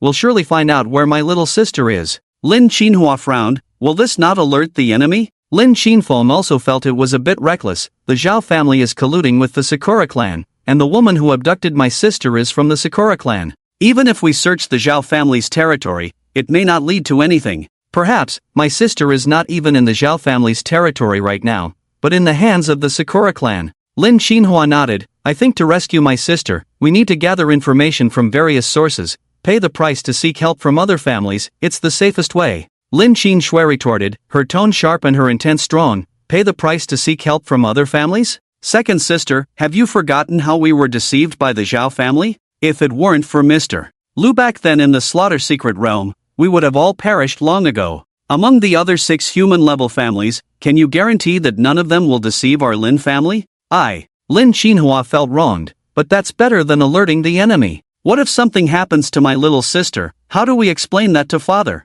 Seeing the second and third sisters about to argue, Lin Qinfeng quickly spoke up to stop them. Alright, both of you calm down. Let's listen to Mr. Lu's advice. Upon hearing this, Lin Qinhua and Lin Qinshui immediately fell silent, both turning their gaze towards Lu Chen. In their eyes, Lu Chen was like a god. A god's advice must be absolutely correct. Lin Qinfeng also thought so. However, what shocked the 3 Lin sisters was that their Mr. Lu seemed to be completely oblivious. He was deeply engrossed in manipulating the data panel, occasionally typing something. Mr. Lu, Lin Qinfeng whispered. Lu Chen still didn't react. It was the kind-hearted Elisa who heard and gently nudged Lu Chen's shoulder. Ha? What's up? Lu Chen, as if waking from a dream, looked at the 3 sisters with a puzzled expression. Mr. Lu, do you have any suggestions for rescuing Qinyu? Lin Qinfeng couldn't help but smile and had to repeat the question. Suggestions? My suggestion is not to suggest.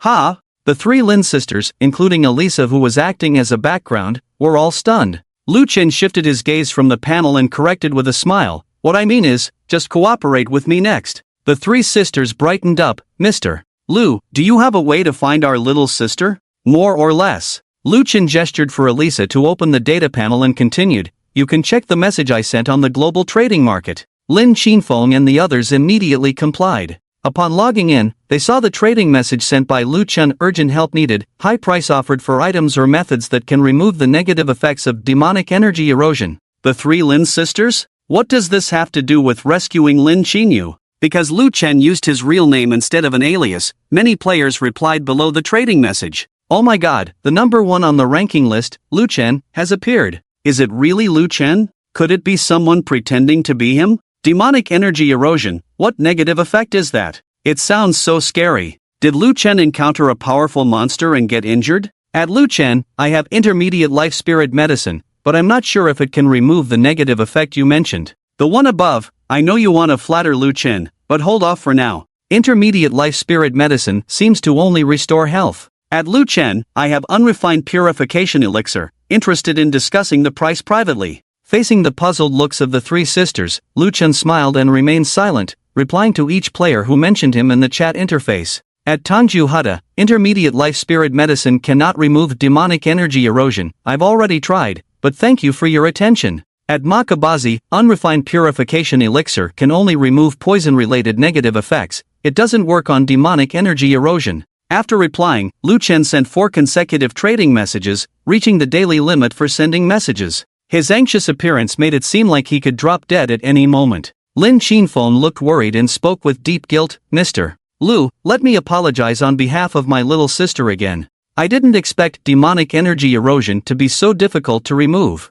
If she hadn't been so willful at the time, you wouldn't have been troubled by this. Lu Chen replied without looking back. It's okay, I've already removed that negative effect. The 3 Lin sisters were once again stunned. Already removed? Then why did you send the trading message, making it seem like it was urgent? Seeing that the 3 sisters were not following his line of thought, Lu Chen explained, I sent the trading message to lure the snake out of its hole. Demonic energy erosion is a very rare negative effect. Besides me, probably only Sakura knows how to remove it. Lin Qinhua became increasingly puzzled. So, Mr. Lu urgently sent a message because he wants the Sakura clan to reveal the method to eliminate the evil energy erosion? Lin Qinshui concisely replied, how could the Sakura clan possibly tell? They would rather see Mr. Lu dead. Lin Qinfeng nodded in agreement. Exactly, the Sakura clan and the Zhao family might be secretly enjoying themselves in the chat channel right now. Lin Qinhua spread her hands and looked at Lu Chen. So, what's the point of Mr. Lu doing this?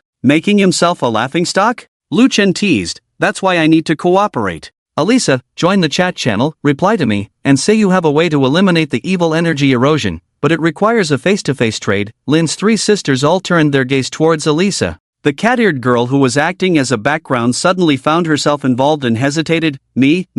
Okay, master. Soon after, another message appeared below Lu Chen's trade announcement. At Lu Chen, I have a way to eliminate the evil energy erosion, but it requires a face-to-face trade. As soon as it was sent, it sparked instant ridicule. At Lucky Alisa, with so many players clueless, how come you suddenly have a solution? Could it be a trick to deceive the great Lu Chen? At Lucky Alisa, if you really have a solution, just say it in public chat. Why insist on a face-to-face trade? At Lucky Alisa, what's your deal? Wanting to meet Lu Chen privately? Are you planning to take advantage of the situation? Lu Chen is the top player on the leaderboard. This Lucky Alisa wouldn't be foolish enough to try something against him. The most fearful thing is the unexpected. It's the end of the world now, don't be naive. Lu Chen watched the atmosphere brewing in the channel and smirked. He replied to Alisa's message, Lucky Alisa, do we really need to meet in person? I'm not feeling well right now, afraid of unexpected incidents. As soon as he said that, the entire chat channel fell silent for 3 seconds. Exactly 3 seconds. After 3 seconds, messages exploded like a bomb. Lu Chen isn't feeling well? Then he must not go for a face-to-face trade. Yeah, be cautious. This Alisa definitely has ill intentions. It's a trap, definitely a trap. I know this trick too well. At Lucky Alisa, as I said, if you really have a solution, just say it in public chat. This face-to-face trade is definitely suspicious. Lu Chen patted Alisa's shoulder. It's your turn to reply now. Just say, believe it or not, if you want to eliminate evil energy erosion, we trade face-to-face, otherwise, no deal. Alisa nodded and followed Lu Chen's instructions to reply. The chat channel became even more lively. See that? She's not pretending anymore, she's playing her cards, aiming to deceive Lu Chen. Still, believe it or not, such confidence. Lu Chen won't go, this Alisa is asking for trouble. Lu Chen typed again, if evil energy erosion isn't eliminated soon, it will turn into deep erosion. At Lucky Alisa, where are you? I'll come to find you.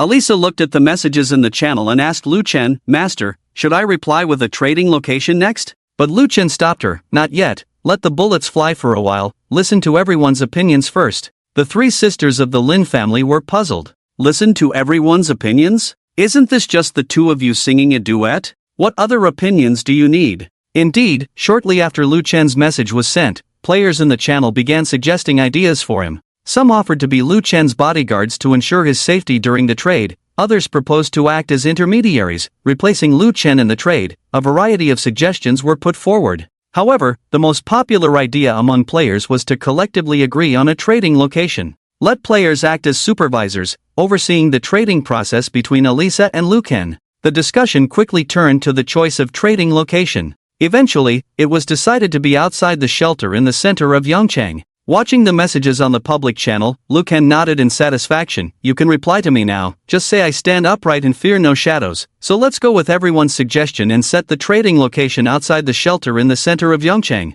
Okay. Elisa typed the reply. Then, Lu Ken also confirmed this trading location on the public channel. The time was set for noon the next day. Lin Qinfeng curiously asked, Mr. Lu, will this lure the snake out of its hole? Lu Ken nodded confidently, exactly. But among the players who just confirmed the location, there are no Sakura people, and it seems that even the Zhaos are absent. Lin Qinhua pursued, Mr. Lu, how can you be sure they will come? Lu Ken smirked, because this is a good opportunity, a perfect chance to get rid of me. Do you still remember what happened when that Sakura woman called Little Dog turned into a parasitic demon? Sparaxi. Ishii Saninu stared at the information on the chat channel, excited like a drunkard. Chizuru Sauce is like a god, truly the hidden dragon of our Sakura. The small pine dog occupying Lin Qinua's body disdainfully snorted, this Lu Ken is even more foolish than I imagined. I thought he would eliminate the evil spirit erosion first before causing trouble for us.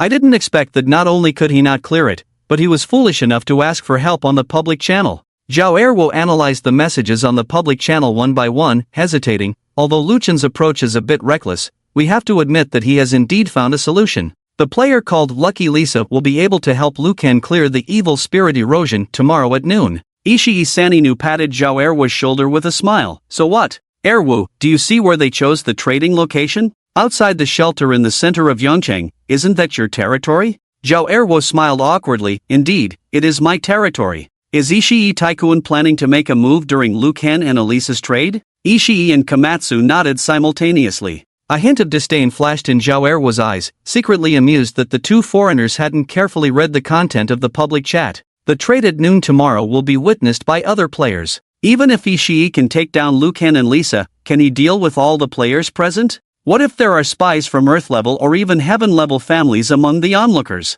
If Ishii causes trouble like this, won't Zhao Erwo's territory be directly jeopardized? Thinking of this, Zhao Erwo decided to remind the two foreigners, gentlemen, it's not that I admire others' ambitions and destroy my own prestige. The trade Lu Ken will have tomorrow at noon will be witnessed by other players. I have no objection if you want to kill Lu Ken, but keeping everyone here, wouldn't that be a bit challenging? He thought that with this statement, Ishii and Komatsu would take it seriously. Unexpectedly, the two laughed even more wildly. Erwo, you don't need to worry about this at all. Ishii's face was full of pride. We have items blessed by the Holy Lord, which can ensure that those onlookers who were just there for the show will have no way back. Zhao Erwo was taken aback, his face filled with doubt. Really? Komatsu Chikakan looked at Zhao Erwo with a look of disdain. Of course it's true, and then you can freely choose their talents, as a reward for your cooperation with Moriakahan, the capital city. Inside a heavily guarded safe house, an elderly man in a Zhongshan suit stared at the messages on the public channel, frowning in contemplation. After a long while, he finally turned to his secretary and asked, check with Lao Jin if there is any information about the negative effect of demonic erosion in the current records. The secretary swiftly typed a message and after a moment replied, there isn't. The old man furrowed his brows even deeper. Lao Jin, have you tried divination? I have. The secretary answered, it's the Ken hexagram, besides that, there is no other useful information. Ah. The old man sighed heavily, as if trying to release a burden from his chest. Have General Ao Zhan lead the team over. Make sure to protect Lu Chen, he is likely the hope of Huaxia. The next morning, Shi Zheyu deliberately woke up early. He planned to leave the unfinished building where he had been hiding for 3 days and head to the center of Yong City. Not only for the shelter that could provide 3 meals a day but more importantly, he wanted to join in the excitement. Lu Chen, the first on the ranking list, was a level 15 powerhouse. If he could get lucky and make connections, wouldn't the days ahead be smooth sailing? With this thought in mind, Shi Ziyu happily set off on his journey to the city center. Little did he know that this decision to join the excitement would forever change his life. On his way, Shi Ziyu encountered no danger. Compared to the dangers at the beginning of the apocalypse, the city now was much safer. It wasn't that all the monsters had been killed. It was mainly because the average strength of the players had significantly improved.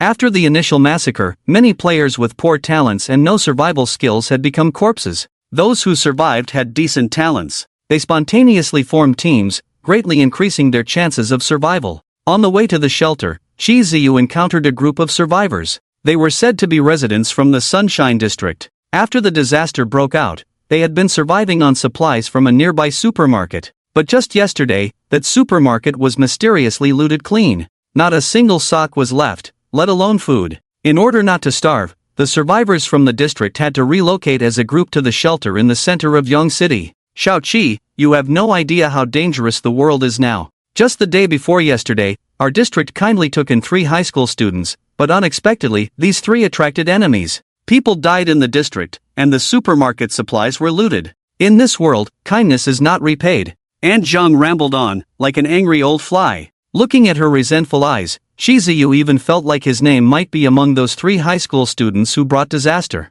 With the idea of making friends and avoiding trouble while away from home, Shi Ziyu could only awkwardly smile, thinking that once he made it to the shelter, he could finally have some peace and quiet. Unexpectedly, Aunt Zhang suddenly grabbed Shi Ziyu and asked with a smile, Xiao, being alone outside, your talent must be quite strong. Do you have any enemies? Shi Ziyu carefully recalled, and after confirming that the closest person to the definition of enemy was Sushia who had betrayed him, he decisively shook his head. Aunt Zhang, I don't have any enemies. Aunt Zhang's smile grew wider, like an old chrysanthemum. That's great. Do you want to join us? Let's unite and help each other survive in this dangerous world.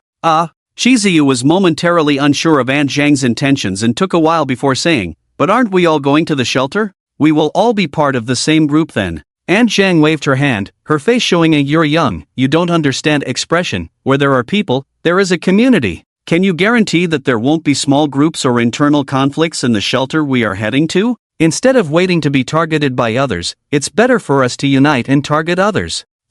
That makes sense. Shi Ziyu silently agreed with Aunt Zhang's words. In the refuge, if there's really infighting among small groups, the first to suffer will definitely be solo players like him. It's better to take the initiative now than be passive later. With this in mind, Kaziyu immediately agreed to Aunt Zhang's proposal. The other survivors in the Sunshine community unanimously welcomed Kaziyu's joining. The atmosphere was warm, like long-lost family members finally reuniting. As the sun was about to reach its zenith in the sky, Kaziyu's team of survivors finally arrived at the center of Yong City. Outside the refuge, many people had gathered, mostly to witness the trade. Players chatted in groups, seemingly aimlessly. Kaziyu couldn't help but feel a strange sensation deep in his heart. It was as if these players were not harboring friendly intentions but were like hyenas waiting for carrion. Oh, that guy named Luchin sure has a grand entrance, so many people here to witness the trade. Aunt Shan obviously knew about what happened on the public channel yesterday and kept muttering, Shiza, let's hurry into the refuge, things might get chaotic here soon.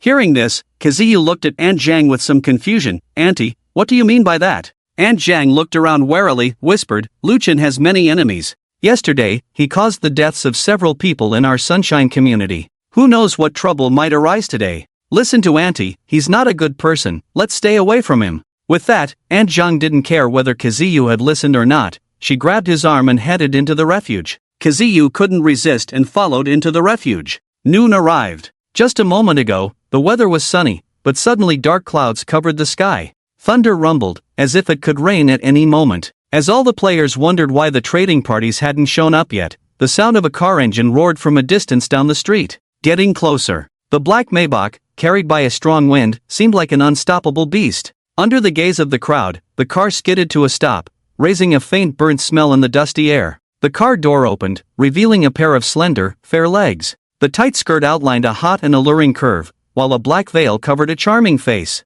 Her captivating eyes stirred the hearts of onlookers. What was most striking was that the woman was adorned with cat ears and a cat tail. A beauty, an absolute beauty. The male players present were collectively stirred up. They had thought that Lucky Lisa might be a beauty, but they never expected her to be so stunningly beautiful. Delicate branches bear abundant fruit, delicious yet fiery. Slender waist, beautiful back, ample bosom, long legs. Material for tonight's dreams. Even in the apocalypse, cosplaying as a cat-eared girl, the allure goes deep into the bones. The player's words became increasingly explicit. After all, in the apocalypse, morality and law no longer restrained human nature. If not for the fear of Lisa's unclear power, someone would probably have already pounced to satisfy their primal desires. Meanwhile, female players rolled their eyes at Lisa's attire, trying to mask their jealousy with disdain. Elisa ignored the reactions around her, standing quietly like a landscape painting, waiting. Her demeanor was distant, a stark contrast to her demeanor in front of Lu Chen.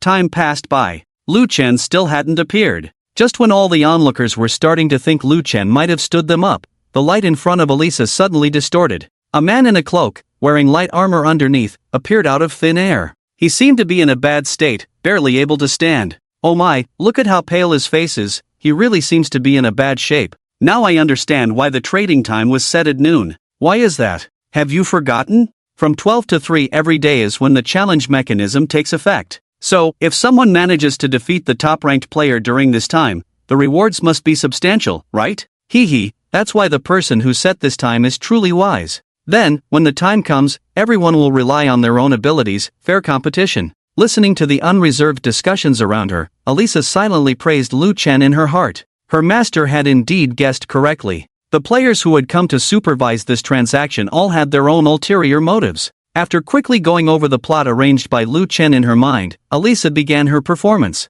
She raised her chin and took out an item from her spatial ring. This is a high-quality purification potion. Drinking it can cleanse all negative effects. Naturally, it can also purify the corrosion of dark energy on you. I'm not asking for much, just exchange it for a perfect quality item or equipment. Upon hearing this, the onlookers showed expressions of amusement. Exchanging high quality for perfect quality? That's quite a bold move. It's a seller's market now. This woman has figured out that Lu Chen will need her purification potion to save his life. Even if it's not perfect quality, even if it's epic quality, Lu Chen will have to grit his teeth and bring it out. Lu Chen's face showed shock, with a hint of pleading. I don't have any perfect quality items, can I exchange with 2 high quality equipment instead? As he spoke, Lu Chen took out 2 arm guards from his spatial ring. Elisa shook her head. It has to be perfect quality. I have plenty of high quality items. As soon as these words were spoken, the players were instantly in an uproar. Plenty of high quality items? They couldn't tell. This beauty was indeed wealthy. For a moment, the gazes directed at the two became even more greedy. Lu Chen looked bitter. But I really don't have any. How about this? I'll take out all the items and equipment on me for you to choose from. Pick whichever you like. After speaking, without waiting for Elisa's response, Lu Chen began rummaging through his spatial ring. Weapons, armor, elemental crystals, herbs, skill books, and all sorts of items were scattered all over the ground. Seeing all the valuable items, the onlookers' eyes widened. Some impatient ones even discreetly drew their weapons. Observing the reactions of the surrounding crowd, Elisa felt secretly pleased. It seemed that everything was going smoothly. All she had to do next was follow the script. The next scene should be Elisa getting greedy and suddenly attacking Lu Chen. Elisa silently went over the plot in her mind and reached for her spatial ring. However, just as she was about to take out a dagger for a surprise attack, an unexpected figure suddenly burst in. It was Sushia. The girl's face was full of anxiety. Lu Chen, take this perfect quality equipment and use it to exchange for the purification potion.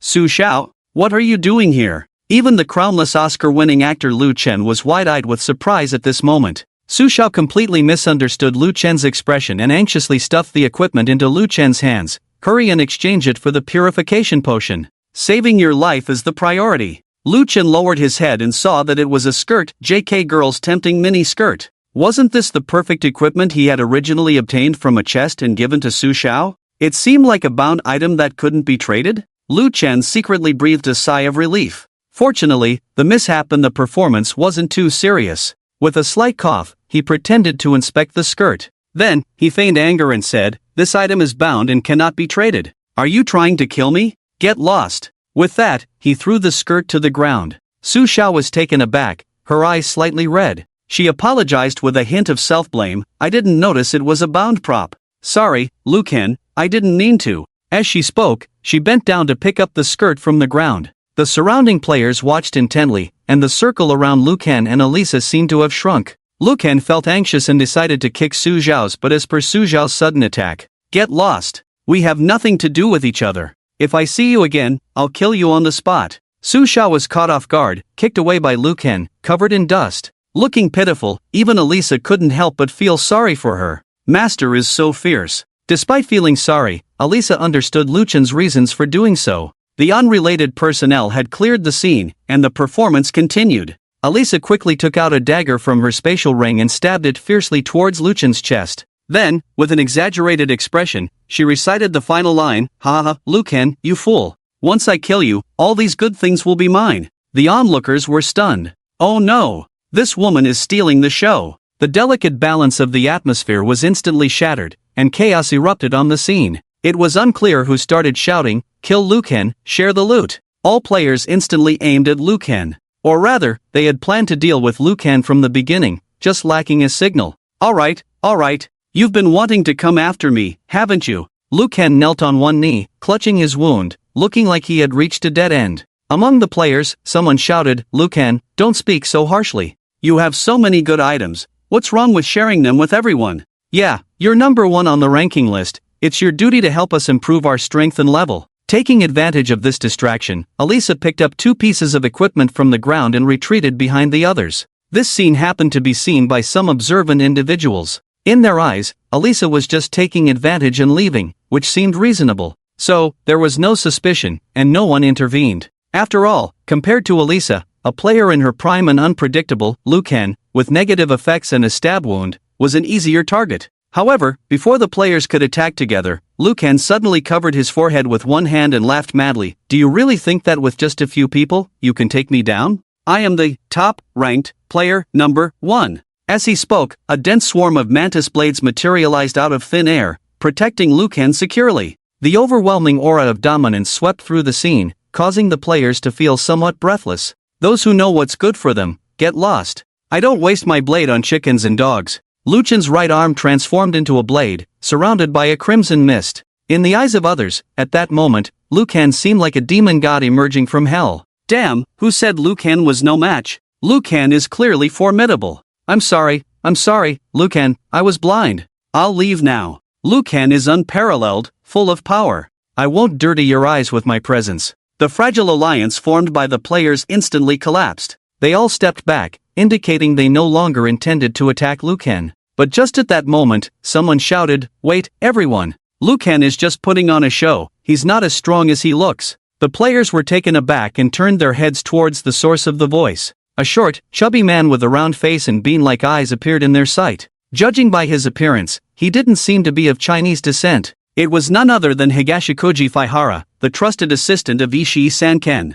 "Listen to me, everyone, Lucan still has the corrosion of dark energy negative effect on him. He won't last long. As long as we all attack together, we can kill Lucan. Not only can we get the slaughter treasure chest, but we can also divide his equipment and items among us. Don't be afraid of not being able to defeat him, I have a secret weapon that guarantees his demise." Although Hifumi Tojo's tone was strange, the players took his words seriously. For a moment, the majority of players stopped retreating. Only a few, fearing the mantis soul soldiers of Lu Chen, left without looking back. Lu Chen, seeing the appearance of Sakura Man at last, sneered, "Little devil, instigating the people of Huaxia to kill each other, you're quite adept at using others as tools for murder. Everyone, please leave quickly, this is a grudge between me and this fat guy, Sakura." Upon hearing this, a few more players chose to leave. However, in the face of benefits, a large number of people still chose to stay and cooperate with Hifumi Tojo. Lu Chen looked at these greedy eyes, his gaze gradually losing warmth. Hifumi Tojo looked at the players who stayed behind, nodding in satisfaction. He took out an item and placed it in his palm. "Everyone, this is the item I will use to defeat Lu Chen, the powerful revitalizing gas canister. Inhaling the gas inside can temporarily triple your 4-dimensional attributes. Everyone, inhale deeply. Let's take down Lu Chen, the number 1 on the leaderboard." With that, Hifumi Tojo threw the gas canister into the crowd. Lu Chen instinctively stepped back, taking out a gas mask from his spatial ring and putting it on his face. He had never seen a powerful revitalizing gas canister before, nor had he heard of any item that could provide such a powerful boost. It wasn't until a large amount of black-green gas sprayed out of the canister that Lu Chen understood. This was no powerful revitalizing gas canister at all, it was clearly a smoke bomb filled with corrupt essence. The black-green gas spewing out was not a gas that temporarily boosted attributes but an extremely potent demonic aura. Lu Chen immediately recalled his mantis soul soldiers to avoid being contaminated by the demonic aura. This action was seen by Hifumi Tojo as a sign of cowardice. Everyone, look, Lu Chen can't hold on anymore. He even had to forcibly recall his summons. Quick, everyone attack. The first person to kill him will receive a kill box reward. Due to the unusually dense demonic aura and their active absorption, players were immediately afflicted with the negative effect of deep erosion. The illusory sense of power deceived their nerves, rapidly corroding their sanity. Kill Lu Chen. Get the treasure box. Kill Lu Chen. Get the treasure box. The frenzied players, like mad dogs, continued to charge at Lu Chen. Lu Chen did not retreat but instead advanced. Blades cut through the air, severing tendons and bones. Despite the noticeable increase in their four-dimensional attributes after the deep erosion, the influence of the demonic aura made their actions extremely reckless. For an ordinary person, facing such a frenzied group of enemies might induce fear and timidity, but not for Lu Chen. In his previous life, he had faced tens of thousands of demons alone. Now, dealing with these players affected by deep erosion, Lu Chen felt no significant pressure. Although he did not possess the holy talent and needed to constantly monitor the degree of demonic aura erosion on himself, now that bloody slaughter had cooled down, the second stage of slaughter could purify all negative effects on him, including the demonic aura erosion. So, what Lu Chen was most worried about was Hifumi Tojo escaping, because if that happened, he would completely lose the trail to find Lin Xinyue. Fortunately, Hifumi Tojo had no intention of fleeing. He roamed outside the crowd, continuously throwing powerful revitalizing gas canisters to infect more players, like a skunk releasing toxic gas without pause. Not only that, he kept taunting Lu Chen. Lu Chen, exhausted already? Can't hold on much longer, can you? Even the number one on the leaderboard is just like this. I haven't even used my talent abilities yet. Look at these people of Huaxia, don't they look like the well-trained dogs I raise? Ha ha ha. Higashijo Feiyuan mocked Lu Chen, a scene also clearly observed by Ao Zhan inside a nearby building.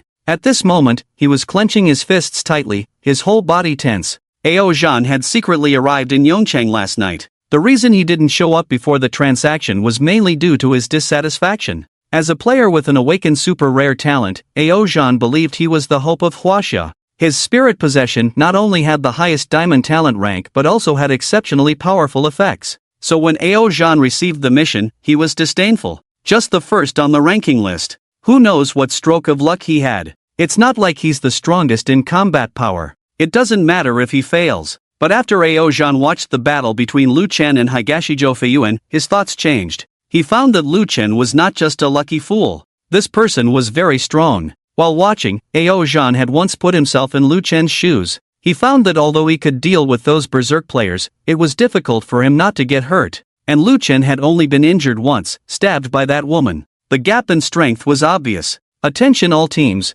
wait for my command to surround them, don't let anyone escape. Especially that Sakura devil, if he gets away, you little brats will be dead. Yes. A deep and powerful response came through Ao Zhan's earpiece. I'll make the first move, to relieve some pressure for Lu Chen, the little friend. With that, Ao Zhan prepared to use his talent. But just then, he suddenly stopped. Because there was a new change in the battle not far away. What's going on? There are still hidden cards. Ao Zhan subconsciously retracted his ability, looking in astonishment as Lu Chen summoned 4 puppets out of thin air. Each puppet held a long knife, their facial features replaced by a monotonous character. Puppets with no facial features? This is too. Before Ao Zhan could finish his sentence, the 4 knife slaves nearby had already rushed into the crowd. Seemingly casually swinging their long knives, they were able to accurately harvest lives every time. The situation instantly reversed. Under the charge of the knife slaves, heads fell to the ground like ripe wheat. Even Ao Zhan, who was accustomed to scenes of life and death battles, felt a shiver at this moment.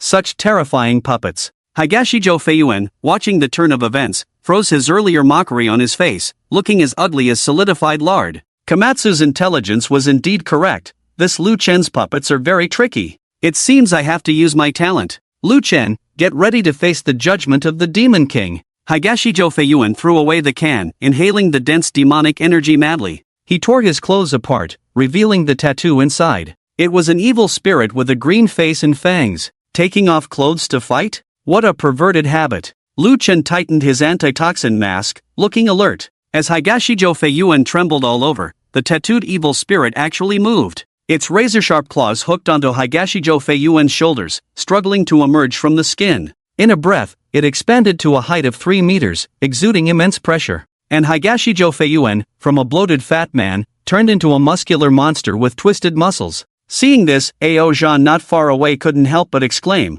"What kind of talent is this? It can strengthen oneself while summoning evil spirits?" The members ambushed around inquired, "General Ao, that little devil's momentum suddenly became much stronger. Even with 4 puppets assisting Lu Chen, it may be difficult to handle. Should we attack?" "Attack!" Ao Zhan was about to give the order, but he saw Lu Chen wave his hand, retracting all 4 puppets. "Ao Zhan? The members ambushed around? What is Lu Chen doing? Is he trying to get himself killed faster?" Lu Chen, facing the terrifying evil spirits pressing in, had a strange expression on his face. He seemed to be holding back laughter. "Pfft, ha ha ha." Lu Chen suddenly burst into laughter. The sound was so loud that it made everyone's hearts skip a beat. Higashizaka Faihara was dumbfounded, staring blankly at Lu Chen laughing heartily. "What are you laughing at?" "Ha, sorry, but a little ghost dares to call himself the king of hell. It's really too funny. Baga, how dare you insult me? I'll kill you." Higashizaka Faihara's veins bulged.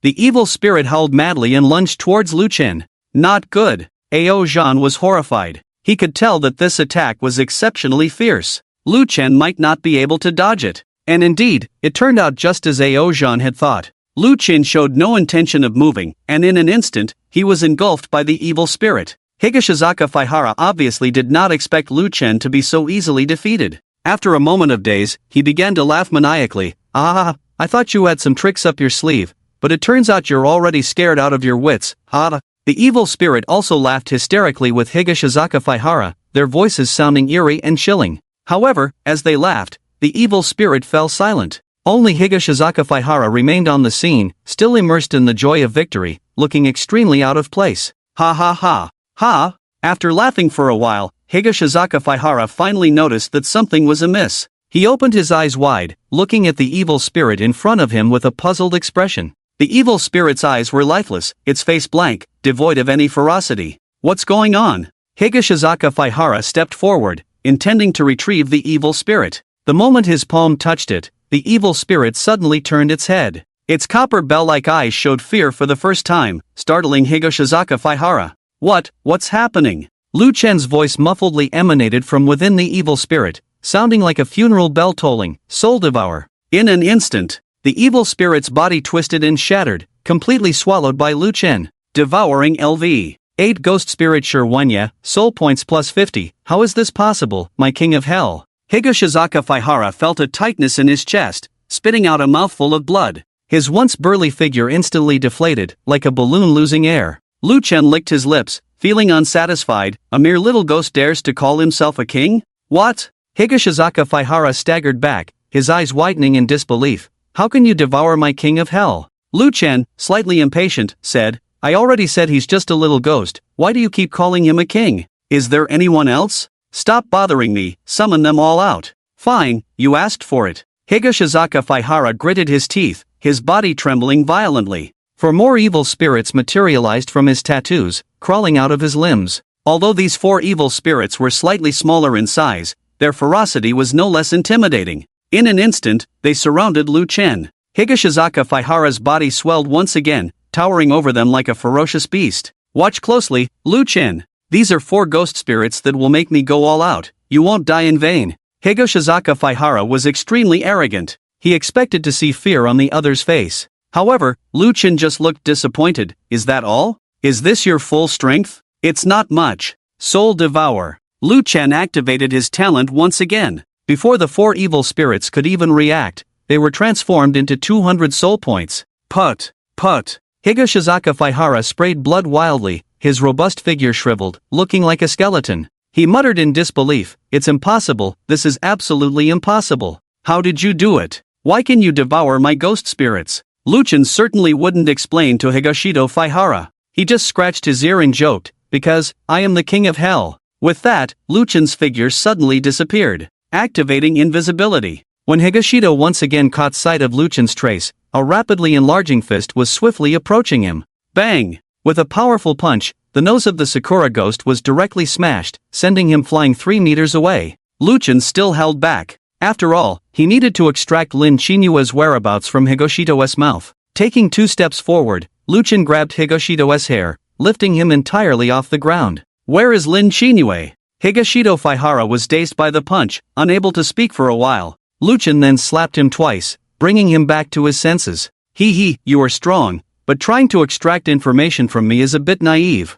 Higashito Faihara grinned, showing half of his broken front tooth. "I am a warrior of the great Sakura Empire. A warrior who would rather die than surrender." "Ha ha ha." Luchan's expression turned cold. "Are you sure you won't speak?" "I won't. Just kill me." Higashito Faihara stiffened his neck, a look of resignation on his face. "Truly the spirit of Bushido." Luchan sneered, secretly channeling all his soul points into a soul soldier. "I wonder if you, as a warrior, can withstand its torment?" As soon as he finished speaking, a large amount of black energy surged around Luchan. A huge ghost shadow, 5 meters tall, quickly condensed around him, exuding a terrifying aura. This is my ghost spirit?" Higashito Faihara was dumbfounded. He hadn't figured out why Luchan could easily devour his summoned creatures. In an instant, the other party summoned an identical ghost spirit. No, it was a ghost spirit several times more powerful than his. "I was actually quite puzzled about how to interrogate you, but your little ghosts have helped me, so I must thank you," Luchan said with a smile. He naturally recognized the 5 ghost spirits summoned by Higashito Faihara. They were not the so-called King of Yama, but 5 wealth-bringing little ghosts, positioned in the southeast, northwest, and center. Although they could be used as enforcers, the 5 ghosts' specialty was not combat but wealth acquisition and mind reading. These 5 little ghosts could not only enter homes without breaking in or steal possessions from boxes and cages but also decipher people's minds, stealing their thoughts. Higashito Faihara obviously didn't understand his own talent, merely crudely commanding these ghost spirits as if they were ordinary summons. So when Luchan said his little ghosts could help, Higashito Faihara was completely baffled. How could they help? Extracting confessions? He, Higashito Faihara, was a warrior of the great Sakura Empire. Even if he were beaten to death, dismembered, he would never reveal any information about Lin Shinue.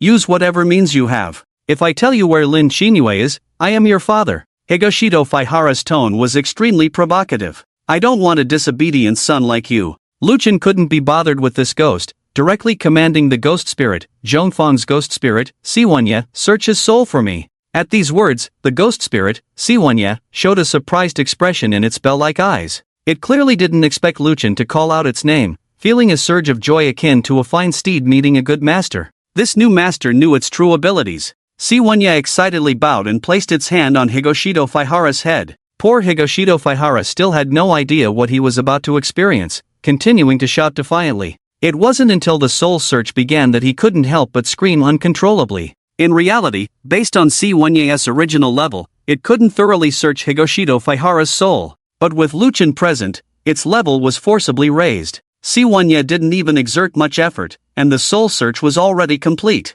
In Hayohara Azumi's mind, all memories were turned upside down. Even the scenes of peeking at the widow from the neighboring village bathing when he was young were vivid. Well done, Luchan praised, retracting Shirwanya. Slightly different from other soul soldiers, the 5 ghosts of wealth did not dissipate directly in the form of black mist but formed 5 fierce tattoos, each imprinted on Luchan's chest and limbs. Completely soul-searched, Hayohara Azumi had become a fool. Luchan raised his hand and killed, devouring souls. Devouring LV. 8 players soul, plus 30 soul points, plundering ability, in-spirit possession, Jade, whether to retain soul consciousness, yes/no. Without hesitation, Luchan chose to erase Hayohara Azumi's consciousness. Scum, not worthy to be his soul guard. However, the talent of the Sakura ghost intrigued Luchan. In-spirit possession? This is a good talent. In-spirit possession, replicate 80% of the summoned creature's attributes, added to oneself, summon creature attribute stacking limit, 5. Remembering the changes in himself when Hayohara Azumi summoned evil spirits, a smile spread across Luchan's face. Soul devouring can accumulate soul points by continuously devouring souls. The more soul points, the stronger Luchan's soul soldiers. However, he himself could not grow, becoming too reliant on summoned creatures. Now with in-spirit possession, it could just make up for this weakness. As long as the summoned creature kept getting stronger, Luchan's own strength would also rise. When necessary, he could selectively raise the level of soul soldiers according to different battle situations to gain stronger attributes. Very flexible. But it was not a time to be happy yet. Confirming no enemies around, Luchan's mind sank as he began to examine Hayohara Azumi's memories. There were a lot of filthy and bloody contents inside, causing even Lu Chen, who had lived 2 lives, to furrow his brow involuntarily. Beast! Skipping those unpleasant segments, Lu Chen quickly learned of Lin Qinyue's whereabouts. However, just as he stopped watching, a conversation with a mix of men and women suddenly caught his attention.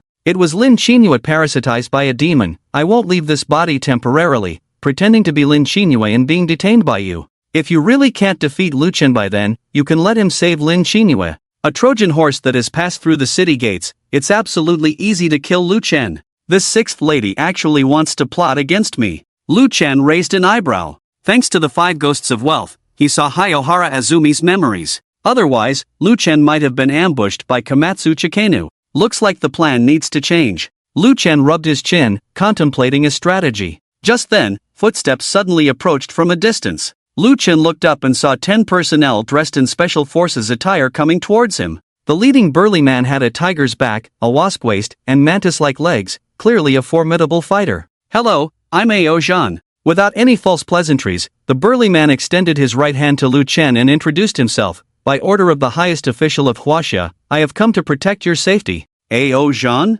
Lu Chen's eyes narrowed, memories from his past life quickly surfacing in his mind. Ao Zhan, one of the top 10 fighters in Huaxia, an awakened individual with the super rare talent of divine possession. He had single-handedly dispersed 3 waves of insect tides and defended the capital alone. In the previous life, Lu Chen and Ao Zhan met a year after the outbreak of the apocalypse. Due to their comparable strength and shared experiences of life and death struggles, the two had a very good relationship. It could be said that Ao Zhan was one of Lu Chen's few close friends. This big fool, coming at just the right time. A warm smile appeared on Lu Chen's lips, along with a plan. Perhaps this time, rescuing Lin Qinyue could leverage Ao Zhan's strength. With such thoughts in mind, Lu Chen not only did not reach out to grasp the right hand extended by Ao Zhan. Instead, he slapped his right hand away. You! Ao Zhan was startled, about to say something, but Lu Chen cut in first. I don't like getting to know any softies casually. What's your name? Tell me with your fists, not your mouth.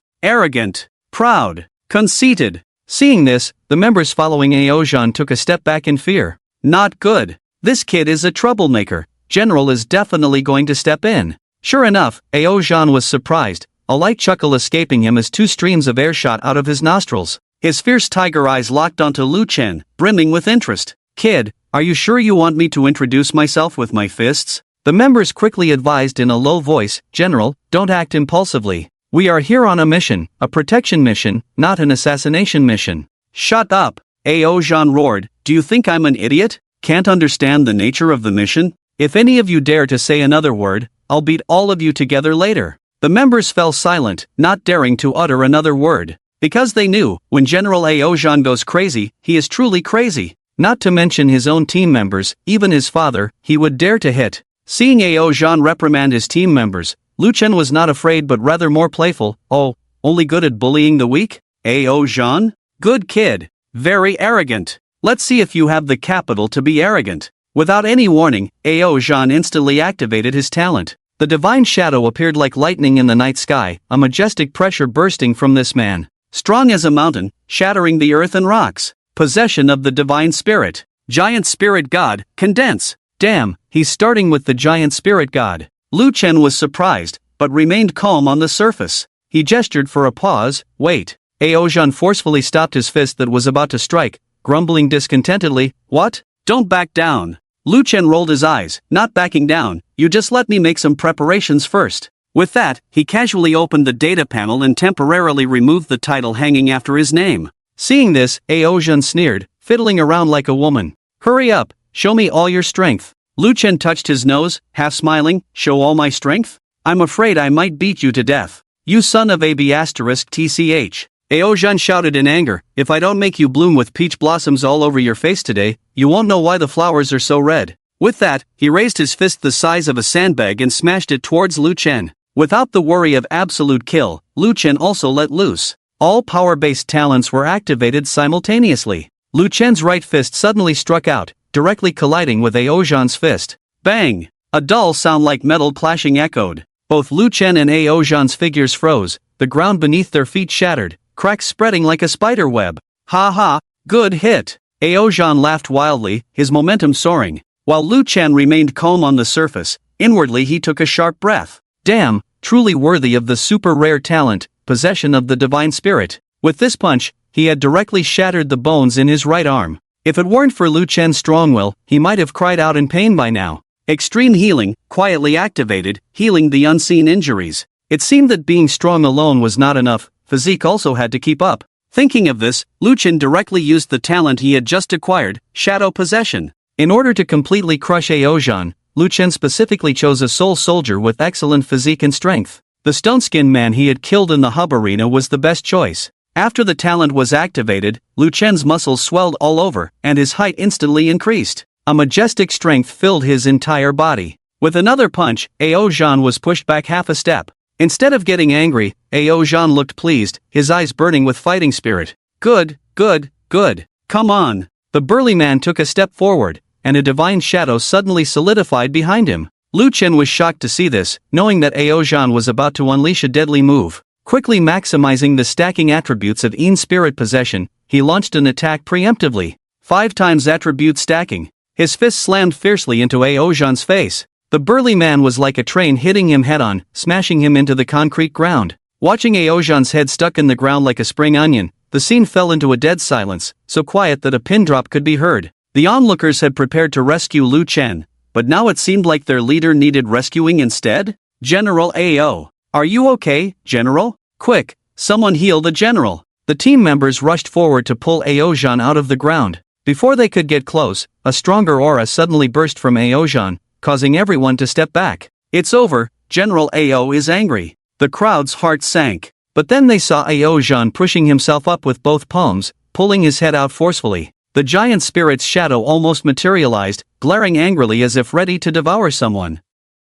You really don't hold back, do you? Aozhan roared. In the next instant, he accelerated like a bullet, heading straight towards Lu Chen. He was determined to teach this ignorant kid a lesson. Even if the heavens descended today, Aozhan would not stop until he had crushed Lu Chen. However, just as Aozhan's fist was about to hit its target, Lu Chen suddenly revealed a sly smile. He instantly turned into black mist, transforming into a pitiful figure. Not again? Why is it always me? Xing'anlin watched the fist coming towards him and cried out in despair. As expected, he was scattered by Aozhan's punch. Did I hit him? Or did I miss? Aozhan was momentarily confused, hesitating for a while before looking around to find Lu Chen's figure. After a while, he found the figure of the troublemaker at the entrance of the shelter. Lu Chen waved his right hand and shouted loudly, "Hey, you muscle-bound simpleton! I'm right here. If you have the guts, come and chase me. As long as you can catch me, I'll let you have your way with that." Lu Chen dashed into the shelter without looking back.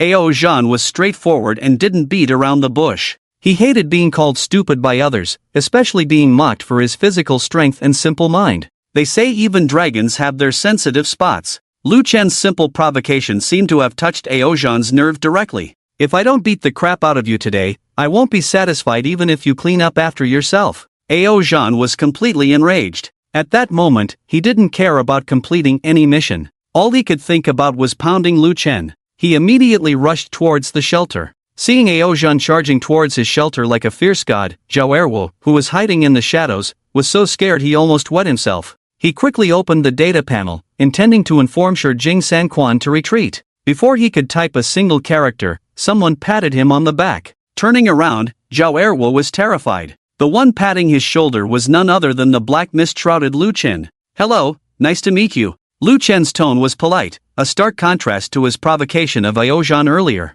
At first glance, it seemed like he had known Xiao Wei for years, like a close and intimate friend. Wait a minute, close friend my foot. Xiao Wei had a bad feeling rising in his heart. What are you up to? Lu Chen smiled and waved his hand casually. Don't worry, I won't do anything to you. Coming here, I want to ask you for a favor. Aozhan's irritable shout echoed in his ears. Xiao Wei's terrible premonition grew stronger in his heart. He looked at Lu Chen warily and asked, "I don't know you, why should I help you?" Lu Chen pretended to be sad and exclaimed loudly, "Oh my, how can such cold words come from a mouth at 37 degrees? Have you forgotten when we escaped the wilderness together, herded sheep, and played rogues for love? Worked, got fired, scolded the boss, and won awards." Seeing Lu Chen about to continue his rhyming speech, Xiao Wei quickly interrupted, Stop, stop, stop. When did I ever herd sheep with you? You're just making things up." Before he could finish speaking, Aozhan had caught up. Lu Chen solemnly patted Xiao Wei on the shoulder as if entrusting a mission to his brother. Brother Xiao Wei, I leave this big fool to you, give him a good beating for me. What? Xiao Wei and Aozhan exclaimed in unison. The former was incredulous, while the latter was full of anger. Lu Chen didn't give the two a chance to react, activated his invisibility talent, and disappeared on the spot, leaving Xiao Wei and Aozhan staring at each other. Ha, standing up for Lu Chen, huh? Aozhan laughed in anger, clenching his fists the size of sandbags. Xiao Wei waved his hands repeatedly, shaking his head like a rattle. No, I'm not standing up for Lu Chen. I really don't know him. Still pretending. Aozhan blared, furious, do you really think I'm a fool? What herding sheep at work, playing rogues for love together? Your experiences sound quite colorful. He made it all up, I really don't know him. Xiao Wei was close to tears. He was just a weakling without any talent. Not to mention dealing with someone as fierce as Aozhan. Even a dog would be too much for him to handle. Really don't know? Aozhan gritted his teeth, the grating sound making one's heart race. I swear, I really don't know. I'm just an innocent bystander. Xiao Wei spoke rapidly, wishing he had two mouths. So, your name is Xiao Wei? Aozhan's tone suddenly calmed down, his eyes showing less impulsiveness and more contemplation. Yes. And you still claim not to know Lu Chen? Take this punch. Listening to Xiao Wei's continuous screams, Lu Chen silently praised Aozhan in his heart. This big fool was quite useful. With him around, even if Xiao Wei couldn't be killed, the safety of the survivors in the shelter could be temporarily ensured. Thinking of this, Lu Chen's expression became serious again. He had also seen the memories of Higashikawa Faihara and learned the secret of the refuge in the center of Yongchang. The entire shelter was a stockpile of materials for the Sakura people's experiments. They used human lives and suffering to charge the demon clay statues, capturing high-quality talents and creating deities. In the previous life, Xiao Wei could possess Heart of Frost and become the Lord of Frost, mostly because of this evil item. Although Lu Chen did not have the compassion to want to save the world, but he couldn't just stand by and watch the Sakura people's scheme succeed. After all, the entire Zhao family was on Lu Chen's revenge list, and the Sakura people had long established a way to deal with the Zhao family. Qin Feng, take people to ambush at this location, follow my orders. Lu Chen sent the coordinates of the laboratory to Lin Qinfeng. Worried that the other party might act impulsively, Lu Chen also sent the location to Elisa. You go to this location, don't show yourself unless necessary. But if Lin Qinfeng tries to enter the laboratory, you must stop her.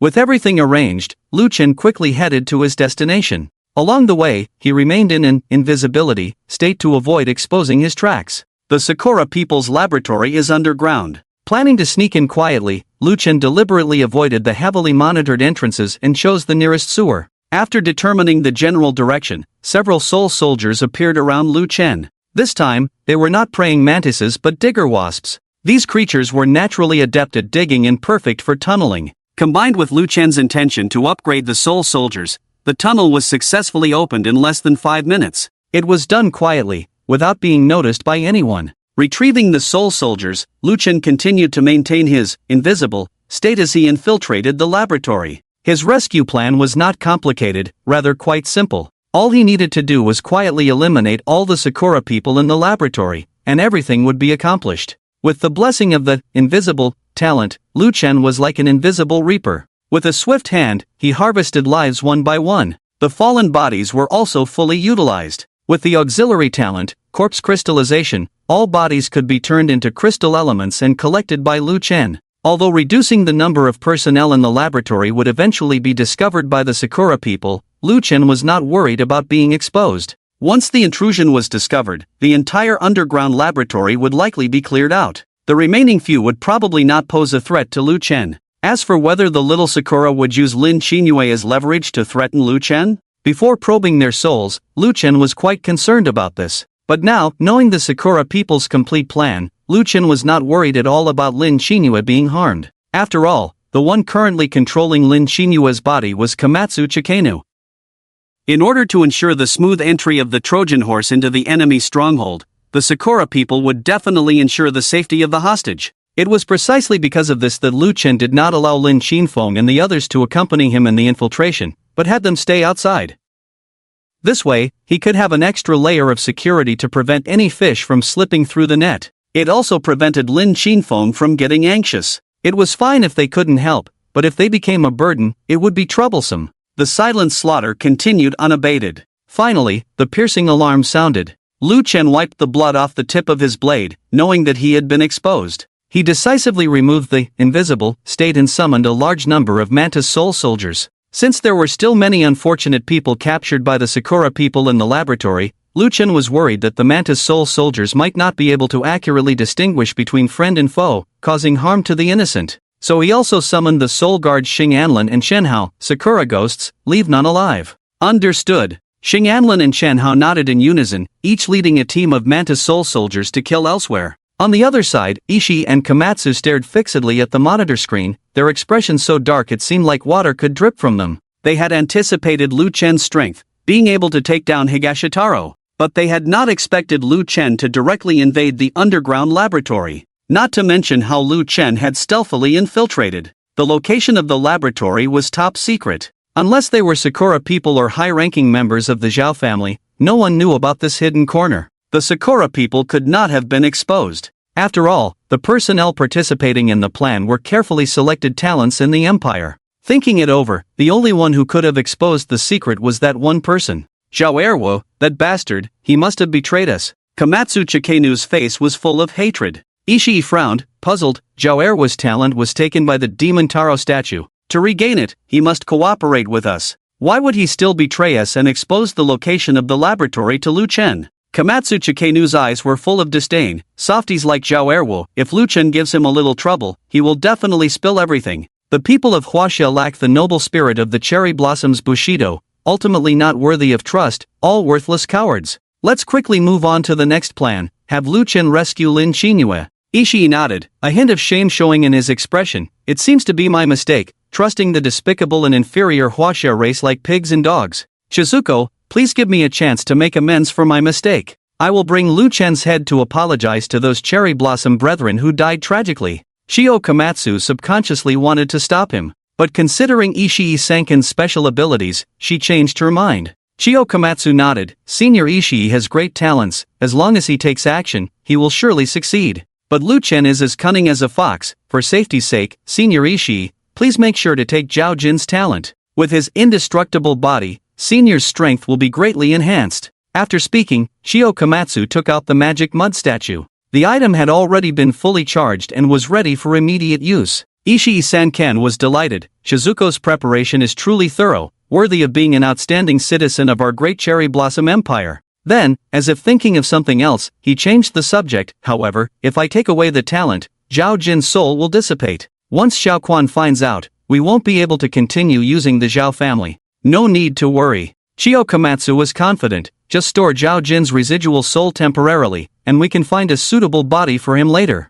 I think Shin, the forensic doctor, would be a good vessel. With that, Shio Komatsu turned and looked to the corner of the room. There were still over a dozen hostages, mostly women, naked and vulnerable. Shin Naiha squatted among them, staring blankly at the ground, seemingly driven to madness. After a brief thought, Ishii found this method feasible. The transfer process was swift. Ishii Sanken felt the immense power brought by the dual talents, and a sinister desire rose within him inexplicably. Since Lu Chen had not arrived yet, he could take the opportunity to torture the hostages in the room a bit more. Joy was secondary, the main thing was to further enhance his strength through this process. 3 minutes later. Boss Lu, I've cleared out all the devils on my side. Li Jie, except for one room in the northwest corner that I couldn't enter, everything else has been cleared out on my end. Lu Chen picked up the last yuan crystal from the ground, receiving reports from Chen Hao and Xing Anlin in his mind. I'm heading over now. Lu Chen responded and directly swapped positions with Xing Anlin. In front of him was a sturdy metal door.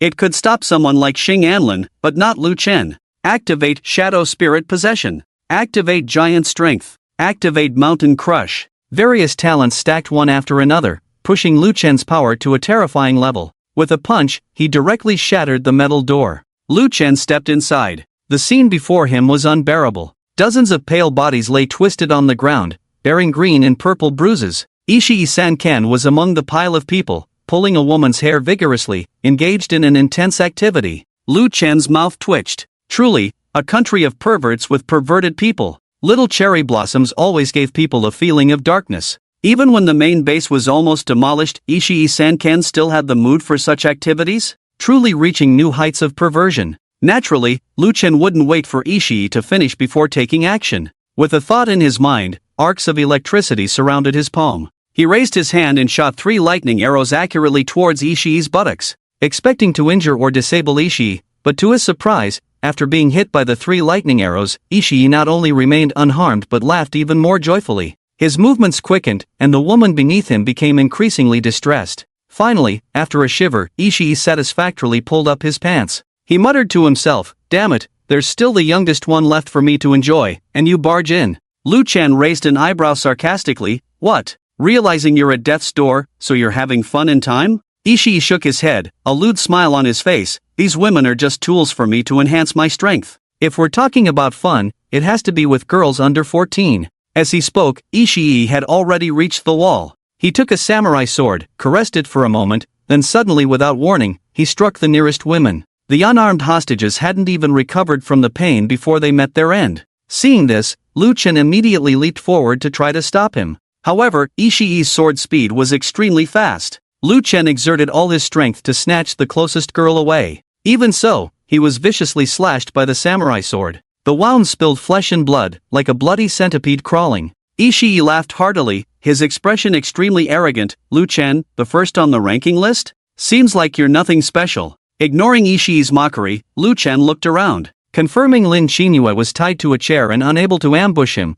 Lu Chen breathed a sigh of relief. Thank goodness. It seems Komatsu Ken's plan hasn't changed. Ishii just wants a one-on-one fight. With no more concerns, Lu Chen's right hand formed a blade, pointing at Ishii. "Do you think I, of the Huaxia, am nobody? You eastern beast." Ishii rested the samurai sword on his shoulder, a mocking expression on his face, all talk and no action. "If you're capable, come and kill me." Lu Chen furrowed his brow. Although he had probed into Higashito Fuhara's soul, he was unsure of Ishii's abilities. This guy usually hid his talents well, never revealing them in public. The only thing known was that Ishii's 4-dimensional attributes exceeded those of ordinary people. Without using his talents, he could crush players of the same level. If his talent only enhances his 4-dimensional attributes, he shouldn't be difficult to deal with. But why is he so arrogant, as if he doesn't care about me at all? Is it because of the demon-enhanced mud statue? Has Ishii gained powerful talents through it? Thinking this, Lu Chen couldn't help but be cautious.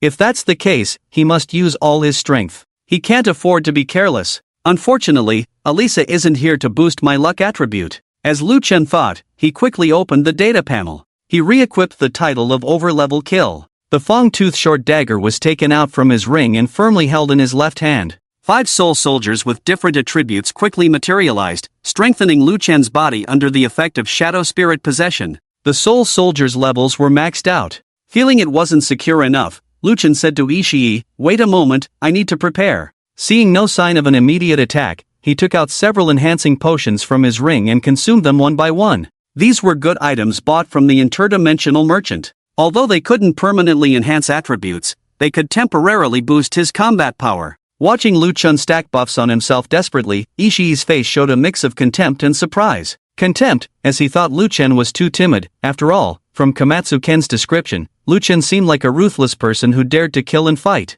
Now, it seemed that the number 1 on the ranking list had the courage of a mouse. The surprise came from seeing Lu Chen had too many good items, bottle after bottle of potions, one item after another. Ishii waited for a full 5 minutes, and Lu Chen still hadn't finished taking his potions. This was longer than the time he spent with 10 women combined. "Hey, are you ready yet?" "Just getting prepared. Does it take this long?" "Almost done. I'll finish this bottle, glug glug, and then this one, glug glug." 5 minutes slipped away unnoticed. It wasn't until Jing's patience wore thin that Lu Chen was barely ready. "Come on, I'm ready."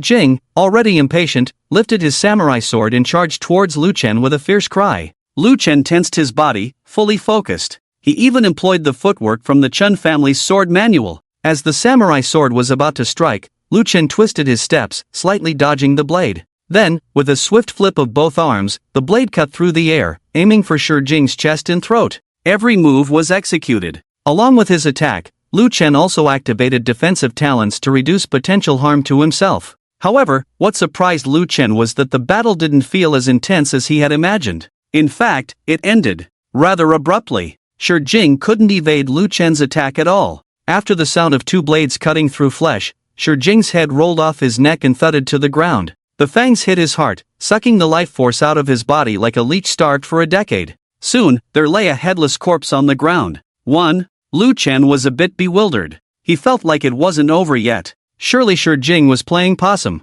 So, cautiously, Lu Chen summoned his soul soldiers and delivered 80 more strikes to Shi Jing's desiccated body. Even Shi Jing's head was crushed to a pulp by the stone-skinned soul soldiers, stomped and trampled over 100 times. Is he really dead? Lu Chen scrutinized the corpse on the ground, now indistinguishable from minced meat. After confirming that the opponent was truly dead, he half-believingly activated Soul Devour, plundering Shi Jing's talents. It was only when he saw the talents that Lu Chen's doubts were dispelled. Shi Jing had 2 talents, the diamond-ranked Yin Harvest and the jade-ranked Indestructible Body. Not to say these talents were weak. On the contrary, combined, they were formidable. But even with such powerful talents, fate had it that he crossed paths with Lu Chen, who was a tough nut to crack, resulting in a direct defeat. The effects of the 2 talents were as follows. Yin Harvest randomly increased attribute points for the player during physical activity. Although limited to 3 times a day, it could accumulate endlessly, almost infinitely enhancing the player's 4 attributes over time.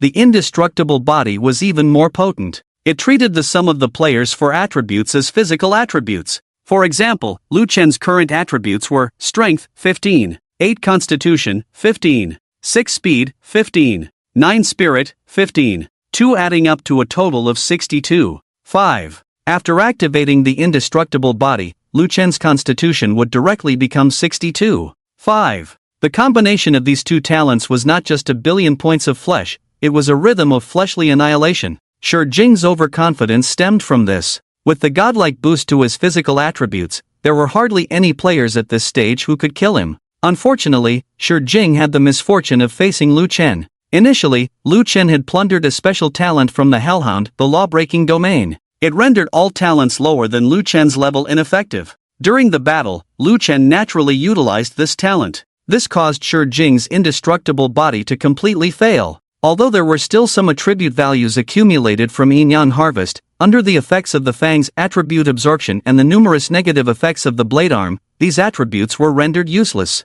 Not to mention that Lu Chen had stacked a bunch of buffs on himself. It's not an exaggeration to say that just now, Lu Chen could even defeat Aozhan in his divine possession state. If I knew I was this weak, I wouldn't have taken so many pills. Lu Chen felt a bit sorry for himself. Although those pills weren't expensive, he still had plenty of them. But damn, even mosquitoes have flesh. The road ahead is long, and such extravagance and waste won't do. But since the pills have been taken, he couldn't even clear his throat to spit them out. Regretting now was useless. It was better to get on with the task at hand. Lu Chen walked towards Lin Qinyue. Seeing Lu Chen approaching, Xiaosong Jichuan quickly squeezed out a smile, pretending to be pleasantly surprised. Lu Chen, you finally came to rescue me. Sob, you have no idea how much I've suffered here. Lu Chen nodded absent-mindedly. Oh really? Well, you can relax now. My arrival will not only make you suffer but also torment you. What? Xiaosong Jichuan's face froze, a bit puzzled. Lu Chen forced a laugh and quickly changed his tone. What I meant was, are the ropes tied around you very tight?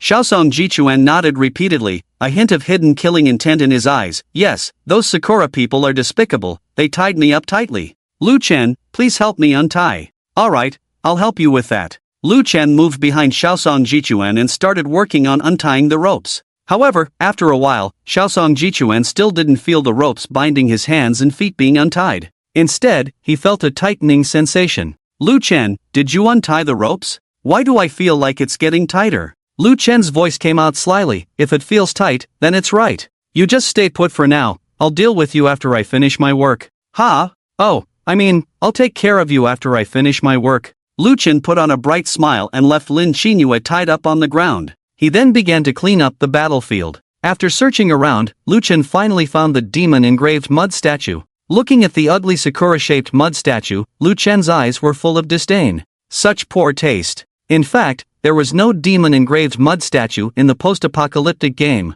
Instead, there was a magical material called engraved mud embryo. In theory, it could be shaped into any form according to one's will. It was used to store and exchange souls and talents. The demon-engraved mud statue seemed to be made from the engraved mud embryo. However, for some reason, the cost of using it turned into pain, requiring torture to charge the item. In any case, the item was very powerful. But for Lu Chen, it was of no use. because Soul Devour could completely replace the function of the demon-engraved mud statue, and it didn't require sacrificing pain. However, Lu Chen didn't discard the item. After all, Soul Devour could only take in and not release, and it could only work on dead bodies. To deal with Xiaosong Jichuan parasitizing on Lin Xinyue, he had to rely on the demon-engraved mud statue. It takes the pain of about 10 people to complete one charge. Should I capture 10 Sakura people and torture them a bit? Lu Chen pondered as he walked towards the other side of the room. There was another metal door there, looking even more sturdy than the previous one.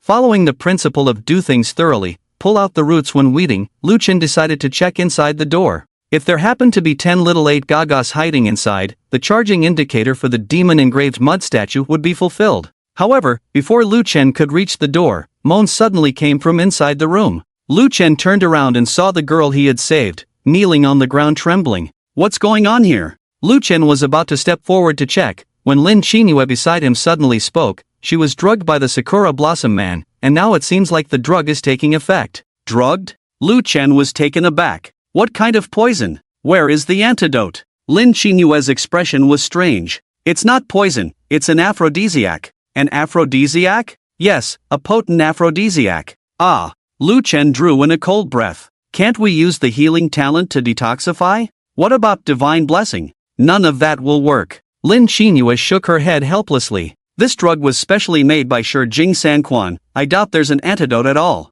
What will happen if we do nothing? Lu Chen had a bad feeling. She will go insane. Lin Xinyue smiled knowingly. Apart from vigorous exercise, there's no way to save her. Lu Chen felt conflicted. He was a stranger to the girl. Although his intention was to save her, the nature of the exercise would not change. Would it be too brutal to go through with it? No, how can I be like those Sakura Blossom devils? There must be another way. Lu Chen shook his head, trying to find a solution from his memories of his past life. But just then, a pair of jade arms suddenly wrapped around him from behind. His train of thought was completely interrupted. The scorching body temperature stimulated Lu Chen's skin, the well-proportioned figure rubbing against his back. Please, take me quickly. The girl exhaled fragrantly, her voice full of longing and charm. She even stuck out her tongue, playfully teasing Lu Chen's earlobe. When Lu Chen turned around, it was too late to stop the momentum. The girl's eyes were misty, shy yet eager. Her slightly hot breath released enticing signals. Looking down, she was wearing nothing at all. While saving the girl, Lu Chen's attention was solely on Shi Jing Sanquan, so he hadn't paid attention to these sights. Now, once he looked, his gaze couldn't move away. After his rebirth, Lu Chen was at the age of youthful vigor. Despite having the resilience of his past life, he found it difficult to control himself in front of an active beauty. You saved my life just now, I'm really grateful. Can you save me again? Take me quickly, please, I'm really uncomfortable. The girl's moist lips moved slightly, murmuring words that made one blush and heart race. Wait, this face seems somewhat familiar. Lu Chen realized, holding the girl's face to take a closer look. Unexpectedly, his actions were misunderstood by the girl as a signal of consent. The girl pressed her body against Lu Chen's, entwining like a water snake. Tinder met flame, igniting instantly. Before Lu Chen could recall the girl's identity, his mind went blank. His body was taken over by the most primal instincts, like hot metal spoons sliding into butter, melting in the transfer of warmth.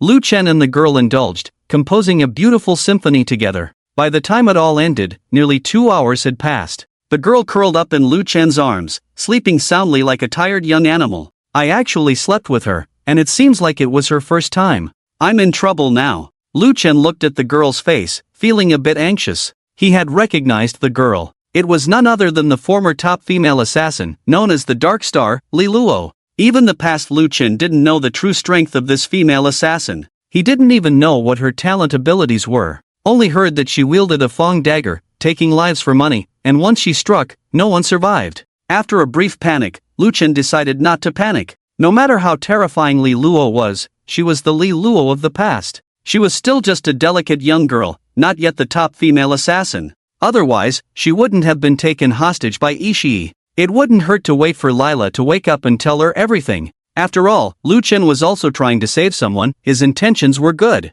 It's just that the process was somewhat involuntary. Thinking of this, Lu Chen felt a lot more at ease. He reached into the spatial ring and took out a bed, gently settling the girl down. He planned to continue with his previous plan and see what was behind that metal door. Ahem, is it finally over? Not going for another round? Lu Chen straightened up, and a teasing voice came from behind. Darn it! He had been so engrossed that he forgot there was someone watching in the room. Live broadcast? Lu Chen had never been so wild in his past life. Seeing Lu Chen's embarrassment as he turned around, Kosuzu continued to tease, I didn't expect your skills to be so good, very entertaining. Lu Chen pretended to be indifferent, silently cursing in his heart, even with good skills, can you match the skills of your little cherry blossoms? When the demon extending mud statue is fully charged, I'll devour your soul.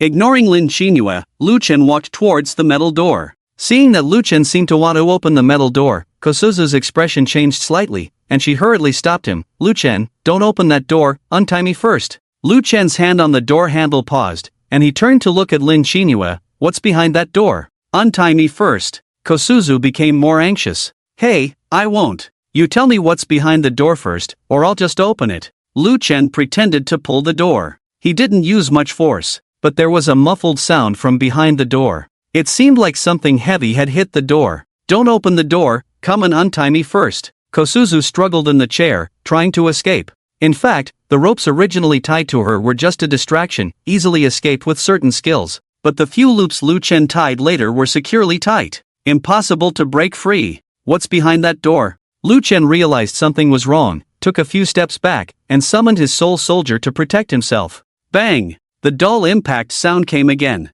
The heavy metal door instantly deformed, bulging outwards. Now it's not me wanting to open the door, it's something inside wanting to come out. What's behind that door? Lu Chen questioned sternly. The air suddenly quieted, as if nothing had happened. Lin Xinua's mouth moved slightly, as if she wanted to answer. Before she could speak, a loud noise suddenly rang out. Bang! The deformed metal door was like a runaway train head, smashing fiercely towards Lu Chen's position. Fortunately, Lu Chen was prepared early, letting the soul soldier block most of the impact for him. Otherwise, resisting this blow would likely result in injury. Lila was also awakened by the loud noise. She propped up her sore body and looked in the direction of the sound. In the smoke, there seemed to be a familiar figure. Mom? Lila unconsciously called out. But what responded to her was not her mother's voice, but a piercing roar. Roar! Investigation. Lu Chen quickly threw an investigation, and relevant information instantly appeared on the panel. Name, Chaotic Motherworm, Lord Creature, Level, LV.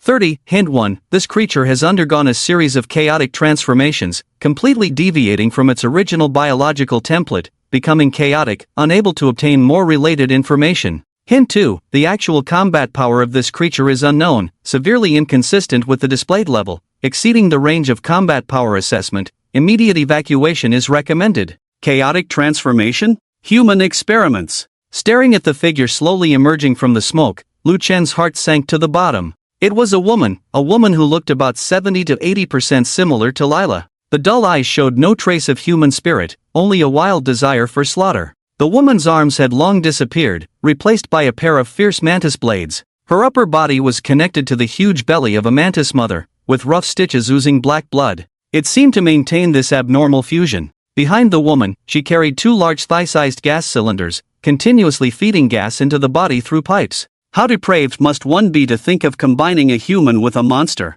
Lu Chen almost couldn't contain his anger and raised his hand to kill the young pine puppy. Mom! Li Luo shouted again. By now, she had gotten off the bed, looking at the chaotic mother with eyes full of despair. It seemed like she heard the call. The woman turned her stiff neck slowly towards Li Luo. Mom, Mom! Li Luo kept shouting, stumbling towards the woman. The distance between them was getting shorter. The woman suddenly twitched, her arm trembling faintly. Lu Chen's pupils shrank at the sight. Oh no! It's an attack signal. Danger! Lu Chen quickly sped up, wrapping his arm around Li Luo's waist and pulling the girl back. In the next instant, the blade struck, cutting off a strand of Li Luo's hair. Soul soldiers, block it! Lu Chen, with Li Luo, retreated hastily. While evading the attack, he used the skill Insect Swarm Intimidation on the woman. Although the target was the transformed chaotic creature, the skill was still effective with the word mother in its name.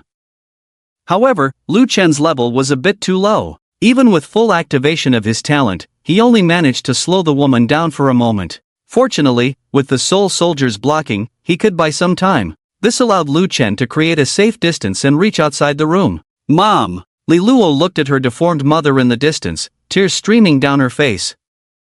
Luckily, she was only heartbroken and didn't lose her mind to rush forward again, which temporarily relieved Lu Chen. Staying here is too dangerous, you need to leave first. Go outside to the lab, my people are there and can protect you. Li Luo shook her head desperately. No, my parents are still here, I don't want to leave. Lu Chen frowned. With a major threat at hand, he had no patience to persuade the girl to leave. Since she refused to go, she should just stay quietly in the corner. Before Li Luo could say another word, Lu Chen raised his left hand and lightly struck the back of her neck. Afterwards, he summoned the soul guard Chen-Hao to watch over the girl and ensure her safety. After arranging this, Lu Chen turned back to the room. Although Lu Chen's soul soldiers were numerous and continuous, they still struggled to harm the chaotic mother due to the significant level difference. To completely kill her, Lu Chen had to take action himself. I thought the drugs I took earlier would go to waste, now with a mother creature, it's a perfect opportunity to test my strength. Faced with the terrifying monster, Lu Chen was not afraid but rather excited. However, excitement aside, he needed to be rational. Lu Chen didn't immediately engage in battle but looked towards the corner where Lin Qinyue was. Hey, does this thing have any weaknesses? Young Pine Puppy was about to answer when she thought of her current role as a hostage, deciding not to reveal too much. She immediately said, "Who are you asking? I don't know either. I only know there's a terrifying monster behind the metal door, don't touch it, didn't I warn you? Your summon can't hold on much longer, come and help me untie the rope." Lu Chen chuckled and pushed Lin Qinyue aside again. With a thought, he summoned the wealth-fetching 5 ghosts. Lu Chen asked softly, "If you 5 search her soul, will it harm the other soul inside her body?" The other 4 spirits all looked at Shi Wenye together, as if he was the leader among the 5 spirits. Although Shi Wenye couldn't speak, he understood Lu Chen's meaning. After a moment of thought, he nodded regretfully. "Well, it seems I need to figure it out on my own." Lu Chen nodded and retracted the 5 spirits. This scene fell into the eyes of Lin Qinyue, stirring up quite a commotion. For a moment, Xiao Sanchuakuan's mind was filled with various thoughts. I never expected Lu Chen to be able to take away the 5 spirits of Senior Dongtiao, such a terrifying talent. If I could kill Lu Chen and obtain his talent, I could definitely become a hero of the great Sakura Empire. No, if I have such a terrifying talent, why should I be loyal to the Cherry Blossoms? I could become the first female emperor of the Cherry Blossoms, and have all the people of the Cherry Blossoms loyal to me. No, it should be the whole world. Lin Qinyue looked fanatical, and when she looked at Lu Chen again, her eyes were filled with undisguised greed. I'm really curious what kind of talent this terrifying talent is. Lu Chen didn't care about Xiao Sanchuakuan's calculations. At this moment, he had already focused all his attention on the Chaos Motherworm, a monster that was 15 levels higher than him. Levels mainly serve to enhance the 4-dimensional attributes. Some special talents will also unlock powerful effects as the level increases.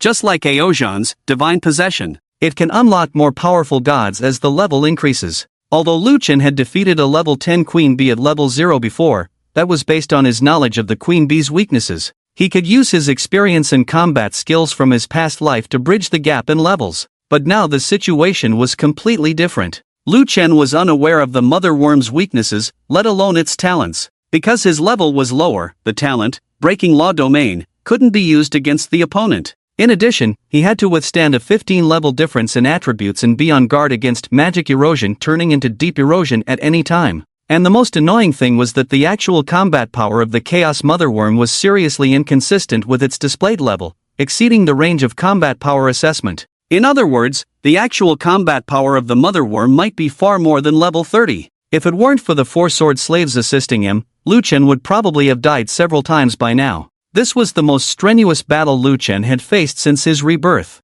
So much so that Lu Chen began to unconsciously use sword techniques. Unlike in the hub arena before, the sword techniques Lu Chen used this time all came from that broken sword manual, without any modification. The blade rises, the madness arises. In an instant, it seemed as if there were thunderstorms rolling in the entire underground space. The arrogant and unrestrained momentum continued to accumulate on Lu Chen, gradually increasing his strength attribute. Lu Chen's combat power had reached its peak. However, he still couldn't defeat the Chaos Motherworm. That deformed creature seemed to be cheating. No matter how many times it was attacked, it could recover in an instant. In contrast, Lu Chen was constantly constrained. If he made 1 or 2 mistakes, he would have to pay with his life. The situation is not optimistic. Lu Chen's brows were almost twisted into twists. After so many attempts, he not only couldn't kill the Chaos Motherworm, but he hadn't even found its weakness. The only clue was the magic gas tank on the Motherworm's back. If he could destroy the tank, maybe he could weaken the mother worm's regenerative ability. But the mother worm clearly understood the importance of the gas tank and protected it well. Even if Lu Chen used lightning arrows to bombard it, the mother worm would block it with its body. If this continued, the outcome of the battle would undoubtedly end in failure. Should he run? After all, only Xiao Sanchuakuan was watching here, and he would definitely have to be silenced afterwards. Thinking about it this way, running away seemed like a good choice, not embarrassing at all. Just as Lu Chen was considering how to make a graceful retreat, Chen Hao's cry suddenly came from outside the door. "Boss, she's gone." Gone? Lu Chen was stunned, catching a glimpse of a dark figure out of the corner of his eye, which swiftly darted into the room. Silently, like a fish entering the sea, it disappeared into the shadow of the Chaos Mother. How could she be gone? Lu Chen stared fixedly at the shadow of the Chaos Mother, asking loudly. She woke up, found me guarding her, and begged me to save her mother. When I refused, she started crying, and then she suddenly turned into a puddle of black water. Chen Hao stuttered, clearly quite frightened. It wasn't that as a grown man he was scared by the strange behavior of a young girl. He was mainly worried that boss Lu Chen would erase his consciousness. After all, as a soul guard, his existence depended entirely on Lu Chen's decision. Turned into a puddle of black water? Lu Chen muttered to himself. Could this be Li Luo's innate ability? Shape-shifting? But if she really turned into a puddle of black water, how could she move so swiftly? Wait, if it's black water, how did it merge into the shadow of the Chaos Mother? No! The ability of the Shadow Succubus cannot be just a simple shape-shifting. Just as Lu Chen made his judgment, the shadow of the Chaos Mother suddenly became active. Defying the most basic physical laws of light and shadow, it boiled like a pot of boiling water, frenziedly bubbling. At the same time, the movements of the Chaos Mother became slower and slower, until finally, it stiffened in place, unable to move an inch. Forced control. Lu Chen was horrified. He finally understood why Li Luo firmly held the position of the top female assassin. Being able to swiftly infiltrate and forcibly control the opponent.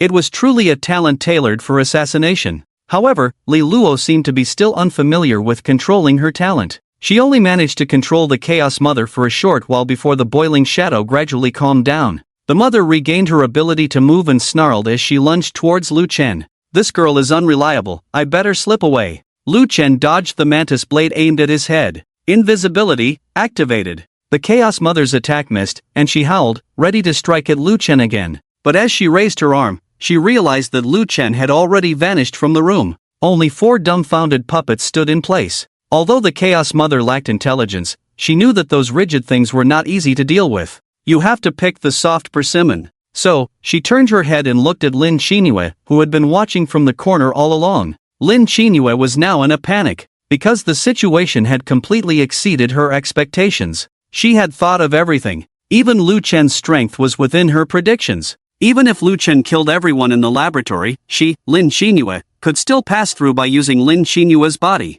But why had things turned into this ghostly mess now? She was securely tied to a chair, unable to break free, and about to be torn to pieces by a monster? Wasn't Lu Chen here to rescue the hostage? Why did he abandon Lin Qinyue and run away? Where did it go wrong? Seeing the Chaos Mother inching closer, Lin Qinyue's eyes were filled with despair. She watched as the menacing curved blade slowly lifted, paused at its highest point, and then suddenly accelerated downwards. Lin Qinyue had received professional training from the Empire and could overcome inner fears. Under normal circumstances, she was fearless. But faced with a real threat of death, Lin Qinyue sadly realized that all that training was utterly useless. Save me! Lin Qinyue instantly broke down, crying out in despair. And it was at that moment that the rapidly descending mantis blade suddenly halted. Lu Ken, invisible, stood behind Lin Qinyue, his eyes filled with astonishment at the scene before him. The shadow of the Chaos Mother Beast seemed to materialize. Countless sharp black thorns protruded from the shadow, piercing or penetrating the Mother Beast's body.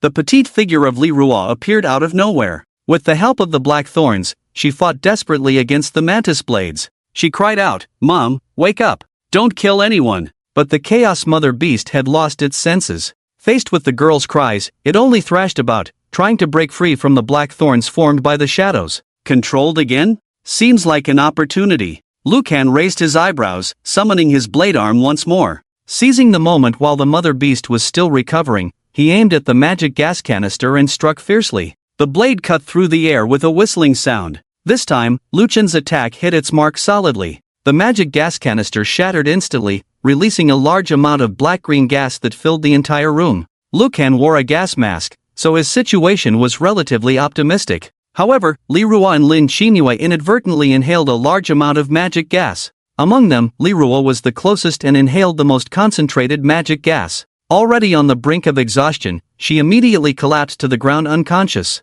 The negative effects of magic erosion quickly manifested and deepened over time. If nothing was done soon, in less than half a minute, Li Ruo would succumb to the irreversible effects of deep erosion and turn into a cocoon. Quick, use your talent. Lin Qinyue. Lu Kan kicked the mother beast away and roared at the person on the chair. He intentionally emphasized the three words Lin Qinyue. If Li Ruo is corrupted into a cocoon, I will not hesitate to kill you. Seeing the fierce look in Lu Chen's eyes, Xiaosong Jichuan felt Lin Qinyue's heart skip a beat. The other soul sleeping within her, the true owner of this body, seemed to show signs of awakening from Lu Chen's intimidation. How could this be possible? Suppressing her fear, Xiaosong Jichuan still intended to negotiate with Lu Kan. You can use your talent, but you have to untie me first. You're asking for death. Lu Kan raised his blade and pierced Lin Qinyue's abdomen in an instant. Before Xiaosong Jichuan could cry out in pain, Lu Kan drew his blade again, ready to strike a second time. They say the bold fear the resolute. Lu Chen's reckless behavior completely frightened Xiaosong Jichuan.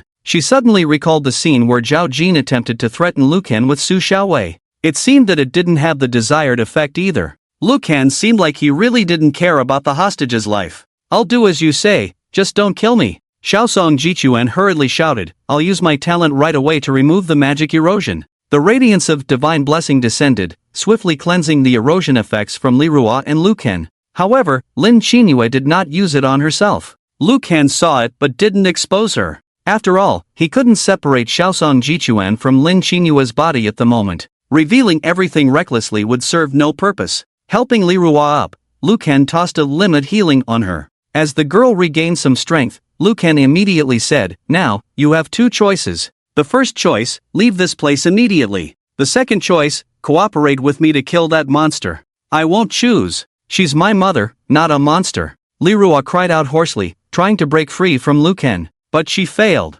Asterisk smack. Asterisk the sound of a slap was crisp and clear. Li Ruo's cheek quickly reddened and swelled. Lu Kan remained expressionless, you must choose. Otherwise, I will kill you on the spot. Li Ruo covered her face, looking at Lu Kan with fear in her eyes. Make your choice quickly. Lu Chen looked not far away, urging in his mouth. The mother insect he had kicked away had already crawled up at this moment, looking like it could launch the next round of attack at any time. It was unknown what kind of mental struggle this 18-year-old girl had gone through in this short moment. She suddenly changed from her previous weakness, her eyes becoming somewhat unfamiliar. I choose the second option. How do you want me to cooperate with you? By using my talent to control my mother? Lu Chen was somewhat surprised. He had thought Li Luo would choose to leave this place. Suppressing his astonishment and curiosity, Lu Chen immediately nodded and said, Yes, how long can you control it for? I don't know, very briefly, Li Luo spoke rapidly, probably less than 2 seconds.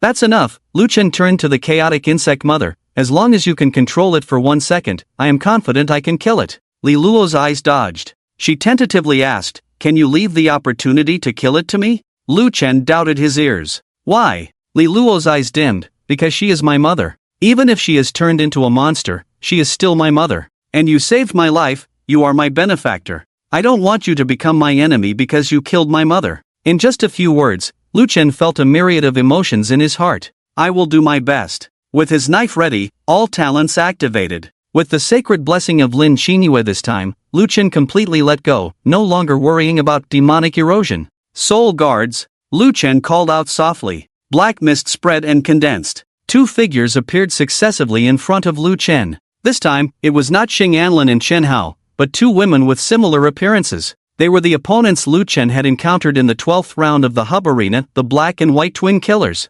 Looking at these 2 soul guards he had summoned for the first time, Lu Chen smiled faintly. Black and White, are you willing to show your full strength in the upcoming battle? The Black and White Twin Killers glanced at each other, then knelt down simultaneously, saying in unison, willing to serve our master. Lu Chen nodded, then looked at Li Luo again. During the battle later, keep your eyes wide open and don't miss my signal. Li Luo replied, okay. As if they had discussed tactics in advance. Lu Chen and the Black and White twins attacked the chaotic insect mother together, with 4 puppet knife slaves assisting on the side. With 7 figures attacking in turns, they were already evenly matched with the mother insect. Li Luo stayed in the corner, waiting for the signal to activate her talent. But Lu Chen had not signaled yet. As she waited, Li Luo became absent-minded. Not because she was distracted, but because she was fascinated by watching Lu Chen's battle. Those refined moves, swift and decisive attacks seemed to imprint directly into Li Luo's mind. Dealing a heavy blow to the mother insect, Lu Chen swiftly retreated, stealing a glance in Li Luo's direction.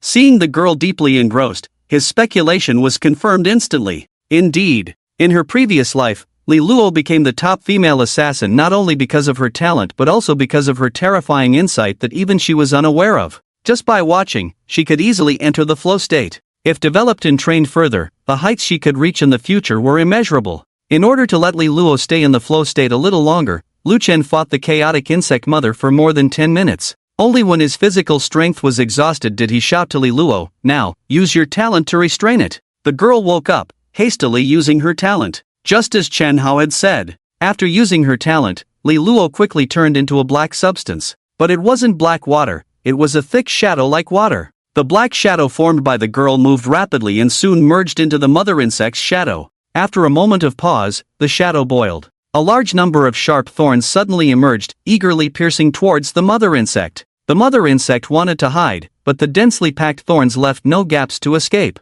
Lu Chen seized the opportunity, his blade slicing through, separating the woman's body halfway from the mantis's body. The battle had come to an end. Without the supply of demonic energy, the chaotic mother insect's injuries were beyond healing. All that was left to do was to deliver the final blow. Li Luo shed her shadow form and stared blankly at the woman in front of her, baring her teeth and claws. "Here." Lu Chen reached out, handing the fong to Li Luo. "Stab it from the forehead. If your mother is still conscious, this won't cause her pain." With a simple sentence, tears streamed down the girl's face once again. Lu Chen thought Li Luo would hesitate before acting. To his surprise, she simply took a deep breath and drove the fong into the woman's forehead. Accurate and forceful. After this action, the girl knelt beside the body, lost in thought for a long time. Lu Chen knew Li Luo needed time and deliberately gave her space without disturbing her. Planning to convert the chaotic mother insect's body into elemental crystals, Lu Chen intended to search the room for spoils. However, before he could enter, Lin Qingyue suddenly called out, "Lu Chen, now that the danger is over, can you help me untie the ropes?"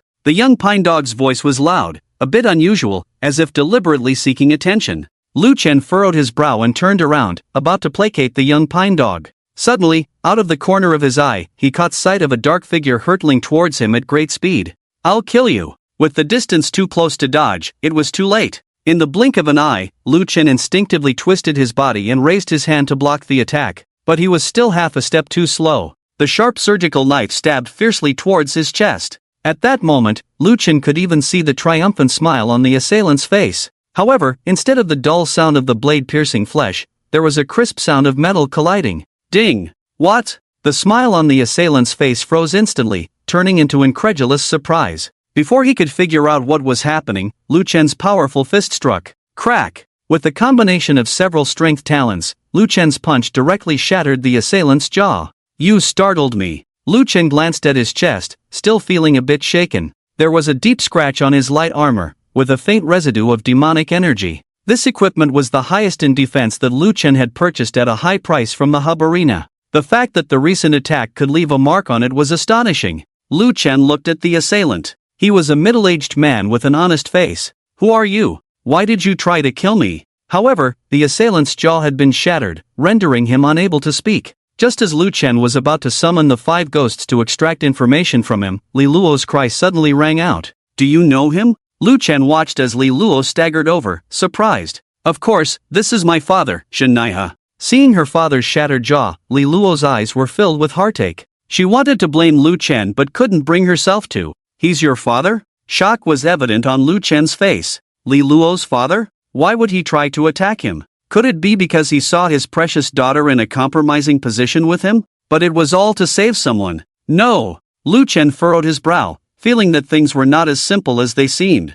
He suddenly remembered how the young pine dog had deliberately shouted loudly when he was about to enter the room. Could it be that there was another soul within Jin Naiha's body? If that was the case, he couldn't recklessly allow the 5 ghosts to extract information. Otherwise, if Jin Naiha's soul was harmed, Li Luo would probably hate him. Lu Chen didn't ask Lin Qinyue but instead called upon the black and white duo to restrain Jin Naiha, immediately initiating extreme healing on him. The chin injury healed rapidly. However, for some reason, Jin Naiha still found it difficult to speak. Not only was his pronunciation unclear, but even the logical sequence of his words was somewhat confused. Lu Chen, I beg you, you must. Kill you, take care of my daughter. If they kill you, the Zhao family won't spare you. I beg you. After listening carefully for a long time, Lu Chen could barely discern two meanings from Jin Naiha's words. One of them wanted to kill him. The other wanted to ask him to take care of Li Luo. It was truly like having two souls in one body. The one who wanted Lu Chen to take care of Li Luo should be Jin Naiha. And the one threatening that the Zhao family wouldn't spare Lu Chen, besides Zhao Jin, who else could it be? Dealing with one was already enough trouble, now there's a second one. Lu Chen felt frustrated. According to the charging standard of the demon imprint, to separate the souls of Xiao Song and Zhao Jin, it would require sacrificing the pain of at least 20 people. Where could he find so many small bagas? Seeing Jin Naiha's confused appearance, Li Luo immediately realized the problem. Any trace of blame towards Lu Chen in her eyes vanished. She nervously rubbed the sheet wrapped around her body, her little face full of a pitiful expression. Benefactor, what's wrong with my dad? Lu Chen hesitated to speak. This is a long story, but to prevent your dad from hurting himself, let's tie him up first. Ah, can we not tie him up? Li Luo unconsciously wanted to stop him, but when her gaze fell on Lu Chen's chest, she swallowed the rest of her words. Her father's sneak attack was undeniable. Lu Chen didn't raise a hand to kill, just restrained him, which was already very merciful. The black and white duo swiftly tied up Jin Naiha securely. Confirming there was no threat in the laboratory, Lu Chen opened the chat interface and entered a series of messages. Soon, Lin Qinfeng led a group of Lin family members into the laboratory. Alisa was among them, bringing unexpected news that surprised Lu Chen. She had been tracked. Although the other party was cautious, they couldn't escape the keen perception of the cat-eared girl. According to Alisa's description, it was a young man dressed in a special forces uniform. Without thinking, it was Ao Zhan's man. Lu Chen didn't mind Ao Zhan's interference. On the contrary, Alisa exposing their whereabouts was likely intentional. Originally planning to fish with Zhang Taigong, those who were willing would take the bait. He didn't hold much hope. He just didn't expect Ao Zhan's people to actually take the bait and follow closely behind. When did this big fool become so clever? He actually guessed that Alisa and I are together. Lu Chen muttered to himself. But since the other party had followed, he didn't need to worry about the follow-up matters here. Leave it to the professionals. Worried that Lin Qinfeng might not keep an eye on Lin Qinyu and Jin Naiha, Lu Chen specifically had Alisa accompany them back to the Lin family. He himself chose to go to the shelter first. Firstly, to explain things properly to Ao Zhan. Secondly, to confirm whether Zhao Erwo had been killed. Although Li Luo wanted to follow Lu Chen, she couldn't leave her father behind, so she could only follow the majority back to the Lin family. Everyone around her was a stranger. Li Luo didn't dare to strike up a conversation and could only silently follow alone like a pitiful little tail. Observant Alisa soon noticed this. She quietly approached the girl and took out a long coat, handing it over. Here, it's not good to just wrap yourself in a sheet, put this on first. Li Luo looked at the clothes in front of her for a moment, hesitated for a while before carefully accepting it, thanking her. Alisa continued, don't be afraid, Lu Chen is a very powerful master. Following him is definitely a wise choice. Li Luo felt strange, but for the moment, she couldn't pinpoint what was wrong. She could only nod and quietly ask, Sister, have you also been saved by a benefactor? Of course. Alisa proudly patted her chest. If it weren't for Master Lu Ken, I wouldn't have made it through my first battle. The two soft mounts trembled incessantly, leaving Li Luo momentarily dazzled. The young girl lowered her head and looked at herself. Feeling a bit inferior. Battle sounds so scary. Li Luo couldn't quite grasp Alisa's second sentence. Nevertheless, it didn't stop her from feeling fond of Alisa. Although this sister with cat ear decorations spoke strangely, the kindness emanating from her felt genuine. It made Li Luo feel safe. She wanted to maintain this sense of security, so she tentatively asked, Sister, can my father and I follow you? Alisa was taken aback by the question and looked at Li Luo with surprise. Seeing this, Li Luo thought she had asked something offensive, so she shrank her neck, resembling a startled little rabbit. If it's troublesome, just forget I said anything. No. Alisa waved her hand and smiled. I thought Master Lu Ken had already accepted you. Upon hearing this, Li Luo immediately lowered her head. She quickly glanced at the waves on Alisa's chest and felt inferior. The benefactor saved me, but it seems like he didn't say he would take me in. Elisa patted Li Luo's shoulder and with a confident expression of someone experienced, said, "You have to take the initiative in these matters.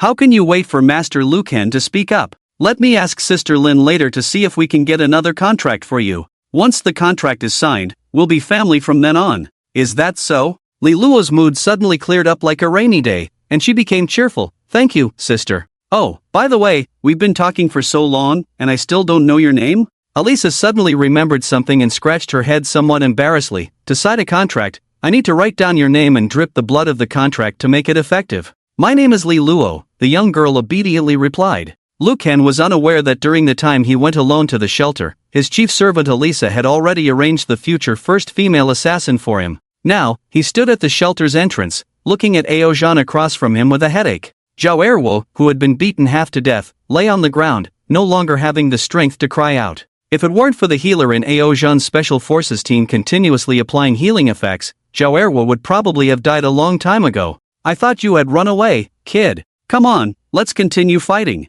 Aozhan shouted, looking like he could charge up at any moment. Lu Ken raised his hands in surrender. "I surrender. I admit you're awesome." "Aozhan, right? I'm Lu Ken, the eccentric Lu Ken. Nice to meet you." As he spoke, Lu Ken stepped forward quickly. Taking advantage of Aozhan's lack of reaction, he swiftly grabbed his hand and shook it. "No fight, no friendship. From now on, we're good friends." Aozhan looked at his right hand that had been shaken and then at the smiling Lu Ken. He was confused. What's going on? Wasn't this kid very arrogant at first? Saying things like "I don't like casually meeting any softies, if you want to introduce yourself, use your fists, not your mouth." How come after a few hours, he seemed like a different person? Could it be because he saw Xiao Wei's pitiful state and got scared? Thinking this, Aozhan's anger dissipated by half instantly. Although he felt a bit embarrassed for being punched by Lu Ken, Lu Chen's brother Xiao Wei had also been hung up and beaten for hours by him. Almost beaten to death. Comparing the two, Aozhan was still in a better position.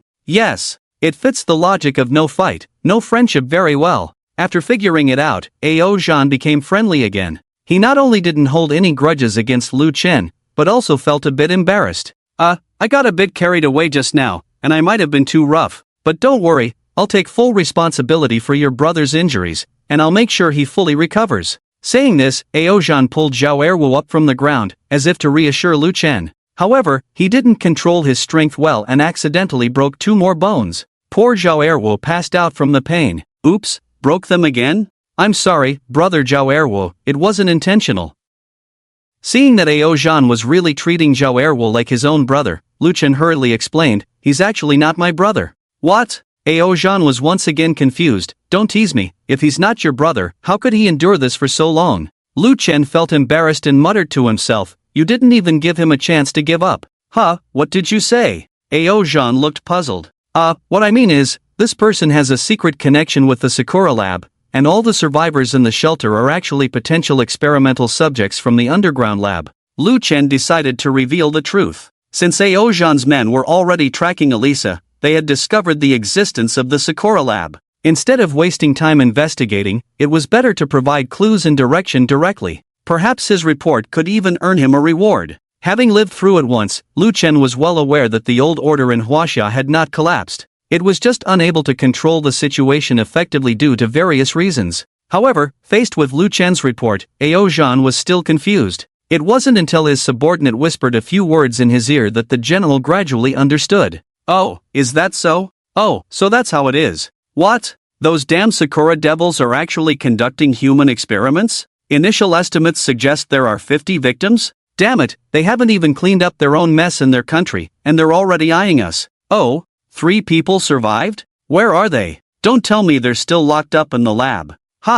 They were rescued, right? Who rescued them? Tell me. What's with all this vague gesturing?" The Special Forces member who had been tracking Elisa was almost turning into a bitter melon. He had hinted so clearly, but his own leader still didn't get it. In the end, Lu Chen sighed and directly told Aozhan, "The 3 survivors have been taken away by my people. Don't worry, they will receive proper treatment." "So that's how it is." Aozhan suddenly realized and slapped the back of the Special Forces member's head. "It's just a simple matter. Why are you using sign language with me? Did you forget your vocal cords at home?" The poor Special Forces member was instantly knocked to the ground, and it took him a while to get up shakily. Lu Chen's mouth twitched slightly. Then he looked sympathetically at the other Special Forces members. He had been wondering how Aozhan had suddenly become so clever. It turned out that the order to track Elisa wasn't given by this big fool. It was all thanks to the thoughtful Special Forces members. Thanks to these members taking matters into their own hands, otherwise Lu Chen wouldn't have been able to neatly pass off the mess in the lab.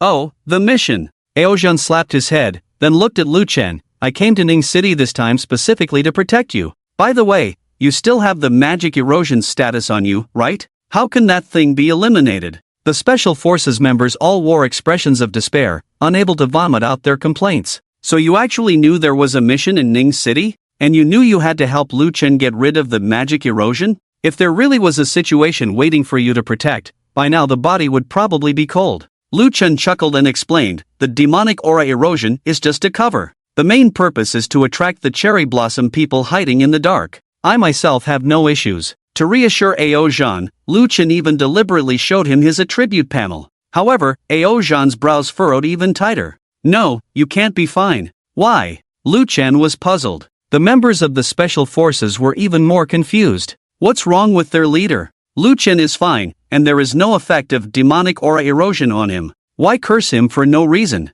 What kind of madness is this? Aozhan's eyes widened, his face extremely serious. The Kenhexagram is the Kenhexagram. Master Jin's divination cannot be wrong. Kenhexagram? Master Jin? Lu Chen was taken aback, immediately picturing an old figure in his mind. A sense of foreboding surged in his heart. Could it be that old jinx? The Master Jin you mentioned, could it be Jin Guoshuan who possesses the talent of divination? Lu Chen asked uneasily. At Aozhan's words, a look of surprise appeared on his face. Eh? Brother Lu, you know that old man? It's Jin Guoshuan. Lu Chen's expression quickly turned to stone. This is bad. It's really that unlucky old man. Jin Guoshuan, male, 81 years old. His appearance features white hair, white beard, and white eyebrows. He also likes to wear plain white robes on ordinary days. From head to toe, except for his black eyes, everything else is pure white, elegant and detached from the mundane world. But it's precisely this old man who was white from head to toe that makes Lu Chen from his past life associate him with a bird that is entirely black, a crow. Not for any other reason. Just because of Jin Guoshuan's talent, divination. Whenever Master Jin uses his ability, the predicted outcomes are never optimistic. Out of 10 divinations, 9 are life-threatening. The remaining one is certain death. If Master Jin's predictions were inaccurate, it wouldn't matter much. The seekers of divination would at most have a stroke of bad luck, nothing serious. But unfortunately, this old man's divinations are extremely accurate. Not 100%, but out of 100 predictions, getting it right 98 times is effortless. Over time, a teasing rhyme spread among players. When Master Jin stays silent, the world goes smoothly. When Master Jin speaks, there's no way out. As a result, Jin Guoshuan himself was dubbed by players with the honorary title of Old Crow's Mouth. Everyone avoided him like the plague. Why did this old man have to meddle in my affairs for no reason? Did he even bother to ask for my opinion as the person involved? Lu Chen roared silently in his mind. However, now that the divination has been cast and the results are out, even if Lu Chen goes crazy, it won't change the facts. Calming down quickly, Lu Chen asked Aozhan, Master Jin's divination result is the Kenhexagram. Does he have any other information? Like how to avoid this disaster? Aozhan tilted his head and thought for a long time. Finally, he shook his head in Lu Chen's eager eyes. No, the divination result I know is the Kenhexagram. Perhaps worried that Lu Chen didn't understand what the Kenhexagram meant, Aozhan asked with a serious tone, do you know what the Kenhexagram means? Lu Chen weakly replied, misfortune knocks on the door of the unfortunate. What does that mean? Aozhan's mind got stuck again. It means big trouble. Lu Chen sighed, resting his head on his hand. Master Jin's divination result has a 24-hour time limit. If the divination result brought by Aozhan is true, Lu Chen will undoubtedly experience a great disaster today. If not handled properly, it will be a complete mess. Thinking this, Lu Chen began to slowly investigate potential threats around him. Is it the little pine puppy hidden in Lynn Qinyue's body? But I already know her plan, there's no way she could catch me off guard. Is it an enemy coming for revenge? But I've already dealt with the Zhao family's power in Yang City. If Zhao Quan really sends someone to settle the score, it will take at least a couple of days. Could it be Li Luo? Suddenly, scenes of a girl turning into a shadow flashed in Lu Chen's mind. The future top female assassin's talent was indeed mysterious. But with Li Luo's current level, a broken law domain alone could render her helpless. Moreover, Zhenai's issue had not been resolved yet, so Li Luo had no reason to harm Lu Chen. Who could possibly push me into a desperate situation? Lu Chen pondered, but still couldn't find any clues. Just then, a commotion erupted in the distance. Lu Chen looked up and saw a large crowd gathered at the entrance of the shelter. Roughly distinguishing two factions in the crowd, the pushing and shoving indicated a conflict, but the exact reason was unclear. What are you all doing? While the cautious Lu Chen was still organizing his thoughts, the impulsive Aozhan had already shouted out loud. Too conspicuous. Lu Chen furrowed his brows, about to discreetly step back behind Aozhan. However, his path was blocked by a large hand. Brother Lu Chen, come with me to see what's going on. Aozhan smiled, casually tossing the half-dead Xiao Wei to the Special Forces member. Lu Chen's mouth twitched. He almost forgot about this big fool's habit of meddling in others' affairs. Ayo bro, I haven't figured out the results of Jean Lao's divination yet, maybe. Lu Chen didn't want to get involved in the conflicts of other survivors. He still had his own issues to resolve. Laughing carelessly, Aozhan patted Lu Chen's shoulder with his fan-like hand. Just mediating the conflicts among the survivors won't take much time. And with your strength, brother Lu Chen, even if there's any danger, it won't likely involve these survivors. That's hard to say. Lu Chen frowned, not entirely agreeing with Aozhan's optimistic view. His past experience taught him to always be cautious to survive in the apocalypse. But Aozhan didn't give Lu Chen a chance to stand by idly. Extending his hand, he directly hooked Lu Chen's shoulder and walked towards the crowd. Unable to resist, Lu Chen activated his invisibility talent and became transparent. When Aozhan rushed into the shelter earlier and beat up Xiao Wei, the survivors in the shelter had all witnessed it. Although they couldn't figure out Aozhan's identity, his big fists had certainly opened everyone's eyes. In the apocalypse, strength was respected. So when Aozhan intervened, the survivors didn't ask him to leave. Instead, they all began to speak up about the facts. After listening for a while, Lu Chen realized that the cause of the incident was that some people wanted to expel a few survivors. I'm not fearmongering. Those troublemakers will indeed bring disaster. Keeping them in the shelter is irresponsible for everyone's safety. Aunt Zhang shouted loudly, spraying saliva. Aozhan wiped his face, a bit disdainful. Auntie, we are all survivors seeking refuge. We are all the same. No one will bring disaster upon us. Seeing someone supporting her, a woman exuding a capable aura pushed through the crowd. It was Wu Siyuan, who had almost barged in earlier with Su Xiao and the others to catch the adulterers. She also refuted Aunt Zhang. That's right, Auntie, we are all survivors seeking refuge. You want to drive away our 3 members with just your words? That's unreasonable. Aunt Zhang put her hands on her hips, eyes rolling. How can you, young lady, not distinguish right from wrong? Auntie is old, can I talk nonsense? Your 3 team members have made plenty of enemies outside. They could be targeted for revenge anytime, anywhere. If they are not jinxes, then what are they? If you don't believe me, you can ask the people behind me. With that, Aunt Zhang twisted her waist, full of excess flesh, to show evidence. The residents of Sunshine Community were chattering like a swarm of buzzing flies. Wu Siyuan frowned and listened for a long time before barely understanding the ins and outs of the situation. She argued loudly, you've got it wrong, my team members are also victims, not the targets of those people seeking revenge. The shelter is safe, I can vouch for it with my integrity. The crowd fell silent for a moment. Seeing this, Wu Siyuan wanted to say more. Just then, a beer bottle suddenly flew out and hit her head with a loud bang. What integrity do you have? Can you guarantee the lives of everyone in the shelter? Ugly insults came from the crowd. The sound of the glass bottle shattering was like a rapidly burning fuse. It ignited the already restless crowd. Conflict erupted in an instant. Due to the survival pressure of the post-apocalyptic world, all survivors were filled with anger, and with someone deliberately provoking them. Now, when they started fighting, it was a fight to the death. In less than half a minute, someone was already injured. Aozhan saw that the situation was not right and quickly activated his talent, Divine Possession. With the imposing shadow of the giant spirit god roaring, he managed to calm the chaotic crowd. But even so, many people were still injured. The problem needed to be resolved urgently. Aozhan frowned, looking at Aunt Zhang and Wu Siyuan. Where are those 3 jinxes? Bring them out for me to see. Wu Siyuan frowned, looking at Aozhan with a hint of disappointment in her eyes. They are my teammates, not jinxes. Aozhan looked embarrassed. I just said it casually, bring them out first. Wu Siyuan's face darkened as she waved her hand behind her. The crowd parted, and 3 familiar faces appeared in sight. Lu Chen was stunned, a wry smile on his face in his invisibility state. The 3 jinxes were none other than Su Xiao, Wang Chao, and Mahan. Wang Chao and Mahan had already activated their talents and were now staring angrily at the crowd. Su Xiao, on the other hand, hung his head low, looking like a guilty child. Wu Siyuan put her arm around the girl's shoulder and comforted her in a low voice. Xiao Su, don't be afraid, no matter what happens, I will never abandon you. Su Xiao sighed sadly, whispering, thank you, Sister Wu, I've only caused trouble for you all.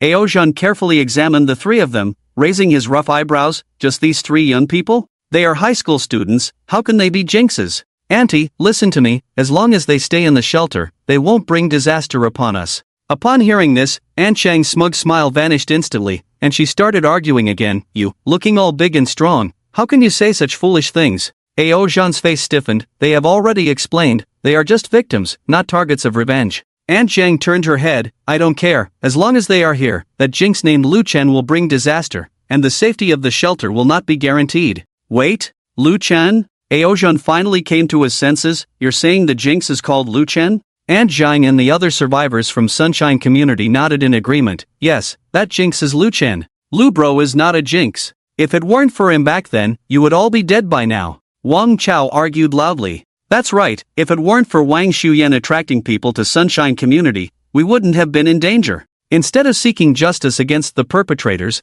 why are you making things difficult for us victims? Do you think the three of us are easy targets? Mahan also shouted with a stiff neck. No matter how loud the two of them spoke, their voices were no match for the loud voices of the crowd. Su Xiao's face showed even more sadness. She tugged at Wu Siyuan's sleeve and whispered, Sister Wu, let's forget it. This shelter doesn't welcome me. I should leave. No, the three of you are already my teammates. I said I wouldn't abandon you. Wu Siyuan insisted. The members behind her also chimed in. That's right, Xiao Su, this is not your fault. If you listen to their nonsense and leave, you will truly become a disaster. Xiao Su, don't leave. Sister Wu, let's just confront them directly. Yes, let's shut them up with force. Tension was rising, and it seemed like another conflict was about to erupt. But at that moment, a sudden voice broke the tense atmosphere. Hee, brother, did you hear that? These people are calling you a disaster. Ha? Oh damn, where's my brother? Ao Zhan looked around, as if searching for someone.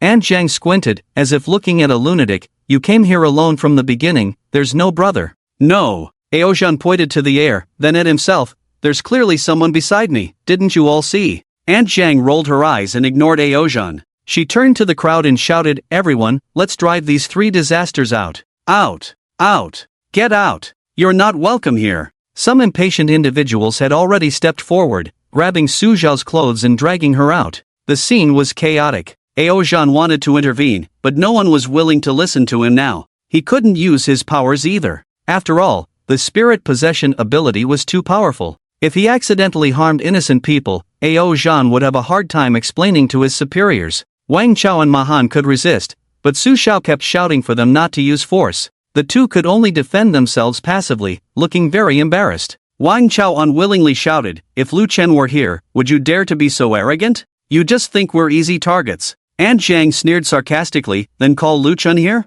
Call him, and we won't dare to bully you. Before she could finish her sentence, a deep voice replied, entering Aunt Zhang's ears, I'm right here. The invisibility lifted, and Lu Chen looked at the stunned crowd with a smirk. Aunt Zhang turned pale with fear, unable to speak coherently. You. That's right, I'm Lu Chen. Lu Chen nodded. As if wanting Aunt Zhang to see more clearly, he bent down and brought his face closer. Then, he said word by word, I am the disaster you speak of. Aunt Zhang took 2 steps back, almost stumbling. Luckily, someone behind her supported her, helping her stand firm. Feeling the support behind her, Aunt Zhang's confidence returned. She sneered, putting on a cold expression, since you know you have many enemies and are a disaster, why don't you leave with your little girlfriend now? We have so many innocent civilians here. If you cause harm, do you think you won't be held accountable? Cause harm? Lu Chen seemed to find it amusing, bursting into laughter. And your victims are guilty theory, isn't that causing harm too? Let me make it clear today, Su Xiao and the others have nothing to do with me, and my enemies won't come to the shelter. In fact, Lu Chen wanted to mention that he had already cleared out the Zhao family's influence in Yongchang. But considering that some of the shelter's managers might still be connected to Xiao Wowu, he didn't elaborate. Unexpectedly, instead of letting Su Xiao go, Aunt Zhang and the others became even more aggressive. Since they have nothing to do with you, you should mind your own business. Expelling them is an internal decision of our shelter, it has nothing to do with you, an outsider. Since reasoning doesn't work, we'll have to resort to action. Lu Chen's eyes turned cold, surrounded by swirling black mist. Hundreds of Mantis Soul soldiers appeared one after another, surrounding the entire shelter's exit. Ao Zhan's eyes widened in shock at the sudden appearance of the soul soldiers, rendered speechless. Zhang Dama and the other residents of Sunshine Community also began to retreat one after another. Like a frightened flock of sheep, the timid huddled together. Lu Chen, what do you want to do? Nothing. Lu Chen said expressionlessly. Sushia and the others cannot leave the shelter. Those who agree can leave now through this exit. With that, the soul soldiers behind Lu Chen parted, creating a small gap. Those who disagree, stay. You have 1 minute to consider. With that, Lu Chen crossed his arms and waited. No matter what Zhang Dama said, he ignored her. Wu Xiyuan led the way for her group to leave through the gap. Before leaving, she gave Lu Chen a thumbs up. You're not bad, a real man. Lu Chen didn't look at Wu Xiyuan, just coldly said, 40 seconds left. Ao Zhan sensed the killing intent emanating from Lu Chen and tried to stop him. Brother, let's not be hasty, things can be discussed, it's not necessary to go this far. Lu Chen glanced at Ao Zhan, his tone calm, you should leave too. Don't try to stop me, you can't. What? Ao Zhan was taken aback, laughing nonchalantly, brother, you're joking. Before Ao Zhan could finish speaking, Lu Chen activated his talent, the law-breaking domain. Within a radius of 20 meters centered on him, all talents immediately became ineffective, including Ao Zhan's divine possession. I'm not joking. Lu Chen looked at Ao Zhan again, devoid of any emotion in his words. 20 seconds left. I don't want to kill you too. You. Ao Zhan, sensing something wrong with his body, was too shocked to speak. The peripheral special forces members, seeing the situation turning dire, rushed into the gap and dragged their leader out. Many residents of Sunshine Community chose to leave, seeing the pervasive killing intent of the soul soldiers around them. Panic flashed in Zhang Dama's eyes, but perhaps feeling unable to back down, she still didn't move. Lu Chen, there are so many of us here, are you really going to kill us all just for letting 3 people into the shelter? Lu Chen didn't respond, just continued the countdown. 10 seconds left. Are you going to kill so many innocent people just to let 3 people into the shelter? 5 seconds left. Are you insane? How are you any different from those monsters by doing this? Time's up. Lu Chen smirked, I give you a chance to live, but you couldn't even do that. The slaughter began. The mantis arm is naturally adept at assassination. Coupled with the effects of the law-breaking domain, killing Zhang Dama and the others was like cutting vegetables. In less than 10 breaths, only one person remained on the scene. Lu Chen deliberately spared Zhang Dama. By now, she was so scared that she had lost control of her bodily functions, kneeling on the ground muttering something incoherent. On closer inspection, it was a mumbled Amatba. I'll give you another chance. Lu Chen smiled kindly, apologize, and the Buddha will forgive you. Zhang Dama, feeling like she had been granted a reprieve, tried to get up from the ground. But after several attempts, her legs seemed numb, completely unresponsive. In the end, Aunt Zhang could only crawl on her knees to Sushia, tears streaming down her face as she said, I'm sorry, I was wrong. I shouldn't have called you a disaster, I have a sharp tongue, I gossip recklessly. Suxiao's face showed reluctance as he looked at Lu Chen and asked, why did you kill them? They just like to stir up trouble, it's not a crime punishable by death. Lu Chen smirked. Mimicking Aunt Zhang's tone from before, he calmly stated, killing them was a personal decision of mine as a lunatic, it has nothing to do with you, the saint. You. Sushia was speechless, unable to find words. Behind her, Wang Chao and Mahan looked pleased, giving a thumbs up to Lu Chen discreetly. Aunt Zhang looked at Lu Chen, clasping her hands together in supplication. Lu Chen, Lord Lu. I have apologized, can I leave now? No. Lu Chen stated bluntly, you can't leave, you have to die here. Why? Aunt Zhang's face filled with fear, she collapsed and screamed, you said after apologizing, Buddha would forgive me. Lu Chen chuckled even more, that's right, Buddha will forgive you, so I'll send you to meet him first. With that, Aunt Zhang's head rolled to the ground. The soul soldiers retrieved it. A strong wind blew, stirring up dust. Blood gushed at the entrance of the shelter. Silence surrounded the area. Only Ao Zhan, held down by several special forces members, muttered, the hope of Huaxia is a madman. Lu Chen paid no attention to the onlookers. He patiently dealt with the bodies on the ground, using Soul Devour to create crystal elements after swallowing their souls. Just when everyone thought the whole farce would end with this bloody period, a new development occurred. A man appeared at the shelter's entrance, staring fixedly at Lu Chen in the pool of blood. Lu Chen, you're really strong. Chi Zheyu murmured, then took a step forward towards Lu Chen. Lu Chen also noticed someone approaching and raised an eyebrow, here for revenge? Chi Zheyu shook his head repeatedly, his eyes gradually showing fervor. No, I just purely admire your strength, boss Lu Chen, can I shake your hand? Worried that Lu Chen might refuse, Chi Zheyu quickly added, I've traded with Sushia before, She's a friend of mine. I'm not a bad person. I really admire your style, Boss Lu Chen. Hearing this, Lu Chen glanced at Su Xiao for confirmation. Su Xiao looked equally puzzled. She asked Qi Ziyu, have we traded before? Who are you? I'm Qi Ziyu, the one who exchanged crystal elements with you. I was even tricked by you a bit back then. Qi Ziyu chuckled, showing no signs of anger. Oh, it's you. Su Xiao felt slightly embarrassed. Lu Chen, seeing that the newcomer didn't seem vengeful and had traded with Su Xiao, relaxed his guard a bit. However, he still didn't blindly agree to the handshake request. Let's skip the handshake, I still need to deal with these bodies. Lu Chen declined politely. Unexpectedly, Qi Ziyu took 2 steps forward, as if a fervent fan finally met their idol. Excitedly, he said, just one handshake, Boss Lu Chen, it won't take much of your time. I really admire you. Qi Ziyu got too close. Lu Chen furrowed his brows slightly, about to say something when Qi Ziyu suddenly lunged forward, crashing into Lu Chen. Before anyone could react, he grabbed Lu Chen's hand. Plunder! Qi Ziyu roared in excitement. In an instant, Lu Chen felt an unbearable pain in his palm, as if pierced by countless steel needles. He tried to activate the law-breaking domain, but it was too late. The familiar sensation vanished completely. In its place, there was only a strange emptiness. His talents were gone. All talents disappeared. Even the soul devouring ability has been rendered unusable in a locked state. On the other hand, Qi Ziyu's face was flushed with extreme excitement, veins bulging. Ah, I made it, I made it. Seeing his talent being snatched away, Lu Chen didn't stand still but swiftly withdrew his hand, retrieving the Chen family's knife slave from the spatial ring. Kill him, Lu Chen ordered, and 4 puppets drew their blades in response. Qi Ziyu, sensing danger, immediately retreated to evade.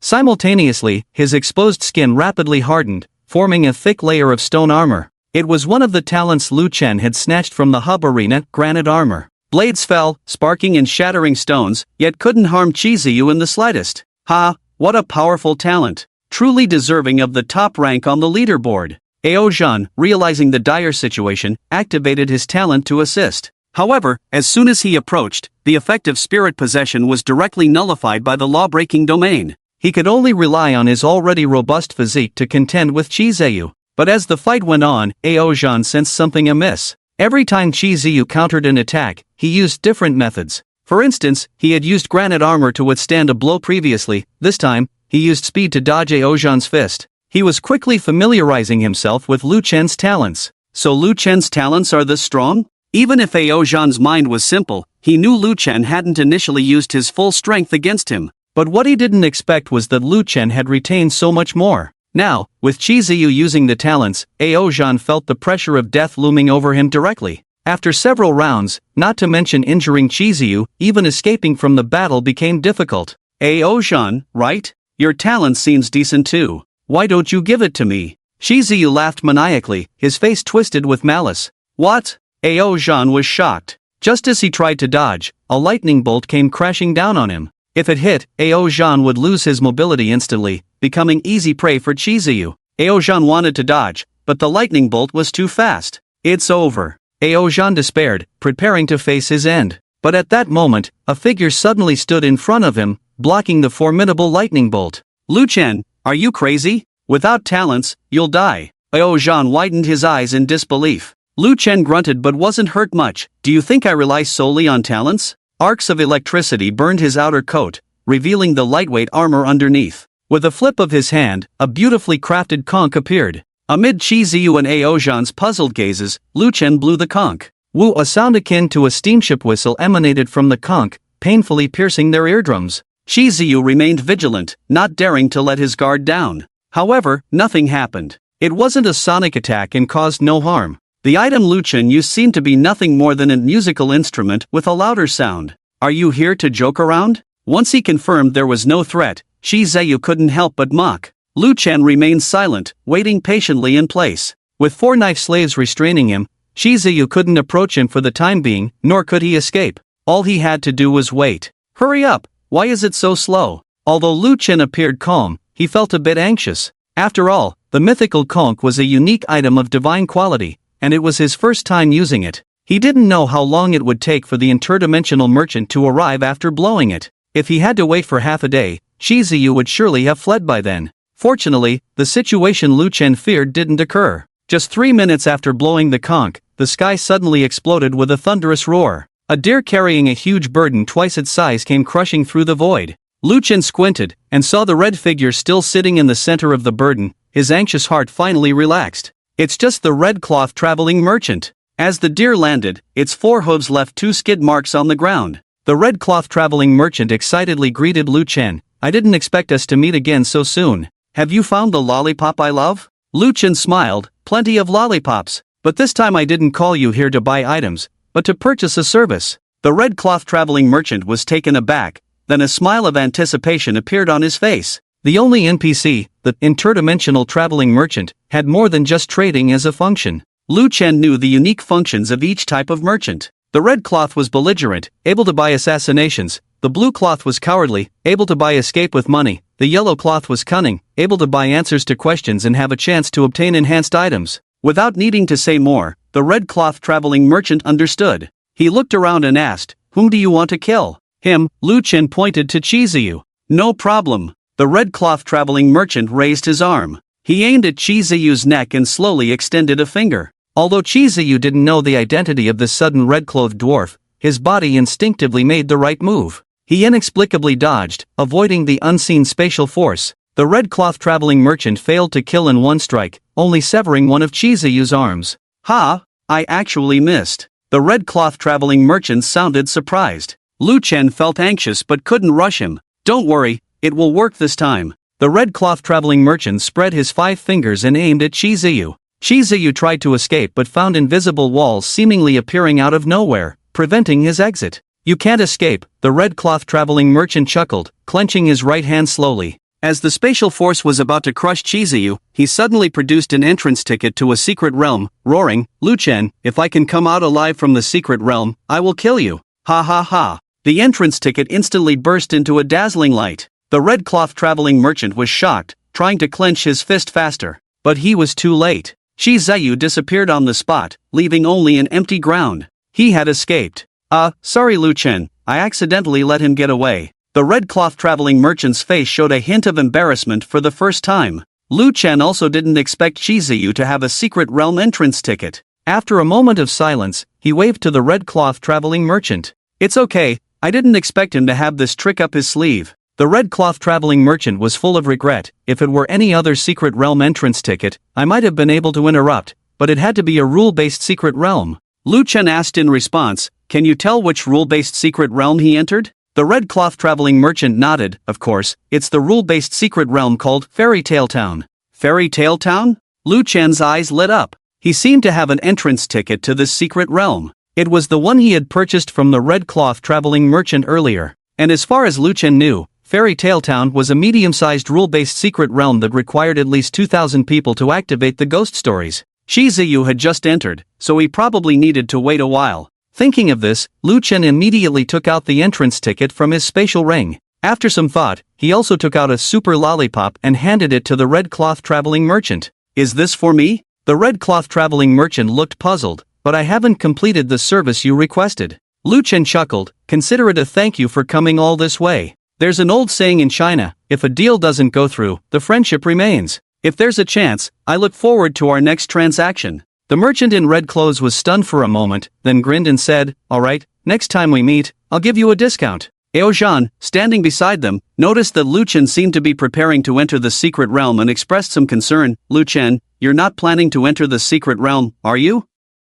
You've lost your talent now, it's so dangerous in there, aren't you seeking death?" Before Eozhan could finish, Lu Chen had already used his entrance ticket. "Hey, I haven't finished speaking yet." Only the red-clothed merchant and Eozhan remained on the scene, staring at each other. After a long while, the red-clothed merchant spoke softly, "Rare treasures from all realms, honest dealings, fair prices, no deception to young or old.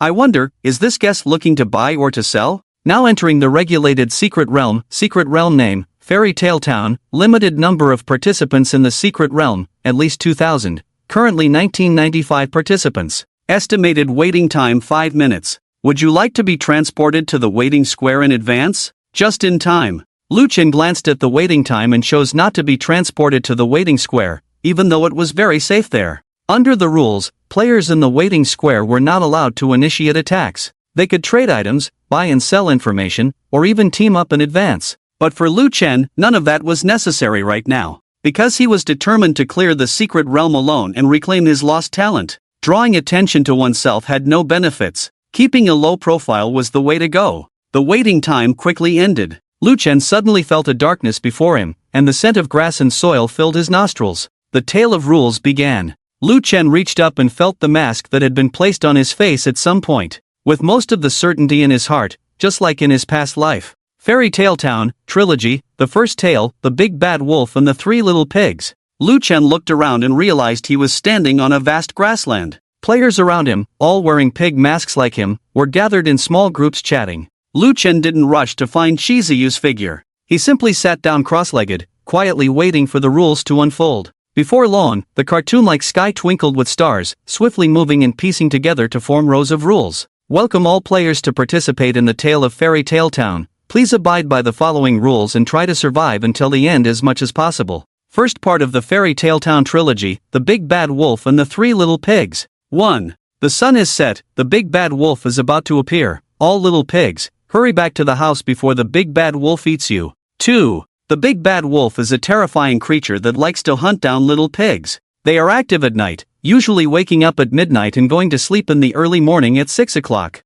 3. Mother Pig said that pigs have no ability to fight the Big Bad Wolf. To ensure their safety, pigs can only build pig houses and keep the Big Bad Wolf outside. 4. The space in the pig house is not unlimited, each house can only accommodate up to 300 little pigs. 5. Little pigs are safe and harmless companions, but they will keep all outsiders outside the pig house. There were only 5 rules, but they contained a lot of information. Lu Chen carefully read through them. Finding no deviation from his past life, his anxious heart finally settled. He stood up, ready to walk along the path towards the pig house. Before he could take 2 steps, he was stopped by 2 female players wearing pig masks. Friend, are you from Huaxia? Lu Chen kept walking, avoiding the 2 women and replied, yes. Do you want to team up? The 2 women seemed to see a savior and quickly said, we arrived late and didn't get into the waiting square, so. Lu Chen didn't let them finish and straightforwardly said, I won't team up. Why not? The 2 women asked in unison, isn't it better to cooperate with teammates than to fight alone?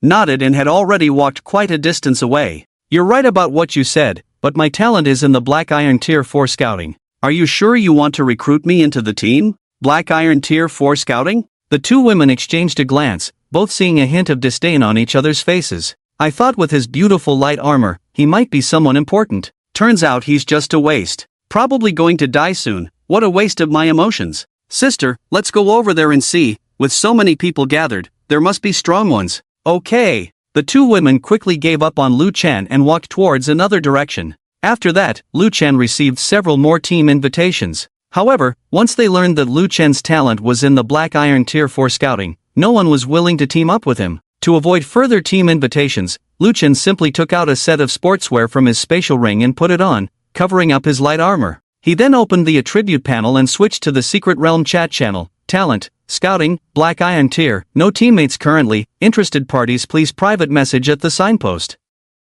The Secret Realm chat channel did not display players' real names, using numerical codes instead. Additionally, everyone wore pig masks on their faces, concealing their true appearances. So Lu Chen wasn't worried about his words catching the attention of Chizuyu. The players quickly noticed Lu Chen's message and cast their gazes towards the signpost. Unlike the initial enthusiasm of the 2 women, these looks were filled with mockery and ridicule. There were even a few foreign players who came over to Lu Chen, specifically to insult him with words and actions. Lu Chen naturally paid no attention to this. After all, his goal was to make these players lose interest in him. Only then could he better clear the entire rule-based ghost story alone. The chat channel was mostly filled with mocking words. Player 1414, I think your fate might very well be the same as your number, to die. Ha, the one above hit the nail on the head, the guy just wants to team up.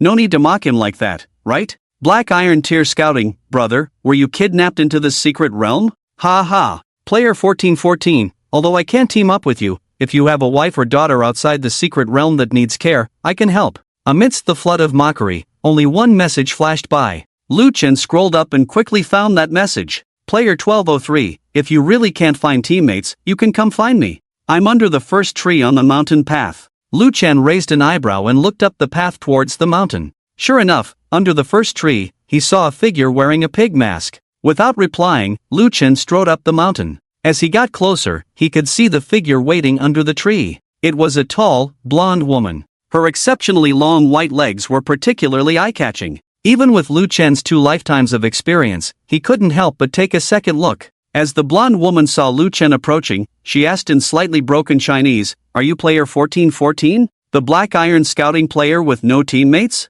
Lu Chen nodded. The blonde woman made an okay gesture, "So now we are teammates." Lu Chen was quite curious about the blonde woman's behavior. "I have to ask, why did you choose to team up with me? You don't think that being in the Black Iron Tier 4 scouting could have an unexpected impact in this rule-based realm, do you?" The blonde woman took off the hair tie on her wrist and tied her hair into a long ponytail behind her head. She continued, "Of course not, I just bet that you might be a bit stronger than you look. And I happen to not have any teammates, I need a helper." After speaking, the woman reached out her right hand in front of Lu Chen. "Let me introduce myself. I'm Nikita, the gambler Nikita." Looking at the hand in front of him, Lu Chen shook his head and apologized softly. "Thank you for your kindness, but I'm actually not looking to team up. I'm sorry." With that, Lu Chen continued walking forward. Nikita stood still in place, momentarily forgetting to retract her right hand. It wasn't until Lu Chen's figure disappeared into the woods that she seemed to come back to her senses, murmuring to herself, "Not looking to team up? What a strange man."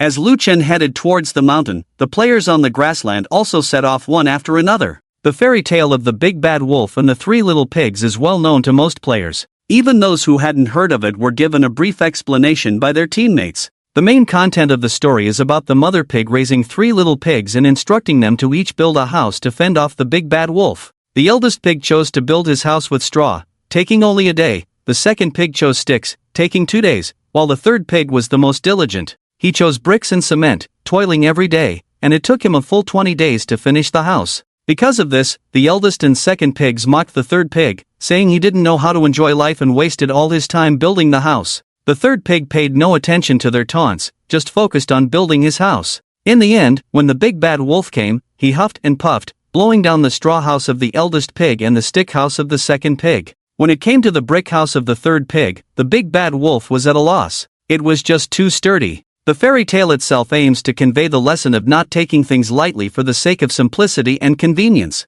However, in the realm of strange rules, things might be different. According to the 5 rules provided by the secret realm, we should head to the pig houses as soon as possible, instead of trying to confront the big bad wolf. A balding man spoke up. He was dressed in a refined suit and looked like a professor from a certain university. "Professor Huang is right. Based on rules 1, 2, and 3, entering the pig houses is our only survival option. And we can't enter the houses of the eldest and second pigs. Their houses are not sturdy enough to resist the big bad wolf." That's right, that's right. The players nodded in agreement, thinking Professor Huang made sense. But soon, someone pointed out a problem. "But the rules clearly state that each pig house can only accommodate 300 little pigs. We have so many people, how do we squeeze into the third pig's house?" The atmosphere fell silent. "Perhaps it's first come, first served?" a student-looking girl tentatively suggested. Hearing this, Kazuyu sneered. "If it were really first come, first served, there wouldn't be a 5th rule." "What do you mean?" The girl turned back, looking at the one-armed man behind her. "Have you ever thought about why each of us wears this thing on our faces?" Kazuyu pointed to the pig mask on his face. "Pigs are harmless companions, but they will keep all outsiders out of the pig houses. Guess what, if you didn't have the mask, would you still be able to enter the pig houses?" Beneath the cute pig mask, Kazuyu's eyes gleamed with a chilling light. The girl was so frightened by his words that she staggered back, almost falling. "What do you mean by that? Are you trying to make us turn on each other?" a muscular man in the crowd retorted. He seemed to be the girl's companion, intentionally defending her. Kazuyu looked at him with a smirk. "I never said I wanted everyone to turn on each other, just interpreting the rules. And by the way, you talentless trash should remember to protect the mask on your face." The muscular man was provoked by Kazuyu's words, feeling a bit embarrassed. "Strange and eerie, I'll be the one to tear off the mask on your face." The young man lunged towards Chizuyu. The opponent only had one arm, and his physique didn't seem strong. The muscular man thought that no matter what, Chizuyu shouldn't be a match for him, a fully limbed college student. However, he overlooked a fatal factor: innate ability. Before the muscular man's hand could touch the mask, a sharp long knife pierced through his abdomen. Blade arm. The muscular man stared blankly at the wound on his stomach and collapsed to the ground with a thud. Chizuyu approached slowly, lifted his foot, and stomped fiercely on the young man's face. The pig mask and nose bone shattered simultaneously. Before you act, weigh your own worth, trash, Shizuyu remarked. The onlookers remained silent, intimidated. Surprisingly, the female student who was previously defended by the muscular man suddenly spoke up in agreement. This gentleman is right. Before you act, weigh your own worth. The young man's face, already in pain, was now filled with disbelief. The girl he defended not only didn't support him but also spoke against him. Xiao Wei, what's gotten into you? What's gotten into me? The female college student raised her chin, exuding disdain towards the young man. Do you really think I would like you? If it weren't for the disaster before, you chasing me every day to eat and shop, I would have dumped you long ago. Look at yourself before judging others. A pheasant can't match a phoenix. Trash. The young man tried to speak, but his throat was blocked by blood. He could only watch helplessly as the goddess he once pursued now fawned over others. Shizuyu, without hesitation, pulled the female college student towards him. In the young man's despairing gaze, he brazenly toyed with her using his bloodied hands. Being played with like a toy, the female college student showed no discontent but instead cooed in delight. She was a far cry from her previous disdainful self towards the young man. She leaned on Shizuyu's arm, pleasingly saying, "Good brother, I'm Xiao Wei, take care of me from now on, I'll do anything you want." Shizuyu smirked, "You're quite clever, then follow me." The onlookers glanced at each other, some showing disdain. A few female players spat on the ground, displaying their contempt. However, no one dared to confront Shizuyu directly like the muscular man did. Everyone understood. The strange tale had just begun, and strength needed to be preserved. Yet, just when everyone thought the storm had passed, Shizuyu suddenly exclaimed, "Everyone, the situation is clear now. Only by entering Pig Third's cement brick house can we smoothly clear this strange tale. Limited spots remain, with 298 left, so act quickly if you want to sign up." With that, Shizuyu's smile grew wider. The curve of his lips even exceeded that of the pig mask, looking exceptionally arrogant.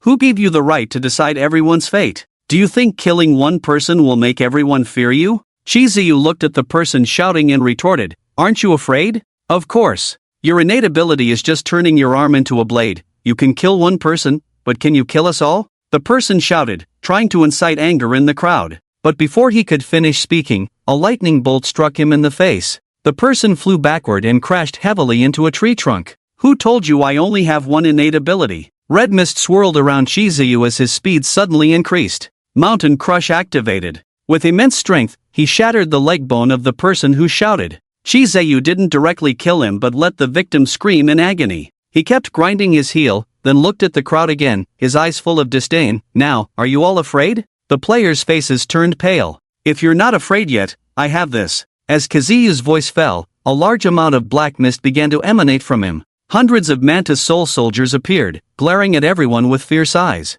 At this moment, the players were completely in awe. Kazuyu truly had the ability to kill everyone. "Boss, I want to sign up. Boss, I don't want to die, please take me with you." The crowd instantly became restless. Kazuyu pressed his palm down, signaling for everyone to be quiet. Then he slowly said, "If you want to sign up, young and beautiful ladies have priority." Upon hearing this, many male players stiffened, but they could only keep their dissatisfaction to themselves, not daring to speak out. A small number of players, knowing that joining Kazuyu was hopeless, chose to leave the group early and head towards the mountain. Kazuyu did not stop them. In his eyes, these people were like ants that could be crushed at any time, not worth paying attention to. The 300 slots were quickly filled. It was Kazuyu and the remaining 299 young and beautiful female players. Despite this, many female players were still excluded. At this moment, they were pleading desperately around Kazuyu. Some even stripped off on the spot to vie for a spot. The scene was indecent, but Kazuyu did not intervene. After all, his goal was to strengthen himself using these female players. Yin and Yang balance activated. Kazuyu seemed like a fish, indulging in the ocean of beauty. Meanwhile, Liu Ken, who had set off early, had already passed the first and second pig houses and found the third one. Looking at the sturdy house made of bricks and cement, Liu Ken had no intention of going in. Memories surfaced in his mind. In his past life, he had avoided the big bad wolf's attack in this house, successfully completing the first fairy tale challenge. At that time, Liu Ken, like everyone else, believed that hiding in the third pig's house was the safest option. But that was not the case. The fairy tale of the big bad wolf and the three little pigs had another way to pass, finding the fourth pig house. The clue was hidden in the third rule. Pig Mom said that pigs don't have the ability to fight the big bad wolf. To ensure their safety, Pigs can only build pig houses to keep the big bad wolf out. Most players couldn't think of this, all scrambling to occupy the third pig house.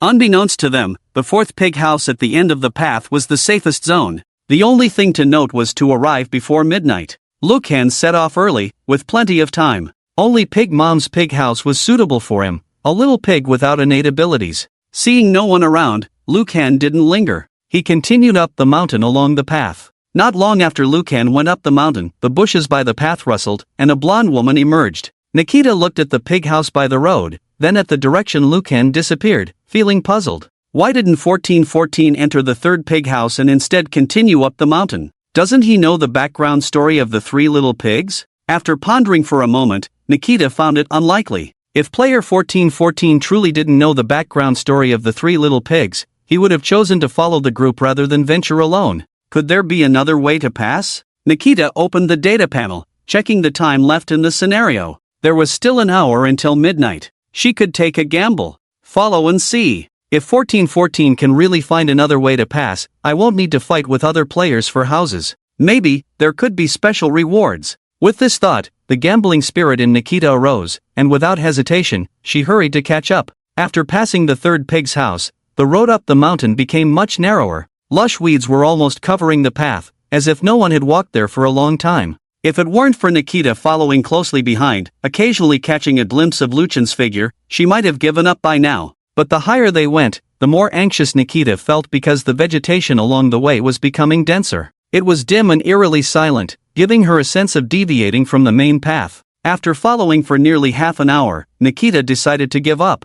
I can't keep fooling around with him, I need to go back. At this moment, if she retraced her steps, she could still make it back to Pig 3's house before 12 o'clock. However, just as Nikita was about to turn back, she suddenly realized that things were getting tricky. She couldn't find the way back. The vegetation was too dense. The path down the mountain was nowhere to be seen. Nikita's heart sank to the bottom of the valley in an instant. Looking up the mountain, Luchan's figure had also disappeared. A terrible thought crossed Nikita's mind. She was lost. Lost in a realm where terrifying monsters were about to appear. What should I do? It was quiet all around, and Nikita could even hear her heart pounding wildly. A huge sense of helplessness enveloped her entire body in an instant. At this moment, Nikita deeply regretted her reckless decision. Is anyone there? Nikita tried to shout. No one responded. That black iron scout, I can't find my way. Can you come and help me? Nikita shouted with all her might. Still, there was no response. It was as if she was the only player on the entire mountain. Right, the data panel. I can send a message to 1414 on the Realm chat interface. It was like grasping at a lifeline. Nikita quickly opened the chat interface and sent a message to Lucan. 1414, I apologize for my tracking behavior, but I'm lost now. Can you come and help me? The message was sent, but it was as if it had sunk to the bottom of the sea. Lucan didn't even reply, not even a punctuation mark. Please, 1414, I really know I was wrong. If you don't come to find me, I will die on this mountain. Nikita sent another message. Still no reply. Gritting her teeth, Nikita typed a third message. She was already desperate. The logic was simple. If she were being tracked at this moment, would she turn around and rescue the tracker? The answer was obviously no. She would hope the tracker got lost. As long as the player with the number 1414 had a normal mindset, they wouldn't show up to save her. Despite this, Nikita still sent the third message. I hope he's a normal guy. However, as soon as the message was sent, the grass next to Nikita rustled. The sudden movement startled the tall, beautiful woman, causing her to sit paralyzed on the ground. Lucan emerged from the bushes, his gaze still fixed on the chat interface he had just opened. He glanced at Nikita, then at the message he had just received. Then, he slowly read it out loud. If you can come and save me, after we leave the realm, I'm willing to trade for the first time. Nikita's skin quickly turned red, like a ripe shrimp. Sounds like a good deal. Lucan looked at the tall, beautiful woman with a half-smile. Meanwhile, Nikita was so embarrassed that she wished she could find a hole to hide in. After a while, she spoke in a voice as soft as a mosquito. We can only do it after we leave the realm. Alright, come on. Lucan didn't say more, just urging Nikita to quicken her pace. The reason Lucan turned back to rescue the tall, beautiful woman was mainly because he was worried she might attract other players. If Nikita kept calling for help halfway up the mountain, she could easily attract players who had already reached the third pig's house. By then, the fourth pig's house would definitely be exposed. If Kazuyu found out, Lu Chen's own safety would also not be guaranteed. We are teammates for now. Don't reveal the situation here to anyone. I will guide you through the strange tales, Lu Chen instructed Nikita without looking back. Okay, Nikita nodded obediently, feeling a surge of goodwill towards Lu Chen after surviving the ordeal. The tense atmosphere suddenly eased a bit. As people relaxed, words started flowing more freely. Since we are teammates now, you should tell me your name, right? No need, just call me by my code, 1414. Oh, 1414, where are we going now? To the 4th pig house. But aren't there only 3 pig houses? You'll see when we get there. Oh, okay. How about you tell me your name? I already told you mine is Nikita. Come on, I don't want to end up giving my first time to a man whose name I don't even know after we get out. Lu Chen stopped in his tracks, looking at Nikita with an obviously annoyed expression. My name is Wei. From now on, shut your mouth, or I'll leave you in the mountains. Okay, Mr. Wei. Nikita made a zipping motion near her mouth, indeed becoming less talkative. 5 minutes to midnight. Lu Chen and Nikita finally arrived at the 4th pig house. Unlike the previous 3 pig houses, the 4th one was not built with traditional materials. It wasn't thatch and twigs, nor bricks and cement. It was made of thick bones. Skulls with long fangs were stacked around the house, forming a small low wall. All made of big wolf bones. Lu Chen took a sharp breath. Truly the safest safe zone. The mother pig was strong, terrifying as such.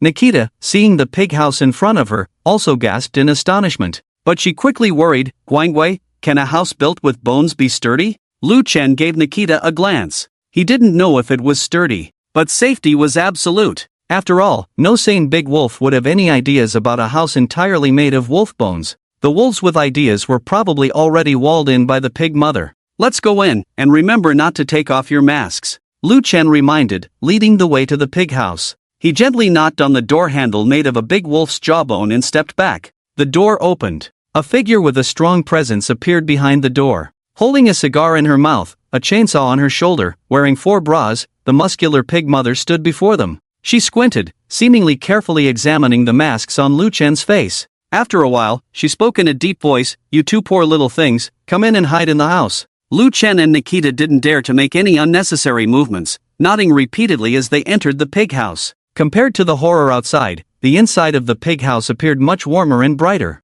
The flames in the fireplace burned brightly, the soup in the pot bubbled, emitting a savory aroma. Although the pig mother looked rough on the outside, she still adhered to the essence of being a pig. That is, the 5th rule, pigs are safe and harmless companions, but they will keep all outsiders outside the pig house. In other words, as long as Lu Chen and Nikita didn't remove their masks, they could safely spend the night inside the pig house. Not only that, the pig mother ladled out 2 bowls of meat soup from the pot and warmly placed them in front of the 2. You must be starving. This is freshly cooked wolf meat soup. Have a sip to warm yourselves up. Wolf meat soup? Is it safe to drink? Lu Chen was cautious. After all, it was his first time spending the night in the 4th pig house. The plot of drinking meat soup was indeed something he had never experienced before. However, before Lu Chen could further verify, Nikita beside him couldn't wait and picked up the bowl of soup. With a few gurgling sounds, the whole bowl of soup was finished in no time. Nikita let out a satisfied sigh. But the next moment, she screamed.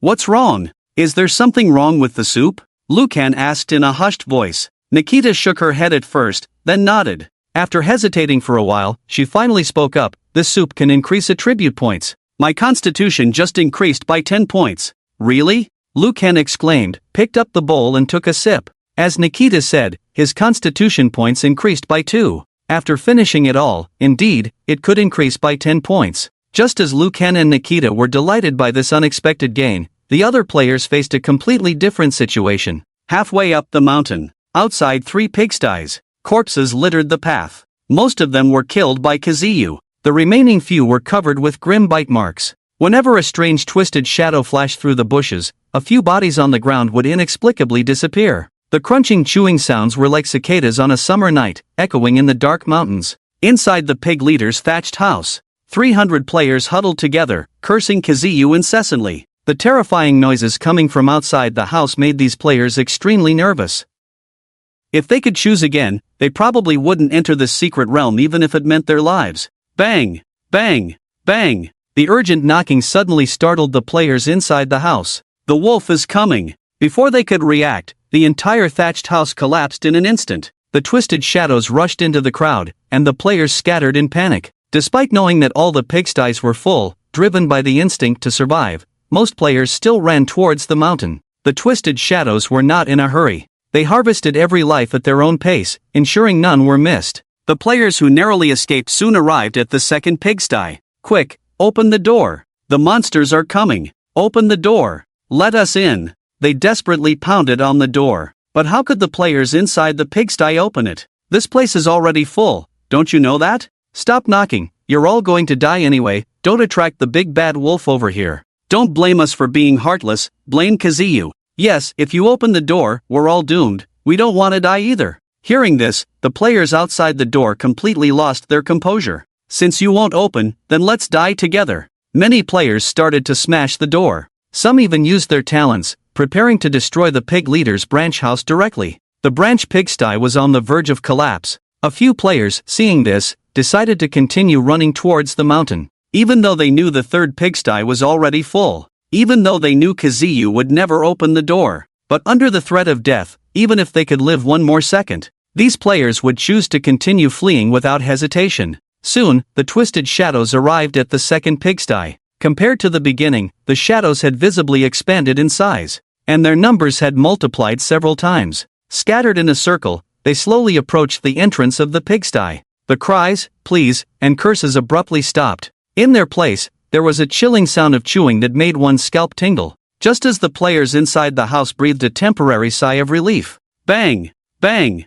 Bang! The urgent knocking suddenly resounded. Damn, these short-lived ghosts are really troublesome. What should we do? The branch house might not hold up. Panic spread rapidly among the players inside the pigsty. Why don't we all go out together and fight the big bad wolf? A player suggested. Are you stupid? Didn't you read the rules carefully? The third rule clearly states, pigs have no ability to fight against the big bad wolf. To ensure their own safety, pigs can only build pig houses and keep the big bad wolf outside. Right now, we are all pigs, unable to deal with the big bad wolf. But the player wanted to say something more. However, the sudden tremor made him swallow his words. Bang! The entire tree branch house was shaking. Bang! Tree branches were already falling from the ceiling. Bang! The walls cracked, letting in the cold wind from outside. It's collapsing. Everyone, run! Someone shouted. The once composed players were now in chaos, pushing and trampling each other to rush outside. The distorted black shadow effortlessly claimed the players' lives as before.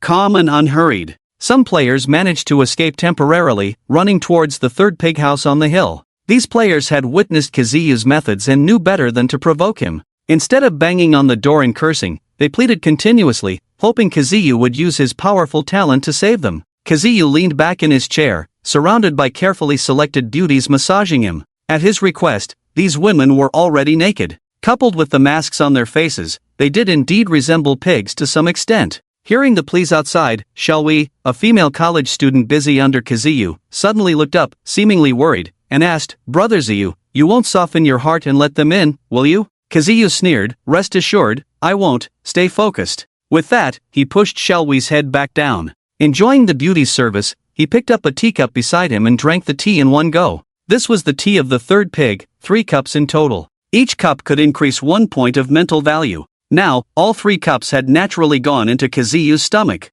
After finishing, Kazuyu casually tossed the teacup aside, immediately causing many female players to fight over it, even resorting to physical altercations. They stuck out their tongues, trying to lick the remaining tea in the cup as much as possible. Watching the scene of everyone fighting over it, Kazuyu couldn't help but feel a sense of satisfaction in his heart. Being powerful is truly enjoyable. So what if Liu Kan is first on the ranking list? In the end, his talent was still taken by him, although it cost him an arm. But what he gained was a life experience like cheating. Worth it. I wonder what Liu Kan is doing now, probably crying in some corner, hee. The swelling in his heart combined with the stimulation from below made Kazuyu unable to help but shudder. Comfortable. Xiao Wei wiped her mouth and looked up again. Brother Ziyu, I suddenly had an idea. Kazuyu, in a good mood, glanced at the female college student and casually said, What idea? Tell me. The third rule, Xiao Wei looked pensive. Since we wear masks to be considered pigs and enter the pig house, does that mean that once we take off the masks, we can fight the big bad wolf? What do you mean? Kazuyu frowned. Are you suggesting I take off the mask and go save the players outside? Of course not. Xiao Wei shook her head vigorously. Those people's lives are cheap, not worth Brother Ziyu's intervention. What I mean is, if we can kill the big bad wolf, get wolf meat, Brother Ziyu's strength can be further enhanced. Indeed, Kaziyu relaxed his brows. According to Pig 3, his mother once stewed wolf meat soup for him. I reckon, wolf meat, like Pig 3's tea, can increase attribute points. With that said, the players inside the house thought Kaziyu was about to make a move. But unexpectedly, his tone changed, and his whole face darkened. But what if, even after taking off the mask, we still can't harm the big bad wolf? Ziyu suddenly grabbed Xiao Wei by the neck. Are you trying to trick me? Make me die in vain? Xiao Wei hurriedly shook her head. No, no. Ziyu, I have a way to verify this guess without you having to try it yourself. Ziyu flicked his hand, throwing Xiao Wei to the ground, and coldly snorted, Speak. If you can't, I'll kill you right away. It's no wonder Ziyu reacted strongly. He was naturally timid. After gaining powerful talents from Lu Chen, his strength skyrocketed too quickly, making Ziyu instinctively feel insecure. So at the slightest movement, he would get very nervous. Xiao Wei coughed for a while before speaking. Let the players outside take off their masks. They can't enter the house anyway. As long as there's a way to survive, they will definitely try. It must be said that Xiao Wei's method was indeed clever. Just by talking, she could use others' lives to test her hypothesis. If the guess was wrong, Ziyu and the others staying in the pigsty would not suffer any losses. Let's do as you say. After pondering for a moment, Ziyu nodded. Xiao Wei quickly squeezed towards the door and shouted to the players outside, Take off your masks, maybe you can harm the big bad wolf. If we work together, we might be able to kill the big bad wolf. At first, the players outside the door were reluctant to listen. But as the shadows closed in, they had no choice. Damn it, since we're all going to die anyway, let's go for it. Someone tore off their mask. Soon, surprised shouts rang out. Damn, this method really works. After taking off the mask, those shadows turned into solid wolves. Attacking works. I drove away the big bad wolf. I killed one. The big bad wolf can be killed. Let's all attack together, kill all the wolves, and we can survive. The players in dire straits saw hope, each filled with fighting spirit. However, there were simply too many big bad wolves. Even if the players outside the door gave 120% of their strength, they were still no match. The number of players dwindled. Just then, the door of the pigsty suddenly opened. Ziyu, shrouded in black mist, strode out and gently removed the mask from his face. Let me save you, you bunch of useless people. Pig Mom saw Lu Chen and Nikita finish their soup and asked, How was it? The soup tastes good, right? Lu Chen and Nikita nodded repeatedly. It's already past midnight. I don't think any more piglets will come. If you like the soup, you can finish it all, Pig Mom said. Really? Lu Chen and Nikita's eyes lit up with joy. Of course. Pig Mom puffed on her cigar, looking very relaxed. But Mom doesn't like lazy piglets. If you have something to exchange, Mom will be very happy. I wonder what Mom likes? Lu Chen asked tentatively. Although he didn't have many items, compared to the average player, it wasn't few. The meat soup that permanently increases physique points through item exchange. This deal could be negotiated. Pig Mom pondered for a moment, feeling a bit hesitant. Mom is very easygoing, anything will do. If it's food, even better, the more delicious, the better. As she said this, drool even dripped from Pig Mom's mouth. Food. Lu Chen and Nikita were both taken aback. The former had too much food in the spatial ring and didn't know what to choose. The latter had hardly any food on him, only half a pack of leftover sausages. Let's split the meat soup, each of us bring out food to exchange. Lu Chen was unaware of Nikita's predicament and casually pulled out a large box of high-end chocolates from his spatial ring. After a moment's thought, he felt it might not be enough. So, he also took out 2 bottles of fine wine, for smoked beef legs, and a whole bluefin tuna from the ring. Although the value of these items combined was not even a fraction of what Lu Chen had in his ring, the quantity and taste made up for it. Looking at the spread on the table, Pig Mom's eyes widened. She sniffed the beef legs vigorously, a satisfied expression on her face. Good child, Mom is pleased, this pot of meat soup is yours. With these words, Nikita discreetly tucked half a pack of sausages back into her pocket. Although she also wanted some of the meat soup, she decided it was better to pretend she had no food rather than be embarrassed by the contrast between her modest offering and Lu Chen's luxurious spread. This way, she could at least gain some favor with Pig Mom. Pig Mom didn't mind, but Lu Chen found it strange. Wasn't it agreed to share the meat soup equally? Don't you have any food with you? Nikita was regretting not bringing any food and missing out on the meat soup. Upon Lu Chen's inquiry, she reluctantly took out half a pack of sausages and tossed it into Lu Chen's lap. This is all I have, let's not make a scene. Lu Chen looked at the sausages in his hand, feeling amused and exasperated. He decided not to say more and planned to store the whole pot of wolf meat soup in his spatial ring to enjoy later. As Lu Chen lifted the pot to pack it, he suddenly noticed a line of small words on the edge of the pot. It wasn't a rule but seemed more like a hidden clue. In memory of the eternal friendship between Pig Mom and the hunter. Hunter? Lu Chen was taken aback, and certain puzzling aspects started to become clear. Nikita, seeing Lu Chen lost in thought while holding the pot, curiously approached. Upon seeing the words on the pot's rim, she remarked, "Hunter? I don't recall a hunter in the story of the big bad wolf and the three little pigs." "Indeed, it's not from that story," Lu Chen explained while packing the meat soup. "The rules of the Strange Tales of Fairy Town are divided into 3 parts. This clue might be related to the next tale." Lu Chen then asked Pig Mom, "Mom, do you have a good relationship with the hunter?" "Of course," Pig Mom nodded. "Besides this pot, the chainsaw was also a gift from the hunter."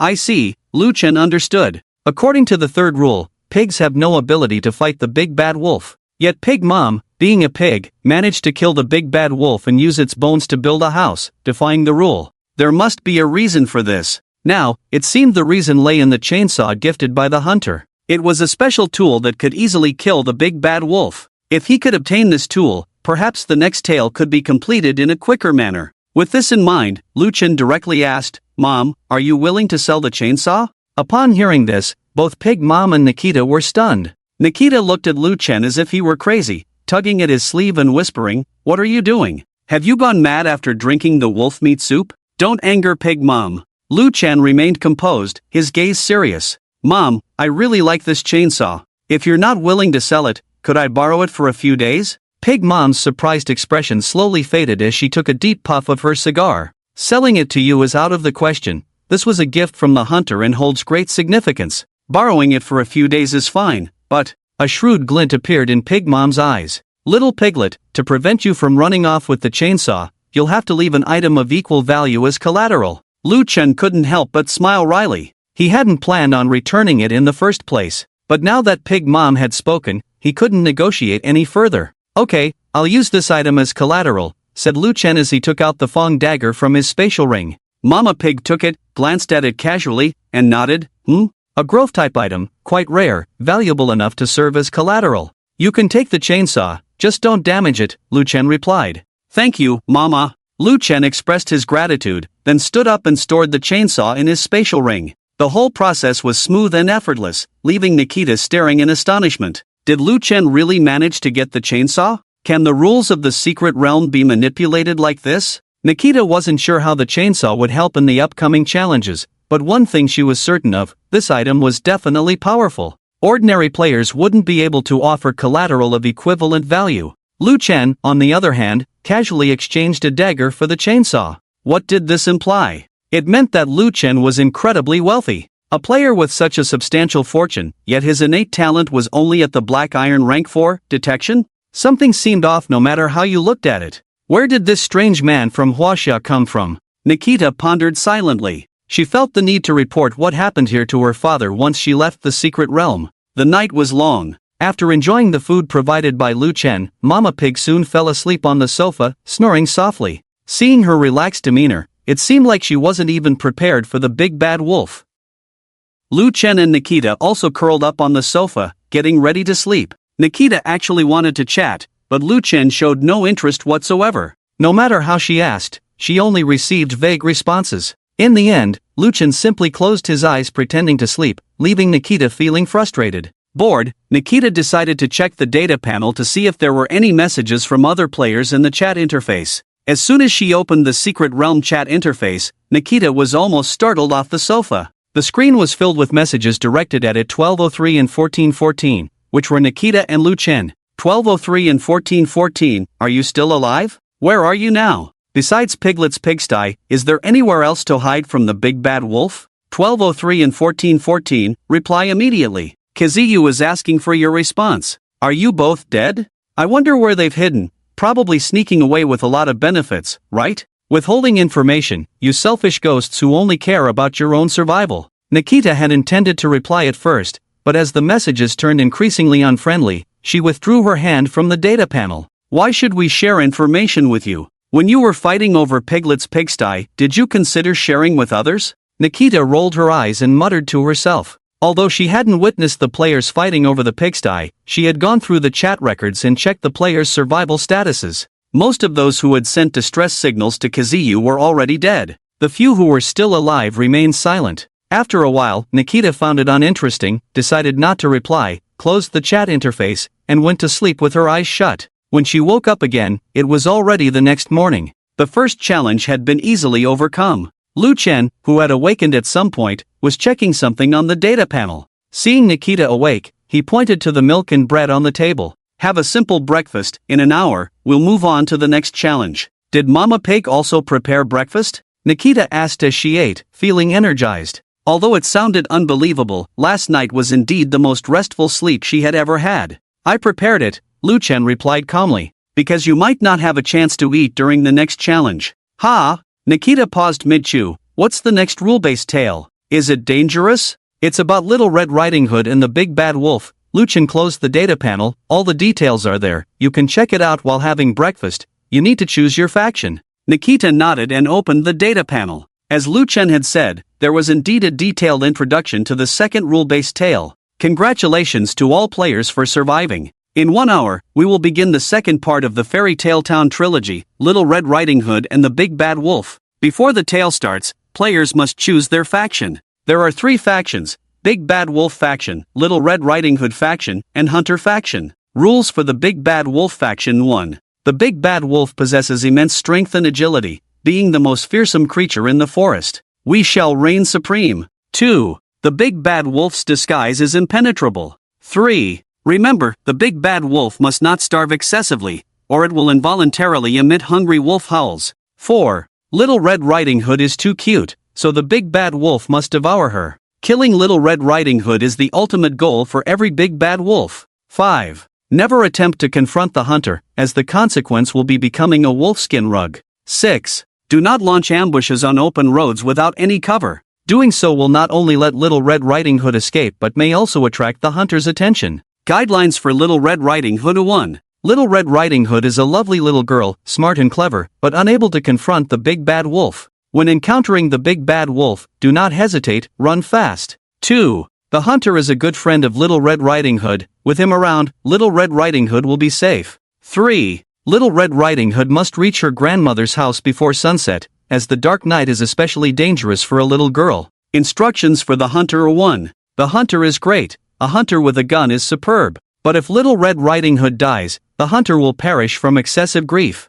2. The hunter must hunt. The Big Bad Wolf is the prime target. Kill them all and make wolfskin rugs out of them. 3. The hunter must protect Little Red Riding Hood's safety but cannot neglect hunting. 4. The hunter can only enter Little Red Riding Hood's grandmother's house after the moon rises. 5. The hunter is highly experienced. Upon hearing wolf howls, they can accurately pinpoint the hungry wolf's location. Nikita finished reading and took a bite of bread. Doesn't seem too dangerous. I remember in the original fairy tale, Little Red Riding Hood was rescued from the wolf's belly by the hunter in the end. Even the Big Bad Wolf, who was gutted, seemed to escape alive in the end. It's more like a close call. But this isn't the original fairy tale, it's a rule-based realm, Lu Chen reminded. In the original fairy tale, the Big Bad Wolf and the 3 little pigs, no one dies. But look, how many players are still alive now? Well, okay. Nikita scratched her head. In Nikita's own thoughts, she would choose the Big Bad Wolf faction. After all, from a rule perspective, the Big Bad Wolf faction had a simple goal. Just eat Little Red Riding Hood. In the original fairy tale, the Big Bad Wolf disguised as the grandmother and indeed ate Little Red Riding Hood. Moreover, as per the second rule of the Big Bad Wolf faction, the Big Bad Wolf's disguise is impenetrable. It indirectly corroborated the plot development of the original fairy tale. In contrast, Little Red Riding Hood and the Hunter faction seemed quite passive. Both had tasks to complete. Little Red Riding Hood had to reach her grandmother's house before sunset. The hunter had to protect Little Red Riding Hood while also not delaying the hunt. But the Big Bad Wolf didn't have such constraints. Although the ultimate goal was to eat Little Red Riding Hood, it wasn't a mandatory task. Moreover, the Big Bad Wolf could ambush Little Red Riding Hood on the road at any time. If you can't find an opportunity, there's always the killer move of pretending to be grandma in the end. Looking at the other factions, the Little Red Riding Hood faction is constantly facing the threat of death. Although the Hunter faction doesn't have to fear the Big Bad Wolf, they are still tied to the Little Red Riding Hood faction. If Little Red Riding Hood dies, the hunter will also die of excessive grief. Therefore, they also have a very high probability of death. However, these are ultimately Nikita's own judgment. She wants to hear what kind of advice this mysterious Huaxia man in front of her will give. So, which faction should I choose? Facing Nikita's question, Lu Chen decisively responds, the hunter faction. Why? Nikita's eyes sparkled with curiosity. Because it's the safest, Lu Chen analyzed simply. Little Red Riding Hood is at risk of being eaten, and the Big Bad Wolf is at risk of being shot. But the hunter isn't. According to the Big Bad Wolf Rule Article 5, the Big Bad Wolf cannot confront the hunter. As an allied faction, Little Red Riding Hood is even less likely to harm the hunter. So the hunter faction is almost invincible in this fairy tale. Swallowing the last bite of bread, Nikita puzzled, but if Little Red Riding Hood dies, the hunter will also die of excessive grief. How can you say it's the safest? Because I chose the Little Red Riding Hood faction. What? Nikita spurted out half of the milk she was drinking. Lu Chen calmly took out a tissue from his ring and wiped his face. Are you crazy? Have you forgotten what your talent is? The Iron Tier, Scout, Lu Chen smiled. I haven't forgotten. Then why did you choose the Little Red Riding Hood faction? Nikita rubbed her messy golden hair. I have Mama Pig's chainsaw. Nikita was stunned, a hint of realization dawning in her eyes. But after checking the faction selection results, she started to panic again. Only Lu Chen chose the Little Red Riding Hood faction. Everyone else, without exception, chose the Big Bad Wolf faction. Over 300 Big Bad Wolves. Gazing fiercely at Lu Chen, the lone Little Red Riding Hood. Can he withstand it? Even if you have a chainsaw, you should choose the Big Bad Wolf faction for the highest survival rate. Nikita lamented in distress. Lu Chen couldn't be bothered to explain further and simply said, trust me and choose the hunter, or if you don't believe me, choose the Big Bad Wolf. Nikita glanced at the number of players in the hunter faction. Indeed, it was 0. If I choose the hunter, it means I have to join forces with that man to fight against over 300 Big Bad Wolf players. Nikita's heart raced. For most people, at this moment, they would probably choose the Big Bad Wolf faction to preserve their lives. But Nikita was not like most people. She was a complete gambler. In the previous fairy tale, she followed Lu Chen and not only encountered no danger but also drank wolf soup that increased her constitution by 10 points. This time, with her faction choice, she decided to take another gamble. I'll go with your advice. I choose the hunter faction. Nikita pointed decisively on the interface to confirm her faction. All players have chosen their factions, now distributing relevant items. Do you confirm receipt? Outside the third pig's house, the players who were getting impatient heard the prompt and quickly opened their data panels to confirm receiving the items. A glow appeared, and everyone had an extra vial of potion in their hands. Item name, Werewolf Potion, Mystic Realm Exclusive, Quality, Excellent, Function Description. Drinking this potion can transform you into a powerful werewolf form, automatically expires upon leaving the Mystic Realm.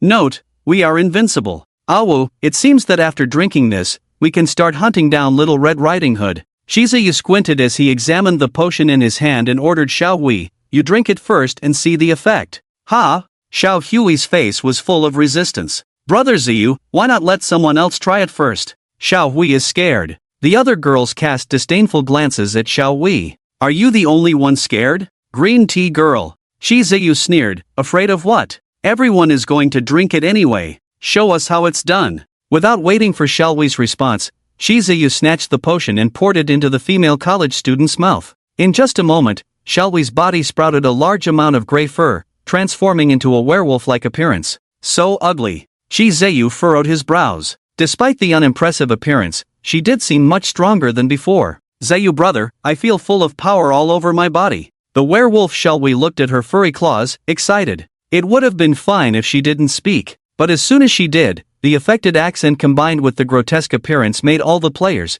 including Shizuyu, shudder intensely. It was too damn discordant. Can you still use your talents? Shizuyu asked, suppressing his disgust. The werewolf Xiao Wei nodded, yes, and it seems like my talent is even stronger than before. Oh, Shizuyu's eyes lit up. The werewolf potion also enhances talent abilities? The players immediately caught on and started flattering Shizuyu, saying, if becoming a werewolf strengthens talent abilities, then isn't Shizuyu invincible? Look at you, Shizuyu was already invincible, but after drinking the potion, he's even more awesome. Hey, how will Little Red Riding Hood's camp and the Hunter's camp win now? I really feel sorry for them, hee hee. Those two fools probably don't even realize they're already doomed. Shizuyu forced down the rising corners of his mouth and calmly said, "Alright, everyone hurry up and drink the potion. The sooner we kill Little Red Riding Hood, the sooner we can clear this quest." Everyone drank the potion. Soon, over 300 werewolves appeared on the field. Werewolf camp ready, teleporting.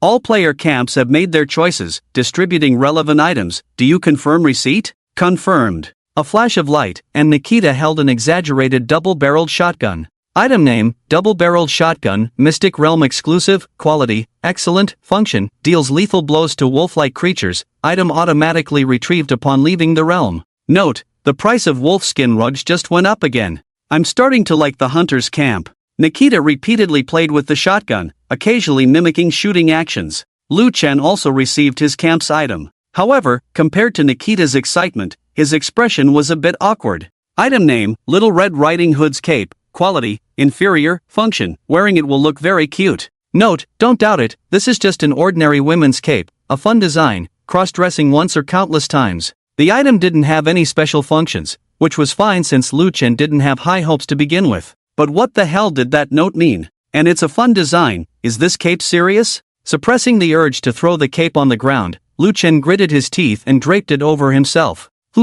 It fits quite well. Nikita saw Lu Chen wearing the cape and exclaimed, "Oh my, you look just like Little Red Riding Hood herself. So cute." Lu Chen had a black line on his face. "Let's get ready and start, keep in touch at all times." Nikita nodded with a smile, "Don't worry, I'll do my best to protect you for my own sake." A prompt sounded. Hunter camp ready, teleporting. Little Red Riding Hood camp ready, teleporting. After a moment of dizziness, Lu Chen opened his eyes to find himself in an old wooden house. In front of him stood a village woman, tying up a package in her hands. No need to think, this must be Little Red Riding Hood's mother. Little Red Riding Hood, in the basket there is bread and wine, help mommy take it to your sick grandmother. The woman packed the basket and handed it to Lu Chen. Don't dawdle on the way, you must deliver it before the sun sets. Also, don't take the dense path through the woods, try to take the main road. Okay, Lu Chen replied. However, he didn't leave the wooden house immediately but reached for his spatial ring and took out a chainsaw. Seeing that it was usable, he finally relaxed. I'm going out. On the other side. In the werewolf camp. Under Kazuyu's arrangement, the players were in ambush. Not only were werewolf players crowded near the small path, but there were also people lurking around the main road. Not for ambush, but to monitor Little Red Riding Hood's whereabouts in real time. Because there was only one Little Red Riding Hood, Kazuyu had already ordered to maximize personal rewards. All werewolf players were not allowed to kill Little Red Riding Hood. Once her location was discovered, they had to report it immediately. The players were quite resentful, but under Kazuyu's powerful strength, they had to comply. Zhang Qi and Zhang Ling were lurking at the town's exit, closest to Lu Chen's starting point. Not long after the two sisters crouched down, they saw a figure in a red cloak slowly approaching from the distant street. "Sister, Little Red Riding Hood is coming," Zhang Ling whispered. "Pretty quick. Sister, let's go together later, catch Little Red Riding Hood and deliver her to Kazuyu to clear the level early." Zhang Qi's eyes were full of disdain. "No need for you to intervene, sister, I alone am enough to handle it," Zhang Ling said confidently. In the Secret Realm chat interface, all players could see the camp numbers. So the two sisters naturally knew who the Little Red Riding Hood approaching from a distance was. Isn't it just a useless black iron? I can take him down without transforming into a werewolf. Zhang Ling adjusted her angle, ready to make a move. Zhang Qi agreed, so she didn't stop her sister. Instead, she added, after we take him down, remember to strip off his light armor and hand it over to Kazuyu. That equipment doesn't look ordinary. Instead of giving it away cheaply, let's keep it for ourselves, sister. Don't worry, sister. Zhang Ling smirked. Later, I'll leave that useless guy with just his underwear. Little Red Riding Hood got closer and closer. Zhang Ling was ready to strike. Closer. Even closer. Finally, the two were close enough. Zhang Ling exerted force with all her limbs, her body like a released arrow, rushing out. The red cloak enlarged rapidly in her eyes. Zhang Ling even had a victorious smile on her face. However, before she could even touch the edge of the red cloak, Lu Chen suddenly turned around and pulled out a huge weapon hidden under his crotch. "Been waiting for you for a long time." On the way to the cabin in the woods, Kazuyu walked lightly, feeling very good. In the previous strange tale, not only did he increase his spirit by 3 points by drinking Pig Third Brother's tea, but he also killed all the big bad wolves, obtaining wolf meat that could increase attribute points. Although the process was a bit bumpy, overall it went smoothly. It was only a matter of time before he passed the second strange tale. All thanks to Lu Chen's talent. No, it should be attributed to his wisdom. What's the use of having so many talents and strengths? In the end, they're just making a wedding dress for me. Thinking that he would soon clear the entire secret realm, Kazuyu became more excited. He really wanted to leave here quickly and kill Lu Chen with his own hands. However, just when Kazuyu was happiest, the data panel suddenly emitted a series of alert sounds. Upon checking, he found that the werewolf camp's chat group was in chaos. 2 werewolf players had died.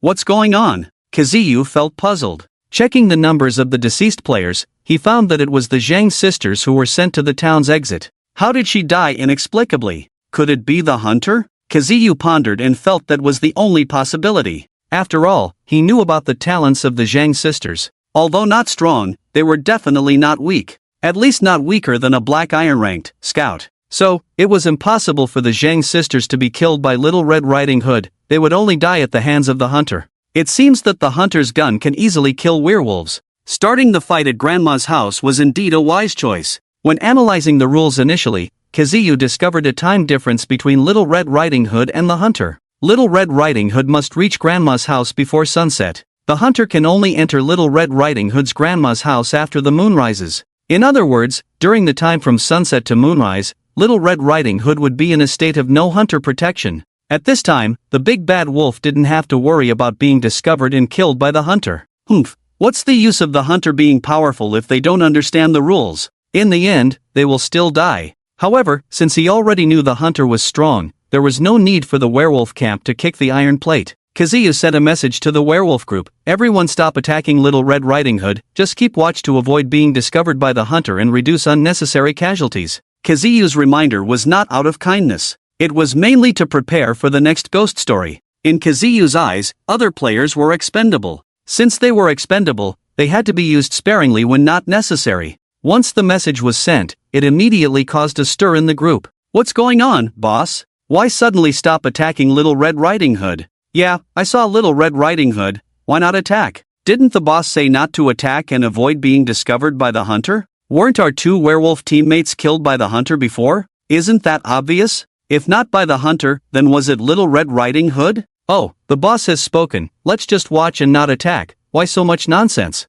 Yeah, listen to the boss. The intelligence exchange group instantly turned into a group competing to flatter Kazuyu. However, one player raised a question. At 1748, Boss Kazuyu, are we really safe if we delay the time? According to the Big Bad Wolf Code Article 3, the Big Bad Wolf cannot starve excessively, otherwise it will involuntarily emit hungry wolf howls. Coupled with the Hunter Precautions Article 5, as long as the hunter hears the wolf howl, they can accurately lock onto the hungry wolf's location. If we don't take down Little Red Riding Hood soon, what if we starve excessively and attract the hunter? Seeing the questions in the group, Kazuyu felt a bit embarrassed. Yes, he only considered how to safely kill Little Red Riding Hood. He completely forgot that werewolves could starve excessively. If he changed the plan now, it would undoubtedly be a self-inflicted blow to his reputation. It would damage his credibility. Thinking of this, Kazuyu sent a message. Who told you that the hunger of the werewolf must be related to Little Red Riding Hood? If they're hungry, wouldn't they find something to eat themselves?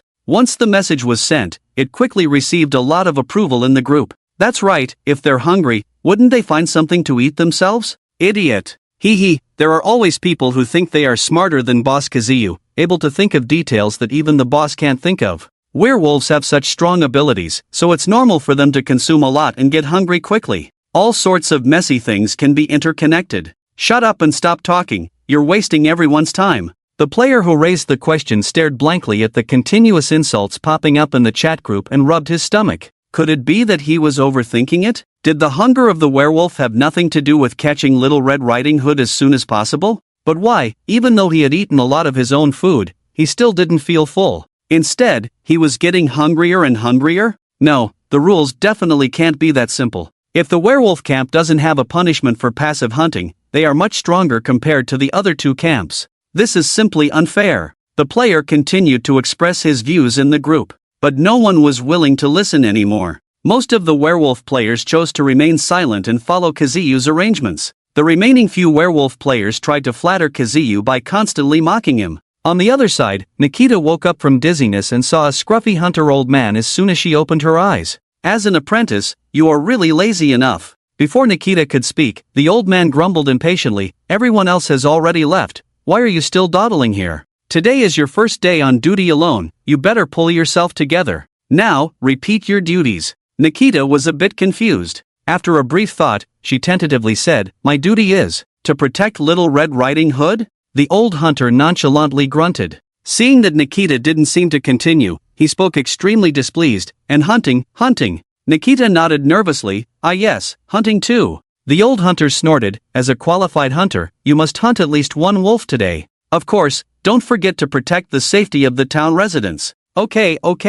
Nikita knew this was a plot hint and nodded vigorously. Alright, disappear in front of me quickly. Seeing your lazy appearance raises my blood pressure. The old hunter waved his hand and chased Nikita out of the hunter's cabin. Standing outside, looking at the dense trees around her, Nikita decided to contact Lucan first. Little Red Riding Hood and the hunter were allies, they could exchange information. However, as soon as Nikita opened the chat interface, she was immediately drawn to the number of deaths in the upper right corner. Someone from the werewolf camp has died? Nikita was stunned, and Luchan's figure appeared in her mind. Did he do it? But soon, Nikita denied her own thoughts. According to the story, Nikita believed that the hunter should leave earlier than Little Red Riding Hood. At the very least, they should leave at the same time.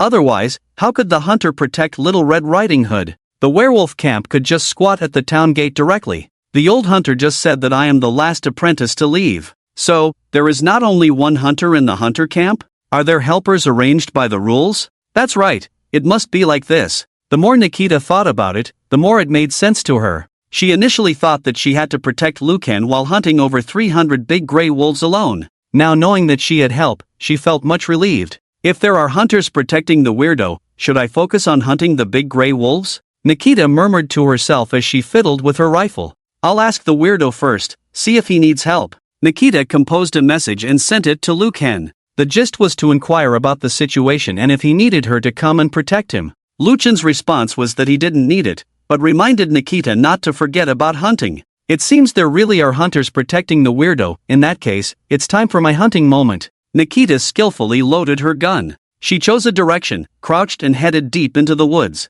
Meanwhile, Lucan turned off the buzzing chainsaw and forcefully shook off the bloodstains on top of it. At his feet lay the torn-apart bodies of two werewolves. Looking at the two bodies, Luchan's face showed regret. Why only two came? Do they look down on him, Luchan? Does Black Iron Investigation only deserve two werewolf players to deal with? If he had known when he sent messages on the public channel, he would have boasted more. With the experience from the previous life, Luchan knew very well how to get the highest reward in the fairy tale Little Red Riding Hood and the Big Bad Wolf by the number of kills. Regardless of which camp, as long as you kill enough players from the other camp, you can get the highest reward. Of course. As the natural disadvantaged side, even if the Little Red Riding Hood camp does not kill players and survives until the end of the fairy tale, they can still receive an exclusive reward. But Luchan doesn't just want that exclusive reward. He wants it all. If the mountain does not come to me, I will go to the mountain. Luchan put away the chainsaw and wrapped the red cloak around himself again. The terrifying chainsaw killer disappeared without a trace. The harmless and lovely Little Red Riding Hood appeared again. Luchan looked around and did not continue along the main road. Instead, he went straight into the depths of the forest. Time passed. The news of werewolf deaths kept popping up. The players in the werewolf camp finally realized that something was wrong. What's going on? Why are people still dying? Are there so many idiots? Kazuyu said to only monitor and not act, but no one understands the command? Damn, 95 deaths, are we rushing to send them off? Do they just not care? Are they eager to be reborn? Kazuyu was currently hiding at his grandmother's house, waiting for Luchan to fall into the trap. Seeing the messages in the chat group, he couldn't help but frown. How long has it been? Nearly a third of the werewolf players have already died. In theory, the situation should not be like this. There is only one hunter in the hunter camp. The killing efficiency is restricted. The werewolf players are not clustered, they are evenly distributed along the road. Even if the hunter's gun could hit every time, taking out a werewolf player with each shot, it would still be impossible to achieve 95 kills in less than half a day. Even if there were 95 pigs scattered in the forest, it would be impossible for the hunter to kill them so quickly. Not to mention that the werewolf players have brains. A ridiculous idea suddenly arose in Kazuyu's mind. The hunters are killing so quickly, could they have known the werewolves' hiding places in advance? Has anyone seen the specific situation? Suppressing his unease, Kazuyu asked in the group. The chaotic group chat instantly fell silent. Only a player with the ID 1888 replied, although I didn't see the specific situation, one thing is certain. The one slaughtering our werewolf players is not a hunter. Not a hunter? How is that possible? Kazuyu's face darkened, and he continued to inquire, you didn't see the specific situation, how can you be sure the culprit is not a hunter? Some sporadic players in the group also expressed doubts. Shortly after, 1888 replied, because when the previous werewolf player was killed, I was nearby. At that time, there was no sound of a gun. As soon as this was said, the chat group fell into dead silence. No sound of a gun? Then how did the werewolf player die? Is it haunted? What else did you see? Kazuyu continued to inquire, wanting to know more information. But the player 1888 did not reply anymore. Just as the players were frantically mentioning 1888, a killing message popped up in the werewolf chat group, werewolf player 1888 has died. Werewolf camp death toll, 96. Dead. 1 second ago, still sharing messages in the group. The next second, left without a sound. The hearts of the werewolf players sank to the bottom of the valley. Some began to panic. Wasn't the werewolf camp supposed to be the safest camp? Why are people dying one after another now? Did we misunderstand the rules? You have to know there's only one hunter in the hunter camp. Why is there no gunfire? Don't hunters need guns to kill werewolves? They just die at a glance? Player 1203 must be cheating. How else could she kill so quickly? Watching the chat group descend into chaos once again, Kazuyu directly closed the data panel, furrowing his brow in thought. There are two keywords known so far. They are swift slaughter and no gunfire. Under what circumstances can both of these keywords be satisfied simultaneously? Ambush? Kazuyu muttered to himself. Only through an ambush could one achieve both swift slaughter and no gunfire. But what are the prerequisites for a successful ambush? Hunter players cheating? That absurd idea surfaced again. The hunters knew the hiding spots in advance. Only this way could the prerequisites for an ambush be met. But how could this be possible? The hiding places of the werewolf players were only disclosed in the werewolf camp's chat group. Players from other camps couldn't see these messages at all. With this in mind, Kazuyu's eyes suddenly widened. Someone leaked information. There is a traitor in the werewolf camp. Because only in this way could the hunter know in advance the hiding positions of all werewolf players and then swiftly kill them. To avoid attracting the attention of the surrounding werewolves, they even deliberately chose a non-gunshot method of killing. It's truly malicious. It's a pity that werewolves cannot harm hunters.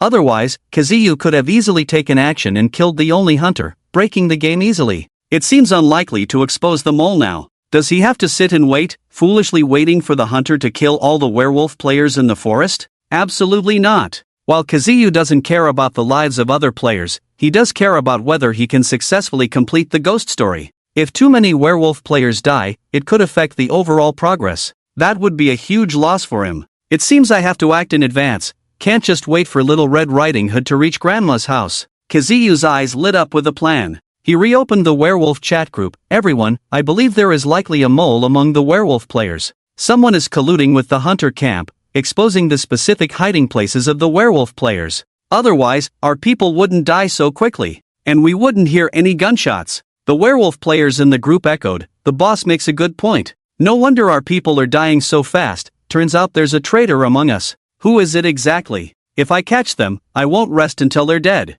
They have no idea what's good for them. Instead of embracing the good, they choose to side with the enemy. Kazuyu continued, to prevent our teammates from being slaughtered, I have a plan. Everyone, don't scatter anymore, gather together and find Little Red Riding Hood. Once found, we'll all kill Little Red Riding Hood together and swiftly complete the ghost story. Some players expressed confusion. Boss, won't it be easier for the hunter to kill us if all werewolf players gather in one place? And the mole is among us, the hunter will be well aware of our movements. We might not be able to complete the ghost story quickly, and we might end up dying even faster. However, Kazuyu confidently replied, don't worry, I have a way to distract the hunter. What method? Someone in the group asked. But Kazuyu did not reply to him. Soon, some werewolf players realized and started mentioning the player who asked. The boss said he has a way, he has a way. Why are you asking so many questions? Asking so many details, could it be that you are the mole? Are you trying to figure out the boss's plan and then inform the hunter? Player number 888 quickly defended himself. It's a mistake, I just casually asked, how could I be the mole?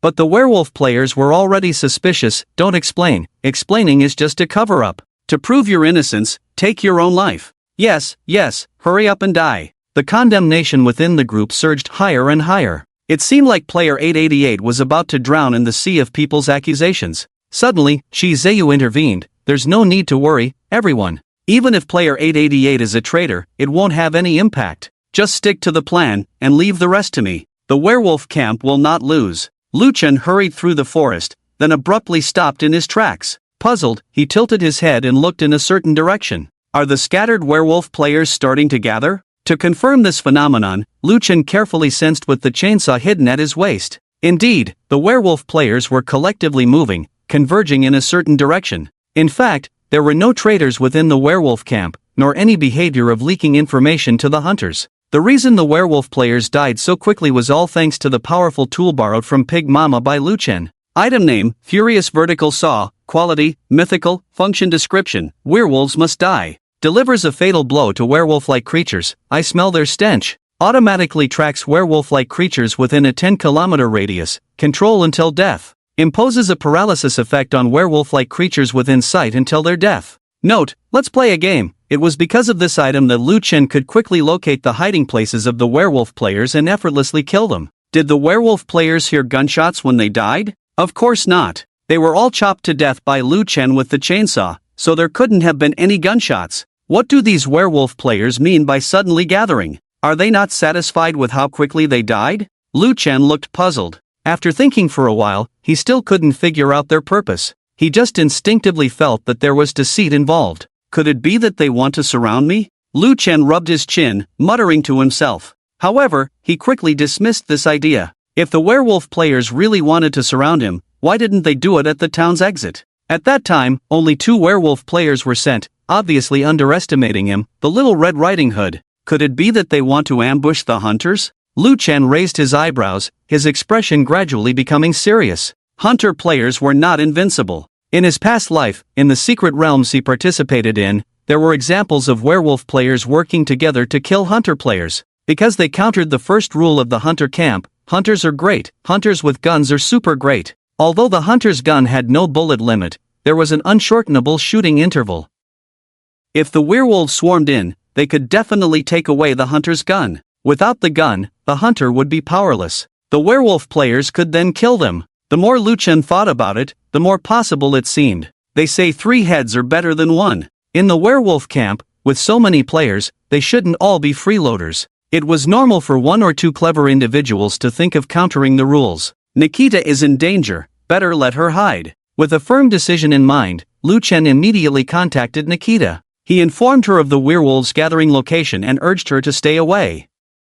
Although Nikita was unsure why Lu Chen knew the enemy's movements so well, she chose to trust him. I'll do as you say, I'll go wait near Grandma's house. Good, there are also a few werewolf players over there. You can kill them while ensuring your own safety. Lu Chen sent the reply and closed the data panel. 200 werewolves appearing simultaneously posed a huge danger to the hunters. But for Little Red Riding Hood with the raging saw, it was like a pie falling from the sky. Great, saves me the trouble of looking for them one by one. Lu Chen hid in his cloak and strode towards the werewolf gathering point. On the other side, under the command of Chiziyu, the werewolf players had successfully gathered at the designated location. Many people actually had doubts about Chiziyu's plan, but under the pressure of his powerful talent, they had no choice but to obey. When gathered together, the werewolf players inevitably had to discuss. Apart from Chiziyu's plan, the most talked about topic was the player claiming to be Chao. So it was you who wanted to inquire about Chiziyu's plan? You look like a spy, definitely trying to tip off the hunters, right? In my opinion, we should just kill him directly. Why keep such troublemakers? Player 888 accompanied with a smile, shrinking back fearfully. Dear sisters, I was just quick-witted, asked one more question, really not a spy. The werewolf players didn't buy it, pressing on aggressively. You say you're not, so you're not? I remember seeing you interact with player 1414 on the public channel before. Suspicion is high. That's right. I remember you even said you would help him take care of his wife and daughter. Your relationship seemed close. Player 888 was close to tears. If he had known things would turn out like this, he wouldn't have said that stupid remark back then. Seeing the werewolf players getting closer and closer, as if they were about to tear him apart the next second, player 888, in a moment of desperation, hurriedly defended himself. Everyone, think about it, if I were a spy, I definitely wouldn't follow Chiziyu's orders and come here to gather. The werewolf players were stunned. Indeed. If player 888 were a spy, upon learning that the werewolf players were going to gather, he would definitely have avoided it immediately. Who in their right mind would knowingly expose their identity and come over? But there are always exceptions. In order to prove player 888's innocence, the werewolf players came up with a plan. When Little Red Riding Hood appears later, you be the first to catch him, then we'll believe you're not a spy. This, player 888 hesitated. It wasn't because of professional ethics as a spy. Mainly, he was afraid of death. Zhang Qi and Zhang Ling were killed inexplicably because they blocked Little Red Riding Hood at the town gate. Being the first to go forward meant a great risk of death. But after a second thought, player 888 realized that all the risks of death should come from the hunters. If Qi Ziyu really had a way to distract the hunters, Little Red Riding Hood himself shouldn't pose any threat. Moreover, if he didn't agree now, he would probably be killed on the spot by these werewolf teammates. Player 888 could only nod and agree. Okay, when Little Red Riding Hood appears, I'll be the first to go. Time flew by in anticipation. Soon, a figure in a red cloak appeared in the distance. Here he comes. The werewolf players were nervous. Player 888 was especially tense. Little Red Riding Hood seemed to have noticed the werewolves on either side of the road, but he showed no fear at all. After just a moment's pause, he continued to walk at the same pace, heading towards them calmly. Player 888's heart sank. It's over. Little Red Riding Hood was indeed prepared. Although he didn't see any trace of the hunters within his line of sight, from Little Red Riding Hood's indifferent steps, he knew that the hunters must be nearby. If he went up now, he would definitely be killed. The werewolf fur on player 888's back was damp with cold sweat. What about Qi Ziyu's plan? Why hasn't it been implemented yet? Behind player 888, the werewolf teammates kept urging, Xiao, what are you waiting for? Hurry up! Don't tell me you're scared. If you don't go up, don't blame everyone for not showing teammate camaraderie. Sensing the strong killing intent behind him, player 888 could only grit his teeth and move forward. Just then, a loud wolf howl suddenly came from the distant forest. It was the hungry wolf's howl. The werewolf players' hearts skipped a beat. Before their brains could analyze the meaning of this howl, another gunshot followed closely. Bang! The gunshot came from the direction of the wolf howl, far away from this place. A glimmer of understanding flashed in player 888's eyes. It was all part of Qi Ziyu's plan. There was only one hunter in the hunter camp, and the wolf howl would lure this lone hunter away. In the end, Little Red Riding Hood in front of them would be unprotected. So that's it. I understand it all now. The fear on player 888's face vanished, replaced by the ecstasy of surviving a disaster. Qi Ziyu was truly remarkable, talented and quick-witted. With such a strong support, how could the werewolf camp lose? How could they possibly lose? Player 888 was excited, and his steps involuntarily quickened. Little Red Riding Hood without a hunter's protection was no match for the powerful werewolves. Capturing her would be as easy as pie. Surrender! Player 888 roared in excitement, starting to sprint faster. However, Little Red Riding Hood remained unfazed. She just stopped in her tracks, standing still as if she hadn't seen the werewolf charging towards her. Look at this useless guy, scared stiff by me. Player 888 thought contemptuously. 20 meters, 10 meters, 5 meters. The distance between them rapidly closed. Player 888 suddenly exerted force with his legs, leaping high. In the werewolf player's view, Little Red Riding Hood, who had been standing still, suddenly made a move.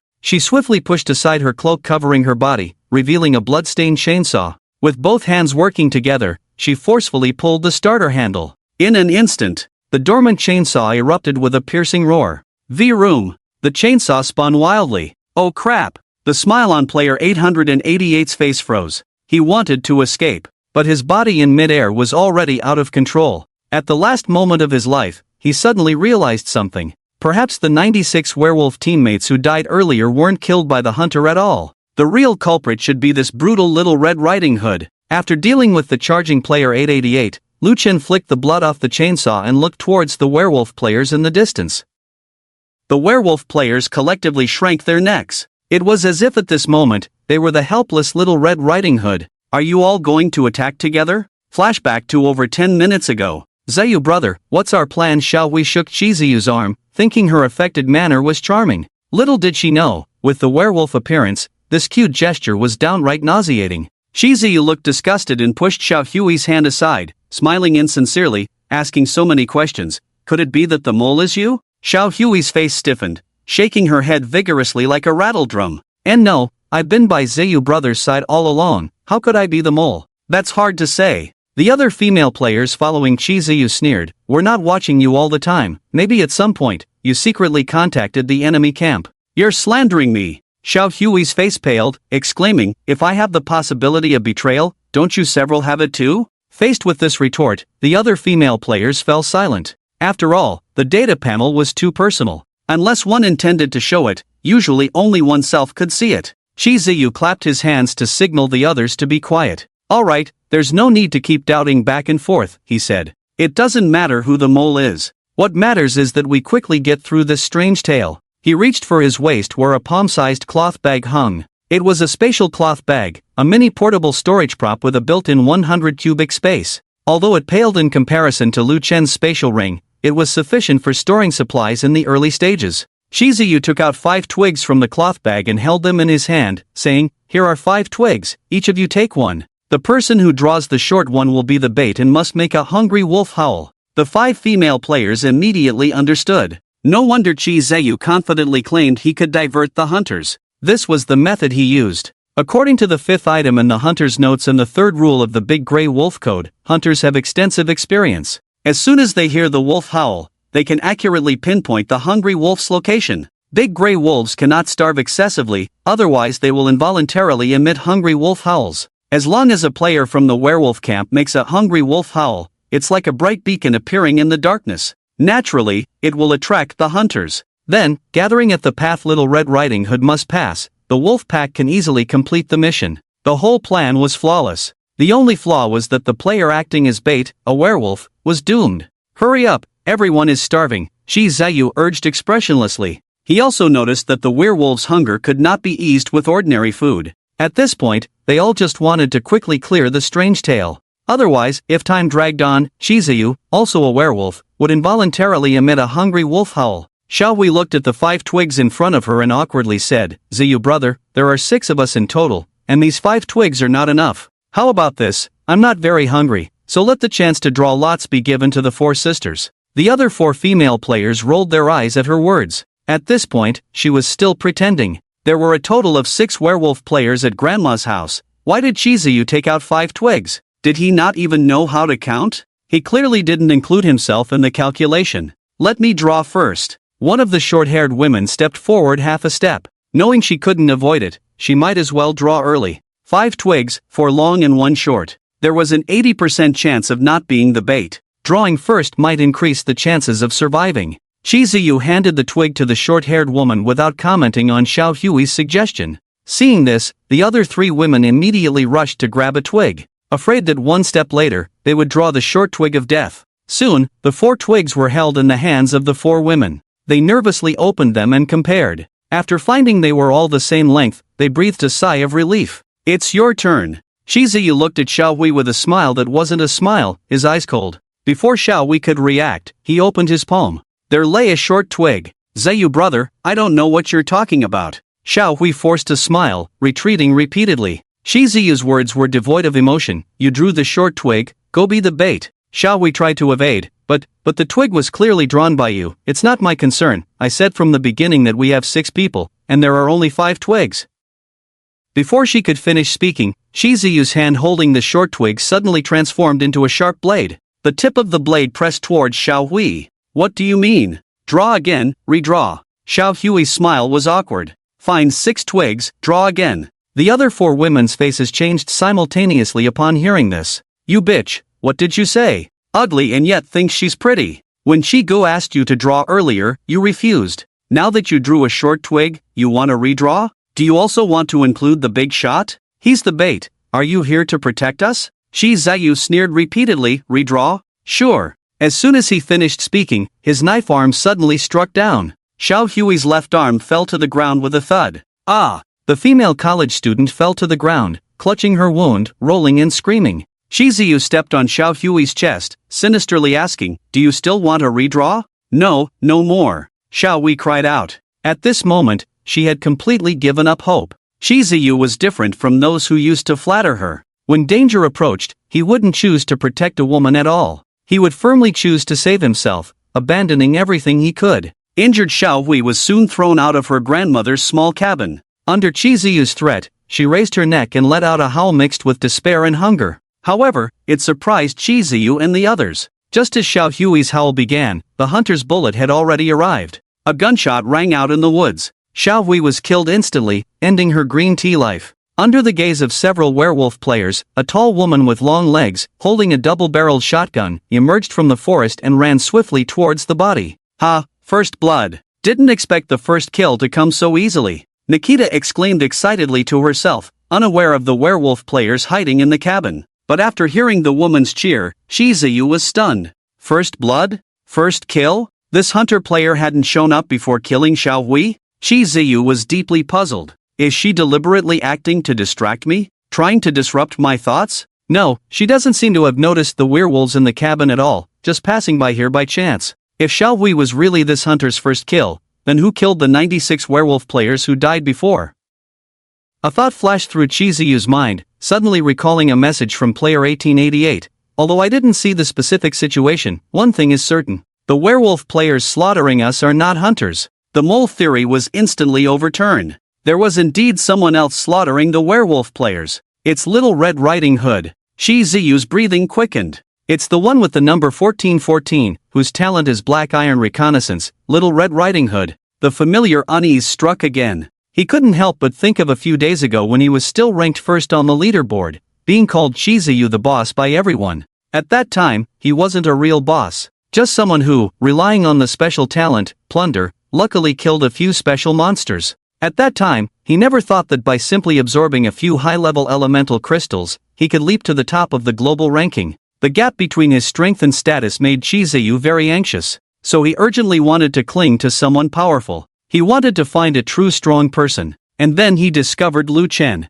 This man who had instantly reached level 15, defeated Aozhan, and could kill most of the residents of Sunshine Estate in a short time. If he could plunder Lu Chen's talent, would the feeling of inadequacy disappear? The answer was definitely yes. After gaining many of Lu Chen's talents, Chizuyu felt an unprecedented sense of security. Too powerful, truly deserving of the top spot on the leaderboard. Although the red-clothed monster almost took his life in the end, Chizuyu remained calm, because he had left himself a way out. According to the information implanted in everyone's mind when the apocalypse arrives, the entry ticket to the secret realm has the function of compulsory teleportation. Kazuyu used this point to successfully escape from death. From then on, everything should be smooth sailing. But now, within the rules of the secret realm, Kazuyu once again felt that unease.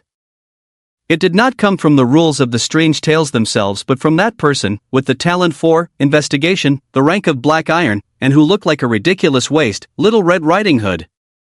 I must kill him before he kills me, Kazuyu thought silently. A crazy plan gradually took shape in his mind. They say 2 fists are no match for 4 hands, and a lone tiger cannot withstand a pack of wolves. He wanted to use the lives of all the werewolf players to forcibly replace the Little Red Riding Hood. Calculating the time, the werewolves who have gathered should have already encountered Little Red Riding Hood. I'll send a message right away, telling them not to be careless. With over 200 werewolves attacking together, we can definitely kill Little Red Riding Hood. With that in mind, Kazuyu's expression improved slightly. He quickly opened the werewolf chat group to give orders. In the gap while waiting for the data panel to open, his gaze suddenly caught sight of 4 other female werewolves in the room. For some reason, the 4 of them had extremely blank expressions. Their jaws seemed dislocated, as if they were about to fall to the ground. What's with those expressions on your faces? It's just a hunter shooting a werewolf player, isn't it? Kazuyu showed disdain. The psychological resilience of these 4 women was really lacking.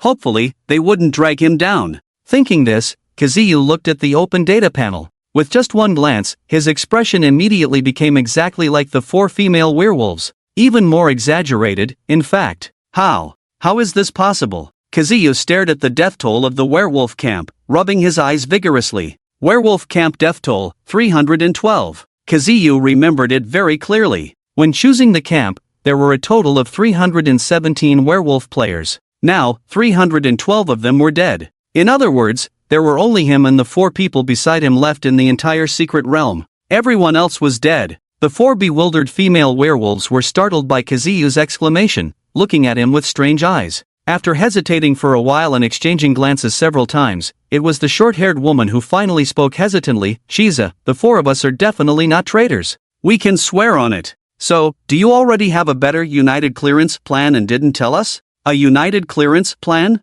What the hell is a united clearance plan? So, with all the werewolf players outside dead, these 4 foolish women suspected him of being a traitor? Kazuyu's eye twitched. He pinched his brow, resisting the urge to curse out loud. I know you're not traitors. Hearing this, the 4 women breathed a sigh of relief, their eyes showing a sense of that's right. The short-haired woman tried to please. Shiza, there's no one else here now. Can you tell us about the united clearance plan? Before the woman could finish her sentence, Kazuyu raised his voice and added, I'm not a traitor either. Ha! The 4 women were once again stunned, looking at each other, unsure how to react. Wasn't everything planned by Kazuyu the big shot? How could this be possible? Without real-time information from a mole, how could only 2 people from opposing camps slaughter over 300 werewolf players? Moreover, the hunter was just outside the house. It was impossible for him to have participated in the massacre. Without Kazuyu's help, could that useless Black Iron Little Red Riding Hood have killed over 300 werewolf players alone? Don't joke around.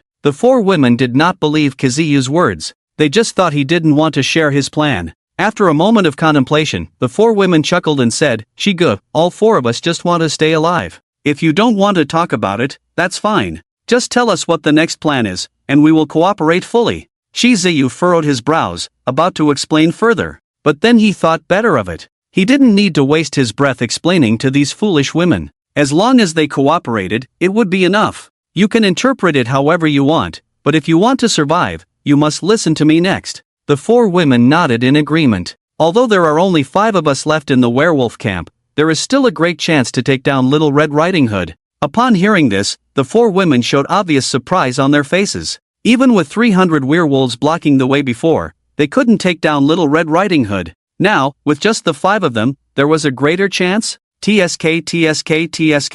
Shizuyu was indeed the mole without a doubt. However, in order to save their own lives, the 4 werewolf women did not delve deeper like before. Instead, they followed Shizuyu's lead and asked, so, what exactly do the 4 of us need to do? Simple. Shizuyu shifted his body to reveal an object behind him. It was a few pieces of old floral headscarves. Remember the Big Bad Wolf Code Rule 2? No one can see through the Big Bad Wolf's disguise. In the original fairy tale, the Big Bad Wolf disguised himself as Little Red Riding Hood's grandmother to successfully eat her. The floral headscarves in the cottage are obviously the disguise props prepared for our werewolf camp by the rule's strange tale. We just need to disguise ourselves, wait inside the cottage, and wait for the target to come to us. The 4 women were skeptical. Is it that simple? Won't it be dangerous? Shizuyu paused for a moment, feeling disheartened. Don't worry, I will disguise with you, stay in this room, and wait for Little Red Riding Hood to come. Upon hearing this, the 4 women breathed a sigh of relief. While the 5 werewolf players were busy disguising themselves, Lu Chen was nearing the end of cleaning up the battlefield.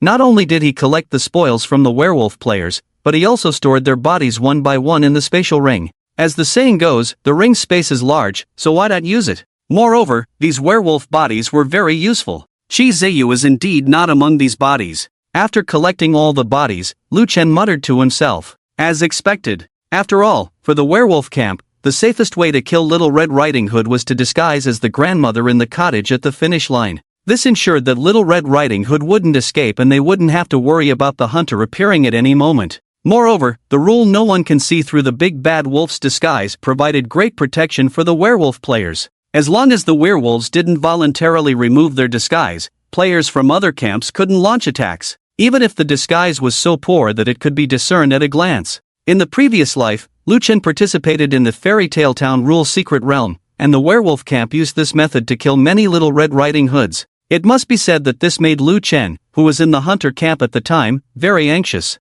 Fortunately, in the end, a Little Red Riding Hood player named Xiantong came up with a solution. This allowed the hunter to see through the disguise and eliminate all the werewolves. I just don't know if this method will work against Little Red Riding Hood. Lu Chen muttered silently, lifting his leg and heading towards the grandmother's cottage. As the cartoon-like sun was about to dip below the horizon, Lu Chen, dressed in a red cloak, finally arrived at the finish line. Nikita had been waiting outside the house for a long time. When she saw Lu Chen, she hurried over. Guangwei, I still think it's very dangerous for you to go in alone. Can't we wait until the moon rises, and I accompany you in? Rules cannot be broken, Lu Chen said lightly. You've tried to enter the house yourself, right? Nikita nodded dejectedly. I've tried. The door was clearly ajar, but I just couldn't push it open. Then let's just wait for the moon to rise. Lu Chen took 2 steps forward and pushed open the door that Nikita couldn't open no matter what. Inside, only half a candle was burning, casting a dim light. Yet Lu Chen could still see 5 figures swiftly approaching in a surrounding manner.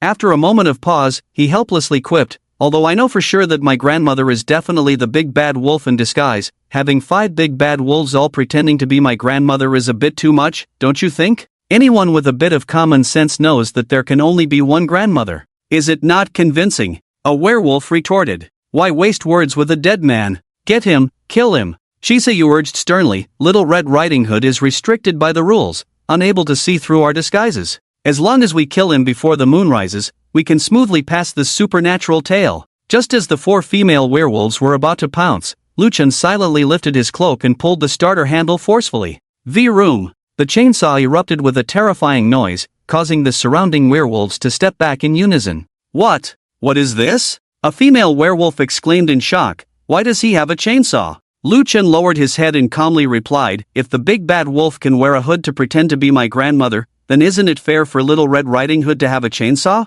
It's just a fairy tale, don't pay too much attention to details." Seeing this, Shizayu's pupils constricted. He finally understood how those over 300 werewolf players had died. He never expected Little Red Riding Hood to possess such a weapon. But what use was a chainsaw, no matter how powerful it was? The big bad wolf's disguise is impenetrable by anyone. The werewolf camp was protected by the rules. "Don't be afraid." Shizuyu quickly reassured the 4 female werewolves, "We are still in disguise. Even if his chainsaw is powerful, it can't harm us." "Oh right." The female werewolves suddenly realized, boosting their confidence. The werewolf camp was indeed protected by the rules. As long as the rule stated that the big bad wolf's disguise is impenetrable, then it would never be exposed. Just like in the previous supernatural tale, where a pigsty can only accommodate 300 little pigs. The rule set the limit, so only 300 could fit. Even if one more squeezed in, it wouldn't work. That's the secret of the rules. Let's all attack.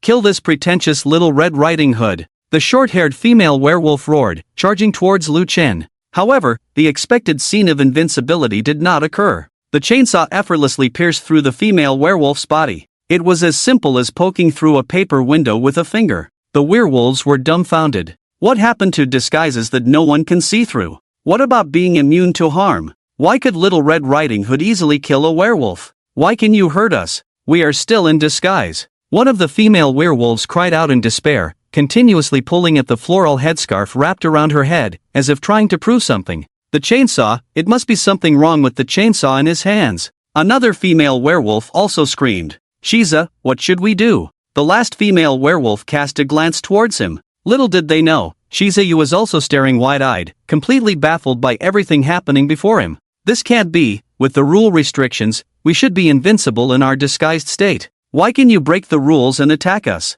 Lu Chen didn't answer. He just slowly raised his head, revealing the face hidden in the shadow of his hood. In the faint light of the candle, Shizuyu saw Lu Chen's face clearly. He was stunned, because the face under the hood was not a human face at all. It was a familiar mask. A pig mask. The big bad wolf's disguise is indeed impenetrable. But I'm no longer human. With that, Lu Chen grabbed the chainsaw and viciously swung it towards Shizuyu. The latter, unable to dodge in time, hastily grabbed a nearby teammate to shield himself. The roaring chainsaw claimed another werewolf's life. The other 2 female werewolves, sensing danger, immediately ran towards the house. Lu Chen made no attempt to stop them, letting them escape. After all, the hunter Nikita was still crouching outside the door. Before the 2 female werewolves could run far, 2 gunshots rang out from the woods. In the werewolf camp, only Shizuyu remained. "Humph, do you really think you can kill me with that ridiculous chainsaw?" Shizuyu's face twisted in a grimace, surrounded by swirling black mist.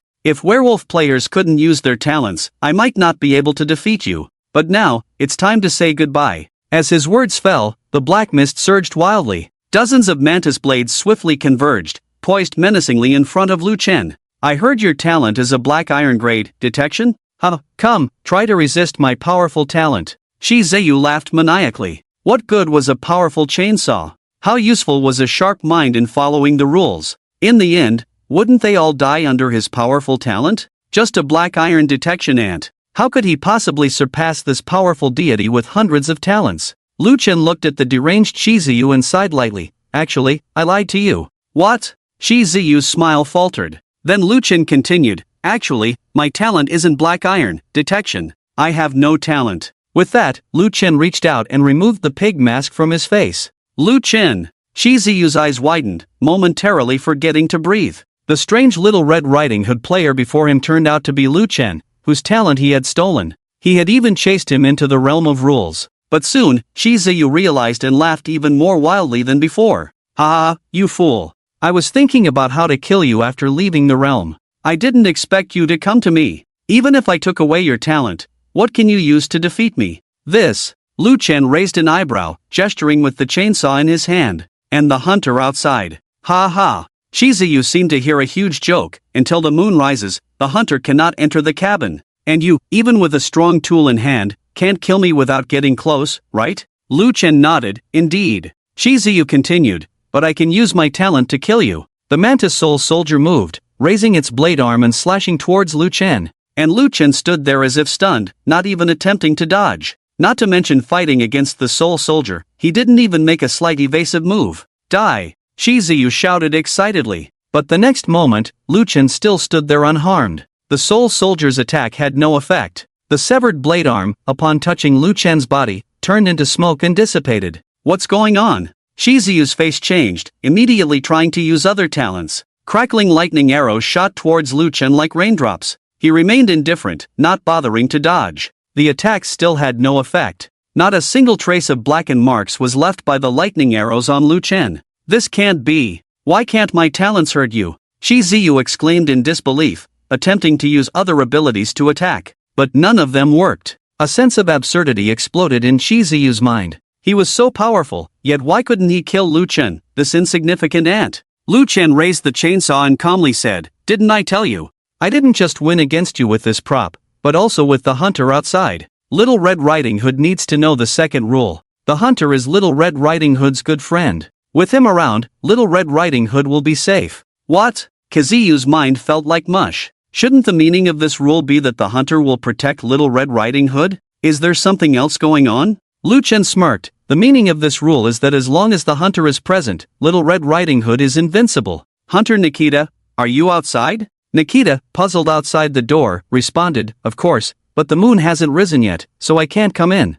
"It's fine, as long as you're there." Lu Chen nodded to himself, then looked back at Kaziyu. "Now, do you understand?" Before Kaziyu could react, Lu Chen suddenly accelerated, lifting the chainsaw for a fierce strike. The former sensed danger and tried to dodge. But the next second, he was affected by the controlled-to-death effect of the raging vertical saw, making it difficult to move his feet. In desperation, Kaziyu had to use all his talents to protect himself. Among them was invisibility. As Kaziyu's figure disappeared, the controlled-to-death effect of the raging vertical saw also dissipated. After all, there was a prerequisite. Imposing a petrification effect on wolf-like creatures within sight. With Kaziyu out of sight, Lu Chen naturally couldn't continue to control him. But fortunately, the previous attack had severely injured Kaziyu. It seemed that he wouldn't be able to counterattack in the short term. "It seems we'll have to wait until you're extremely hungry and howl like a hungry wolf, then let Nikita finish you off," Lu Chen muttered to himself. Crack! The window beside him suddenly shattered. Kaziyu, in invisibility mode, fled. The moon rose slowly. Nikita, who had been squatting outside the house, could finally enter. She dragged 3 werewolf corpses, looking somewhat remorseful. "I didn't catch the werewolf who escaped through that broken window." Lu Chen reassured her, "It's not your fault. He has the talent of invisibility, indeed not easy to deal with. When he howls like a hungry wolf, you can lock onto his position." Nikita nodded, her expression brightening. "Right, since he can't get to Little Red Riding Hood, he will definitely howl like a hungry wolf. I just don't know if other hunters will beat me to it." "Other hunters?" Lu Chen's expression turned strange as he took out a chocolate bar and handed it to Nikita. "Did skipping a meal make you delirious? You're the only hunter in the hunter camp, there's no one else." Nikita took the chocolate. "Just me, a hunter? Impossible, absolutely impossible. Then who killed the 300 werewolves? It couldn't possibly be you, right?" Lu Chen silently watched as Nikita devoured the entire chocolate bar in a few bites, then nodded. "Of course, it was me."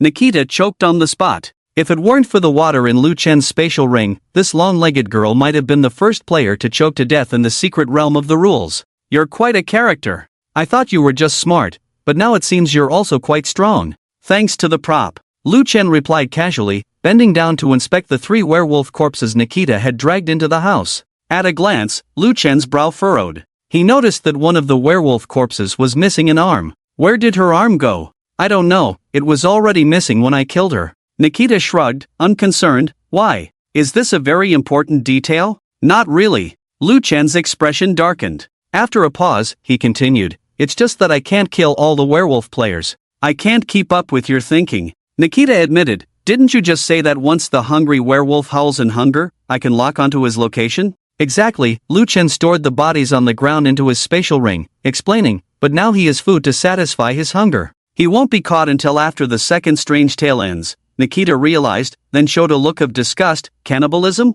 Yes. A calm night passed. Everything went as Lu Chen had predicted. Until the end of the second strange tale, the escaped Kazuyu still hadn't emitted the hungry wolf howl. The hanging clock on the cabin wall made a soft ding sound. A wooden bird suddenly popped out, chirping away. Congratulations to all surviving players. The final part of the Fairy Tale Town trilogy, Snow White, will begin in 2 hours. Detected insufficient number of surviving players to meet the conditions for Snow White. Compensating for necessary members. Member compensation failed. Detected 2 or more domain-level talents. Executing basic command. Special Strange Tale, Hansel's Casino, will now commence. What? Lu Chen was shocked to hear. Before he could react, a dizzying sensation overwhelmed his mind. When Lu Chen came to, he found himself seated at a gambling table. Nikita and Kazuyu sat on either side, looking bewildered. This is bad. According to Lu Chen's original plan, he could reclaim his talent by smoothly entering the third strange tale, Snow White. Unexpectedly, due to the insufficient number of surviving players, the third strange tale was forcibly changed. Domain-level talents of 2 or more. Lu Chen squinted. The talent Soul Devourer was unique, he knew that. But the term domain level was new to Lu Chen. And the fact that there were 2 or more domain-level talents present meant that at least one other talent of the same level as Soul Devourer was in the room. Was it Kazuyu's plunder? Highly likely. After all, Kazuyu used it to forcefully take away all of Lu Chen's talents, even locking Soul Devourer into an unusable state. As Lu Chen pondered, Kazuyu and Nikita also snapped out of their daze. They both noticed him. Nikita looked visibly relieved, while Kazuyu wore a grim expression. His mouth was smeared with blood and flesh, as if he had been devouring something ferociously. Lu Chen, you've caused me such misery, I'll kill you. He roared furiously, attempting to conjure a lightning arrow with his hand. However, after several attempts, there was no spark of electricity. Why did my talent fail? Kazuyu stared blankly at his right hand. In my casino, all forms of violence are prohibited. A voice as clear as a bell came from behind the three. Lu Chen turned around to see a ragged young man. He bore all the characteristics of a gambler, shabby and unkempt. With a swaying gait, the young man approached the gambling table. His gaze lingered on each of them, particularly on Nikita. Sporting a lewd smile, the young man spoke, skipping the lengthy introduction. I'm Hansel, welcome to my casino. Never expected to have you 3 here today, it's truly exciting. He continued, now, let me introduce the rules of the casino. Lu Chen and the others knew it was time to learn the rules and listen intently. Rule 1, all forms of violence are prohibited in the casino.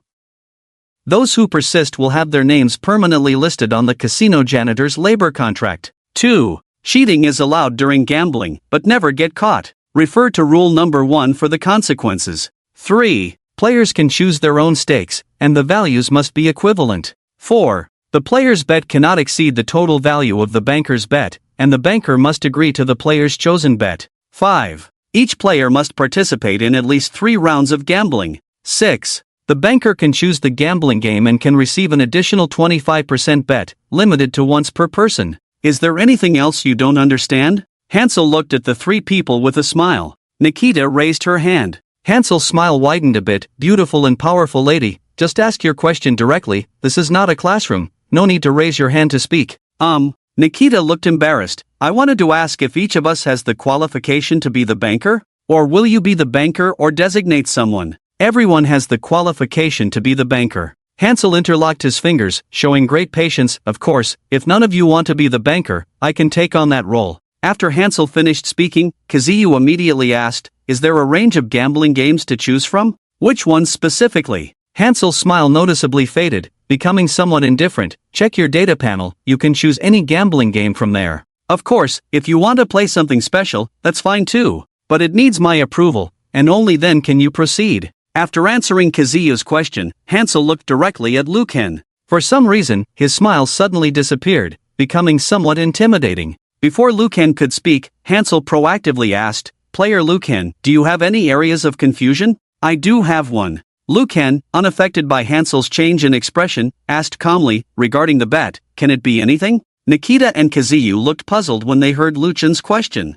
To them, Lucan seemed to be asking a pointless question. The rules announced by Hansel already stated, players can choose their own stakes, and the values must be equivalent. Naturally, anything should be acceptable. However, Hansel himself narrowed his eyes, staring at Lucan as if on guard for a long time. After a while, he nodded slowly, "That's right, as long as you have it and it doesn't violate the rules, any bet is acceptable." Lucan leaned back, looking relaxed. "Thank you, I have no further questions." Hansel glanced deeply at Lucan again before announcing, "Well then, enjoy your game." After speaking, Hansel did not leave. He simply pulled out a chair and sat quietly beside the gambling table, like a spectator watching the show. Lucan and the others opened their data panels to check the games listed. It must be said that Hansel provided a wide variety of gambling games. Apart from well-known games like mahjong, poker, and dice, there were also some niche games similar to Brave Fighting Evil Dragons.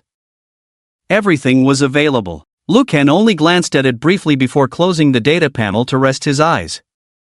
He had no interest in gambling. Kazuyu was also not very interested. However, with the mindset of finding loopholes in the rules, he browsed through it for a while. Only Nikita was engrossed in it. She kept swiping through the data panel, occasionally letting out excited exclamations. If it weren't for Kazuyu urging her, she probably could have continued for another 2 hours. "Hey, long-legged foreign girl, how much longer do you need to look? It's just a gambling game, can we start soon?" Nikita lifted her head from the panel, her face flushed with excitement. Sorry, I got carried away for a moment, almost forgot we're still in the rule mystery realm." Chiziyu coldly snorted in response. Lu Chen looked at Chiziyu and said lightly, "According to Rule 6, the banker can choose the gambling game independently and can receive an additional 25% of the bet. Who will be the banker for the first game?" Chiziyu glared fiercely at Lu Chen. "Whoever wants to be the banker can be, I'm not doing it." Being the banker seems to have a lot of power and can receive an additional 25% of the bet,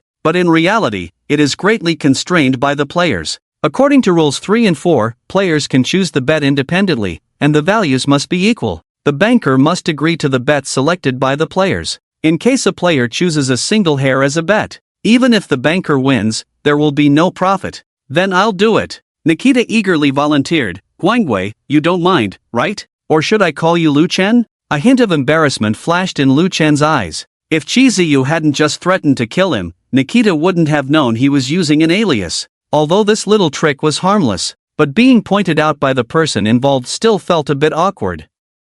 "I don't mind, but when you choose the game, pick something with simple rules. I'm not good at gambling." "Don't worry," Nikita snapped cheerfully, "Russian roulette is very simple." Chiziyu's eyes widened at the words. What did this blonde girl just say? Russian roulette? Starting off with such a high-stakes game? He was about to say something when Hansel interrupted forcefully. "The banker has chosen the game, please select your bets, 2 players. Sensing Chiziyu's hesitation, Nikita added with a smile, "Don't worry, my Russian roulette is not life-threatening, just for the bets. Please give me 3 revolvers, no real bullets needed." Hansel didn't say anything, but his expression showed a hint of disappointment. He bent down under the gambling table, searched for a while, and pulled out 3 identical revolvers. He randomly loaded one with a bullet, aimed at his own head, and pulled the trigger. Snap! A crisp explosion sound rang out. Instead of a bullet, a prank-like small flag popped out. It was crookedly written with 3 words, "You're dead. Is this okay?" Nikita nodded in satisfaction, just as I thought.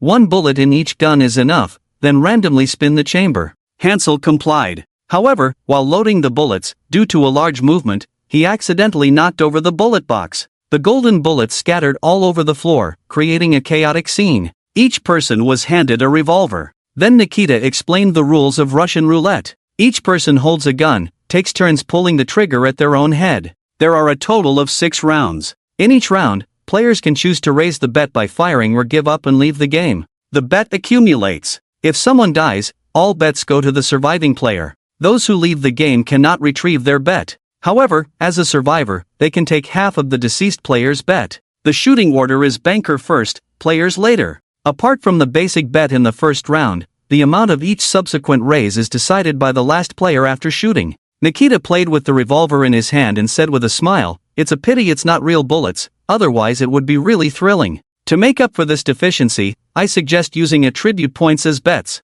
Gentlemen, what do you think? I don't mind, Lu Chen responded lightly. He could guess Nikita's thoughts. Because he had drunk wolf meat soup cooked by Pig Mama, he already had 10 points of Constitution attribute. Using this as a bet, he could win or lose without much loss. Shizuyu looked wary, eyeing Nikita and Lu Chen with suspicion. But after much thought, he couldn't find any issues. As a bystander, he could naturally reject Nikita's suggestion and use something insignificant as a bet instead. But what would be the point of that? The gun and bullets were all prepared by Hansel. Russian roulette was fair, no one could cheat. So why not take a chance? If he won, he could take away others' attribute points. The flames of greed slowly ignited in Kazuyu's heart. I happen to gain an extra 3 points of mental attributes in the first ghost story, so it doesn't matter if I lose. I'll play along with you. With this in mind, Kazuyu spoke up. I agree to use attribute points as bets, but to prevent cheating, I must be the last one to shoot. Nikita was the banker, and the final decision fell into Lu Chen's hands.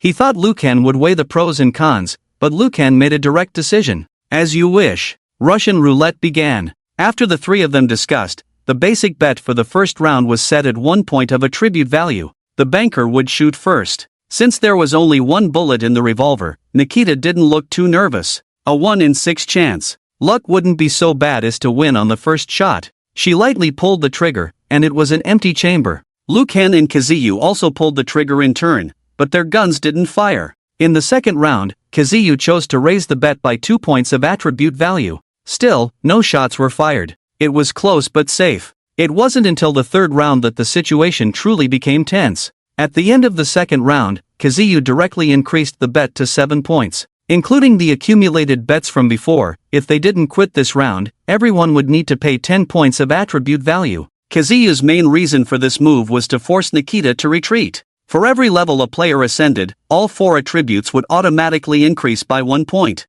Additionally, they would receive an extra point that could be freely allocated. In Kazuyu's view, the level 2 Nikita could only lose a maximum of 10 points of attribute value. Even if she followed along for a round, she wouldn't be shot dead by 1 bullet. In the next round, she wouldn't be able to continue following along. It's time to quit, Kazuyu thought to himself. The third round began. Nikita indeed showed a hesitant expression on her face. But to Kazuyu's surprise, the blonde foreign girl didn't choose to quit. Instead, after a moment, she chose to pull the trigger. The gun didn't fire. Nikita's expression immediately relaxed, and she breathed a sigh of relief. It seems luck is on my side today. Lu Chen, as in the previous 2 rounds, quickly pulled the trigger as if the tense atmosphere had nothing to do with him. The gun still didn't fire. Disappointment filled Kazuyu's eyes as he muttered, "Such bad luck." He took a shallow breath and pulled the trigger. Similarly, the gun didn't fire. In the fourth round, the blonde foreign girl definitely has no more attribute points. I'll just add 1 point of attribute to force her to quit, Kazuyu thought to himself. However, just as he was about to announce the number of attribute points he would add in the fourth round, Hansel, who was watching from the sidelines, suddenly slapped his forehead and interrupted. "Sorry, everyone, I think I made a mistake just now. There might be real bullets in your revolvers. You're not joking, are you?" Lu Chen frowned, looking at Hansel. "No." Hansel shrugged, took out an identical revolver from under the table, and picked up a bullet from the table to show the three of them. "The bullet I just loaded into the gun is this type, right?" After speaking, Hansel loaded the bullet into the chamber, pointed the gun upwards, and pulled the trigger. Bang! A deafening gunshot. It was a real bullet. Kazuyu suddenly stood up from the chair, his emotions running high. "The bullets in the gun are real. How can we continue this gamble? Let's just cancel this round." "Sorry, once the gamble has started, it cannot be cancelled," Hansel said with a smile. "But due to my mistake, I am willing to compensate the winner with an additional 10% of the bet after the game. What's the use of having more attribute points when people die as soon as the gun fires?" Kazuyu persisted. Hansel's smile vanished instantly, his tone stern. "If you're afraid, you can choose to quit. But the gamble cannot be cancelled midway." Kazuyu was speechless. He was starting to feel afraid. He dared to risk all his attribute points against Lu Chen, but it didn't mean he was willing to bet his own life. It was already the fourth round. 3 more chances to fire the gun, with a 1/3 probability of it going off. If luck wasn't on his side, he would lose everything. Should he continue? Kazuyu glanced at the other two. Lu Chen still had a furrowed brow, his expression revealing nothing about what he was thinking. But Nikita. Nikita showed no sign of worry in her eyes, instead, her face flushed with excitement. Feeling Kazuyu's gaze, Nikita suddenly turned, eagerly urging, "What are you waiting for? Hurry and raise the bet." "What?" Kazuyu's face turned pale. Was this woman insane? Didn't she hear what Hansel just said? The bullets in the revolver were real. Once the gun fired, it would be all over. Even setting that aside, did Nikita have enough spare attribute points? Could she still raise the bet? "Are you sure you want to continue?" Kazuyu finally managed to ask after a long pause. "Of course. Raise the bet quickly." Nikita kept pushing. Kazuyu gritted his teeth and made a decision. Fine, another 8 points. Including the previous accumulated 10 points, now everyone needed to pay 18 points each. Kazuyu didn't bet all his attribute points out of recklessness. He was bluffing Nikita, lacking extra points to call. But he soon realized he was wrong. Nikita not only had spare attribute points but also decisively pulled the trigger. Call. The gun didn't fire. He. Nikita laughed, trembling all over as if pulling the trigger had drained all her strength. Exciting, too exciting, this is the kind of gamble I want. Strange, Mr. Lu Chen, it's your turn. Lu Chen raised the gun, hesitating. Fortunately, Lu Chen is still afraid of death. Kazuyu thought to himself. As long as Lu Chen quit, he would also choose to quit immediately, even if it meant losing the bet. As the last player to fire the gun, Kazuyu could split the remaining attribute points with Nikita left by Lu Chen. It wouldn't be a big loss. Staring fixedly at Lu Chen's mouth, Kazuyu silently prayed, "Quit, please quit now." But the next moment, he heard a firm call to raise the bet. Call. Asterisk click. Asterisk the firing cap hit empty air with a light sound. An empty gun. Kazuyu's heart sank heavily. Why was this guy so lucky? With a 1/3 probability, the gun didn't fire. "It's your turn," Lu Chen said calmly. Unlike Nikita's exaggerated expression, he just breathed a sigh of relief. "My turn?" Kazuyu's breath hitched. Should he gamble? 2/3 chance to continue the game, 1/3 chance of being shot dead. Lu Chen and Nikita had survived. There was no reason for him, Kazuyu, to be so unlucky. Gamble. Kazuyu reached for the revolver. As his fingertips touched the cold metal, a shiver ran down his spine. Should he really gamble? If he died, he would lose everything. He had just acquired an incredibly powerful talent and hadn't even had the chance to enjoy the feeling of being superior. Was he really going to risk his life for a few attribute points? No. Even if the attributes are lost, there will be other ways to regain them.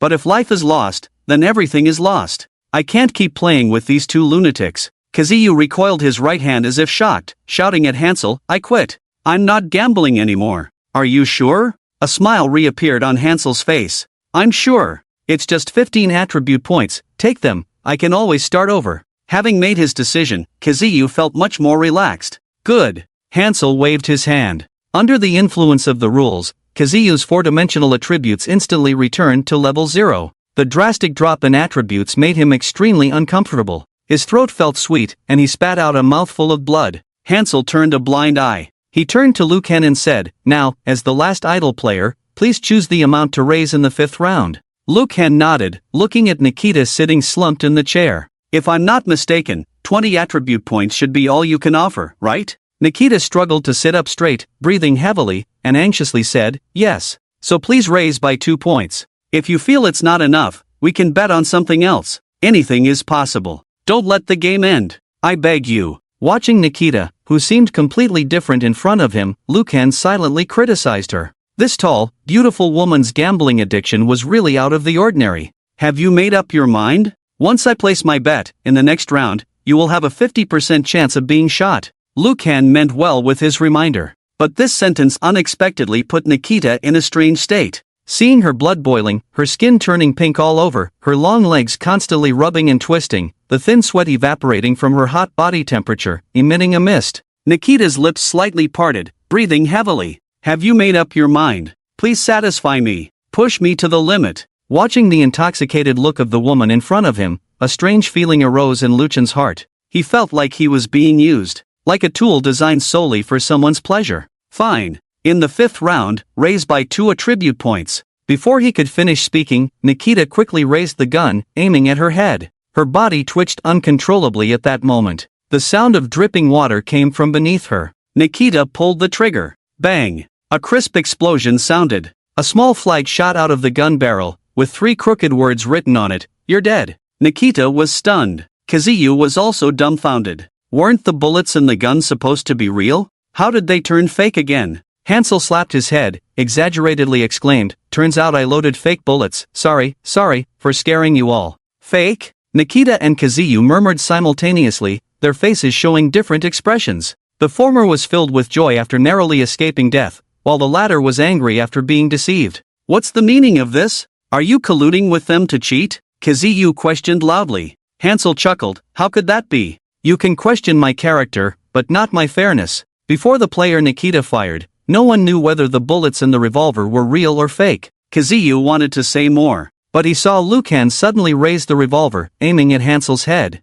He pulled the trigger. The ragged young man instinctively turned his head. Bang! The gun barrel spewed flames, narrowly missing Hansel's head. It seems Hansel was telling the truth. Lucan pretended to realize, throwing the revolver onto the table. He did indeed mix up the bullets. Kazuyu was so shocked by Lucan's crazy move that he couldn't speak. Hansel, on the other hand, looked grim and gave Lucan a fierce glare. With a wave of his hand, 20 points of attributes disappeared from Nikita's panel, along with Kazuyu's 18 points, all added to Lucan. The four-dimensional attributes increased by an average of 5 points, with an additional 10 points in Constitution and 3 points in Spirit. The remaining 5 points were free attribute points that could be allocated at will. Lucan didn't immediately allocate the free attributes but instead stared at Hansel expectantly. The latter felt uncomfortable under his gaze and grumbled, "The attribute points have all been transferred, why are you still looking at me? Compensate the winner with an additional 10% of the bet," Lucan said with a shrewd smile, "You promised, don't forget." Hansel's face stiffened, cursing as he topped up this portion of the attributes. With a bet of 38 points in attributes, he gained an additional 8 points in free attributes. Lucan's current attributes were Strength, 28, Constitution, 46, Speed, 29, Spirit, 23, 2, Luck, Invisible 15, 8, automatically increases to 25, 8 after reaching LV, 25, assignable free attributes, 8, disregarding other factors, just comparing the four-dimensional attributes, LV, 15. Lucan could now easily crush a LV, 20 player. The gambling continued. Due to the restrictions of Rule 5 and Rule 6, each player must participate in at least 3 rounds of gambling. The banker is limited to 1 person each. Even if Nikita was eager to gamble, the next round could only be banked by Lucan or Kazuyu. "How about me?" Lucan looked at the weak Kazuyu, pretending to be concerned. "You're so weak, you need to rest." Kazuyu became alert immediately. He had observed Lucan before. This guy was absent-minded while browsing the gambling game. He only glanced at the data panel for a short while before closing it. In the subsequent Russian roulette, Lucan remained calm, as if not afraid of being shot. Combining these 2 points, Kazuyu concluded Lucan was either not a complete lunatic or a masterful gambler. Letting a lunatic or a gambling expert be the banker for a game. Isn't that just asking for trouble? Thinking this, Kazuyu decisively refused. "No, I'll be the banker for the next round of gambling." "Why so eager?" Lucan tilted his head tactically, a playful expression on his face. Seeing Lucan's irritating appearance, Kazuyu was itching to teach him a lesson. If not for the rules, he would have loved to crush Lucan to pieces right now. After calming himself down, Kazuyu spoke to Hansel. "I choose the game King and Beggar, is that acceptable?" Seeing Hansel nod, Kazuyu began to explain the rules. King and Beggar was a niche card game of confrontation. The cards were divided into 7 types: King, Queen, General, Guard, Soldier, Commoner, and Beggar. They restrained each other in order. Each card type came in 4 colors: red, yellow, blue, and green. Altogether, there were 28 cards. The game started with the banker dealing the cards, each player holding 3 cards, and the rest forming the deck. The possible card combinations were as follows. 1. Scatter cards, like General, Soldier, Beggar. The single card with General as the highest. 2. Partner cards, like General, Beggar. The partner card with General as the highest. 3. Cue cards, like Guard, Soldier, Commoner, 3 cards in consecutive order. The cue card with Guard as the highest. 4. Formation cards, like Guard, Soldier, Commoner, 3 cards in consecutive order and the same color. Consider the Guard as the highest ranking Soldier card. 5. Formation card, 3 cards of the same suit, such as Queen, Queen, Queen. Consider the Queen as the highest ranking formation card. The card types are numbered in ascending order. For example, the Soldier card restrains the Q card. For card types with the same face but different suits, compare them based on the suit of the highest ranking face. Red, yellow, blue, green, the suits are ranked in order. For example, for scattered cards like king, guard, beggar, the red king is the highest, and the green king is the lowest. The king formation card is the highest ranking card type, overpowering all others. However, it is worth mentioning that if a special card type composed of red queen, yellow commoner, and blue beggar appears, it is an assassination card. This card type is restrained by other card types but can only assassinate the highest ranking king formation card. At the beginning of the game, players can flip over and display any one of the 3 cards on the table. The remaining 2 cards are kept face down, and no one is allowed to see them. Each round starts with the banker, and every player can take an action. There are 5 types of actions. The first type is rest, pay double the bet to keep the card type unchanged. The second type is recruit, pay double the bet to flip over 1 face-down card, play it, then draw a card from the deck to replace the face-down card. The third type is prepare for battle, pay double the bet to view a face-down card. The viewed face-down card enters the prepare for battle state, cannot be played, does not need to be displayed on the table, but is not considered a face-down card either. The fourth type is confront, pay double the current bet to select a player's card type for confrontation. If the player has 2 face-down cards, you must pay 4 times the current bet to initiate a confrontation. The fifth type is surrender, abandon all bets and exit the game. Before the 5 actions, the first non-banker can choose to raise the bet. Subsequent players' actions require paying a corresponding multiple of the first player's bet. Kazuyu finished explaining and looked disdainfully at Liu Kang. How about it, do you understand? Do you need me to explain it again? Liu Kang scratched his ear, looking indifferent. I think I got it. I'll figure it out after playing a couple of rounds. But, as we keep betting round after round, what do we use as bets? Hansel suddenly interjected. It's simple, we can convert them into points. Each player puts an equal value as a bet, then converts it into the same points.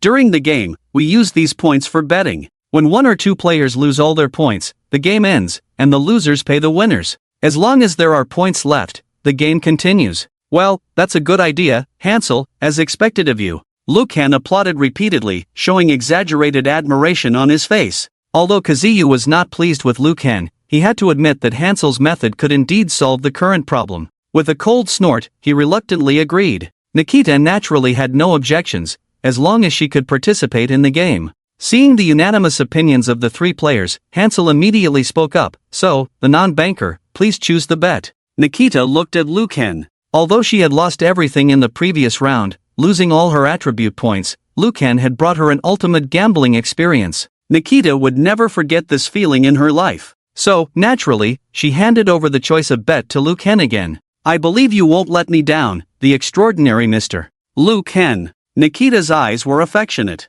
In that case, after a moment of contemplation, Liu Kang announced his chosen bet. I bet my life. The soft-spoken 4 words echoed like thunder in the minds of Nikita and Kazuyu. The woman's legs clamped together instantly, her body trembling uncontrollably with extreme excitement. Shizuyu's face turned pale, his gaze towards Liu Chen resembling that of someone facing a ferocious monster. You madman! Liu Chen smiled at Shizuyu. I know you're afraid, so I have the second half of the sentence. I bet my life with Nikita, and you, bet all your gifted abilities. How about it? Shizuyu stood there dumbfounded, unsure of how to react for a moment. He knew Liu Chen wanted to reclaim his gifted abilities, and he also wanted to stop him. But he couldn't. Bound by the rules, the banker must agree to the bet proposed by the player. Player Liu Chen proposed life as the bet, so as the banker, he had to put life on the line to play with Liu Chen. Honestly, Shizuyu was quite thankful that Liu Chen didn't force him to bet his life but allowed him to use all his gifted abilities instead. Because he was truly scared. Conflicting emotions gave rise to a profound sense of shame. At this moment, Shizuyu couldn't even respect himself. Why was Liu Chen so confident? Why was he so sure he could win? Why? Liu Chen, you're just a waste of talent that I took away. What makes you dare to bet your life? What makes you think you can win? This is the game I chose. The gambling game I excel at. Shizuyu roared silently in his heart. Weak fear transformed into anger. Liu Chen won't win, his talent is already mine. He's just throwing his life away by betting it. Shizuyu's eyes darkened as he began to reconsider. After a moment, he calmly nodded at Hansel. I agree to Liu Chen's proposal, using his life and all my gifted abilities as the bet. Then, Shizuyu looked back at Liu Chen. I will kill you in the gambling game I excel at.